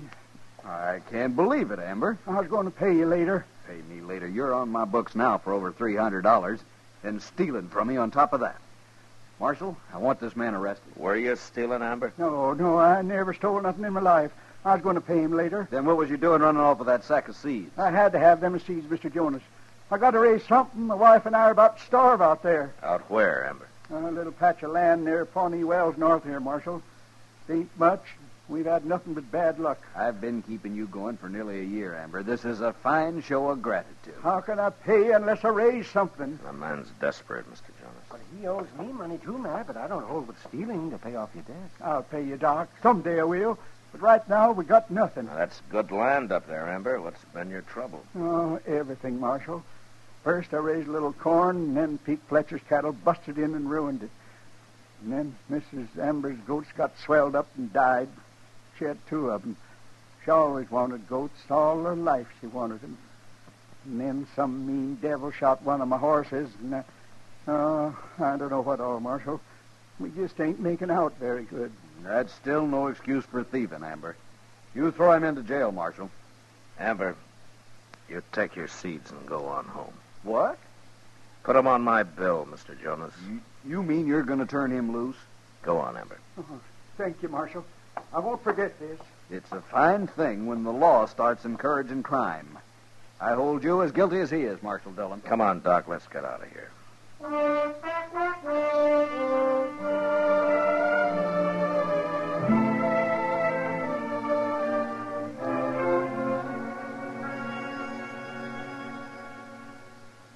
You know something, Mr. Dillon? What, Chester? If the government would come through with a little expense money, I got an idea. Now, the government won't even supply me with ammunition, Chester. But go ahead. Well, sir, if we bought 2 or 3 buffalo hides and sewed them together, we could make a nice rug for this office. Then it wouldn't make so much noise, people tromping around like they do. Yeah, Chester. Well, I'll have to take that up with Washington. But in the meantime, you work on some other ideas, huh? Yes, sir, I will, Mr. Dillon. And I got one. Hello, Marshal. Chester. Well, it ain't Pete Fletcher. Hello, Pete. Marshal, I heard about your refusing to arrest Neil Amber yesterday. Oh? It seems like a lot of people have. I'm a cattleman, Marshal. I got no use for sod busters, especially when they don't know when to quit like them Ambers. There's room enough out here for everybody, Pete. Not for thieves, there ain't. Well, I don't think Amber will try to steal anything again. I come to tell you you're wrong, Marshal. Why? One of my riders, Jim Baird, found a calf in Amber's shed. It had been stole, slaughtered, and half skun. One of your calves? Wearing my brand. Barrett's standing guard over right now. Look, Peak, the Ambers are nearly starving. What's one calf to you? Is there a law against cattle thieving, Marshal, or ain't there? Yeah, there is. Well, then do something about it. All right, I'll ride out and have a look. I want that woman arrested, Marshal. Woman? Well, it happened yesterday while he was in town. It had to be her. If Mrs. Amber wasn't a woman, I'd have shot her.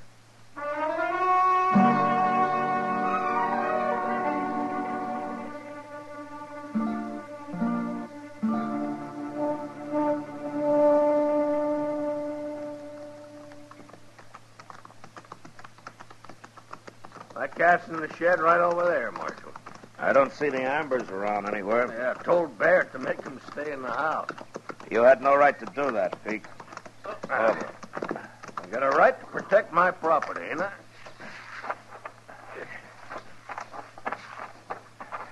Chester? Yes, sir. Go tell the Ambers to come out to the shed here, huh? All right, sir. Come on, Peak.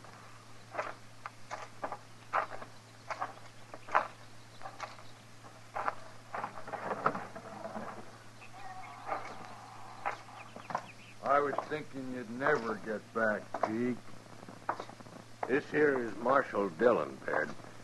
Where I come from, we hang cow thieves ourselves.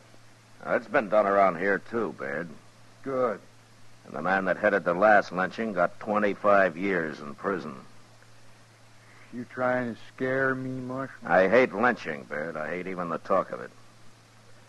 Now, where's the cat, Peak? Right over here, Marshal. He was trying to butcher it on the ground. That man that hung it up. There's Peak's brand. Right there. I thought I told you Ambers to stay in the house. You're not telling anybody anything, Baird. Hello, Amber. Ma'am? She didn't do this, Marshal. Would, you mind telling us about it, Miss Amber? Well, Baird can tell you all you need to know, Marshal. I want to hear what Miss Amber has to say. I feel guilty, Marshal. They made me feel guilty accusing me this way. It's hurt her bad, Marshal. My wife's an honest woman. Now, if you're innocent, you got nothing to worry about, Miss Amber. Now, you tell me what happened. Well, Neil was in town. I come out the shed to get a potato from a dinner. And I seen that little calf lying there. And I was standing here looking at it, and then he come in and grabbed me and said I'd stole it. Marshal is saying that makes me want to die. I tracked that calf here, and I caught her skinning it, Marshal. She's just trying to work on you. Nobody's going to believe a couple of thieves. I know what you're doing, Pete Fletcher, but I ain't leaving this land, not now or ever. You going to arrest her, Marshal? Go on back to the house, ma'am. What? In my whole life, I never done anything wrong. Now I feel I ought to be hung. She'd be better off dead than like this. If she was a man, she would be. That's dead, enough, Amber. Baird. I'm not arresting anybody, Peak. You're calling me and Baird liars, then? I'm saying there isn't enough evidence. Now, you take your calf and get out of here and leave these people alone. All right, Marshal. Next time we ain't coming to the law. We'll handle this ourselves.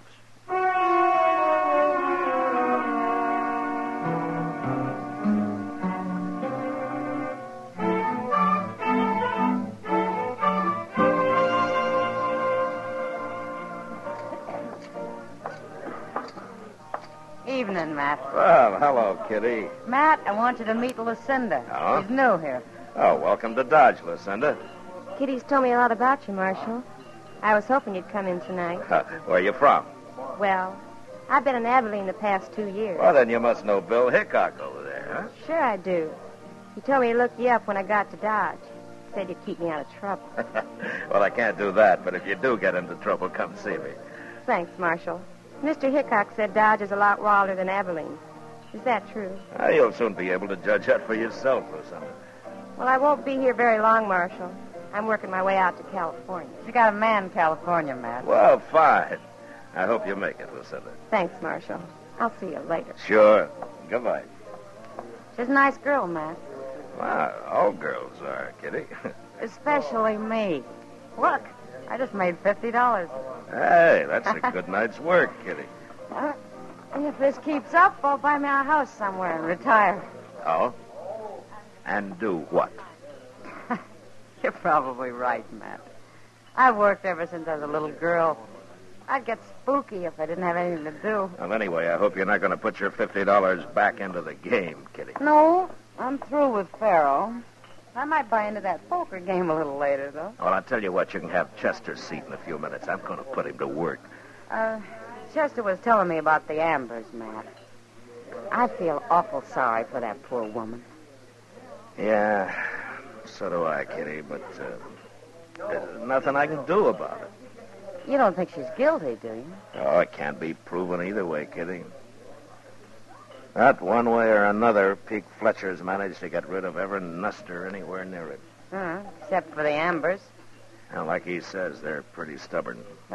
Look, Matt. What? Isn't this that fella Baird? Oh, yeah. I was kind of hoping he'd busted his neck somewhere.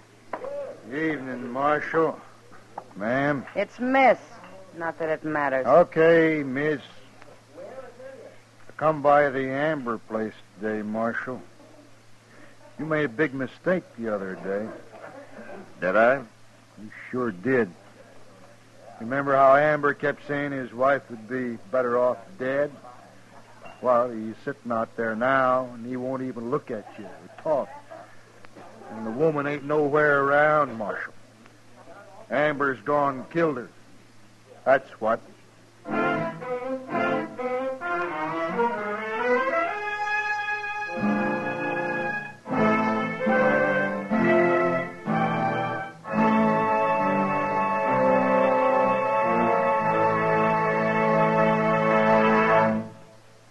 We will return for the second act of Gunsmoke in just a moment. But first, starting next Monday evening, most of these same stations will bring you CBS Radio's newest anti-crime program entitled Night Watch. On Night Watch, you will actually ride the prowl cars with the police of Culver City, California, as they seek the trouble spots, question witnesses, and arrest suspects. No actors, no sound effects, and no music will be heard in these actual presentation of police work. Be sure to ride with us when Night Watch has its premiere on CBS Radio next Monday evening. Now the second act of Gunsmoke.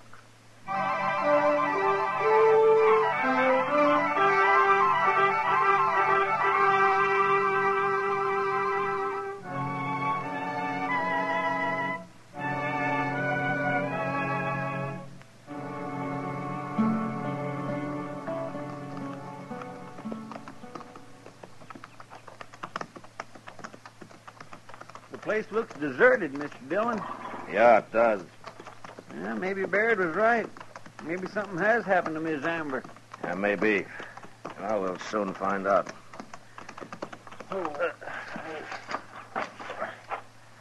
Let's try the house first, Chester. Yes, sir.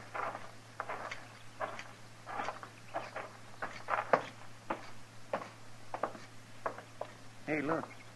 The door's wide open. Yeah. Amber! Hello, is there anybody home? And let's take a look inside, Chester.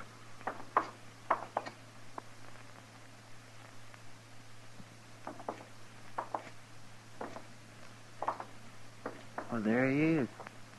Yeah.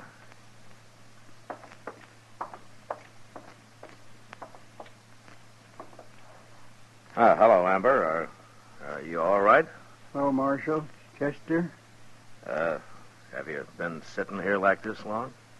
I don't know. Well, where's Ms. Amber? Why, she went away. Went away? Where? Yes, she went away back east. Home. When did she go? The other day. Well, did you have an argument with her? Is that why she went away? I loved her, Marshal. She's all I had. Yeah.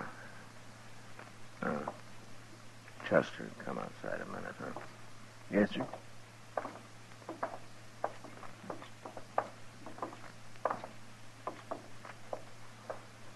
That's Amber's horse down there in the corral, and it's the only one he's got. Hey, by golly, that's right. I'm going back and try to talk to him. You take a look around, huh? Take a good look, Chester. Yes, sir, I understand. But I sure hope I don't find nothing. Well, if you do, come in and tell me. Yes, sir, I will.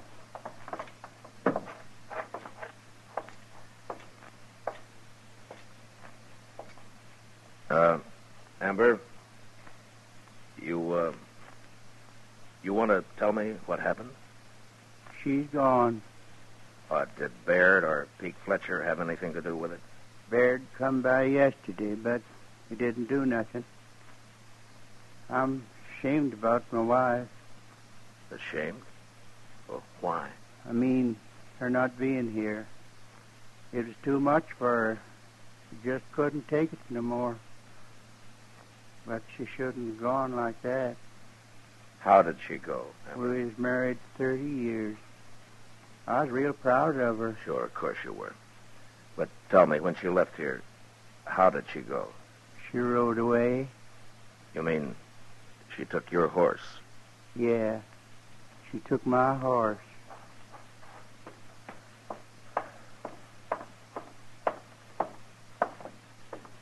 Mr. Dillon? How'd you find anything? Yes, sir. Laying under a blanket right out in the shed. He didn't even bury her. She's been shot, Mr. Dillon. Amber, who shot your wife? I couldn't bury her. I couldn't get that near her yet. Did you shoot her? Tell me. I shot her, Marshal.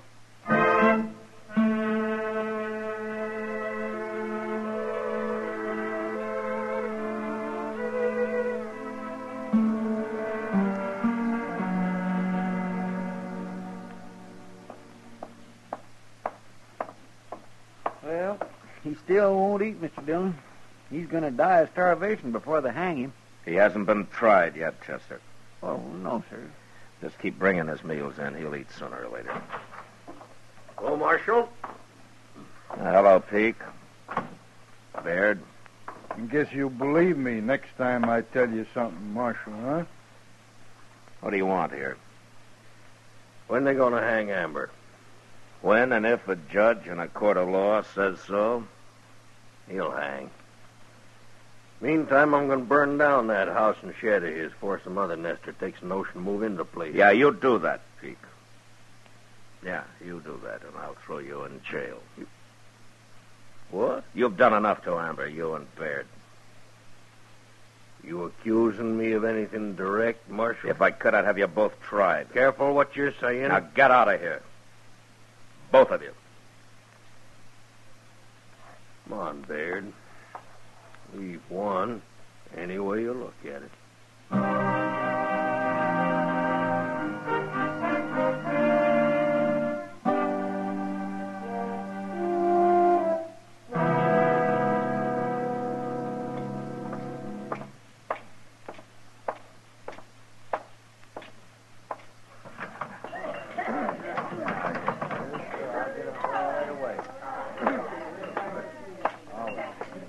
Evening, Marshal. What'll it be? A glass of beer, I guess, Sam. Sure. Say, Marshal. Yeah. That fella Baird over there's been making a lot of talk about you. Pete Fletcher, too, probably. Not like Baird. It's okay, Sam. I thought you ought to know. Thanks. I'll get you a beer, Marshal. Hey, Mr. Dillon? Oh, what's the matter, Chester? Neil Amber, he's gone. What? I unlocked his cell to bring him some supper, and I guess went off and forgot to lock it up again. Anyway, he took a rifle. Well, let's go find him. Wait, Mr. Dillon. What? Look, there he is. Over there by Baird. Yeah, come on. Baird, I'm going to kill you. Hold it, Amber!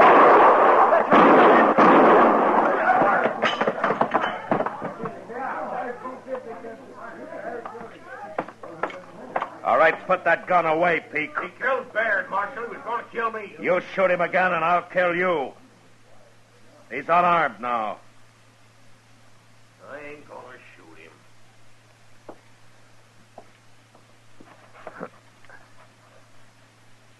Yeah, hit him right in the chest. Marshal. Chester, go get Doc, quick. Yes. Amber, Doc will be here in just a minute. He can't help me. This is going to save me from hanging, Marshal. Had it been an even worse disgrace. Worse? What? Worse than what? Come close, Marshal. Yeah. I don't want nobody else to know. But my wife, I didn't shoot her. She killed herself. Is that it? That made me terrible ashamed, Marshal. I'd have hung rather than everybody noted. You won't tell, will you? No.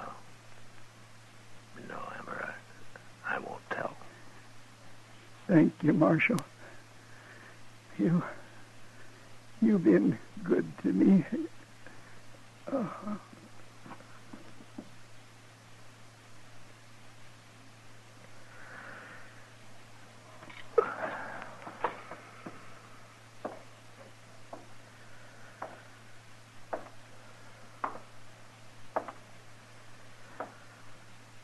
Dead, huh?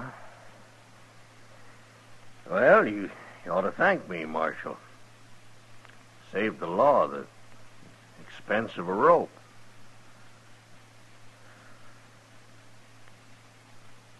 He didn't kill his wife, Peake. What? You did. You're trying to devil him off that land. Making her look like a thief did it. You killed her. And I'd see you hung for it if I could.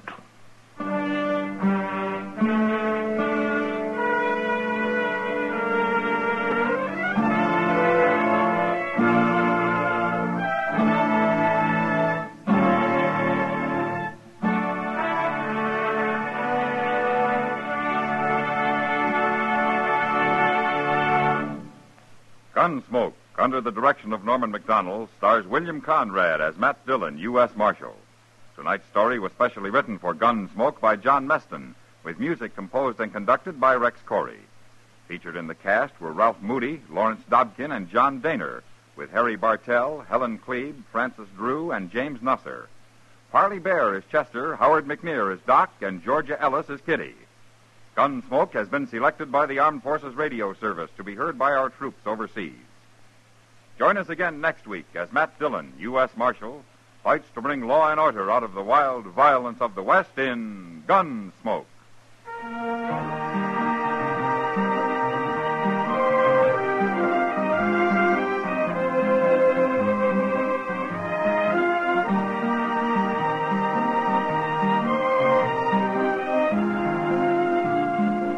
5 years ago, 12 nations put their signatures to the North Atlantic Treaty, thus forming the North Atlantic Treaty Organization.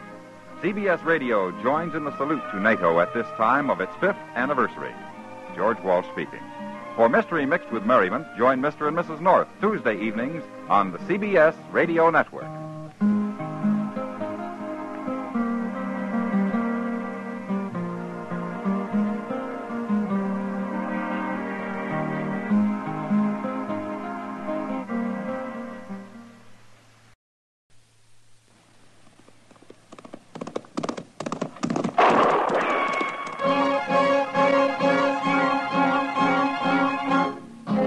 Around Dodge City and in the territory on west, there's just one way to handle the killers and the spoilers, and that's with a U.S. Marshal on the smell of Gunsmoke.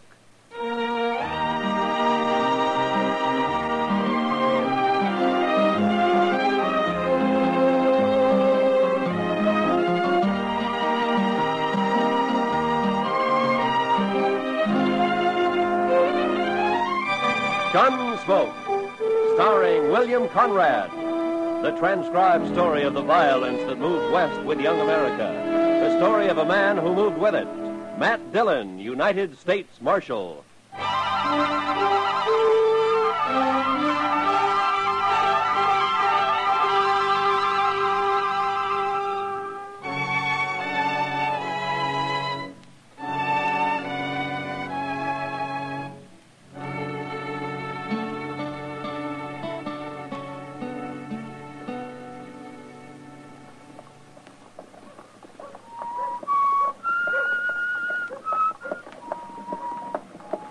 Good morning, Marshal. Good morning, ma'am.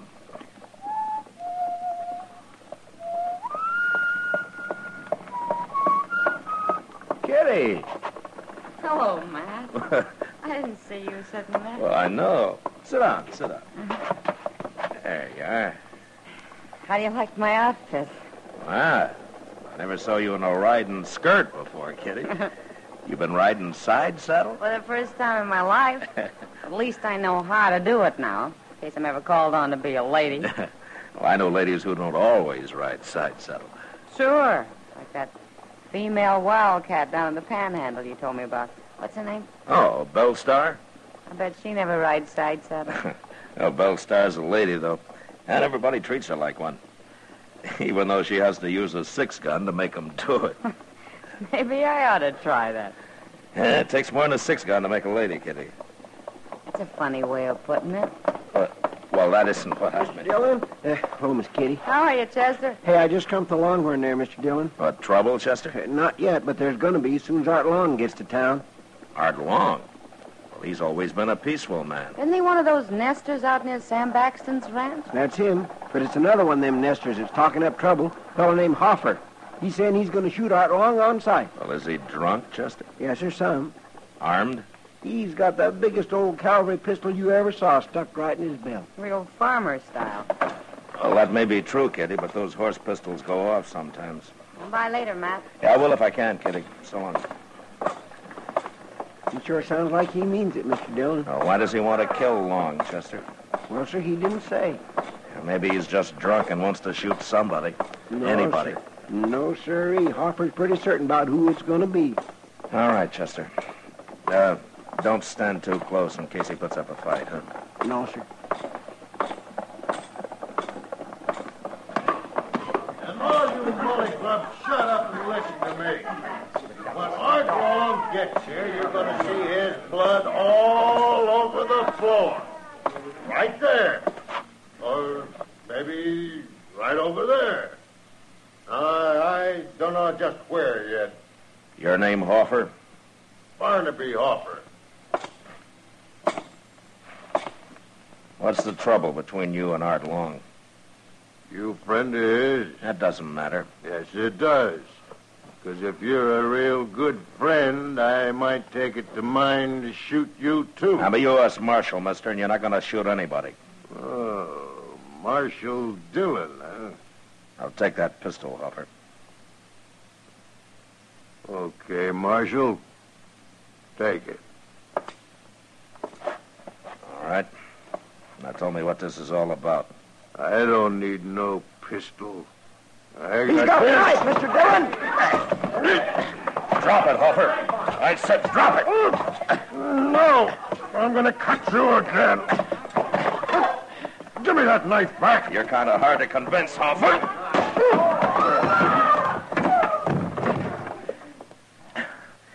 Did he cut you bad, Mr. Dillon? Oh, he opened up my arm a little bit, Chester. I better go see Doc.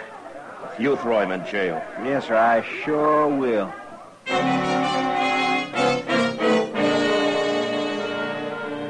There's a saying that it's the gentle horse that's most dangerous. You don't watch him close enough. And so with Barnaby Hoffer, a farmer who hands you his old horse pistol and then snatches an 8-inch knife from the back of his belt. Well, Doc took a few stitches in my arm and told me to come back in a couple of days. And I did. And it looked pretty good by then. At least I thought so. You're going to have to watch that cut, Matt. There might be an infection in it. What are you talking about, Doc? Looks as clean as rain to me. Well, how do you know what that idiot's been using his knife on? Probably sticks hogs with it all day and uses it to clean his boots at night. Yeah, sure, but my arm bled a lot. That got it clean. That and all the turpentine you poured into it. Hurt, didn't it? You know, someday, Doc, if my luck holds, I'm going to get a chance to work on you. Oh, no, you know, I'd sooner die. I'd sooner lie in the snow and bleed to death all alone without anybody around even to bury me. How did you get in the snow, Doc? Oh, I just hate snow. Oh, yeah, I forgot. Oh, come in. Oh, hello, Chester. Doc, Mr. Dillon, Art Long's been killed. What? Yes, sir. A cowboy just come into the office and told me. Said he rode by his cabin this afternoon and he found him there laying right in the door. Barnaby Hoffer must have done it. Hoffer? I thought you had him in jail, Matt. Well, I turned him loose next morning, Doc. He seemed calm enough then. I guess I made a mistake. I guess you did, all right.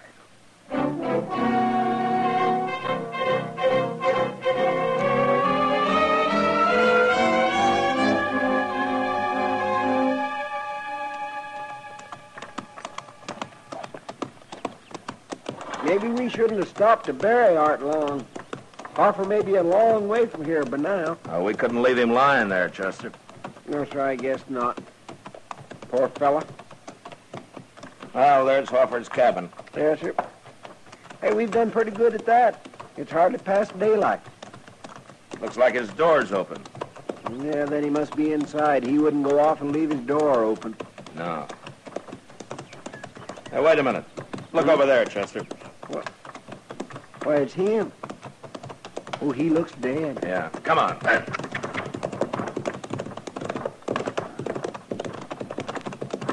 Oh.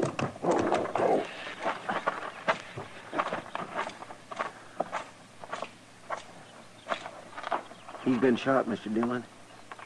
With a shotgun. Just like Art Long. Well, he's still breathing. Hoffer? Hoffer. It's Marshal Dillon, Hoffer. Hey. Marshal. I'm tore all apart. Took a load of buckshot when I opened the door. Who did it, Hoffer? Did you see him? Sam Baxton. He did it. Sam Baxton? Who killed Art Long, Hoffer? Did you? Art Long. Is he dead? Yeah. Both of us. Dead. I don't want to die.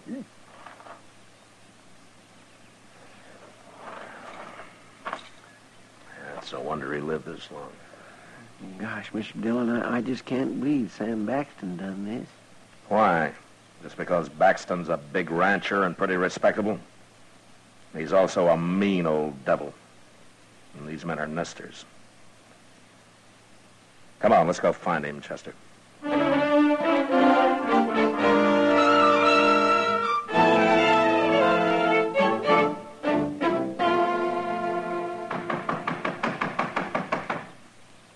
Hello? Anybody home? Why, it's Marshal Dillon and Chester. Hello, Miss Oh, Baxter. ma'am. Well, don't stand around out there. Come on in and sit a while. Thank you, ma'am. I got 2 pots of coffee on the stove. Well, we don't want to bother you now, Miss Baxton. Bother. Why, I love company. And besides, you don't get out this way very often, Marshal. You're just going to have to stay and eat dinner with us. Sam, we got company.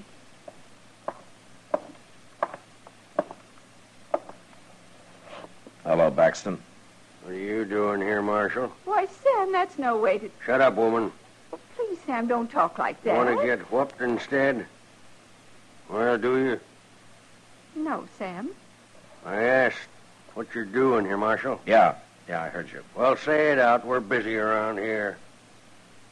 You know Art Long and Barnaby Hoffer? I know 'em. Dirty nesters. Well, they're both dead, Baxter. Good. Oh, no. They both got killed the same way. What do I care how they got killed, as long as they're dead? I'm going to tell you anyway, Baxton. Each of them, when he came out of his cabin first thing in the morning, was killed by a man waiting outside with a shotgun. How do you know all that? You weren't there. Barnaby Hoffer was still alive when we got there, Baxton. Still alive? He died pretty quick, but before he did, he told me who shot him. Did And who was that, Marshal? You? Oh, no. No, it couldn't be. I'm sorry, ma'am, but that's what he said.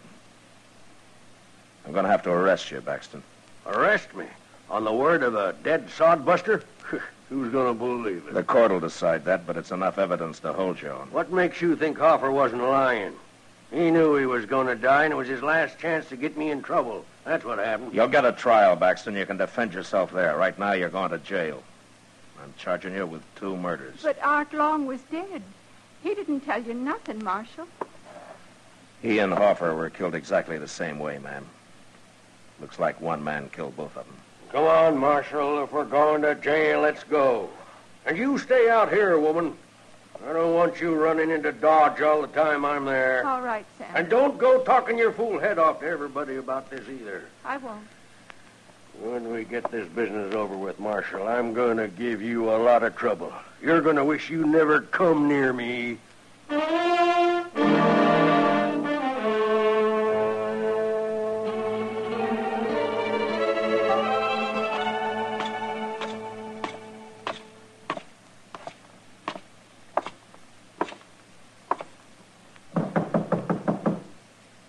Come in.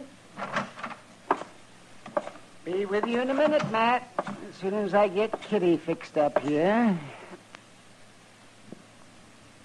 Oh, Matt. Kitty. What's that, a black eye? What happened? It's none of your business. How's your arm, Matt? His arm's all right, Kitty. Just comes up here to bother me. Somebody's got to keep you from sleeping all day, Doc. Oh, don't forget I'm making pretty good money off that cut of yours. Yeah, Kitty. Thanks, Doc. Matt, has Sam Baxton confessed yet? No, I've spent 2 days trying to get him to, but he won't admit a thing. Well, if he does hang, there won't be many tears shed around here. Yeah, there's Ms. Baxton, Kitty. For some reason, she really loves him. Oh, that poor woman. I've seen how he treats her. Too bad she hasn't got a son to stand up for her. Some kid about 8 feet tall. And he'd be about 8 feet tall if he was Sam Baxton's. Well, that man's tall as a tree. Is he still wearing that white hat of his? Yeah, the only time he takes it off is when he sleeps, Kitty. Then he puts it over his face. Must be like sleeping under a horse blanket. No wonder he's so ornery all the time. Oh, come in. Well, come on in, friend. Fellow downstairs told me I could find the marshal up here. What can I do for you, mister? Oh, I never been in Dodge City before, Marshal. I ain't even been in Kansas very long. I'm riding south. I got tired of that cold up north. Well, you're welcome here. I'm going on south. What I come to tell you was there's a little creek runs out of Arkansas about 20 miles from here. Fellow told me it's called Ginger Creek. Yeah, that's up near Sam Baxton's ranch, man. It's on his ranch, according to him. What about Ginger Creek, mister? Some fellow's got a little cabin there with a corral out in back. I don't know his name. Now, that'd be Jim Fowler. He's been homesteading there for about a year. No more he ain't. Well, what do you mean? I buried him myself early this morning. I come by and found him laying in the door of his cabin. He was dead, but still bleeding. Somebody's tore him plumb in two with a shotgun.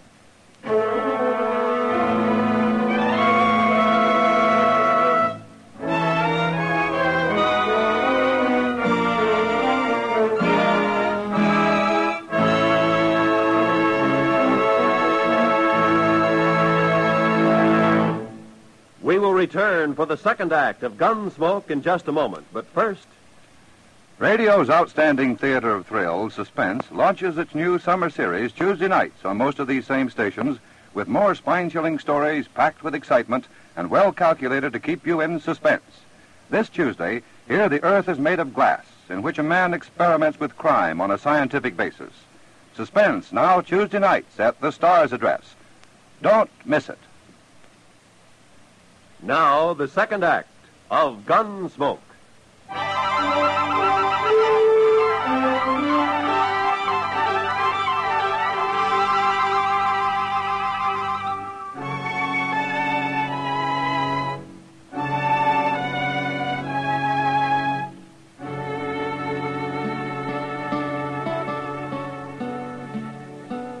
Mr. Dillon, look at there.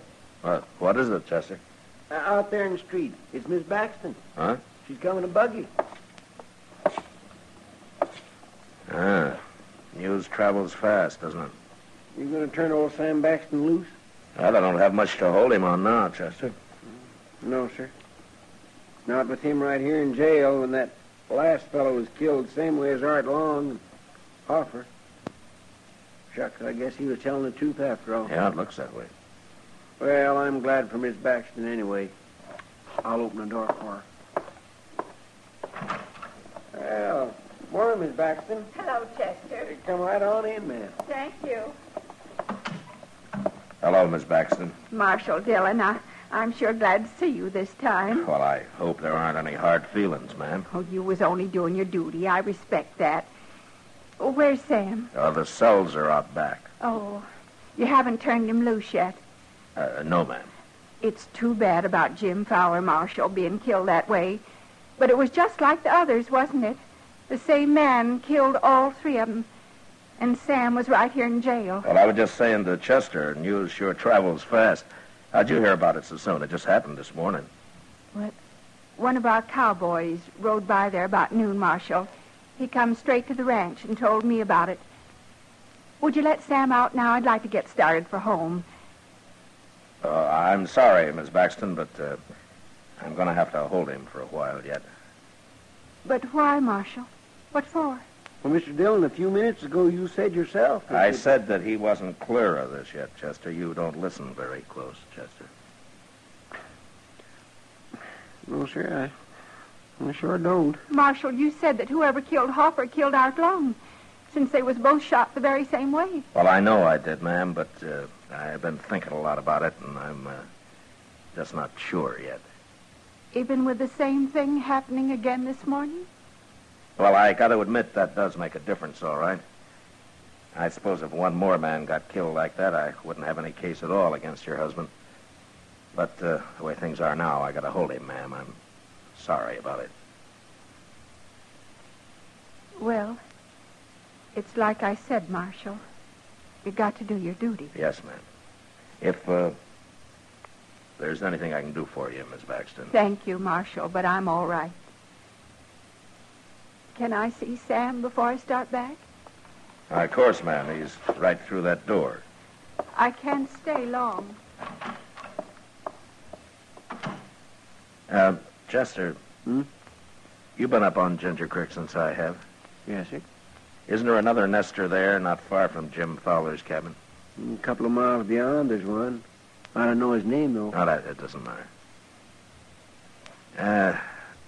Chester, go get our horses, huh? And bring a horse for Sam Baxton, too. He's going to go up there with us. I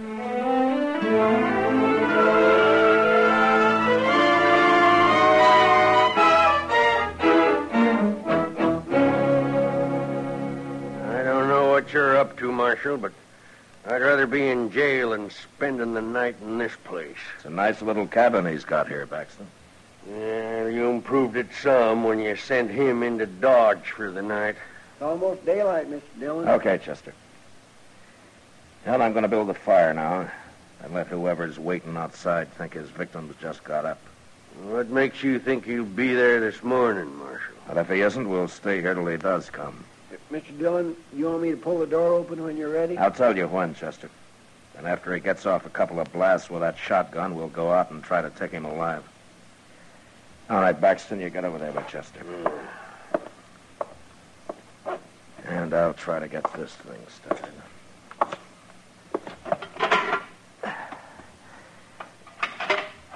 All we're going to need is a little smoke going up through the chimney. Maybe we can come back when it's all over and cook a little breakfast, Mr. Dillon.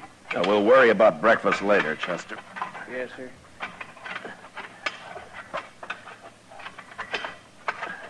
Here, Baxton, you stop that. What? Wait, he's got my gun, Mr. Dillon. You're standing in my way, Chester. Move! Oh, he got outside. Come on. Drop that gun, Baxton. I got him, Marshal. I hit him both times. Drop it, I said. All right. I was only helping out, Marshal. Look, he's laying right out there. Oh, gosh, I'm sorry, Mr. Dillon. I never thought he'd try nothing like that. Walk ahead of me, Baxton. Oh, sure.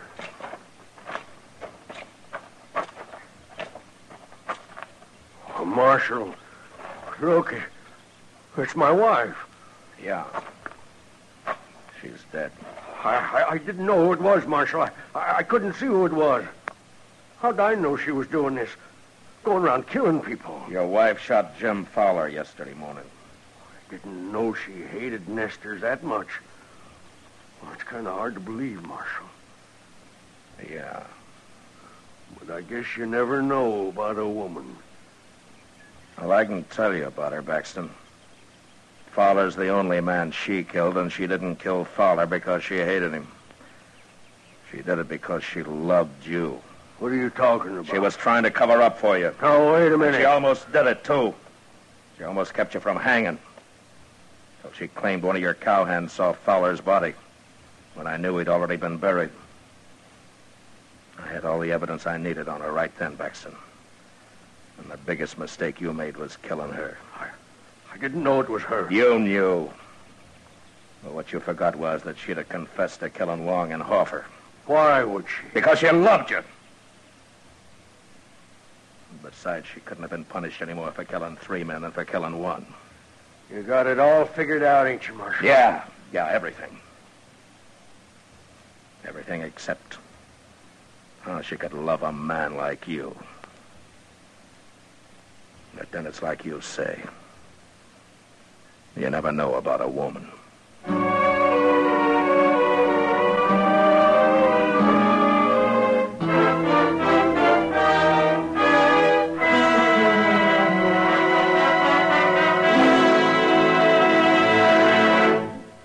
Gunsmoke, transcribed under the direction of Norman MacDonald, stars William Conrad as Matt Dillon, U.S. Marshal. Tonight's story was specially written for Gunsmoke by John Meston, with music composed and conducted by Rex Corey.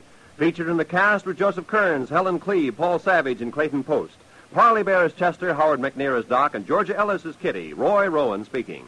Join us again next week as Matt Dillon, U.S. Marshal, fights to bring law and order out of the wild violence of the West in Gunsmoke.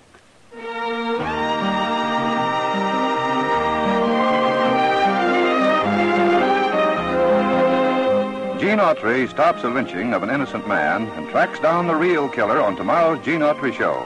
There's time out for Melody on Melody Ranch, too, as Gene sings Down Yonder, Blue Canadian Rockies, and other Western hits. CBS Radio presents the adventure and melody of the Gene Autry Show every Sunday on most of these same stations. Be listening tomorrow.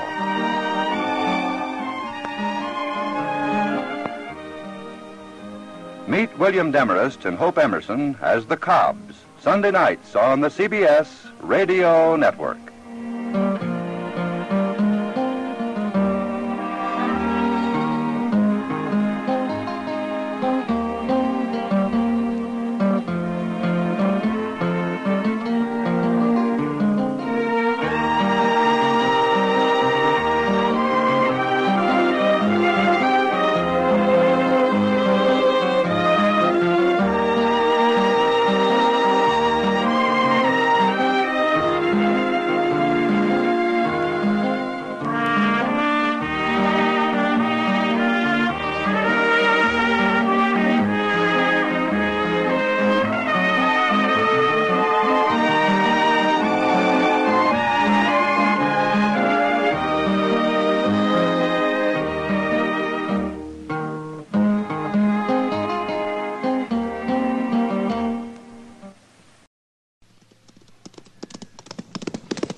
Gunsmoke, brought to you by Chesterfield, made the modern way with Accuray.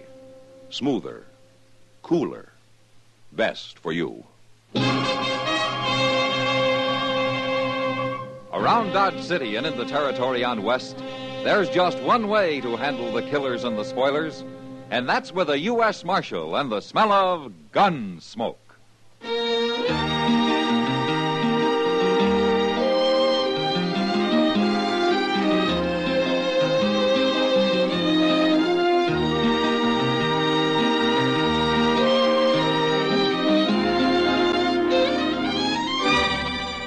Gunsmoke, starring William Conrad, the transcribed story of the violence that moved west with young America.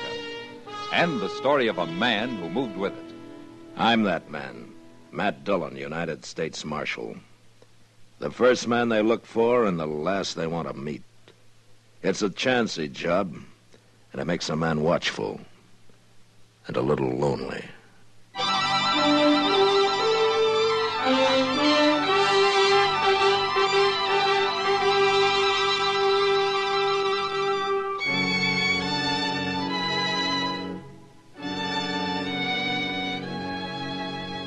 Most people think of Dodge City here in the 1870s as a wild, lawless town, swamped with exciting women and strong, daring men. The men they picture as fighters, the kind who stand up for almost no reason at all and gun each other down with as little regard for their own lives as they have for their opponents. Men whose courage is as raw and harsh as the prairies it's bred on. Well, this is the picture. But it isn't quite complete. We got our share of cowards, too. Like the one whose work I ran into the night I found a note on my door. Said, come up to Doc Adams' office as fast as I could.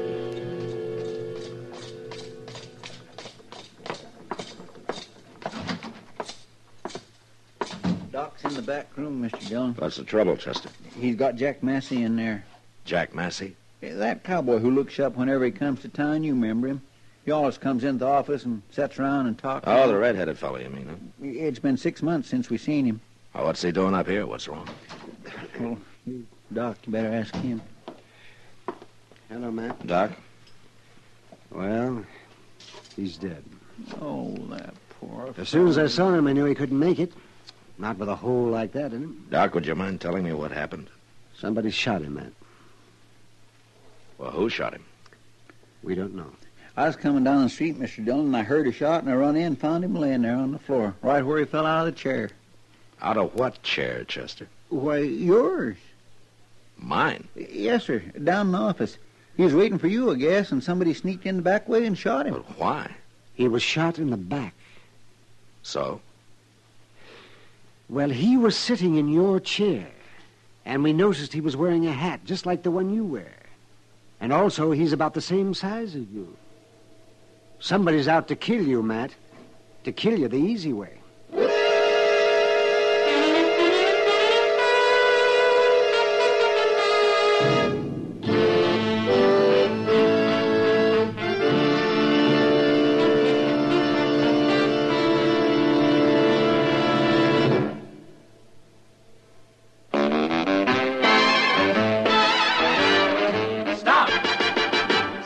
Smoking with a smile, with Chesterfield. Smoother, cooler, milder, Chesterfield. Put a smile in your smoking, just give 'em a try. Chesterfield's best for you. They satisfy. If you want tomorrow's better cigarette today, next time you buy cigarettes, stop. Remember, only Chesterfield is made the modern way with Accuray. You'll notice how fresh and good Chesterfield's made with Accuray taste, how smooth they are, and how they satisfy. So buy Chesterfield today. Smoother, cooler, best for you.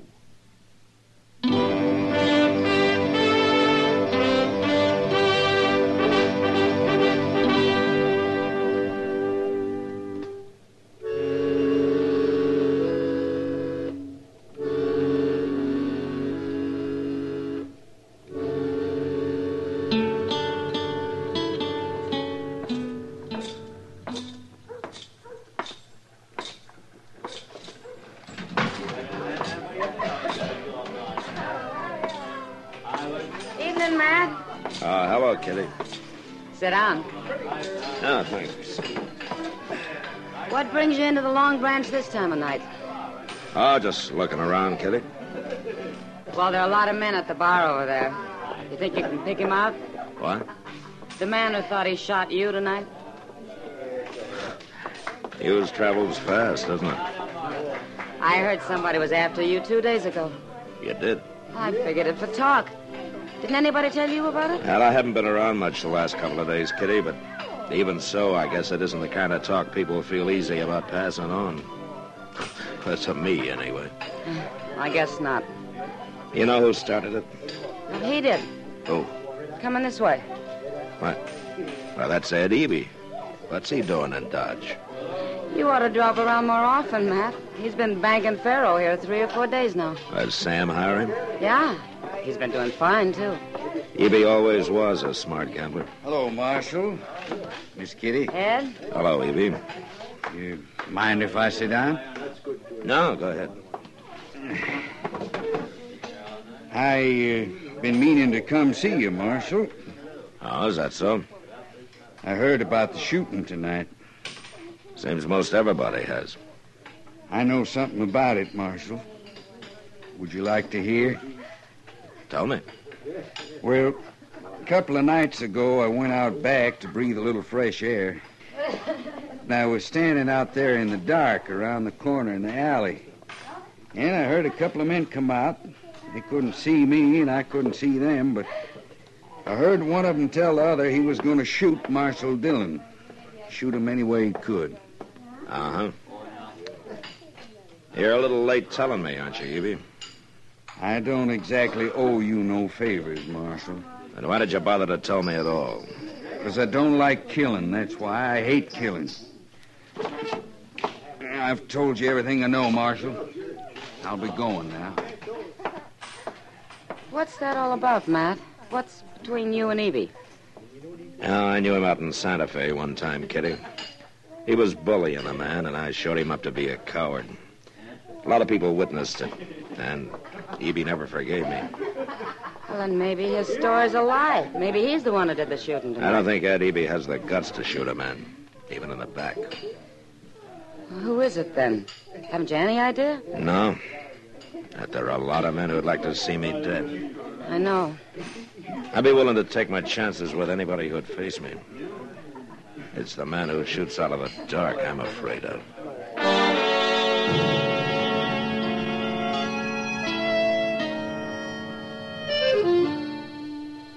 Nobody wants to die.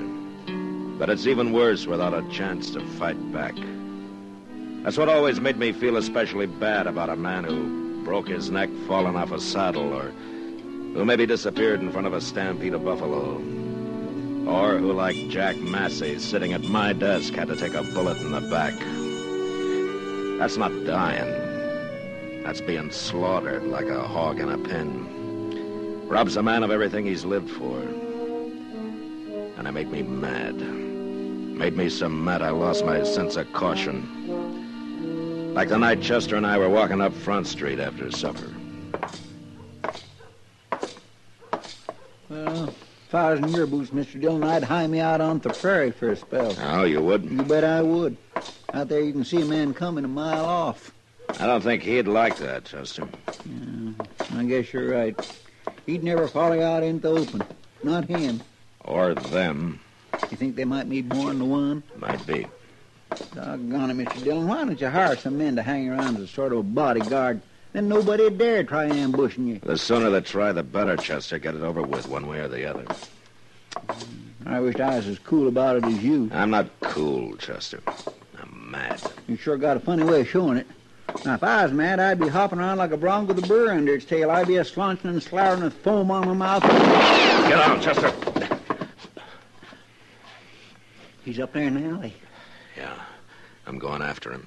Oh, I'm going with you. You stay here. No, by golly, not this time. No, sir.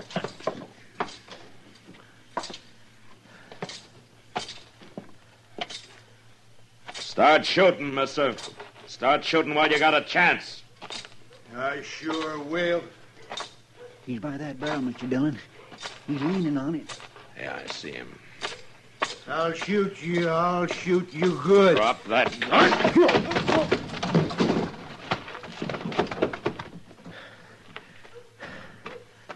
You walked right up to him, Mr. Dillon, and he had a gun right in his hand. He's drunk, Chester. Did you knock him out? Well, I hit him hard enough. Let's get him up to Doc so we'll sober him up and find out what this is all about.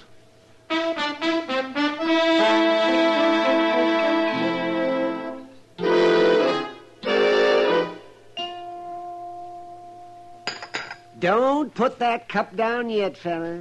Not before you drink every drop of coffee in it. No, I'm drowning in coffee, Doc. I said drink it. Yeah, there. No more, Doc. I'm sober now. Yes, well. Matt. Yeah, Doc. He can talk straight now. It's about time. What's your name, mister? Nat Swan. But I didn't mean nothing, Marshal. I didn't know what I was doing. Honest, I didn't. Then I'll tell you. You were trying to kill me. No.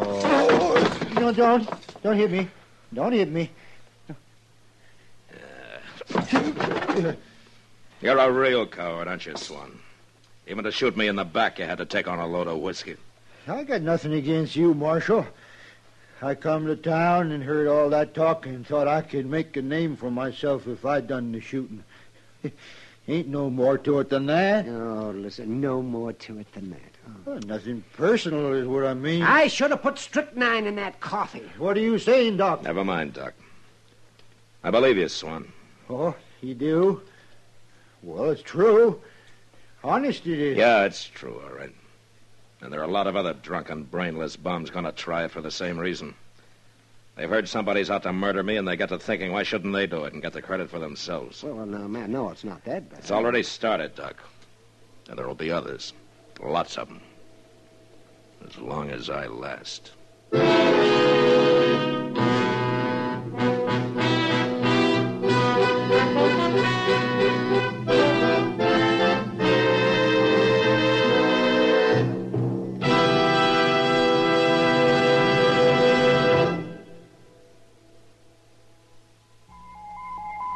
Listen. Listen to an electronic miracle. This electronic miracle, Accuray, means that everything from auto tires to apple pie, battleship steel to baby food, butter to cigarettes can be made better and safer for you. Now meet Mr. Bert Choate, brilliant young president of Industrial Nucleonics. Oh, Bert, exactly what is Accuray? Well, George, it is a device by which a stream of electrons passes through and analyzes the product while it is actually being made. They transmit what they see to this electronic brain, which adjusts the production machinery for errors down to millionths of an inch. One more question, one that so many people ask me. How does Accuray make Chesterfield a better cigarette than was ever possible before? Every cigarette made with Accuray control contains a more precise measure of perfectly packed tobaccos. So Chesterfield smokes smoother, without hot spots or a hard draw. And that's why Chesterfield tastes so much better. And I guess that's why you smoke them yourself, Bert. You see, I know what Accuray can do. Well, there's your answer. If you want tomorrow's better cigarette today, next time stop. Remember. Only Chesterfield is made the modern way with Accuray. Best for you.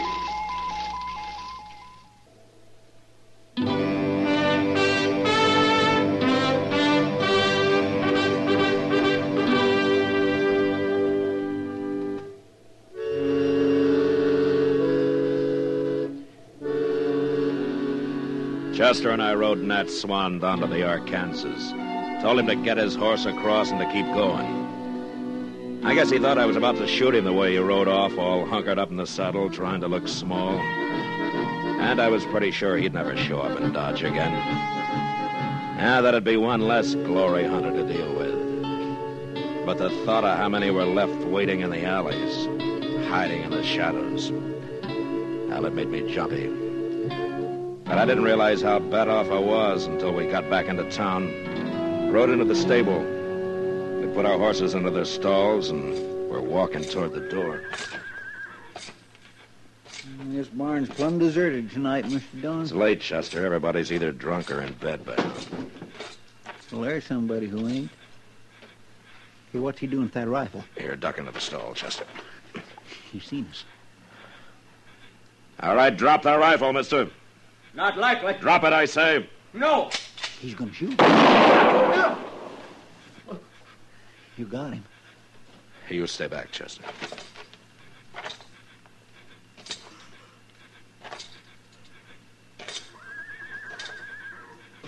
Don't shoot. Don't shoot again. Pick up his rifle, Chester. I got it. Blast you, mister. You put a bullet in my lung. Who are you? I've never seen him before. Why do you care who I am? You gotta kill me, that's what you done. Why were you after me? Somebody hire you? Tell me. You shoot a man down, and then you try to blame it on him. Maybe he wasn't after you. I ain't after nobody. I come for my horse, that's all. I think he's telling the truth, Mr. Dillon. Dillon, you're the marshal. Who did you think I was? I heard talk somebody was out to shoot you. It wasn't me. I was just trying to get home to Texas. I ain't gonna make it now. Well, I heard you lever your rifle, mister. You're about to shoot. I thought I was being held up. The way you hollered at me. Oh, my goodness, Mr. Dillon. He ain't got nothing to do with this. Of course I ain't. If I was you, Marshal, if there's talk about somebody after me, I'd find out who's making the talk. I wouldn't go around shooting innocent people. Somebody's got you outsmarted. We'll get you up to Doc's, mister. He'll take good care of you. Don't bury me in a blanket, Marshal. Fix me a box, will you? Promise me you'll fix me a box.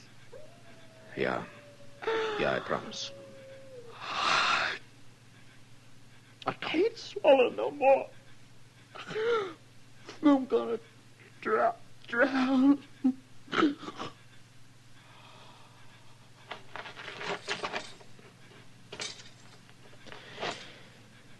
Well, I killed an innocent man, Chester. Well, he'd have shot you if you hadn't, Mr. Dillon. They don't even know his name. But we'll fix him a box. We'll fix him a good one. Yes, sir. And I'm going to do something else, he said. What's that? I've been outsmarted. He was right. But I know what I'm doing now.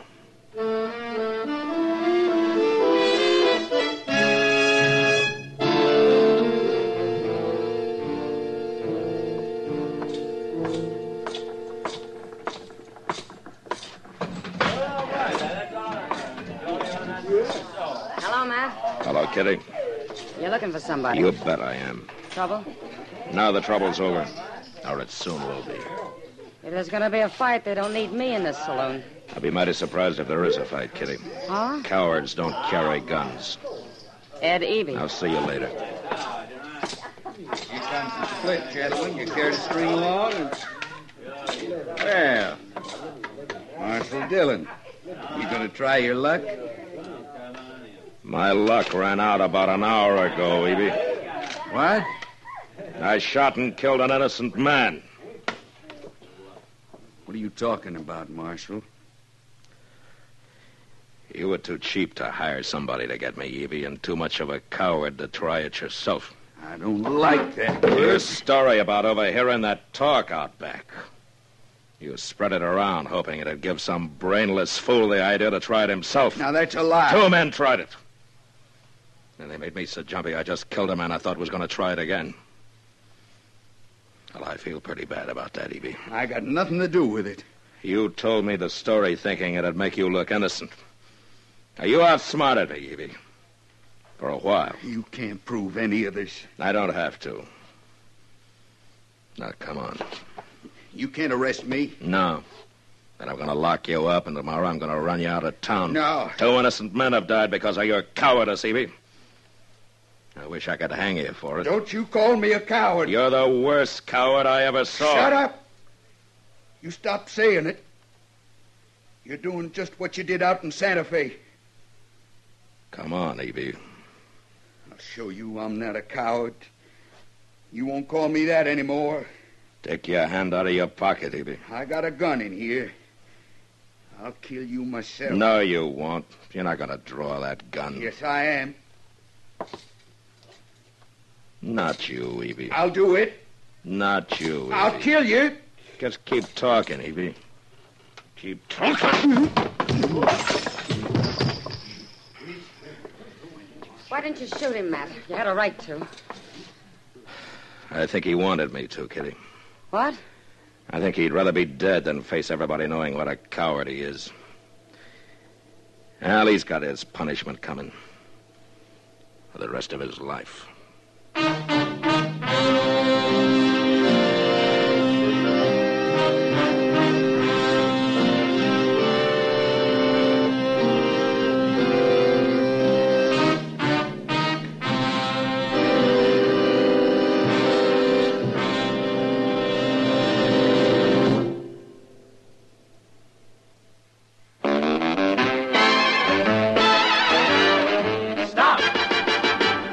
Smoking with a smile, with Chesterfield. Smoother, cooler, milder, Chesterfield. Put a smile in your smoking, just give 'em a try. Chesterfield's best for you. They satisfy. Remember, only Chesterfield is made the modern way with Accuray. Smoother, cooler, best for you.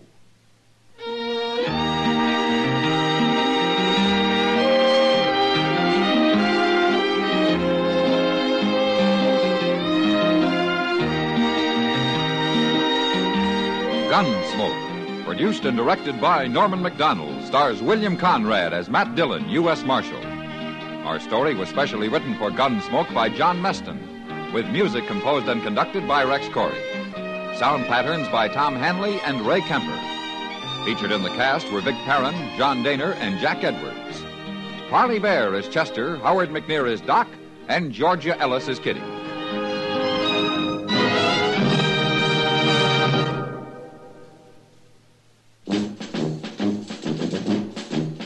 Make today your big red letter day, your L&M red letter day. Superior taste and filter, it's the miracle tip. Make today your big red letter day. Change to L&M today. L&M's got everything. Superior taste. And superior filter. Get L&M today. This is it. L&M, superior taste and filter. L&M, America's best filter tip cigarette. Be sure and listen to Gunsmoke again on radio next week at the same time. Transcribed for Chesterfield.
Gunsmoke, brought to you by Chesterfield. Made the modern way with Accuray. Smoother, cooler, best for you. Around Dodge City and in the territory on West, there's just one way to handle the killers and the spoilers, and that's with a U.S. Marshal and the smell of Gunsmoke.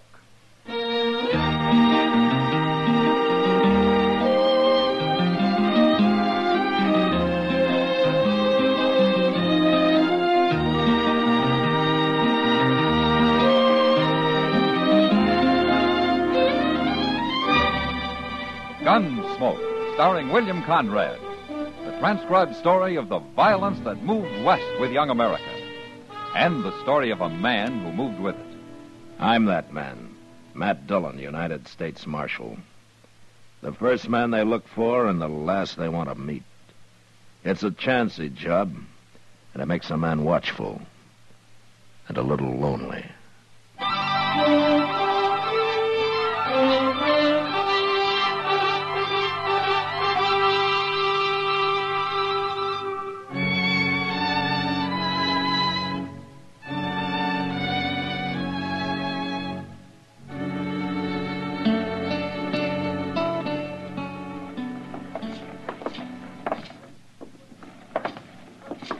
Matt, got time for a drink? Well, I'll go with you, Doc. Good. And the Long Branch is closest. Let's go in there. Okay. Some people say it doesn't look good for a doctor to be seen in a saloon. Especially in the daytime. Oh, then you believe it, too. Oh, no, not me. I look on doctors as almost human. Almost human. Well, that's mighty charitable of you. I'll think of that the next time you come crawling around with your throat cut or with a bullet in you. You'll feel better when you get your drink, Doc. Yeah, I'll feel better when I talk to Kitty. Hello, Doc. Matt. Hello, Kitty. It's a pleasure to see you, Kitty. It's a real pleasure. Well, thanks, Doc. Sam, a bottle and 2 glasses. Okay, Doc. I'm buying the lady a drink. You sure you haven't had enough already, Doc? Oh, now, just because you're not used to men who act like gentlemen. I think he's talking about me, Kitty. Yeah, I figured that. What have you two been arguing about this time? Oh, we've only been working up to an argument, Kitty. Well, there's somebody else here who seems to be doing that. Oh? That cowboy at the end of the bar. Oh, what about it? I heard him telling Sam he's got a pack horse outside, loaded with ammunition. Well, there's no harm in that, is there? He said it's to kill Kansans with, Doc. Oh, what did he mean, Kitty? I don't know, Matt. But he's awful mad about something. I'll be back in a minute. Oh, no. Be careful.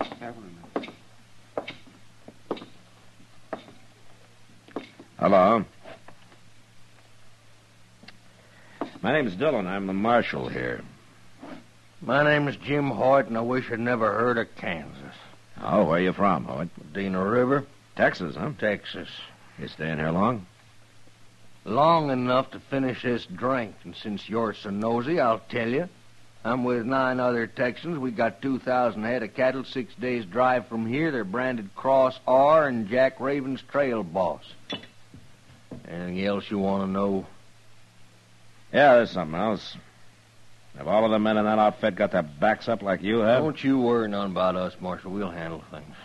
With all that ammunition they sent you for? What's going on down there, anyway? Nothing a few Texans can't take care of. Why don't you want to tell me about it, Hoyt? Because I don't trust you no more than I'd trust any Kansan.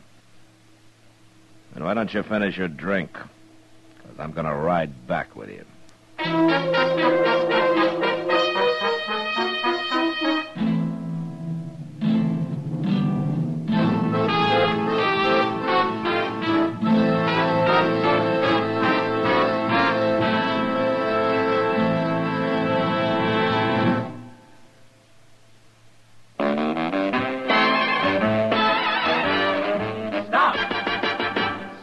Smoking with a smile, with Chesterfield. Smoother, cooler, milder, Chesterfield. Put a smile in your smoking, just give 'em a try.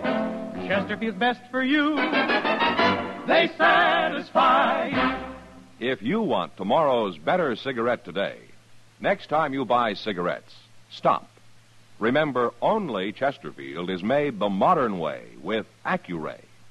You'll notice how fresh and good Chesterfield's made with Accuray taste, how smooth they are, and how they satisfy. So buy Chesterfield today. Smoother, cooler, best for you.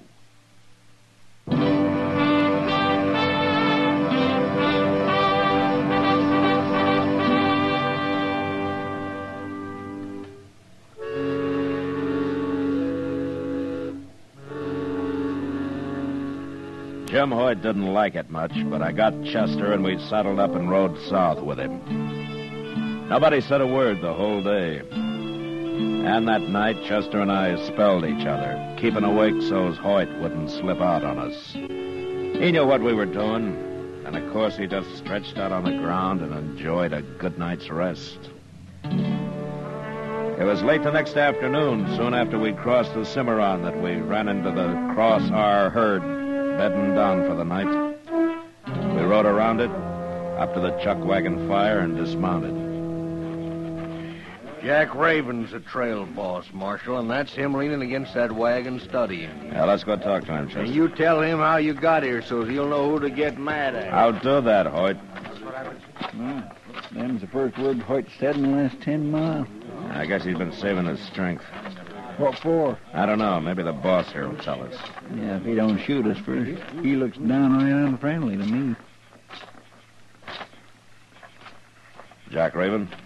That's me. My name's Matt Dillon. This Chester Proudfoot. How you do? Howdy. I'm a U.S. Marshal, Raven. Dodge? Uh-huh. This your first time up the trail? First time for any of it. Now, Jim Hoyt didn't tell me much. He didn't want me down here at all. And why'd you come? I got curious about that ammunition you sent him to Dodge for.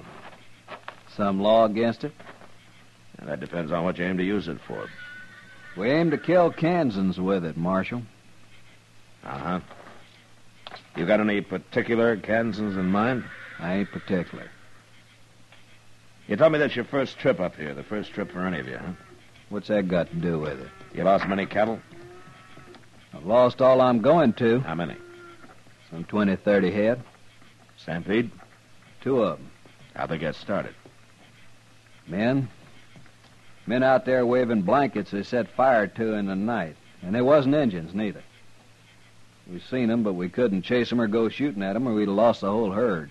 Now, why did you send Hoyt for ammunition? You gonna start shooting next time? We're short ammunition, Marshal. Next time it happens, we thought maybe some of us take off a few days to do a little hunting. I see. I want to get this herd to Dodge. I want to get it sold. Then we're riding back this way. And shoot anybody you come across, is that it? Well, like I said, I ain't particular, Marshal. Not about Kansans, I ain't. Tell me something, Raven. Did you ever hear of Jayhawkers? No. They're outlaws, Raven. They're murderers, criminals. They're men who started riding on the Missouri border during the war, and they got the taste of blood in their mouths. Now it's like they got no place to go. So they're out after anything in sight. And they cause a lot of trouble. And why don't you stop them? We try. Don't forget, the ordinary Kansan hates Jayhawkers as much as you do. But what do they want? What good's it do them to stampede my herd? You'll find out what they want. They'll let you know. And I want to stay here to help you when they do. I don't know whether I trust you or not. Well, I guess you'll have to find that one out, too, Raven. Yeah, I'll find it out. I got work to do now. I don't know if the cook will feed the Kansas men, but you can go ask him.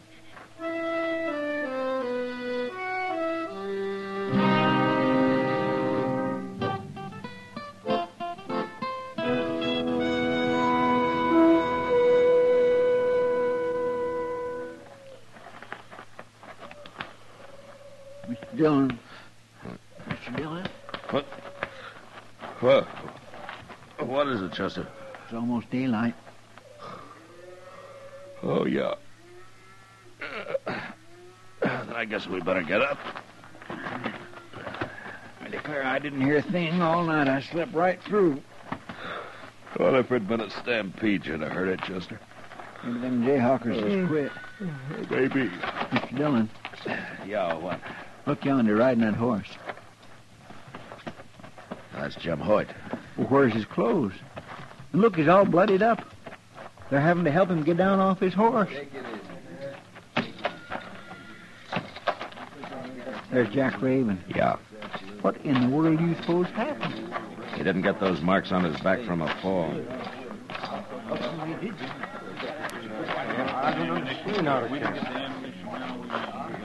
Take a look at Jim Hoyt, Marshal. Take a good look. Where'd they catch you, Hoyt?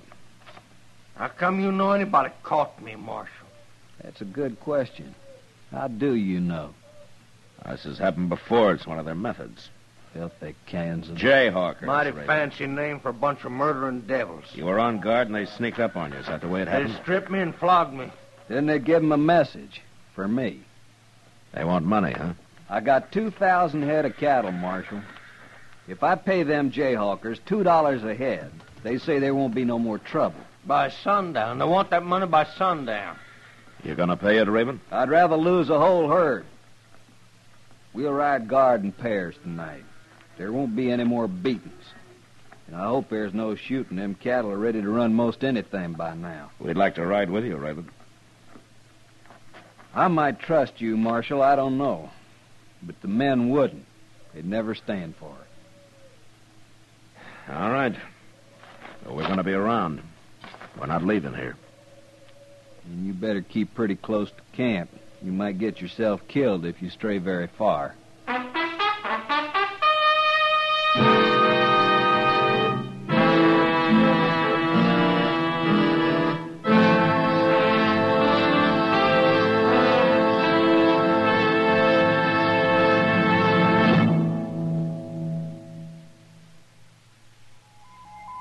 Listen.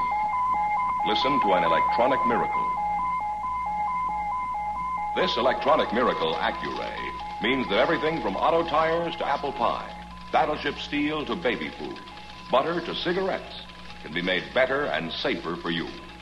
Now meet Mr. Bert Choate, brilliant young president of Industrial Nucleonics. Well, Bert, exactly what is Accuray?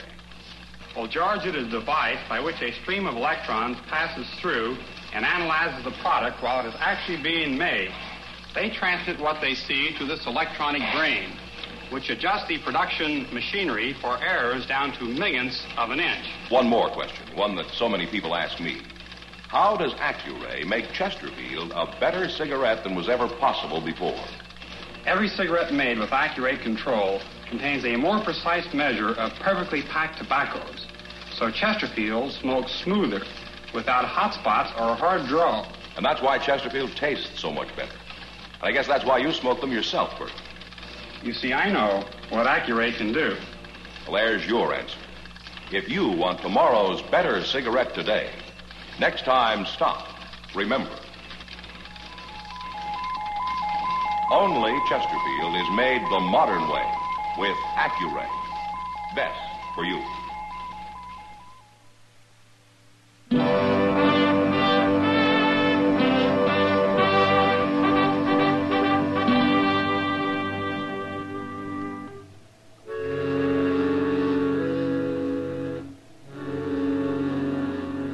I took Raven's advice, and Chester and I stayed with the chuck wagon all that day. But when the herd was bedded down about dusk, we saddled up and rode out of camp. Raven had his men standing guard by twos, all right, and he had the herd lying in a plain that apparently nobody could approach without being seen a mile or so off. We scouted the land till dark, and just as the moon was coming up, we found what I'd been hoping for. A deep gully about a half a mile from the herd. The contour of the land made it difficult to see unless you were almost on top of it. And I picked it as the most likely approach the jayhawkers would use. We hid our horses at the bottom and then climbed back out.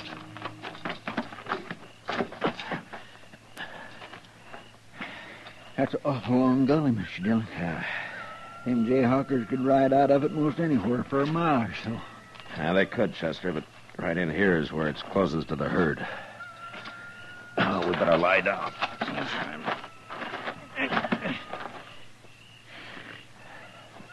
You know, I've been thinking, Mr. Dillon, there's only two of us. Might go hard if we have to shoot it out with maybe a dozen men. Well, I'm hoping there won't be any shooting at all. You know, we're almost half a mile from that herd. It hadn't ought to bother him very much. It'd bother him. Like Raven said, those cattle are ready to run at anything. Well, if we can't shoot, how are we going to stop them jayhawkers? Well, most of their kind are cowards, Chester. If we surprise them, maybe we can scare them into dropping their guns. You believe that? Well, I'm gambling on it anyway. If we start a stampede by getting into a gun battle over here, those Texans aren't going to treat us any better than they would the jayhawkers. They sure are a hard-headed lot, ain't they? Yeah, they got some cause to be, Chester. Well, they got no cause to. Listen. Somebody in the gulch. They're right down there, Mr. Dillon. They'll come climbing out in a minute. Not if we're on top of them. Come on.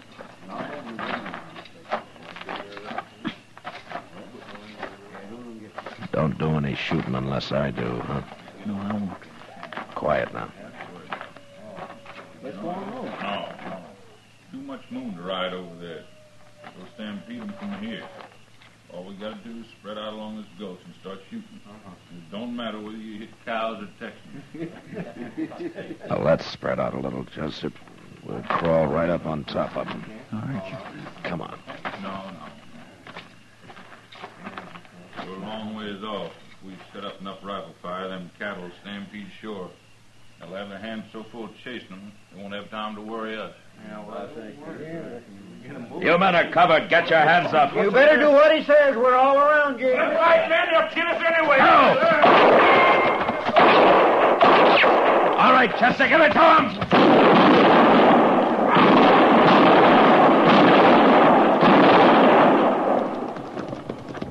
One of them's getting away, Mr. Dillon. Will we chase him? No, let him go, Chester. We got the other three. He sure did put up a fight, didn't he? Yeah, I kind of misjudged their being cowards and quitting. Listen. Yeah, it's the cattle. We started another stampede after all. Come on, we better go help them. No, they're running the other way. We'd never get anywhere near them. I bet them Texans is going to be mighty mad. Yeah, and mostly at us.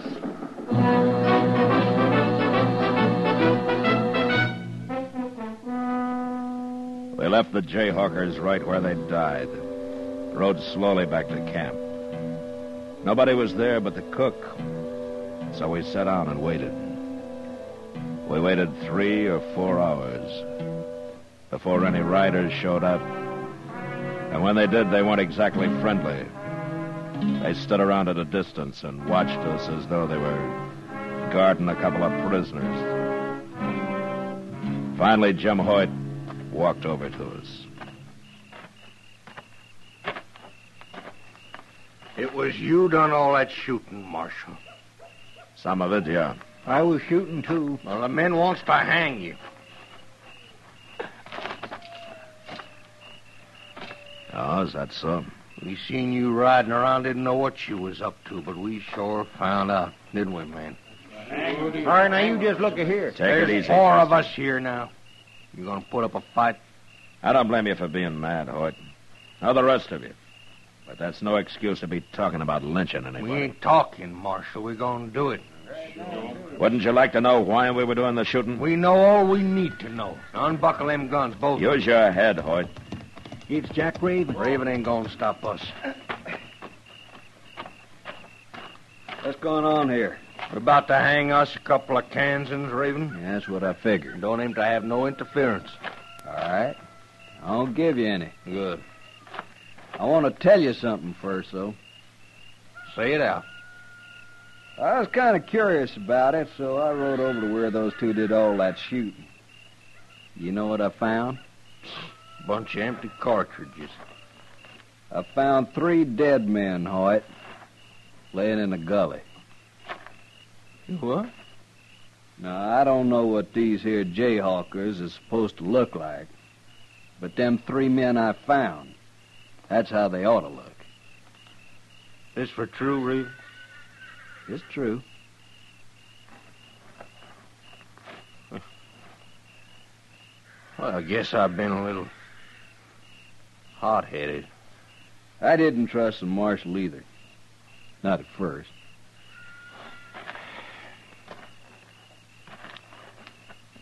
Well, then, you done our work for us, Marshal.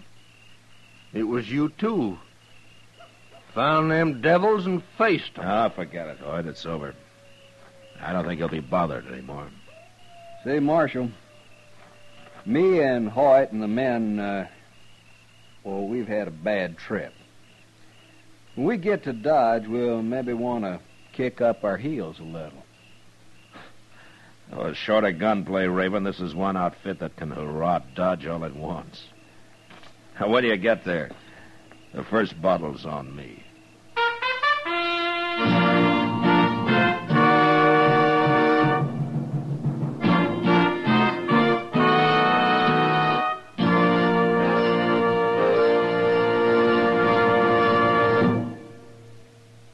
If you want tomorrow's better cigarette today, next time you buy cigarettes, stop. Remember, only Chesterfield is made the modern way with Accuray. You'll notice how fresh and good Chesterfield's made with Accuray taste, how smooth they are, and how they satisfy. So buy Chesterfield today. Smoother, cooler, best for you.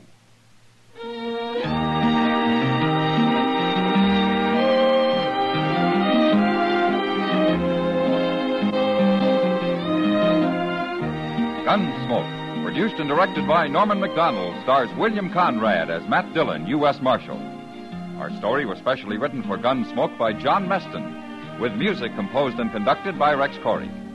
Sound patterns by Tom Hanley and Ray Kemper. Featured in the cast were Lawrence Dobkin, Barney Phillips, and Harry Bartell. Harley Bear is Chester, Howard McNear is Doc, and Georgia Ellis is Kitty. The makers of Chesterfield and L&M filters salute the National Safety Council on their 43rd National Safety Congress, which is being held in Chicago October 17th through October 21st.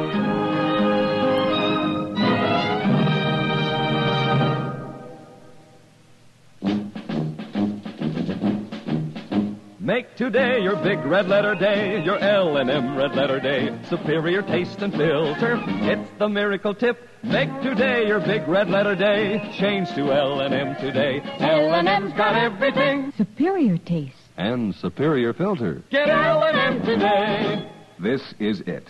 L&M, superior taste and filter. Superior taste from tobaccos especially selected for filter smoking. Tobaccos that are richer, tastier, light and mild. And L&M's superior filter is white, pure white. Truly the miracle tip, because when it's added to L&M tobaccos, it actually improves your enjoyment of this great cigarette. Next time you buy cigarettes, look for the big red letters L&M. Smoke L&M filters, America's best filter tip cigarette. Be sure and listen to Gunsmoke again on radio next week at the same time. Transcribed for Chesterfield.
Gunsmoke, brought to you by Chesterfield.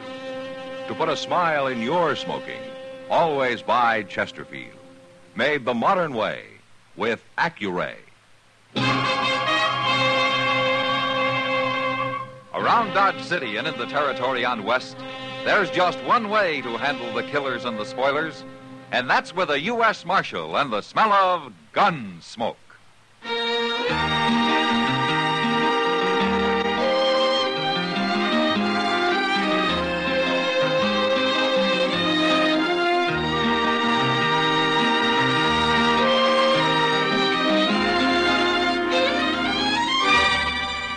Gunsmoke, starring William Conrad.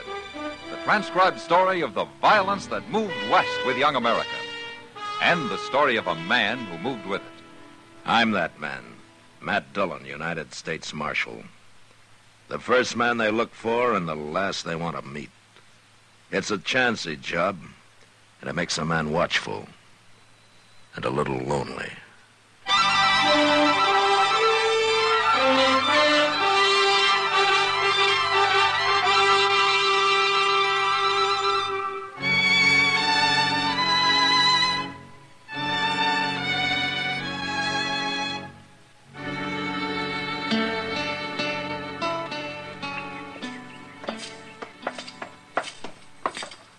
fine day, Mr. Dillon.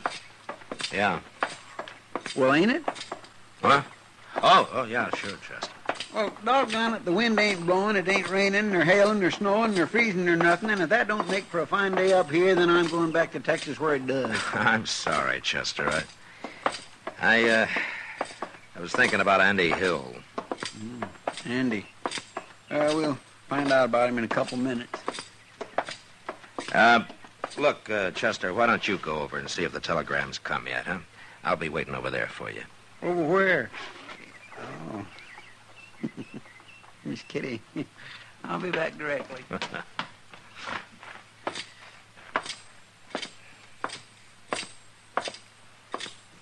Hello, Matt. Hello, Kitty. Fine day, isn't it? Yeah. You got something on your mind? Chester's gone over to see if that sheriff down in Oklahoma Territory sent me an answer yet. Oh, about Andy Hill? Yeah. Well, he's only wanted for robbery, Matt. I should think after you're telling him how he brought in a man wanted for murder, they'd be willing to go easy on him. Well, I hope so, Kitty. And especially since he's settled down here and making a good name for himself. If they'll take my word for it. Well, the sheriff will have to take your word for it. He's probably never even heard of me. Hello, Miss Kitty. Marshal? Hello, Andy. Andy? Heard anything from Oklahoma, Marshal? Chester's over at the telegraph office right now. Oh. Well, I hope it's good news. Why don't you wait and find out, Andy? I'll find out soon enough, Miss Kitty. Right now, I got to shoe a couple of horses for Jim Buck. I promised I'd have it done by noon. Jim was telling me yesterday you're the best man he ever hired. Oh, anybody can ride shotgun, Miss Kitty. All you do is sit there and keep your eyes open. No, it's more than that. He trusts you. It makes me feel good to hear that, Miss Kitty. Goodbye. Bye. You know where to find me, Marshal. Yeah, sure, Andy. If there were more men like him around Dodge, it might not be such a bad place to live. Then I'd be out of a job, Kitty. You could find something else to do. Yeah, maybe. Morning, Miss Kitty. Well, hello, Chester. Here's the telegraph, Mr. Dillon. What's it say, Chester? Well, it's not... You better read it. Uh-huh. And sending Deputy Jack Haw to return Andy Hill for trial. Signed Bob Catlin, Sheriff. And he puts it real short, doesn't he? Yeah. He must have some reason for not giving Andy no chance. I will find out when this Jack Haw gets here, Chester. You gonna put Andy in jail, Matt? No. I'm not even going to tell him about this until I've talked to Haw. Andy's nice and gentle now, but he'll fight like a tiger anybody tries to arrest him. And he's some handy with a gun, too. Maybe he won't have to fight, Chester. Maybe I'll just send Jack Haw back home empty-handed. What if he's got a legal warrant for Andy? Well, there's going to be trouble, Kitty. One way or the other.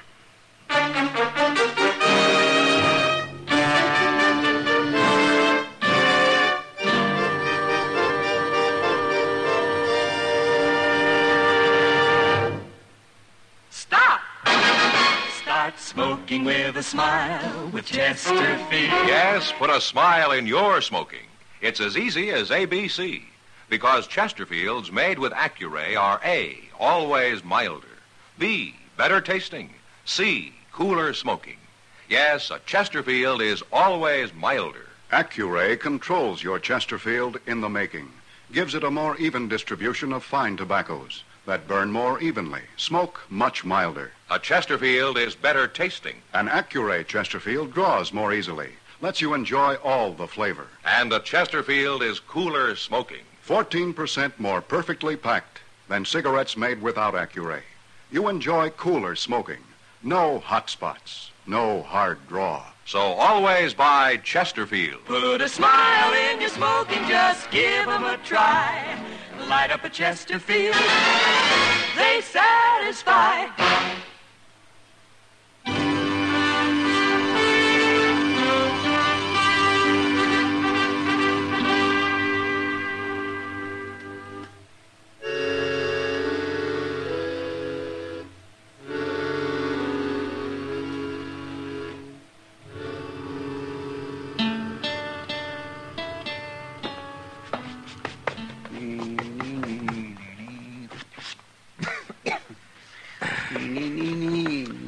Chester, will you please stop dusting my desk?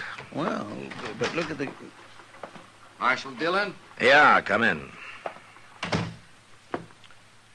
My name's Hall, Marshal. Jack Hall. How are you? This is Chester Proudfoot, Hall. How do you do? We've been expecting you. Sheriff Catlin said he was going to send a telegram. Yeah, he did. You got Andy Hill locked up here? No, I haven't. No? I haven't seen a warrant for his arrest yet. I forgot. Here it is, Marshal. Signed by Sheriff Catlin himself. Uh-huh. That's a mighty fancy signature he's got. Well, looks legal. But, hey, wait a minute. What is it, Marshal? This is a warrant for the arrest of Andy Hill for murder. Didn't Sheriff Catlin explain? No, he didn't. And I guess he figured it'd be better if I did. Well, go ahead. Well, the sheriff got your letter about Andy, how he brought in that murderer and how he's become a good citizen up here. And I think he was willing to forget that little robbery charge against him. Why didn't he? A man was killed just before Andy left Oklahoma Territory, Marshal. There was 3 witnesses to it, but we didn't know that until they decided to talk just the other day. And they say it was Andy who did the killing? That's right. Tried to hold up a saloon and killed the bartender. How come these witnesses waited so long? They was afraid.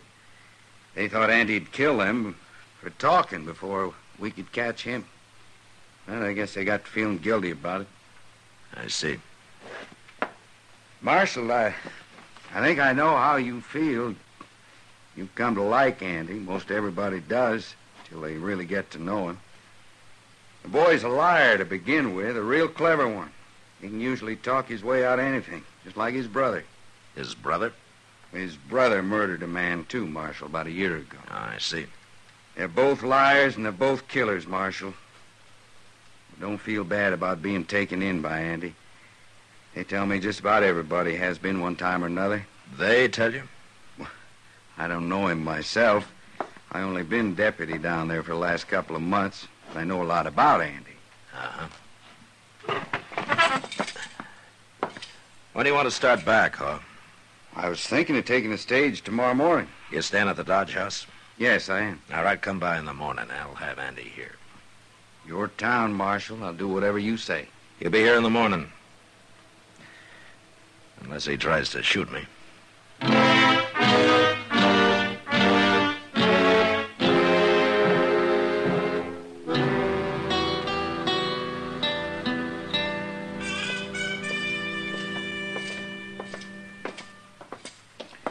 It's kind of hard to believe, ain't it, Mr. Dillon? Yeah. Paul ain't got no reason to be lying, I guess. No. And after all you've done for Andy, and he's nothing but a common killer.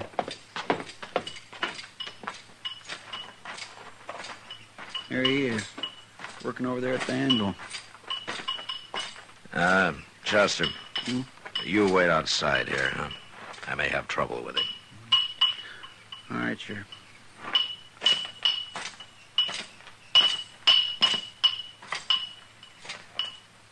What are you doing here, Marshal? Sheriff Catlin sent a deputy to take you back to Oklahoma Territory, Andy. What? They want you for the murder of that bartender. Bartender? What are you talking about? You might as well admit it, Andy. The 3 witnesses have already talked.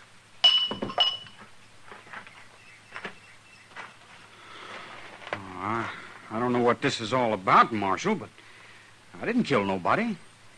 They got me mixed up with my brother. I heard about him. This deputy tell you? Yeah. What's his name? Jack Hall. I never heard of him. He's got a warrant for your arrest, Andy, signed and legal.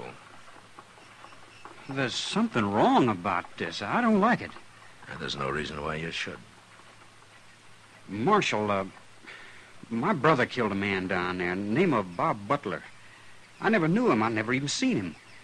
But this Butler had a cousin, and I heard he swore he'd killed one of us Hills for it, and he wasn't particular which one. That's got nothing to do with this, Andy. How do I know this Jack Hall ain't really Bob Butler's cousin? He could shoot me easy before we ever got back there. It's no use, Andy. I had a wire from the sheriff, and Hawes got a warrant signed by him now. You give me your gun. I thought you was my friend. I'm a lawman, Andy. Now, don't make me kill you. You would, wouldn't you? I don't want to. All right. Take my gun. But you're the same as killing me, Marshal.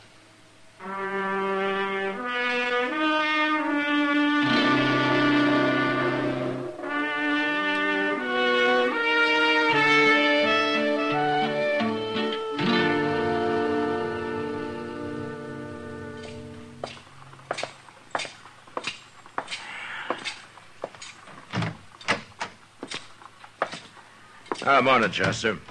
Andy? Morning, Mr. Dillon. Mr. Dillon, Andy just won't say nothing. Not a word. Well, maybe that shotgun you're holding on him's got something to do with it. Well, I didn't want him to get away just because I let him out of his cell. He won't get away. Morning, Marshal. Chester? Good morning. Mr. Haw. Well, this the prisoner? Mm-hmm, that's him. Andy Hill. Heard a lot about you, Andy. Feel like I know you real well. He's not talking much, huh? No? Well, he'll talk at his trial. If there is a trial. What do you mean? Of course there'll be a trial. Will there? Andy thinks maybe you're going to shoot him on the way back, huh? Why would I want to shoot him? He thinks your name might be Butler. Butler? Well, that's the man Andy's brother killed. He says Butler had a cousin. And if this cousin swore he'd get one of the Hill boys for it. Either one. It's true, Marshal. I've heard it myself, but well, there's something Andy doesn't know. Butler's cousin was killed in a saloon brawl about a month ago. I was with Sheriff Catlin when he arrested the man who killed him. Well, there you are, Andy. You see, you got nothing to worry about. You'll get a trial. You'll get a fair trial. Right now, we better get going. Stage leaves in half an hour. You gonna handcuff me? No. Not here, not in Dodge. I don't want to cause you no embarrassment, Andy. I'm going to take you back, but I'm going to make it as easy on you as I can. There. You see, Andy? Oh, ain't he a nice fella? Let's go. Goodbye, Marshal. Thanks for your help. Goodbye. Goodbye, Chester. Goodbye, Mr. Haw. Goodbye, Andy. Marshal? Yeah, Andy. I made a mistake. Oh? I should have fought it out with you when I had a chance.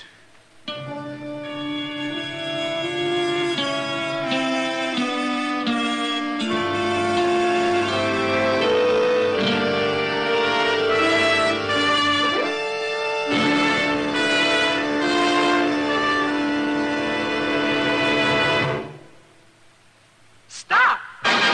Start smoking with a smile with Chesterfield. Yes, put a smile in your smoking. It's as easy as ABC.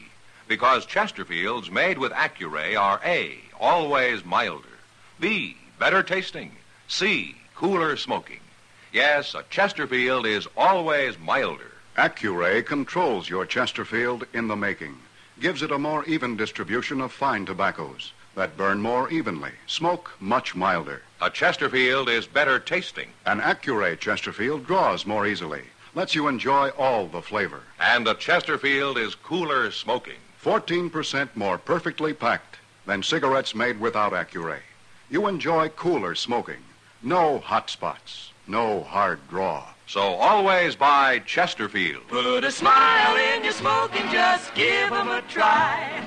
Light up a Chesterfield, they satisfy.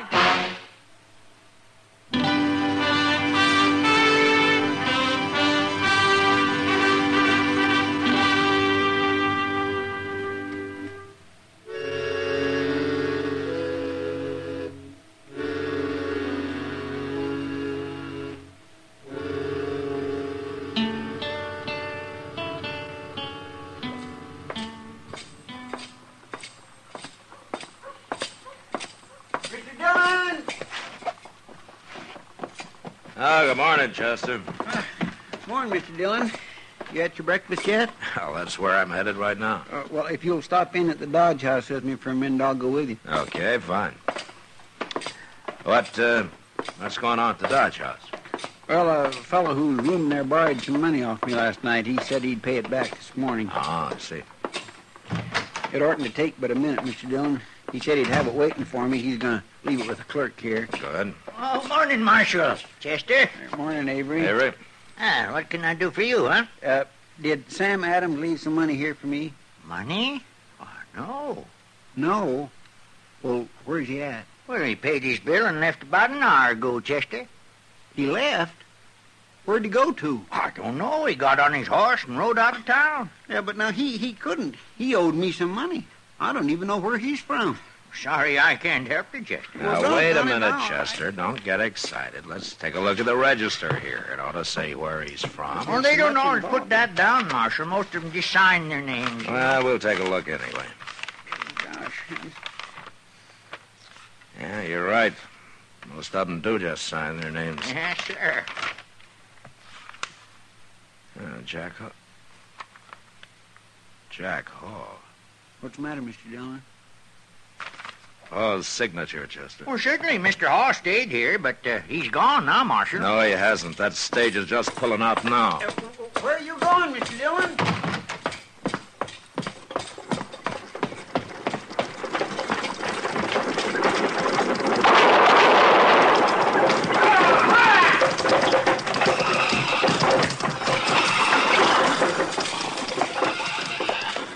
What's the trouble, Marshal? I want to talk to one of your passengers, Jim. Sure, I'll wait. Now, what is it, Marshal? What'd you stop us for? I got something to tell you, Hawk. Get down. Okay. You too, Andy. Come on down here. Sure. What do you want him for, Marshal? What's this all about? Stay in here, Jim. You can get moving now. No, you wait. Get moving, I said, Jim. Now, what do you think you're doing, Marshal?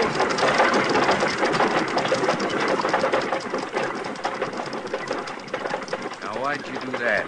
I said I had something to tell you, Hawk. You didn't have to send the stage off. You're not going anywhere. What are you talking about? I just saw your signature on the register over at the Dodge House. My signature? It's a mighty fancy one, Hawk. Just like Sheriff Catlin's on that warrant you showed me. What are you driving at, Marshal? Sheriff Catlin didn't sign that warrant. You did. You're smart, Marshal. Let's see if you're as fast with your gun as you are with your head. Drop, Andy!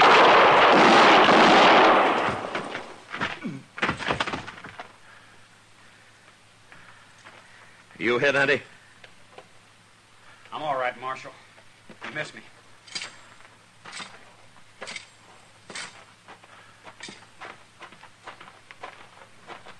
Well, he's dead, Andy. He'd have killed me if you hadn't shot him, Marshal. Yeah, he was a real feuding man. Your brother killed his cousin, and he was willing to die right here if he could only take you with him. Yeah. He is probably a deputy, though. That's how he got hold of my letter to Sheriff Catlin. Sure. Catlin probably never saw your letter. Yeah. Well, Andy, tell you what I'm going to do. I'm going to write him again. And this time, I don't think you're going to have any trouble.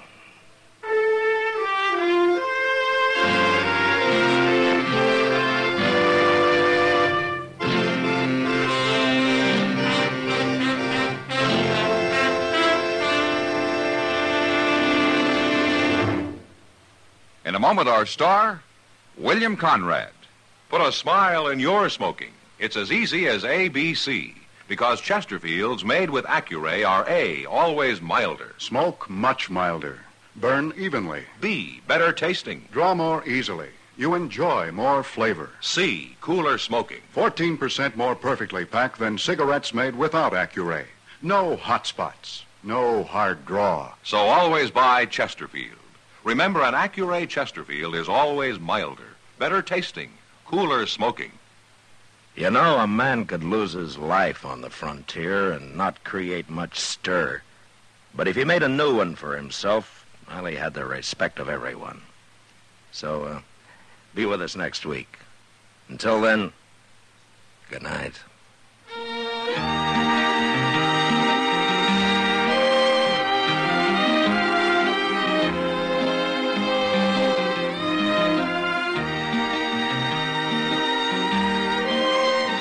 Gunsmoke, produced and directed by Norman MacDonald, stars William Conrad as Matt Dillon, U.S. Marshal. Our story was specially written for Gunsmoke by John Meston, with music composed and conducted by Rex Corey. Sound patterns by Tom Hanley and Bill James. Featured in the cast were Sam Edwards, Vic Perrin, and Joseph Kearns. Harley Bear is Chester, and Georgia Ellis is Kitty. Join the Arthritis and Rheumatism Foundation in its efforts to solve the mysteries of these painful and crippling diseases. Send your contribution to Arthritis in care of your local postmaster.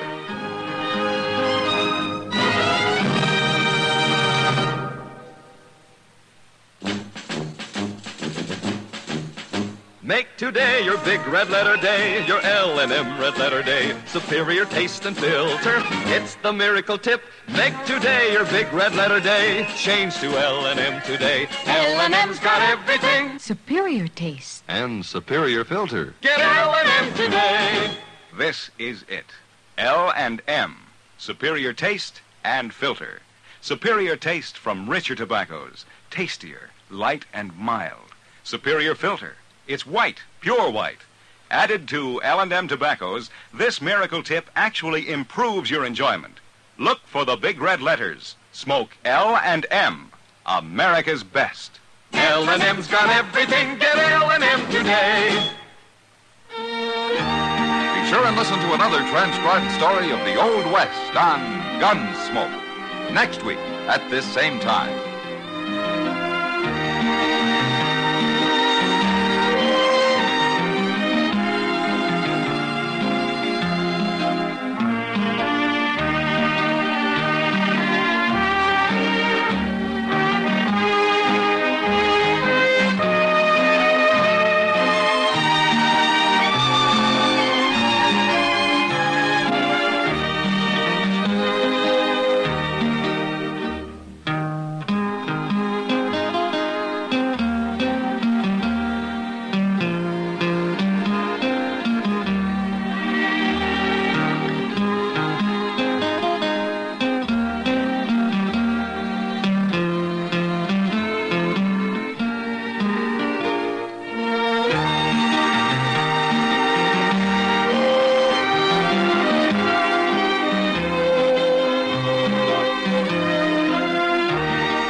Gunsmoke, brought to you by Chesterfield.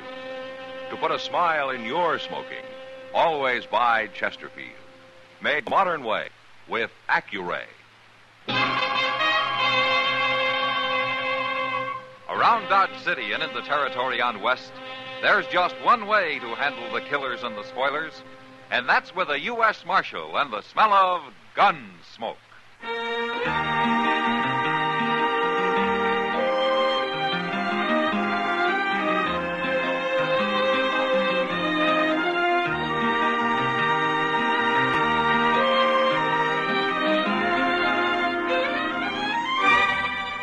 Gunsmoke, starring William Conrad. The transcribed story of the violence that moved west with young America. And the story of a man who moved with it. I'm that man, Matt Dillon, United States Marshal. The first man they look for and the last they want to meet. It's a chancy job, and it makes a man watchful and a little lonely.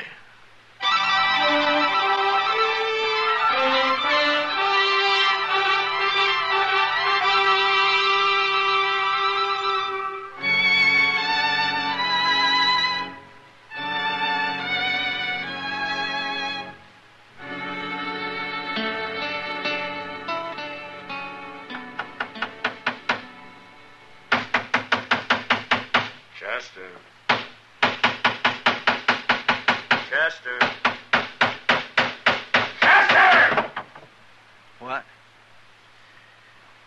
can I think with that racket going on? Oh. Well, I'm all through now, Mr. Dillon. What are you doing anyway? I'm nailing up a picture. Here, I'll show it to you. Ain't that a beautiful thing, Mr. Dillon? It's got an awful lot of color, yeah. But what is it?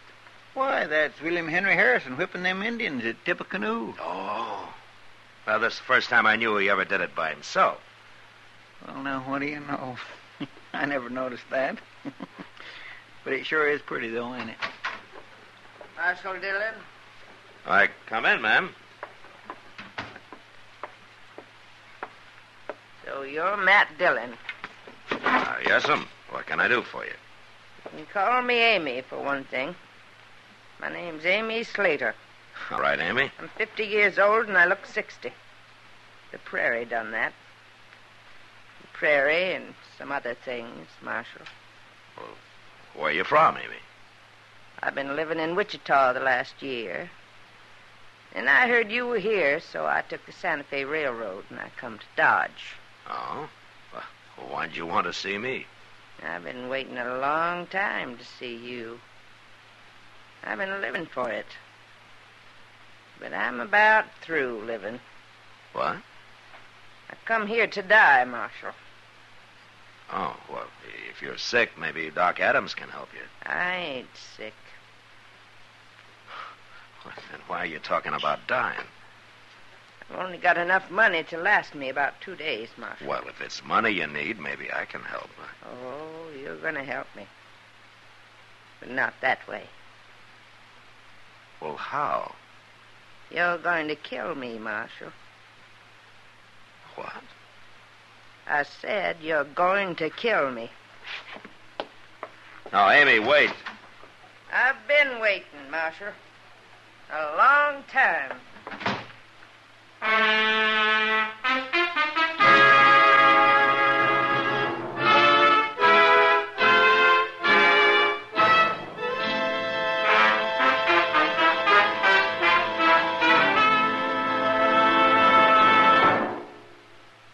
Stop! Start smoking with a smile with Chesterfield. Yes, put a smile in your smoking. It's as easy as ABC. Because Chesterfields made with Accuray are A, always milder, B, better tasting, C, cooler smoking. Yes, a Chesterfield is always milder. Accuray controls your Chesterfield in the making, gives it a more even distribution of fine tobaccos that burn more evenly, smoke much milder. A Chesterfield is better tasting. An Accuray Chesterfield draws more easily, lets you enjoy all the flavor. And the Chesterfield is cooler smoking. 14% more perfectly packed than cigarettes made without Accuray. You enjoy cooler smoking. No hot spots. No hard draw. So always buy Chesterfield. Put a smile in your smoking, just give 'em a try. Light up a Chesterfield. They satisfy.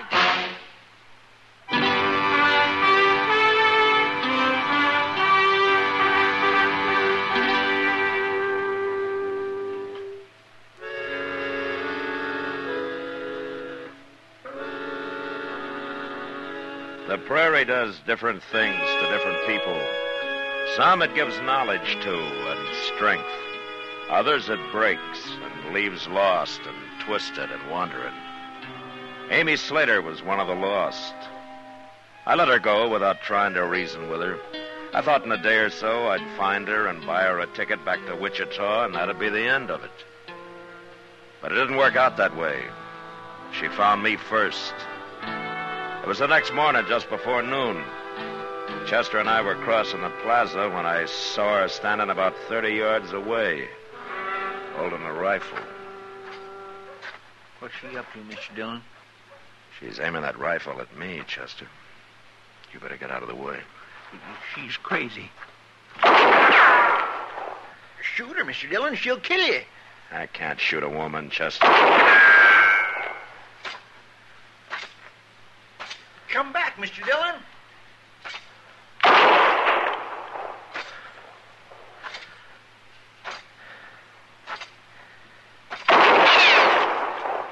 The next shot will go through your heart, Marshal. That won't do you any good, Amy.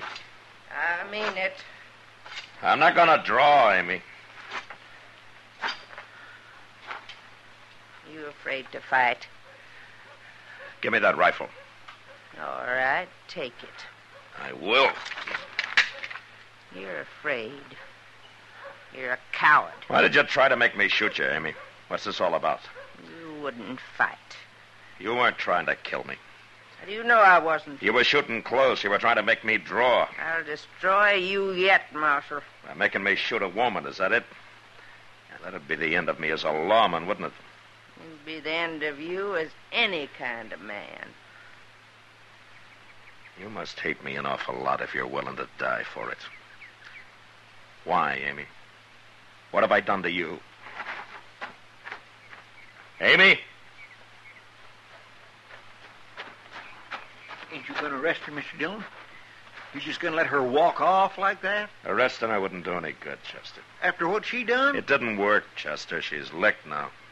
And I feel kind of sorry for her. This is really going to drive her crazy.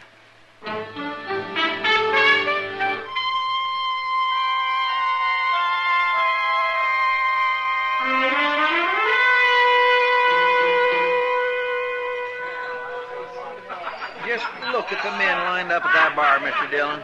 My, I wished I owned this saloon. Cheap whiskey at fancy prices is always a good business, Chester. Well, they ain't getting none of my money. Oh, what did you come in here for? To play a little faro. Oh, well, that makes sense. Yes, sir. I ain't squandering a nickel at that bar. Not me. Well, good luck, Chester. Thank you.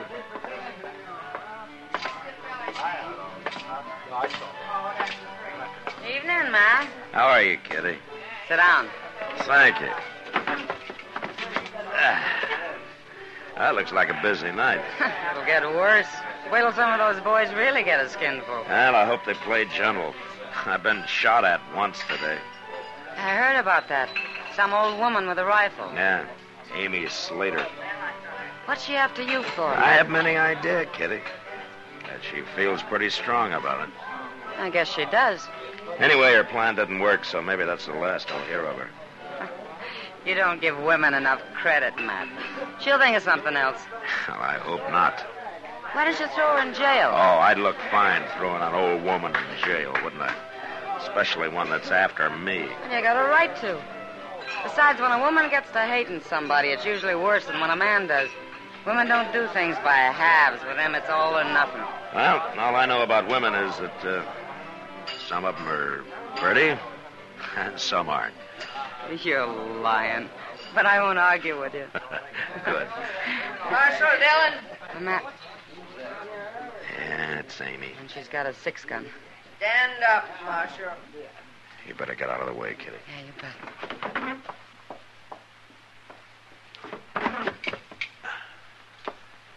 Step out here, Marshal.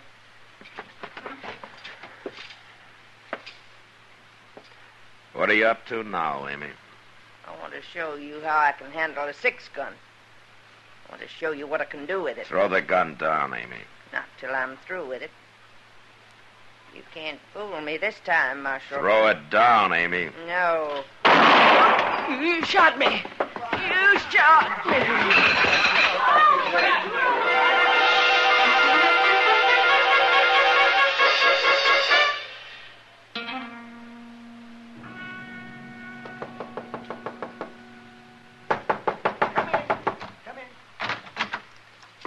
Oh, hello, Matt. Well, how is she, Doc? Oh, she's about the same.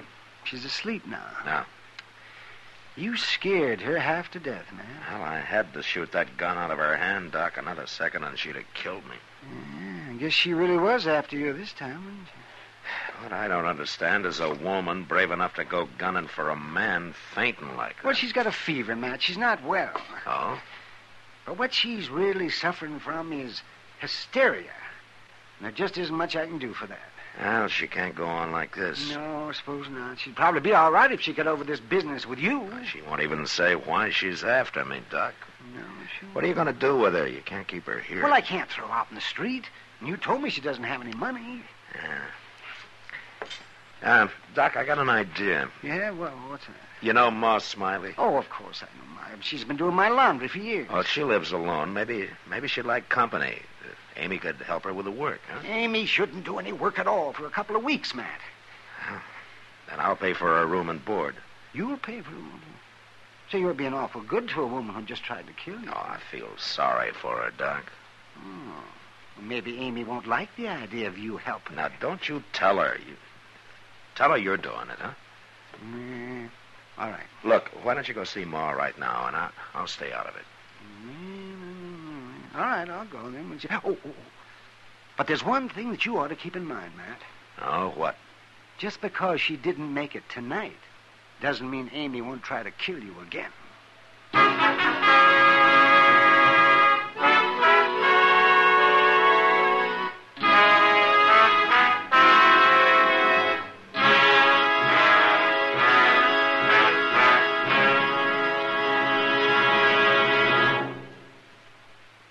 Stop, shop, for all your friends this year, this easy way. Give Chesterfields this year so bright and gay. Wrapped and ready, they're the best to buy. Cartons of Chesterfields, they satisfy. This Christmas, give everyone Chesterfields. Chesterfields are easy to give because they come ready to give in a bright red special holiday carton that's wrapped in its own colorful Christmas ribbon. Everyone enjoys Chesterfield's smoother, cooler smoking pleasure. So, to all your friends this year, say, Merry Christmas with cartons of Chesterfields. No wrapping, no tying. They're easy to give because they come ready to give. Chesterfields in the bright red special holiday carton. Wrapped and ready, they're the best to buy. Cartons of Chesterfields, they satisfy.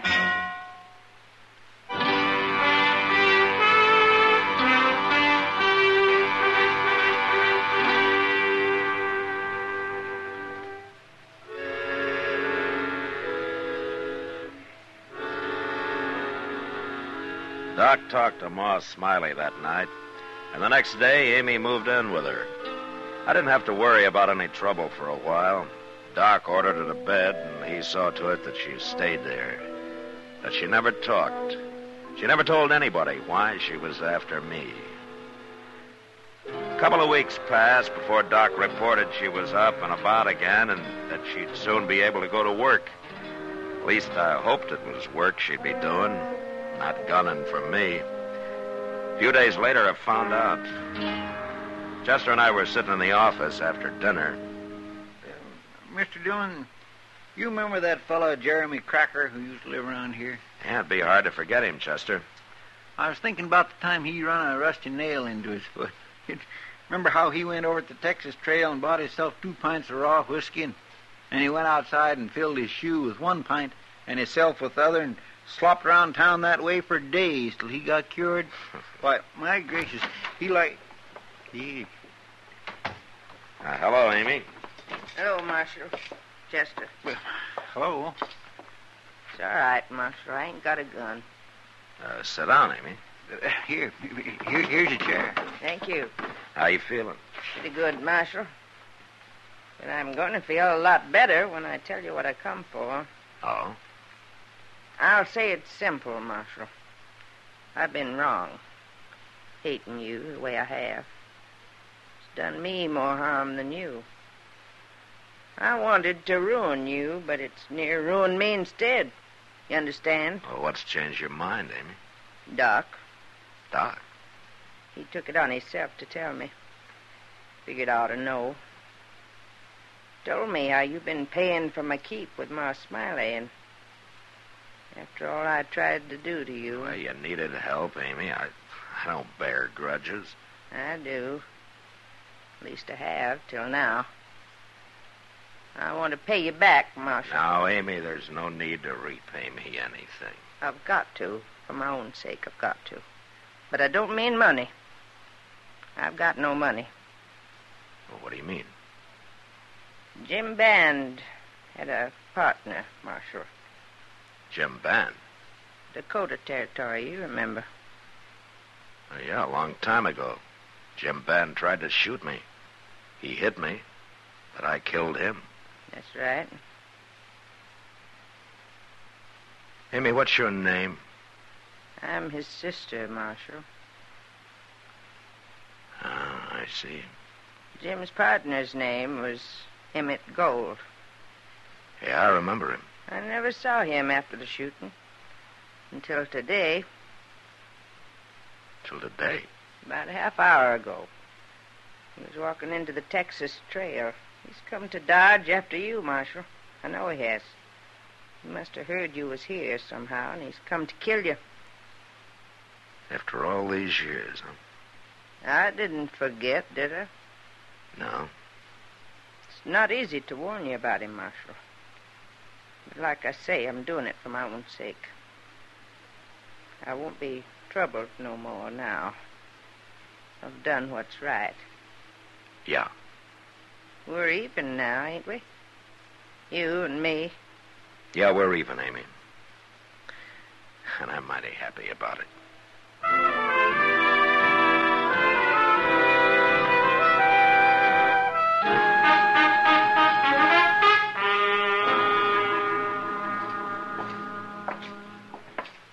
You just going to walk in on this fellow, Mr. Dillon? Might as well get it over with, Chester. You stay out of the way now. Yes, sir.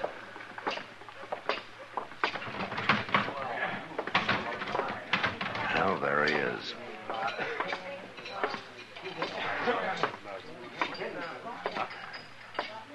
Emmett Gold? Hello, Dillon.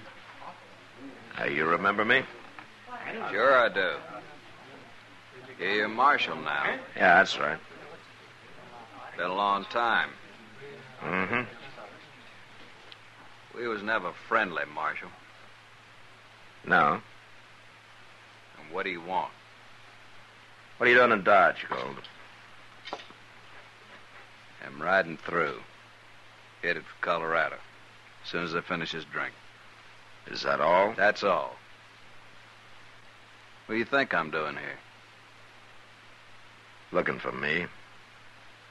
Looking for you? What for? I shot Jim Band, didn't I? It was a fair fight. Yeah, of course it was. You got shot too, didn't you?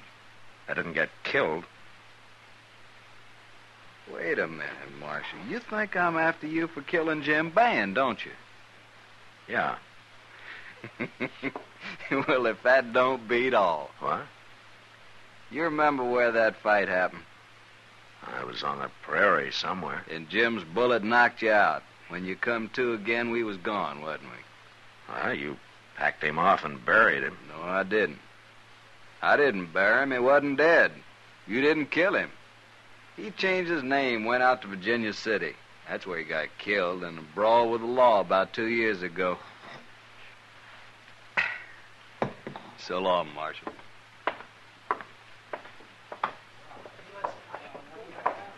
Well, I never heard anything like that in my whole life, Mr. Dillon. No. You think it's true?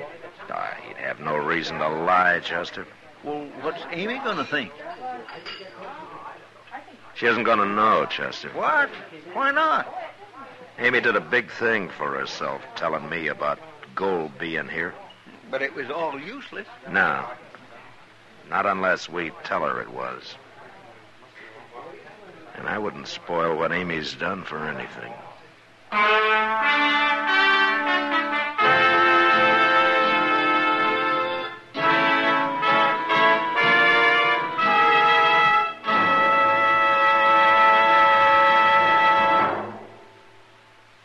In a moment, our star, William Conrad.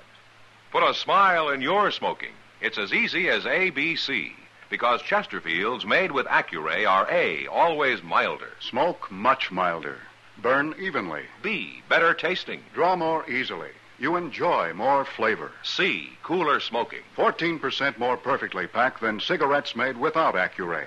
No hot spots. No hard draw. So always buy Chesterfield.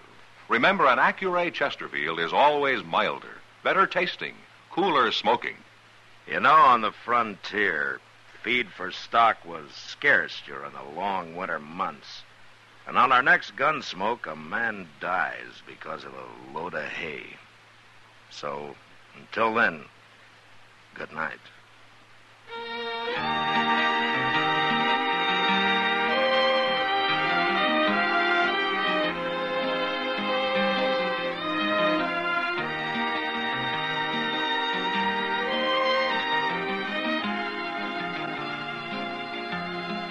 Gunsmoke, produced and directed by Norman MacDonald, stars William Conrad as Matt Dillon, U.S. Marshal.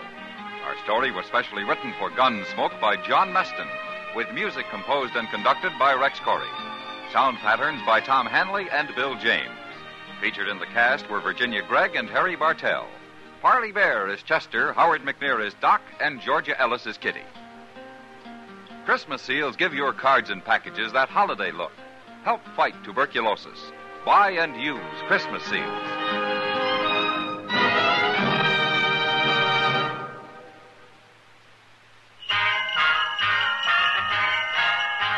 Make Christmas their red letter day, their L&M red letter day. Give 'em the Christmas carton full of America's best. Yes, give L&M's on Christmas Day to friends who smoke the builder way. L&M's got everything, the gift for Christmas Day. This is it. For Christmas, L&M filters and the handsome Christmas carton. No fuss with ribbons or paper. It's all wrapped and ready to give. This Christmas, give L&M Christmas cartons.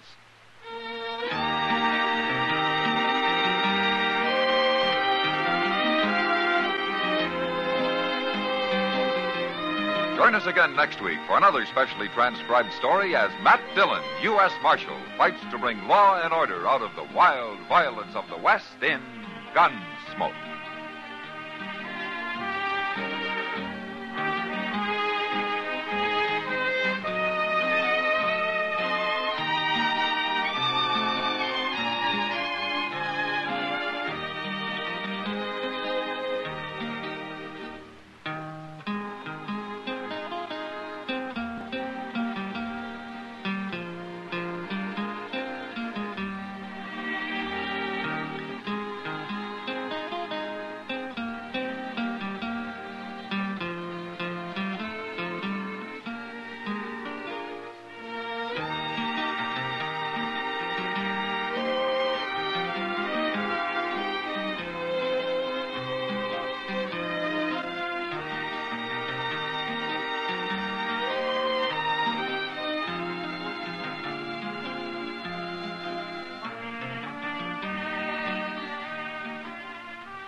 Gunsmoke, brought to you by Chesterfield.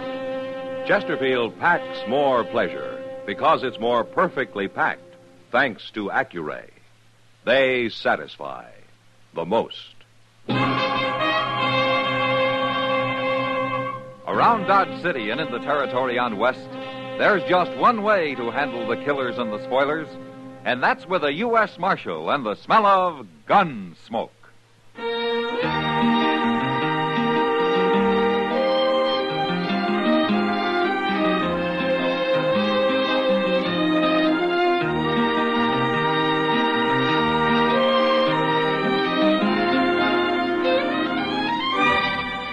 Gunsmoke, starring William Conrad. The transcribed story of the violence that moved west with young America.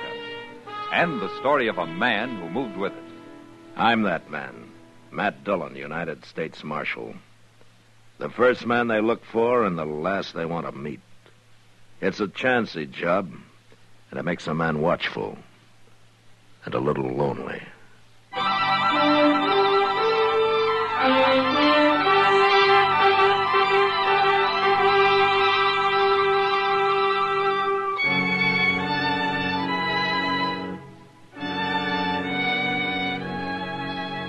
Chester and I were about 30 miles from Dodge when we ran into the buffalo hunters' camp.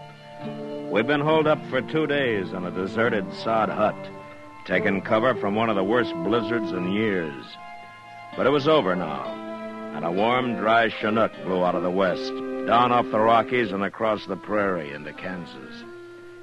It was Chester who saw the camp first. A pile of buffalo hides, half covered by snow, and the skeleton of a wagon, its canvas torn and shredded by the blizzard. The camp was silent as we rode up. We got on.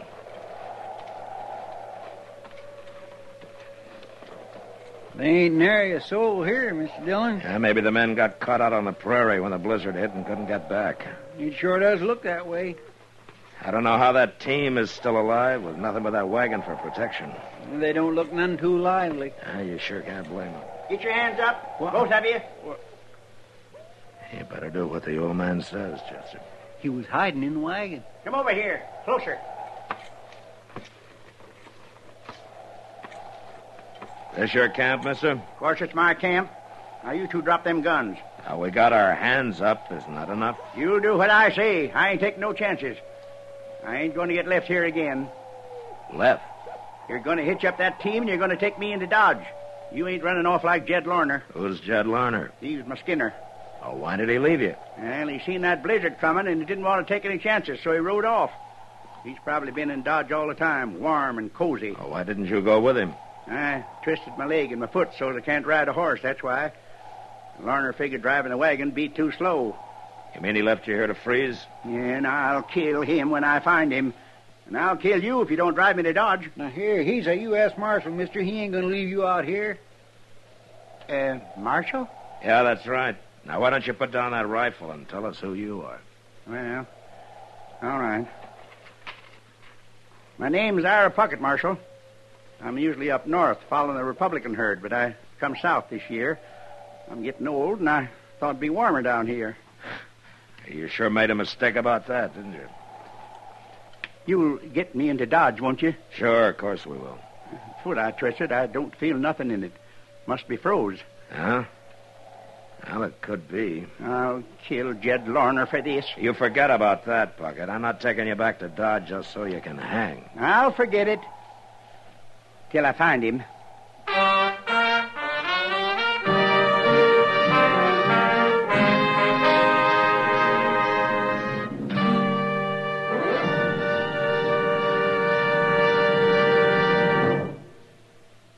People everywhere are finding that Chesterfield packs more pleasure. Yes, Chesterfield packs more pleasure because it's more perfectly packed. For the more perfectly packed your cigarette, the more taste and mildness are released for you. And Chesterfield, made with Accuray, is more perfectly packed than any cigarette could ever be before. Firm and pleasing to the lips, mild, yet deeply satisfying to the taste. And Accuray Chesterfield has an open, easy draw that unlocks all the pleasure of fine tobaccos. So remember, Chesterfield packs more pleasure. Buy Chesterfield. Mild, yet they satisfy the most.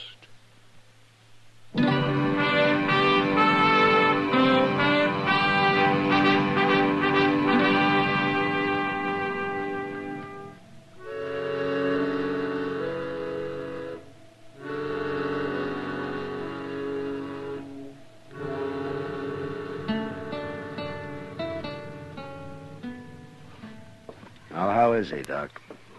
Oh, he'll be all right, Matt. In time. Well, then his foot wasn't so bad after all, huh? He didn't have much foot left when I got through with him. Oh. But he'll be able to walk with a cane. But his buffalo hunting days are over. How does he know that? I told him. Ira Puckett's a proud man, Matt. A little too proud. Oh, what do you mean? Well, what he hated most about this Jed Larner leaving him on the prairie wasn't the fact that he might have died, but that he was helpless. A man like Puckett can't stand being helpless. Yeah, I see. So now, all crippled up, he's a better man, Matt. Well, he'll get over it, Doc. A man can get used to most anything in time. I've got my doubts about Puckett, though. Well, you know that ornery old goat? He won't even admit how old he is. Oh, how old would you guess, Doc? Oh, he's past 70 anyway. He's in the back there if you want to see him. All right. I'll come with you.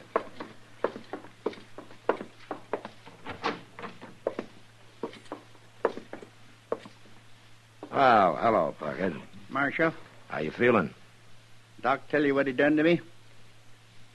Yeah. He ruined my foot. I saved your life, Puckett. I ain't sure I'm grateful, Doc. You're going to be all right, Puckett. You're going to be able to get around. Yeah, like old woman. What am I going to do for a living? I ain't one of you city people. I live off the country. I always have. I'm a man, not a dude. You'll get used to town life. And you'll find men here, too. What kind of men? Walking around all slickered up, parting the hair in the middle, bound to the ladies. Ain't one of 'em could do half the things I've done. Well, I was living with Comanches when most of 'em was sniveling in their mother's aprons. Yeah, I know. But you'll find something to do. I'll help you. You will, eh? Oh, sure. Then help me find Jed Larner. Bring him in here so that I can kill him with my bare hands. What does Larner look like, Puckett? Oh, he's tall, black hair, got a big scar running across one eye and halfway down his right cheek. All right, I'll try to find him. And if I do, I'll run him out of town before you get to him. So, can't even trust you, can I? Not when you want to murder a man. I told you I didn't bring you in so you could hang.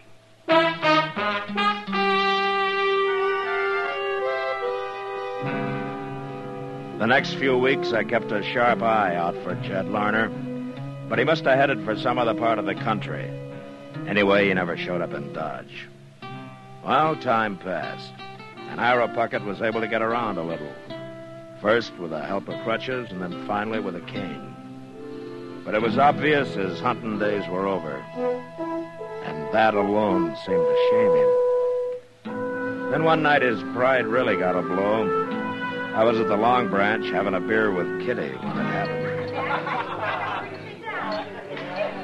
Oh, this is a great way to start the new year, Matt. What do you mean, Kitty? Well, last year I was hoping maybe I'd be in San Francisco by now. Oh? You never told me. What would you have done about it?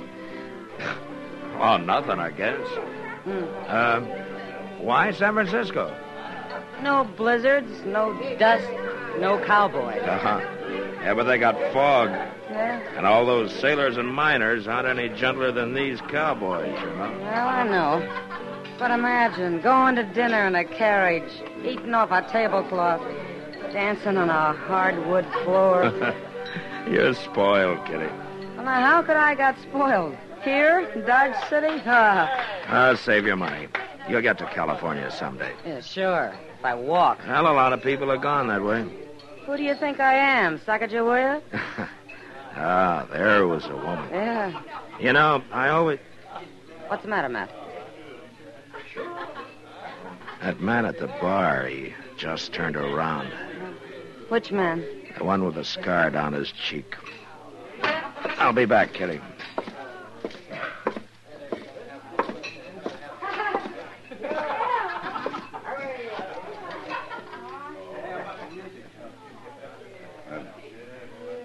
Good evening, Marshal. Evening.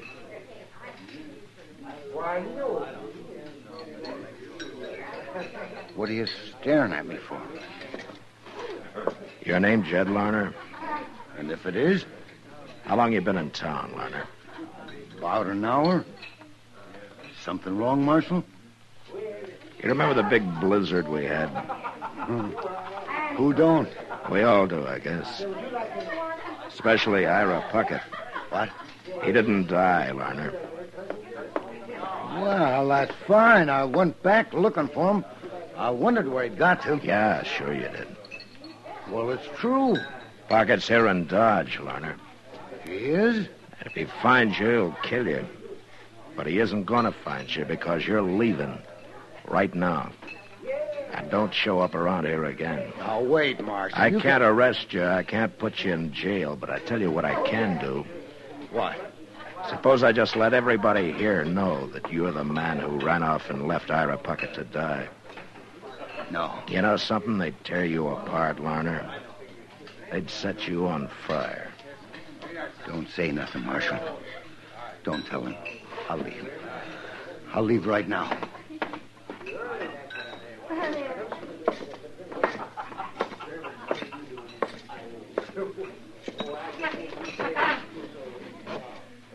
Well, you got rid of him in a hurry.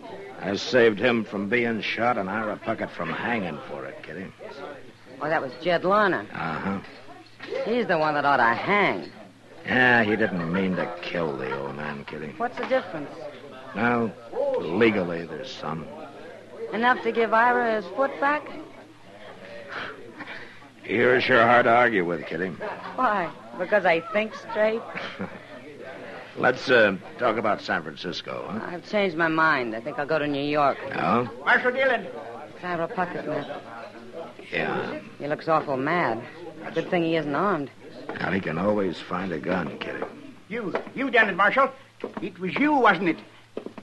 You saw Jed Lerner, huh? Jumped on his horse and rode out of town before I could stop him. And I had to stand there and watch. I didn't even have a rock to throw at him. Why'd you do it, Marshal? To save you from hanging, Ira. Well, I'd rather hang and live this way. I wasn't born to become my helpless old man. The least you could have done was let me fight my own battle like I always did out on the plain. You took my manhood away from me, Marshal. You're living in town now, Ira, among people. Why don't you get used to it? All right.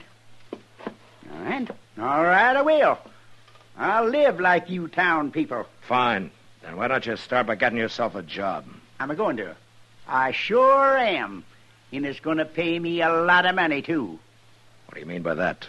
You'll find out, Marshal. When it's too late.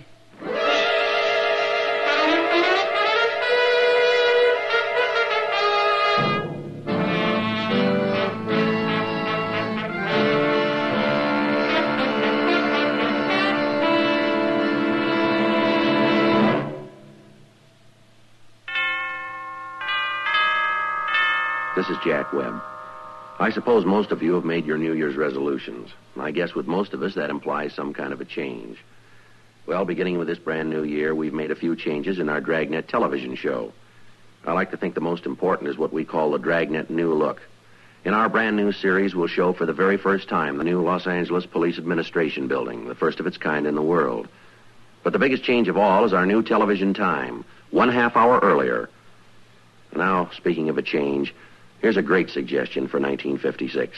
Change to milder, better-tasting Chesterfields. My cigarette. Make it yours. I think this little jingle of ours sums up our case for Chesterfield very nicely. Put a smile in your smoking, just give 'em a try. Light up a Chesterfield, they satisfy.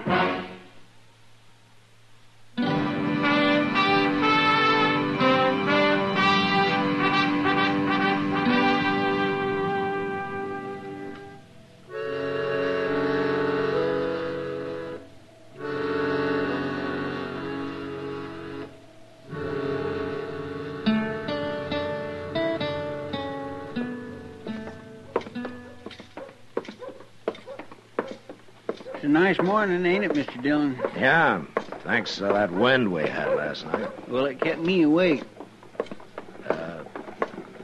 All night, Chester?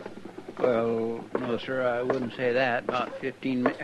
Hey, look over there by the bank, Mr. Dillon. Ain't that Ira Puckett? Yeah. That's the first time he's had his team and wagon out. Where you reckon he's going? Right now, he's gone into the bank. Well, what's he carrying that shotgun for? He can't do no hunting in the bank. Yes, he can, Chester. Come on. Mr. Dillon, you don't mean to say old Puckett's going to hold that bank up? He said last night he's going to start living like town people and get a job and make a lot of money. This could be his idea of how to do it. You sure couldn't have no other reason to carry that shotgun in there. You going in after him, Mr. Dillon? Yeah. Well, he's got a shotgun. I know. Look, Chester, take his team and wagon off somewhere. Lead him around back of the bank, huh? Out of sight. Maybe we can handle this without a shooting. All right, sir.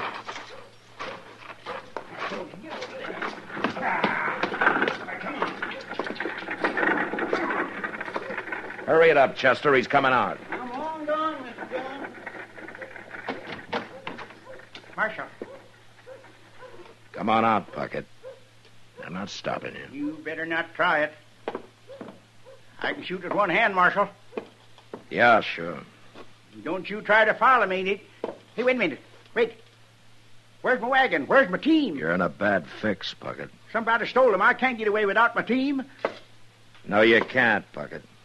So you might as well give up. You've done it. You're behind this, Marshal. You gonna shoot me? Well, why shouldn't I? Because you're in enough trouble already. And shooting me won't help a bit. You're trapped, Puckett, and there isn't a thing you can do about it. Now, you use your head. All right. Here. Here's the money. Now, you bring my outfit back. I ain't going to jail, Marshal. It's like I said, Puckett, shooting me isn't going to help you. And I'm not going to do a thing about your outfit. You think you outsmarted me, don't you? Give it up, Puckett. You're licked. Yeah, well, Oh, I can't shoot you, Marshal. Here, take the gun. Good. I'm nothing but a helpless old fool. Can't even rob a bank proper. I'm not sure you really wanted to, Puckett. What? All you wanted was to prove something about that manhood you think has been taken away from you. But you sure picked a foolish way to do it. Yeah, I guess I did. My goodness, I thought he wouldn't never give up, Mr. Dillon. He didn't have much choice, Chester. I went in the back way and told the people in the bank to keep out of the way. You want me to take him to jail? Oh, no, I can't stand jail. Oh, please, Marshal. Lock him up, Chester. I'll return this money and have a talk with Mr. Bodkin. I'll be over later.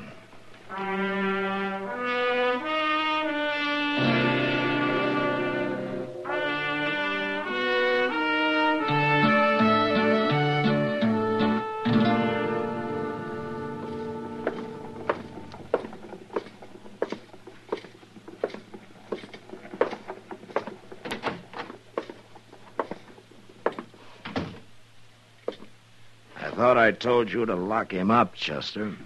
Well, I started to, Mr. Dillon, but I just couldn't stand the look on him when I got him in the cell. Ira, you know, it seems to me everybody treats you pretty well. Yeah, everybody but Jed Larner. That's true. But Chester and I brought you in. Doc saved your life. I kept you from hanging, and if I hadn't outsmarted you at the bank, you'd probably be lying dead somewhere now. You know, it seems to me everybody's gone to a lot of trouble for an old man full of a lot of foolish pride. What do you think? I've been thinking, Marshal. Sitting here thinking. You know what? You're right. But it's too late now. No, it isn't, Ira. What? I explained everything to Mr. Bodkin at the bank, and he's willing to drop any charges against you. But on one condition. What's that? Well, to be honest with you, it was my idea, but Mr. Bodkin agreed.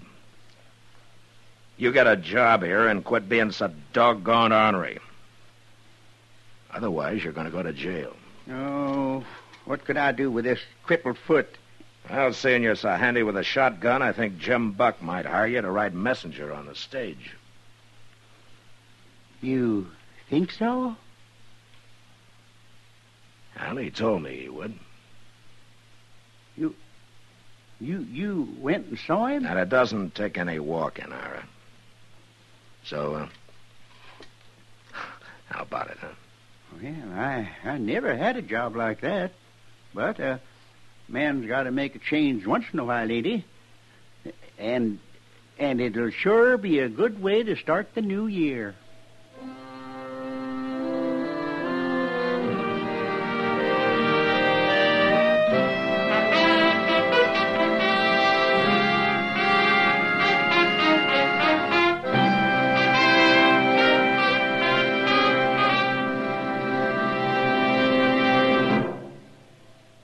In a moment, our star, William Conrad. People everywhere are finding that Chesterfield packs more pleasure. Yes, Chesterfield packs more pleasure because it's more perfectly packed. For the more perfectly packed your cigarette, the more taste and mildness are released for you. And Chesterfield, made with Accuray, is more perfectly packed than any cigarette could ever be before. Firm and pleasing to the lips, mild, yet deeply satisfying to the taste.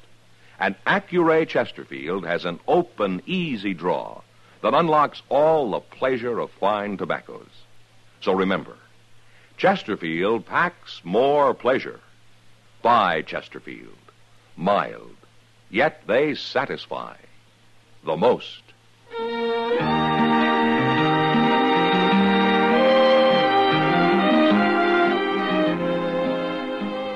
know, out on the high plains, they used to have a saying, never argue with a mule, a cook, or a horse and buggy doctor.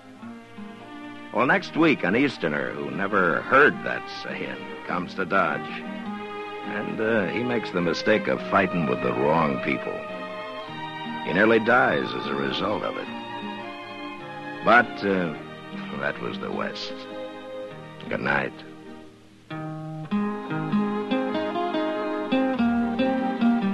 Gunsmoke, produced and directed by Norman MacDonald, stars William Conrad as Matt Dillon, U.S. Marshal.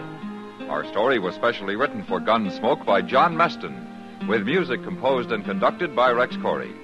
Sound patterns by Tom Hanley and Bill James. Featured in the cast were Ralph Moody and James Nusser.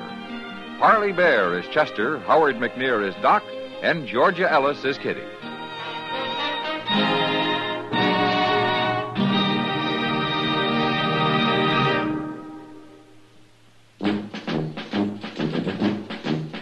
Make today your big red letter day, your L&M red letter day. Superior taste and filter, it's the miracle tip. Make today your big red letter day. Change to L&M today. L&M's got everything. Superior taste. And superior filter. Get L&M today. This is it. L&M, superior taste and filter. L&M, America's best filter tip cigarette.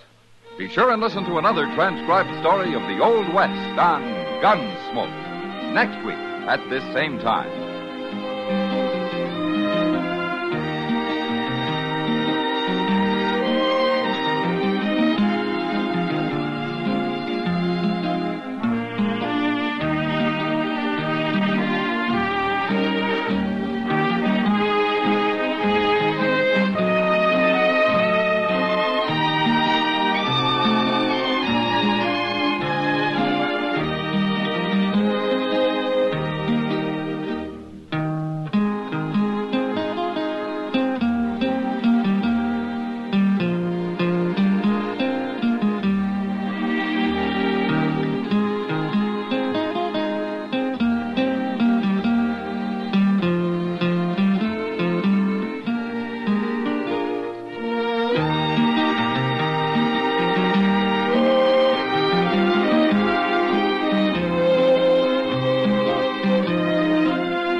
Gunsmoke, brought to you by Chesterfield.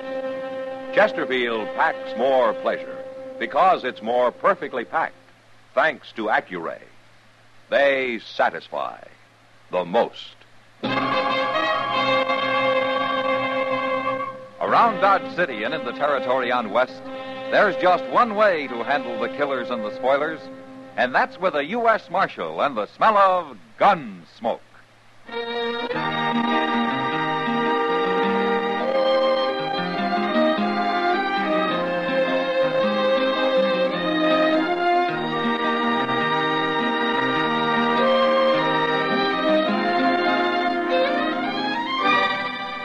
Gunsmoke, starring William Conrad. The transcribed story of the violence that moved west with young America.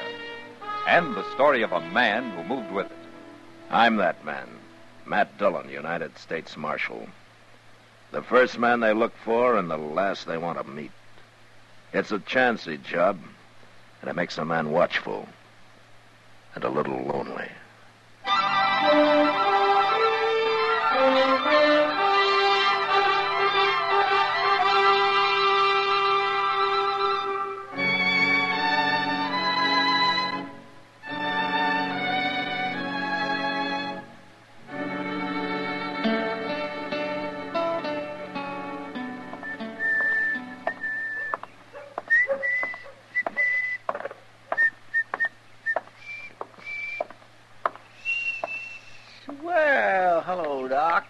Chester?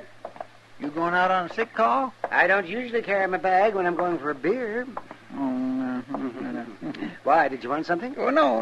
I just thought I'd stop by. Well, you can walk with me at the stable if you want to. I'm going out to Jake Morrison's.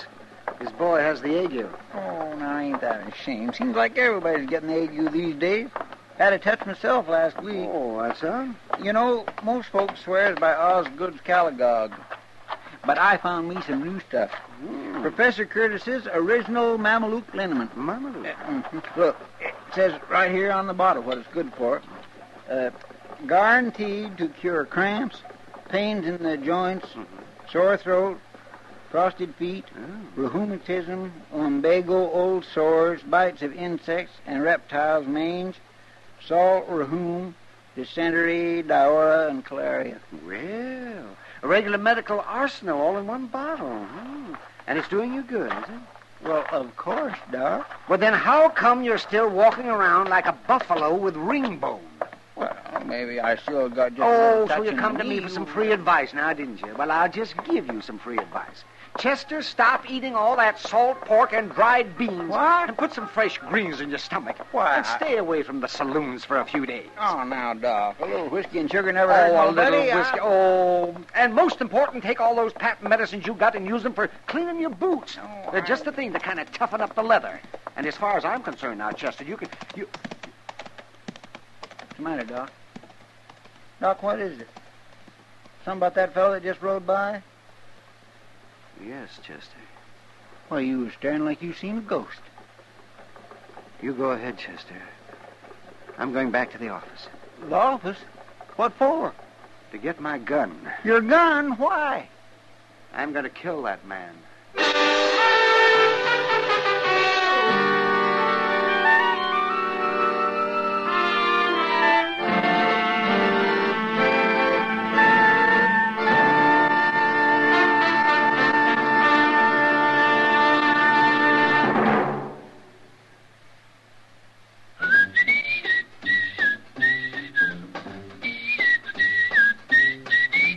Packs more pleasure, packs more pleasure. Chesterfield packs more pleasure because Chesterfield's more perfectly packed.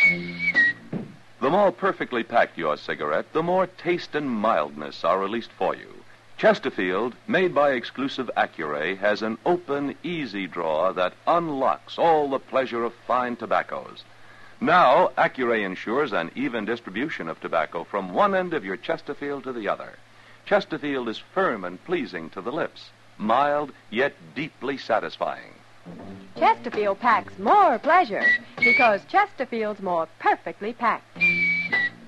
To the touch, to the taste, Chesterfield packs more pleasure because it's more perfectly packed. Buy Chesterfield, mild, yet they satisfy the most.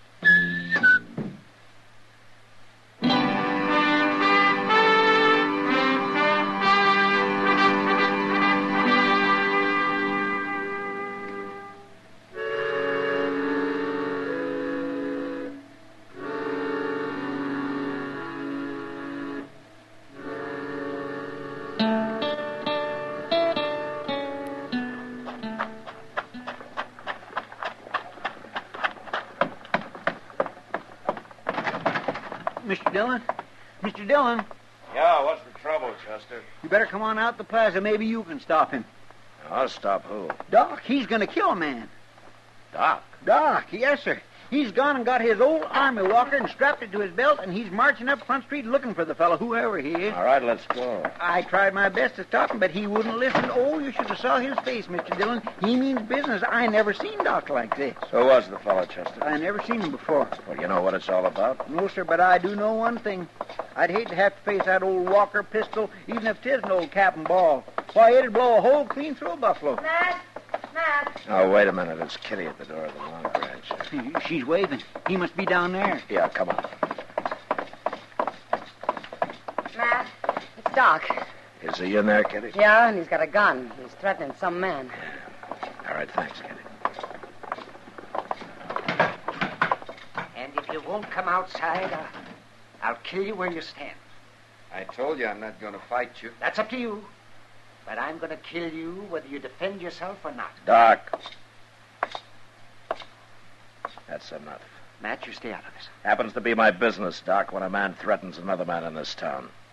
When the other man doesn't want to fight, won't defend himself, it could turn out to be murder. You think I don't know that? You must want to kill him pretty bad. I've wanted to for a lot of years. Why? I've got good reasons, Matt. But you won't tell me, huh? No. All right, what about you? I could say I don't know, but I'm just a stranger passing through town. But I know. There's no good reason for murder. I guess he thinks there is. Do you? Not many men would say yes to that, now would they, Marshal? But you won't defend yourself, huh? I won't draw with him, no. If he's going to shoot me, he'll have to take the consequences. I'm not a fighting man, Marshal. I'm a miner. Me and my partner here, we're just traveling through Dodge. We don't want any trouble. That's right, Marshal. We made our strike out in Arizona Territory, and we're headed back for St. Louis. Oh, we was just minding our own business, having a quiet drink when this fella comes along. What's your name? Clem Maddow. This is Ben Bartlett, my partner. We don't want no trouble. You won't have any. Go on back to your drinks. I'm going to kill him one way or the other, Matt. And you can't stop me. Look, Doc, you're taking an awful lot for granted. Maybe you think I won't throw you in jail for threatening murder. Maybe you think because you're the town's only doctor that you can get away Matt, listen. No, you listen to me. You're forgetting a lot you ought to remember, Doc. For instance, your position in this town. You ought to be setting an example instead of acting like an ordinary gun hand. And more important, your responsibility. Another man's life may be his own risk, but yours belongs to this whole town. And a good many lives depend on you. So you calm down and you put that gun away.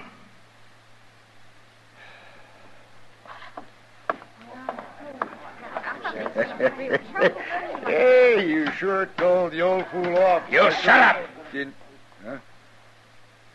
Maddow, I don't know anything about you. Maybe you're what you say, but if Doc doesn't like you, that's good enough for me. So you get out of Dodge while you got a whole skin. And you stay out. Why should we? We got a right... And you take your partner with you, Maddow, because I don't like him. Sure, Marshal. We was going on tomorrow anyways. We'll ride on tonight, as soon as we stock up on some grub. All right. Where did Doc go, Chester? Well, up the street, probably back to the office, like you said to Matt, the look on his face when he went out. Yeah, I know, Kitty. Well, I'm going up there. Matt, you had to do it. Yeah. I'll see you later, Kitty. Yeah, sure. Mr. Dillon, that Maddow, he didn't seem like such a bad fellow. No, he didn't, Chester. I'd sooner believe bad of that partner of his, that Bartlett. That one seemed like he could be a hard case, all right, without half trying. But Maddow wouldn't even defend himself. No. But I don't think that was because he was afraid to. No, that's true. Seemed more like he just didn't want to fight Doc. Didn't seem mad at all like Doc. More like he was sad.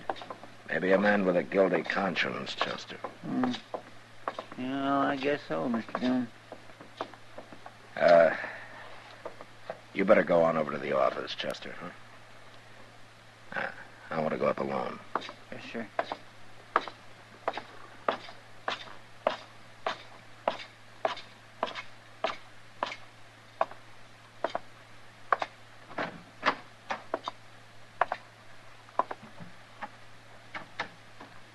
Doc.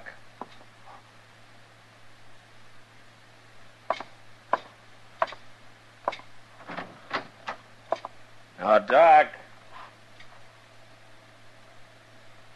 Huh. Now, I wonder where he could have gone.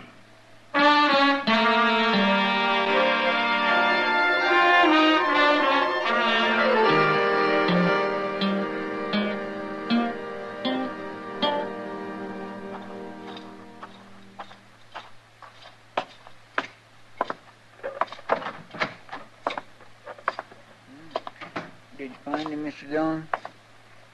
No, Chester. Well, he didn't show up at Delmonico's for his supper, and it's way past his usual time. I've been watching the office, and his light ain't come on. Of course, he could be sitting up there in the dark. I just tried again. He's not there. Mr. Dillon, you don't reckon he might have just left town? Run away? Because of what I said? Not Doc. He's too bullheaded for that. Most likely he's out there somewhere with that old pistol of his looking for Maddo. Yeah, I'm afraid you're right. Doggone it, I don't know what this town would do without Doc. He can be awful irritating at times and all, but...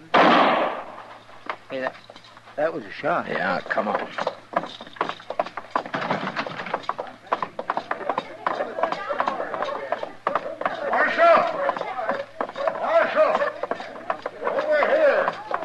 It's that Bartlett, Mr. Dillon.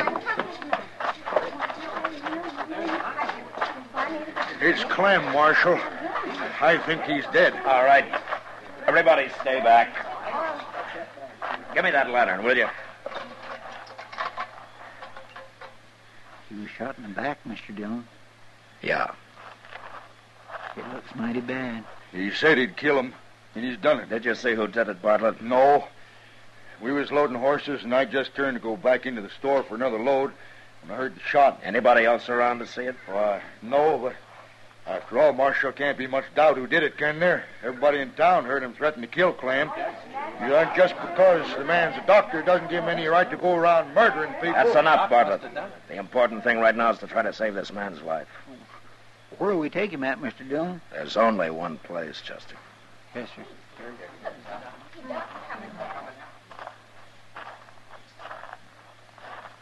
Now, where have you been, Doc? I was down by the stable, and I heard a shot. It's Maddo. He's still alive, but he was shot in the back. Oh, I see. As if you didn't know. Doc, I could understand you getting into a fair fight, but not shooting a man in the back. Why, you just gonna let him walk away like that, Marshal? Doc! He's gonna die if he doesn't get attention right away, and you're the only doctor in town. You gonna let him die? Where do you think I was going, Matt? Bring him up to the office. I'll have everything ready.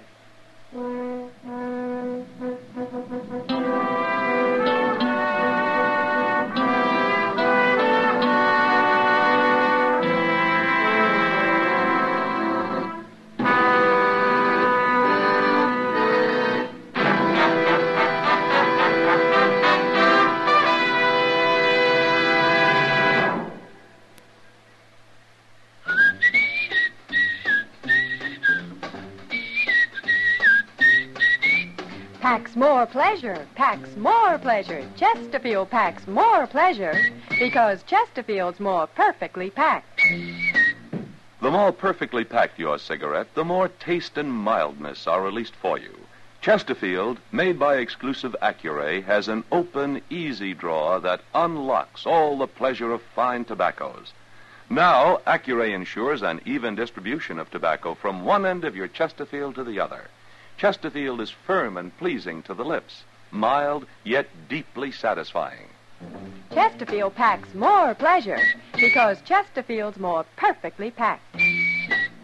To the touch, to the taste, Chesterfield packs more pleasure because it's more perfectly packed. Buy Chesterfield, mild, yet they satisfy the most.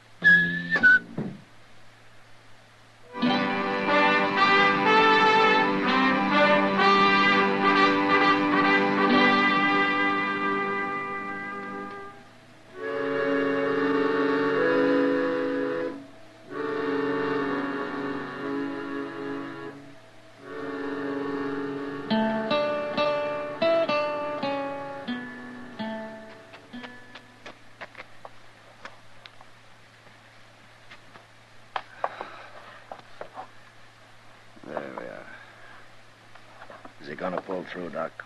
I don't know. I've done all I can. Ah, good. You really didn't have to stand here and watch, man. I know I didn't, Doc. That's not why I stayed. I thought maybe I could help. And I wanted this. The bullet? Yeah, that's right. You see, Doc, I knew you didn't shoot Maddo, but I had to be able to prove it. How did you know? Because Maddo was shot in the back. I tried to tell you out there, Doc, only you didn't understand. But you did have me kind of worried when you started to walk away from him. Why, it never occurred to me to walk away from him. I guess being a doctor's a lot more important than any personal grudge. Well, I reckon I'm under suspicion, aren't I? Doc, look at this 45 bullet. Took it out of Maddo's chest. Now, it couldn't have been shot from that old pistol of yours, could it? No. I guess it couldn't. Well, then who did it? Well, that's not hard to figure. Oh, Bartlett, Chester, you can come in now.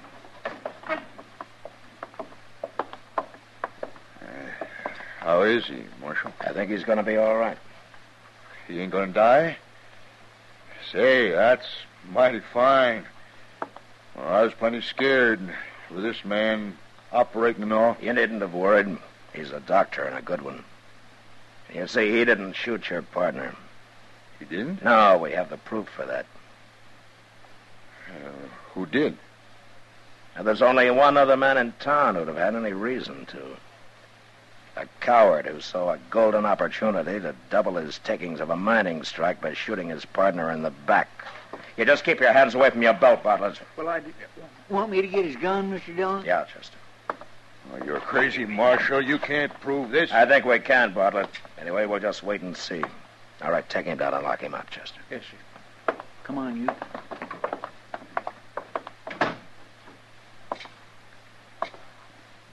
Doc, looks like Maddo's gonna come too. Yes, maybe. His color's better. You know, it's funny. I don't hate him anymore. You mind telling me why you ever did? It happened a long time ago. It had to do with a girl we were both pretty fond of. She chose Maddo, but he jilted her. She drowned herself. I swore I'd kill him. And I carried that hate in my heart all these years. That's not good for a man. No, it's not, Doc. Well, you brought me to my senses, Matt, in that saloon. Thank you. Well, I looked all over for you afterwards. Well, I guess I was out of Jake Morrison's. I remembered I had to treat his boy for the ague, so I did. Doc? Oh, yes, Clem. Now you just take it easy. That's right. You lie still. You're going to be all right. Doc, I wanted to tell you I'm awful sorry for what happened. Maybe sorrier than you. I loved her. I would have come back if I could have. Well, I guess I never even thought of that. Well, we've both been sorry too long. It's all over now. Thanks. Now you just go on to sleep. You get your rest there now. And the world will look a lot better to you tomorrow. That's it. That's it. Well, good night, Doctor. Good night, man.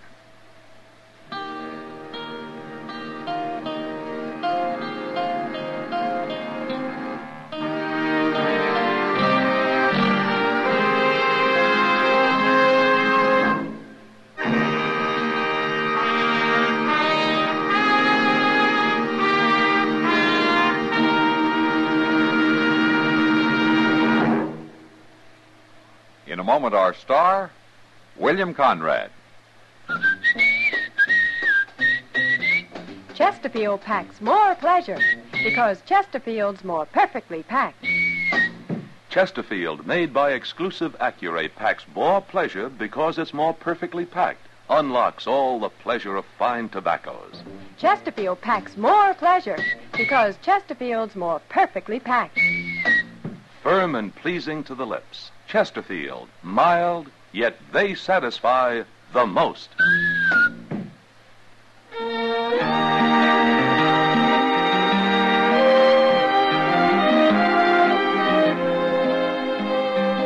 cowboys with 6 months trail pay made the frontier a good place for a crooked gambler. Next week, one comes to town and gets cured of his bad habits the hard way. And that was the West. Good night. Gunsmoke, produced and directed by Norman McDonald, stars William Conrad as Matt Dillon, U.S. Marshal. The special music for Gunsmoke was composed and conducted by Rex Corey. Sound patterns by Tom Hanley and Bill James. Featured in the cast were Vic Perrin and John Daner. Parley Bear is Chester, Howard McNear is Doc, and Georgia Ellis is Kitty.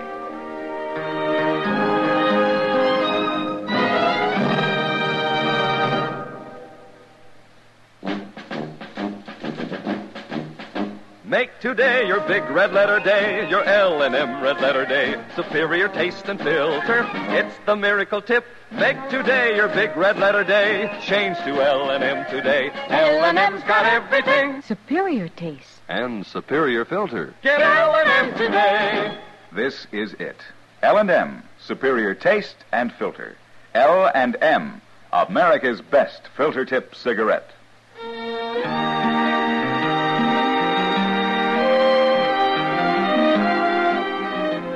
Join us again next week for another specially transcribed story of the Western frontier when Matt Dillon, Chester Proudfoot, Doc, and Kitty, together with all the other hard-living citizens of Dodge, will be with you once more. It's America growing west in the 1870s. It's Gunsmoke.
Tune in to nostalgia. Tune in to now. Golden Radio Hour.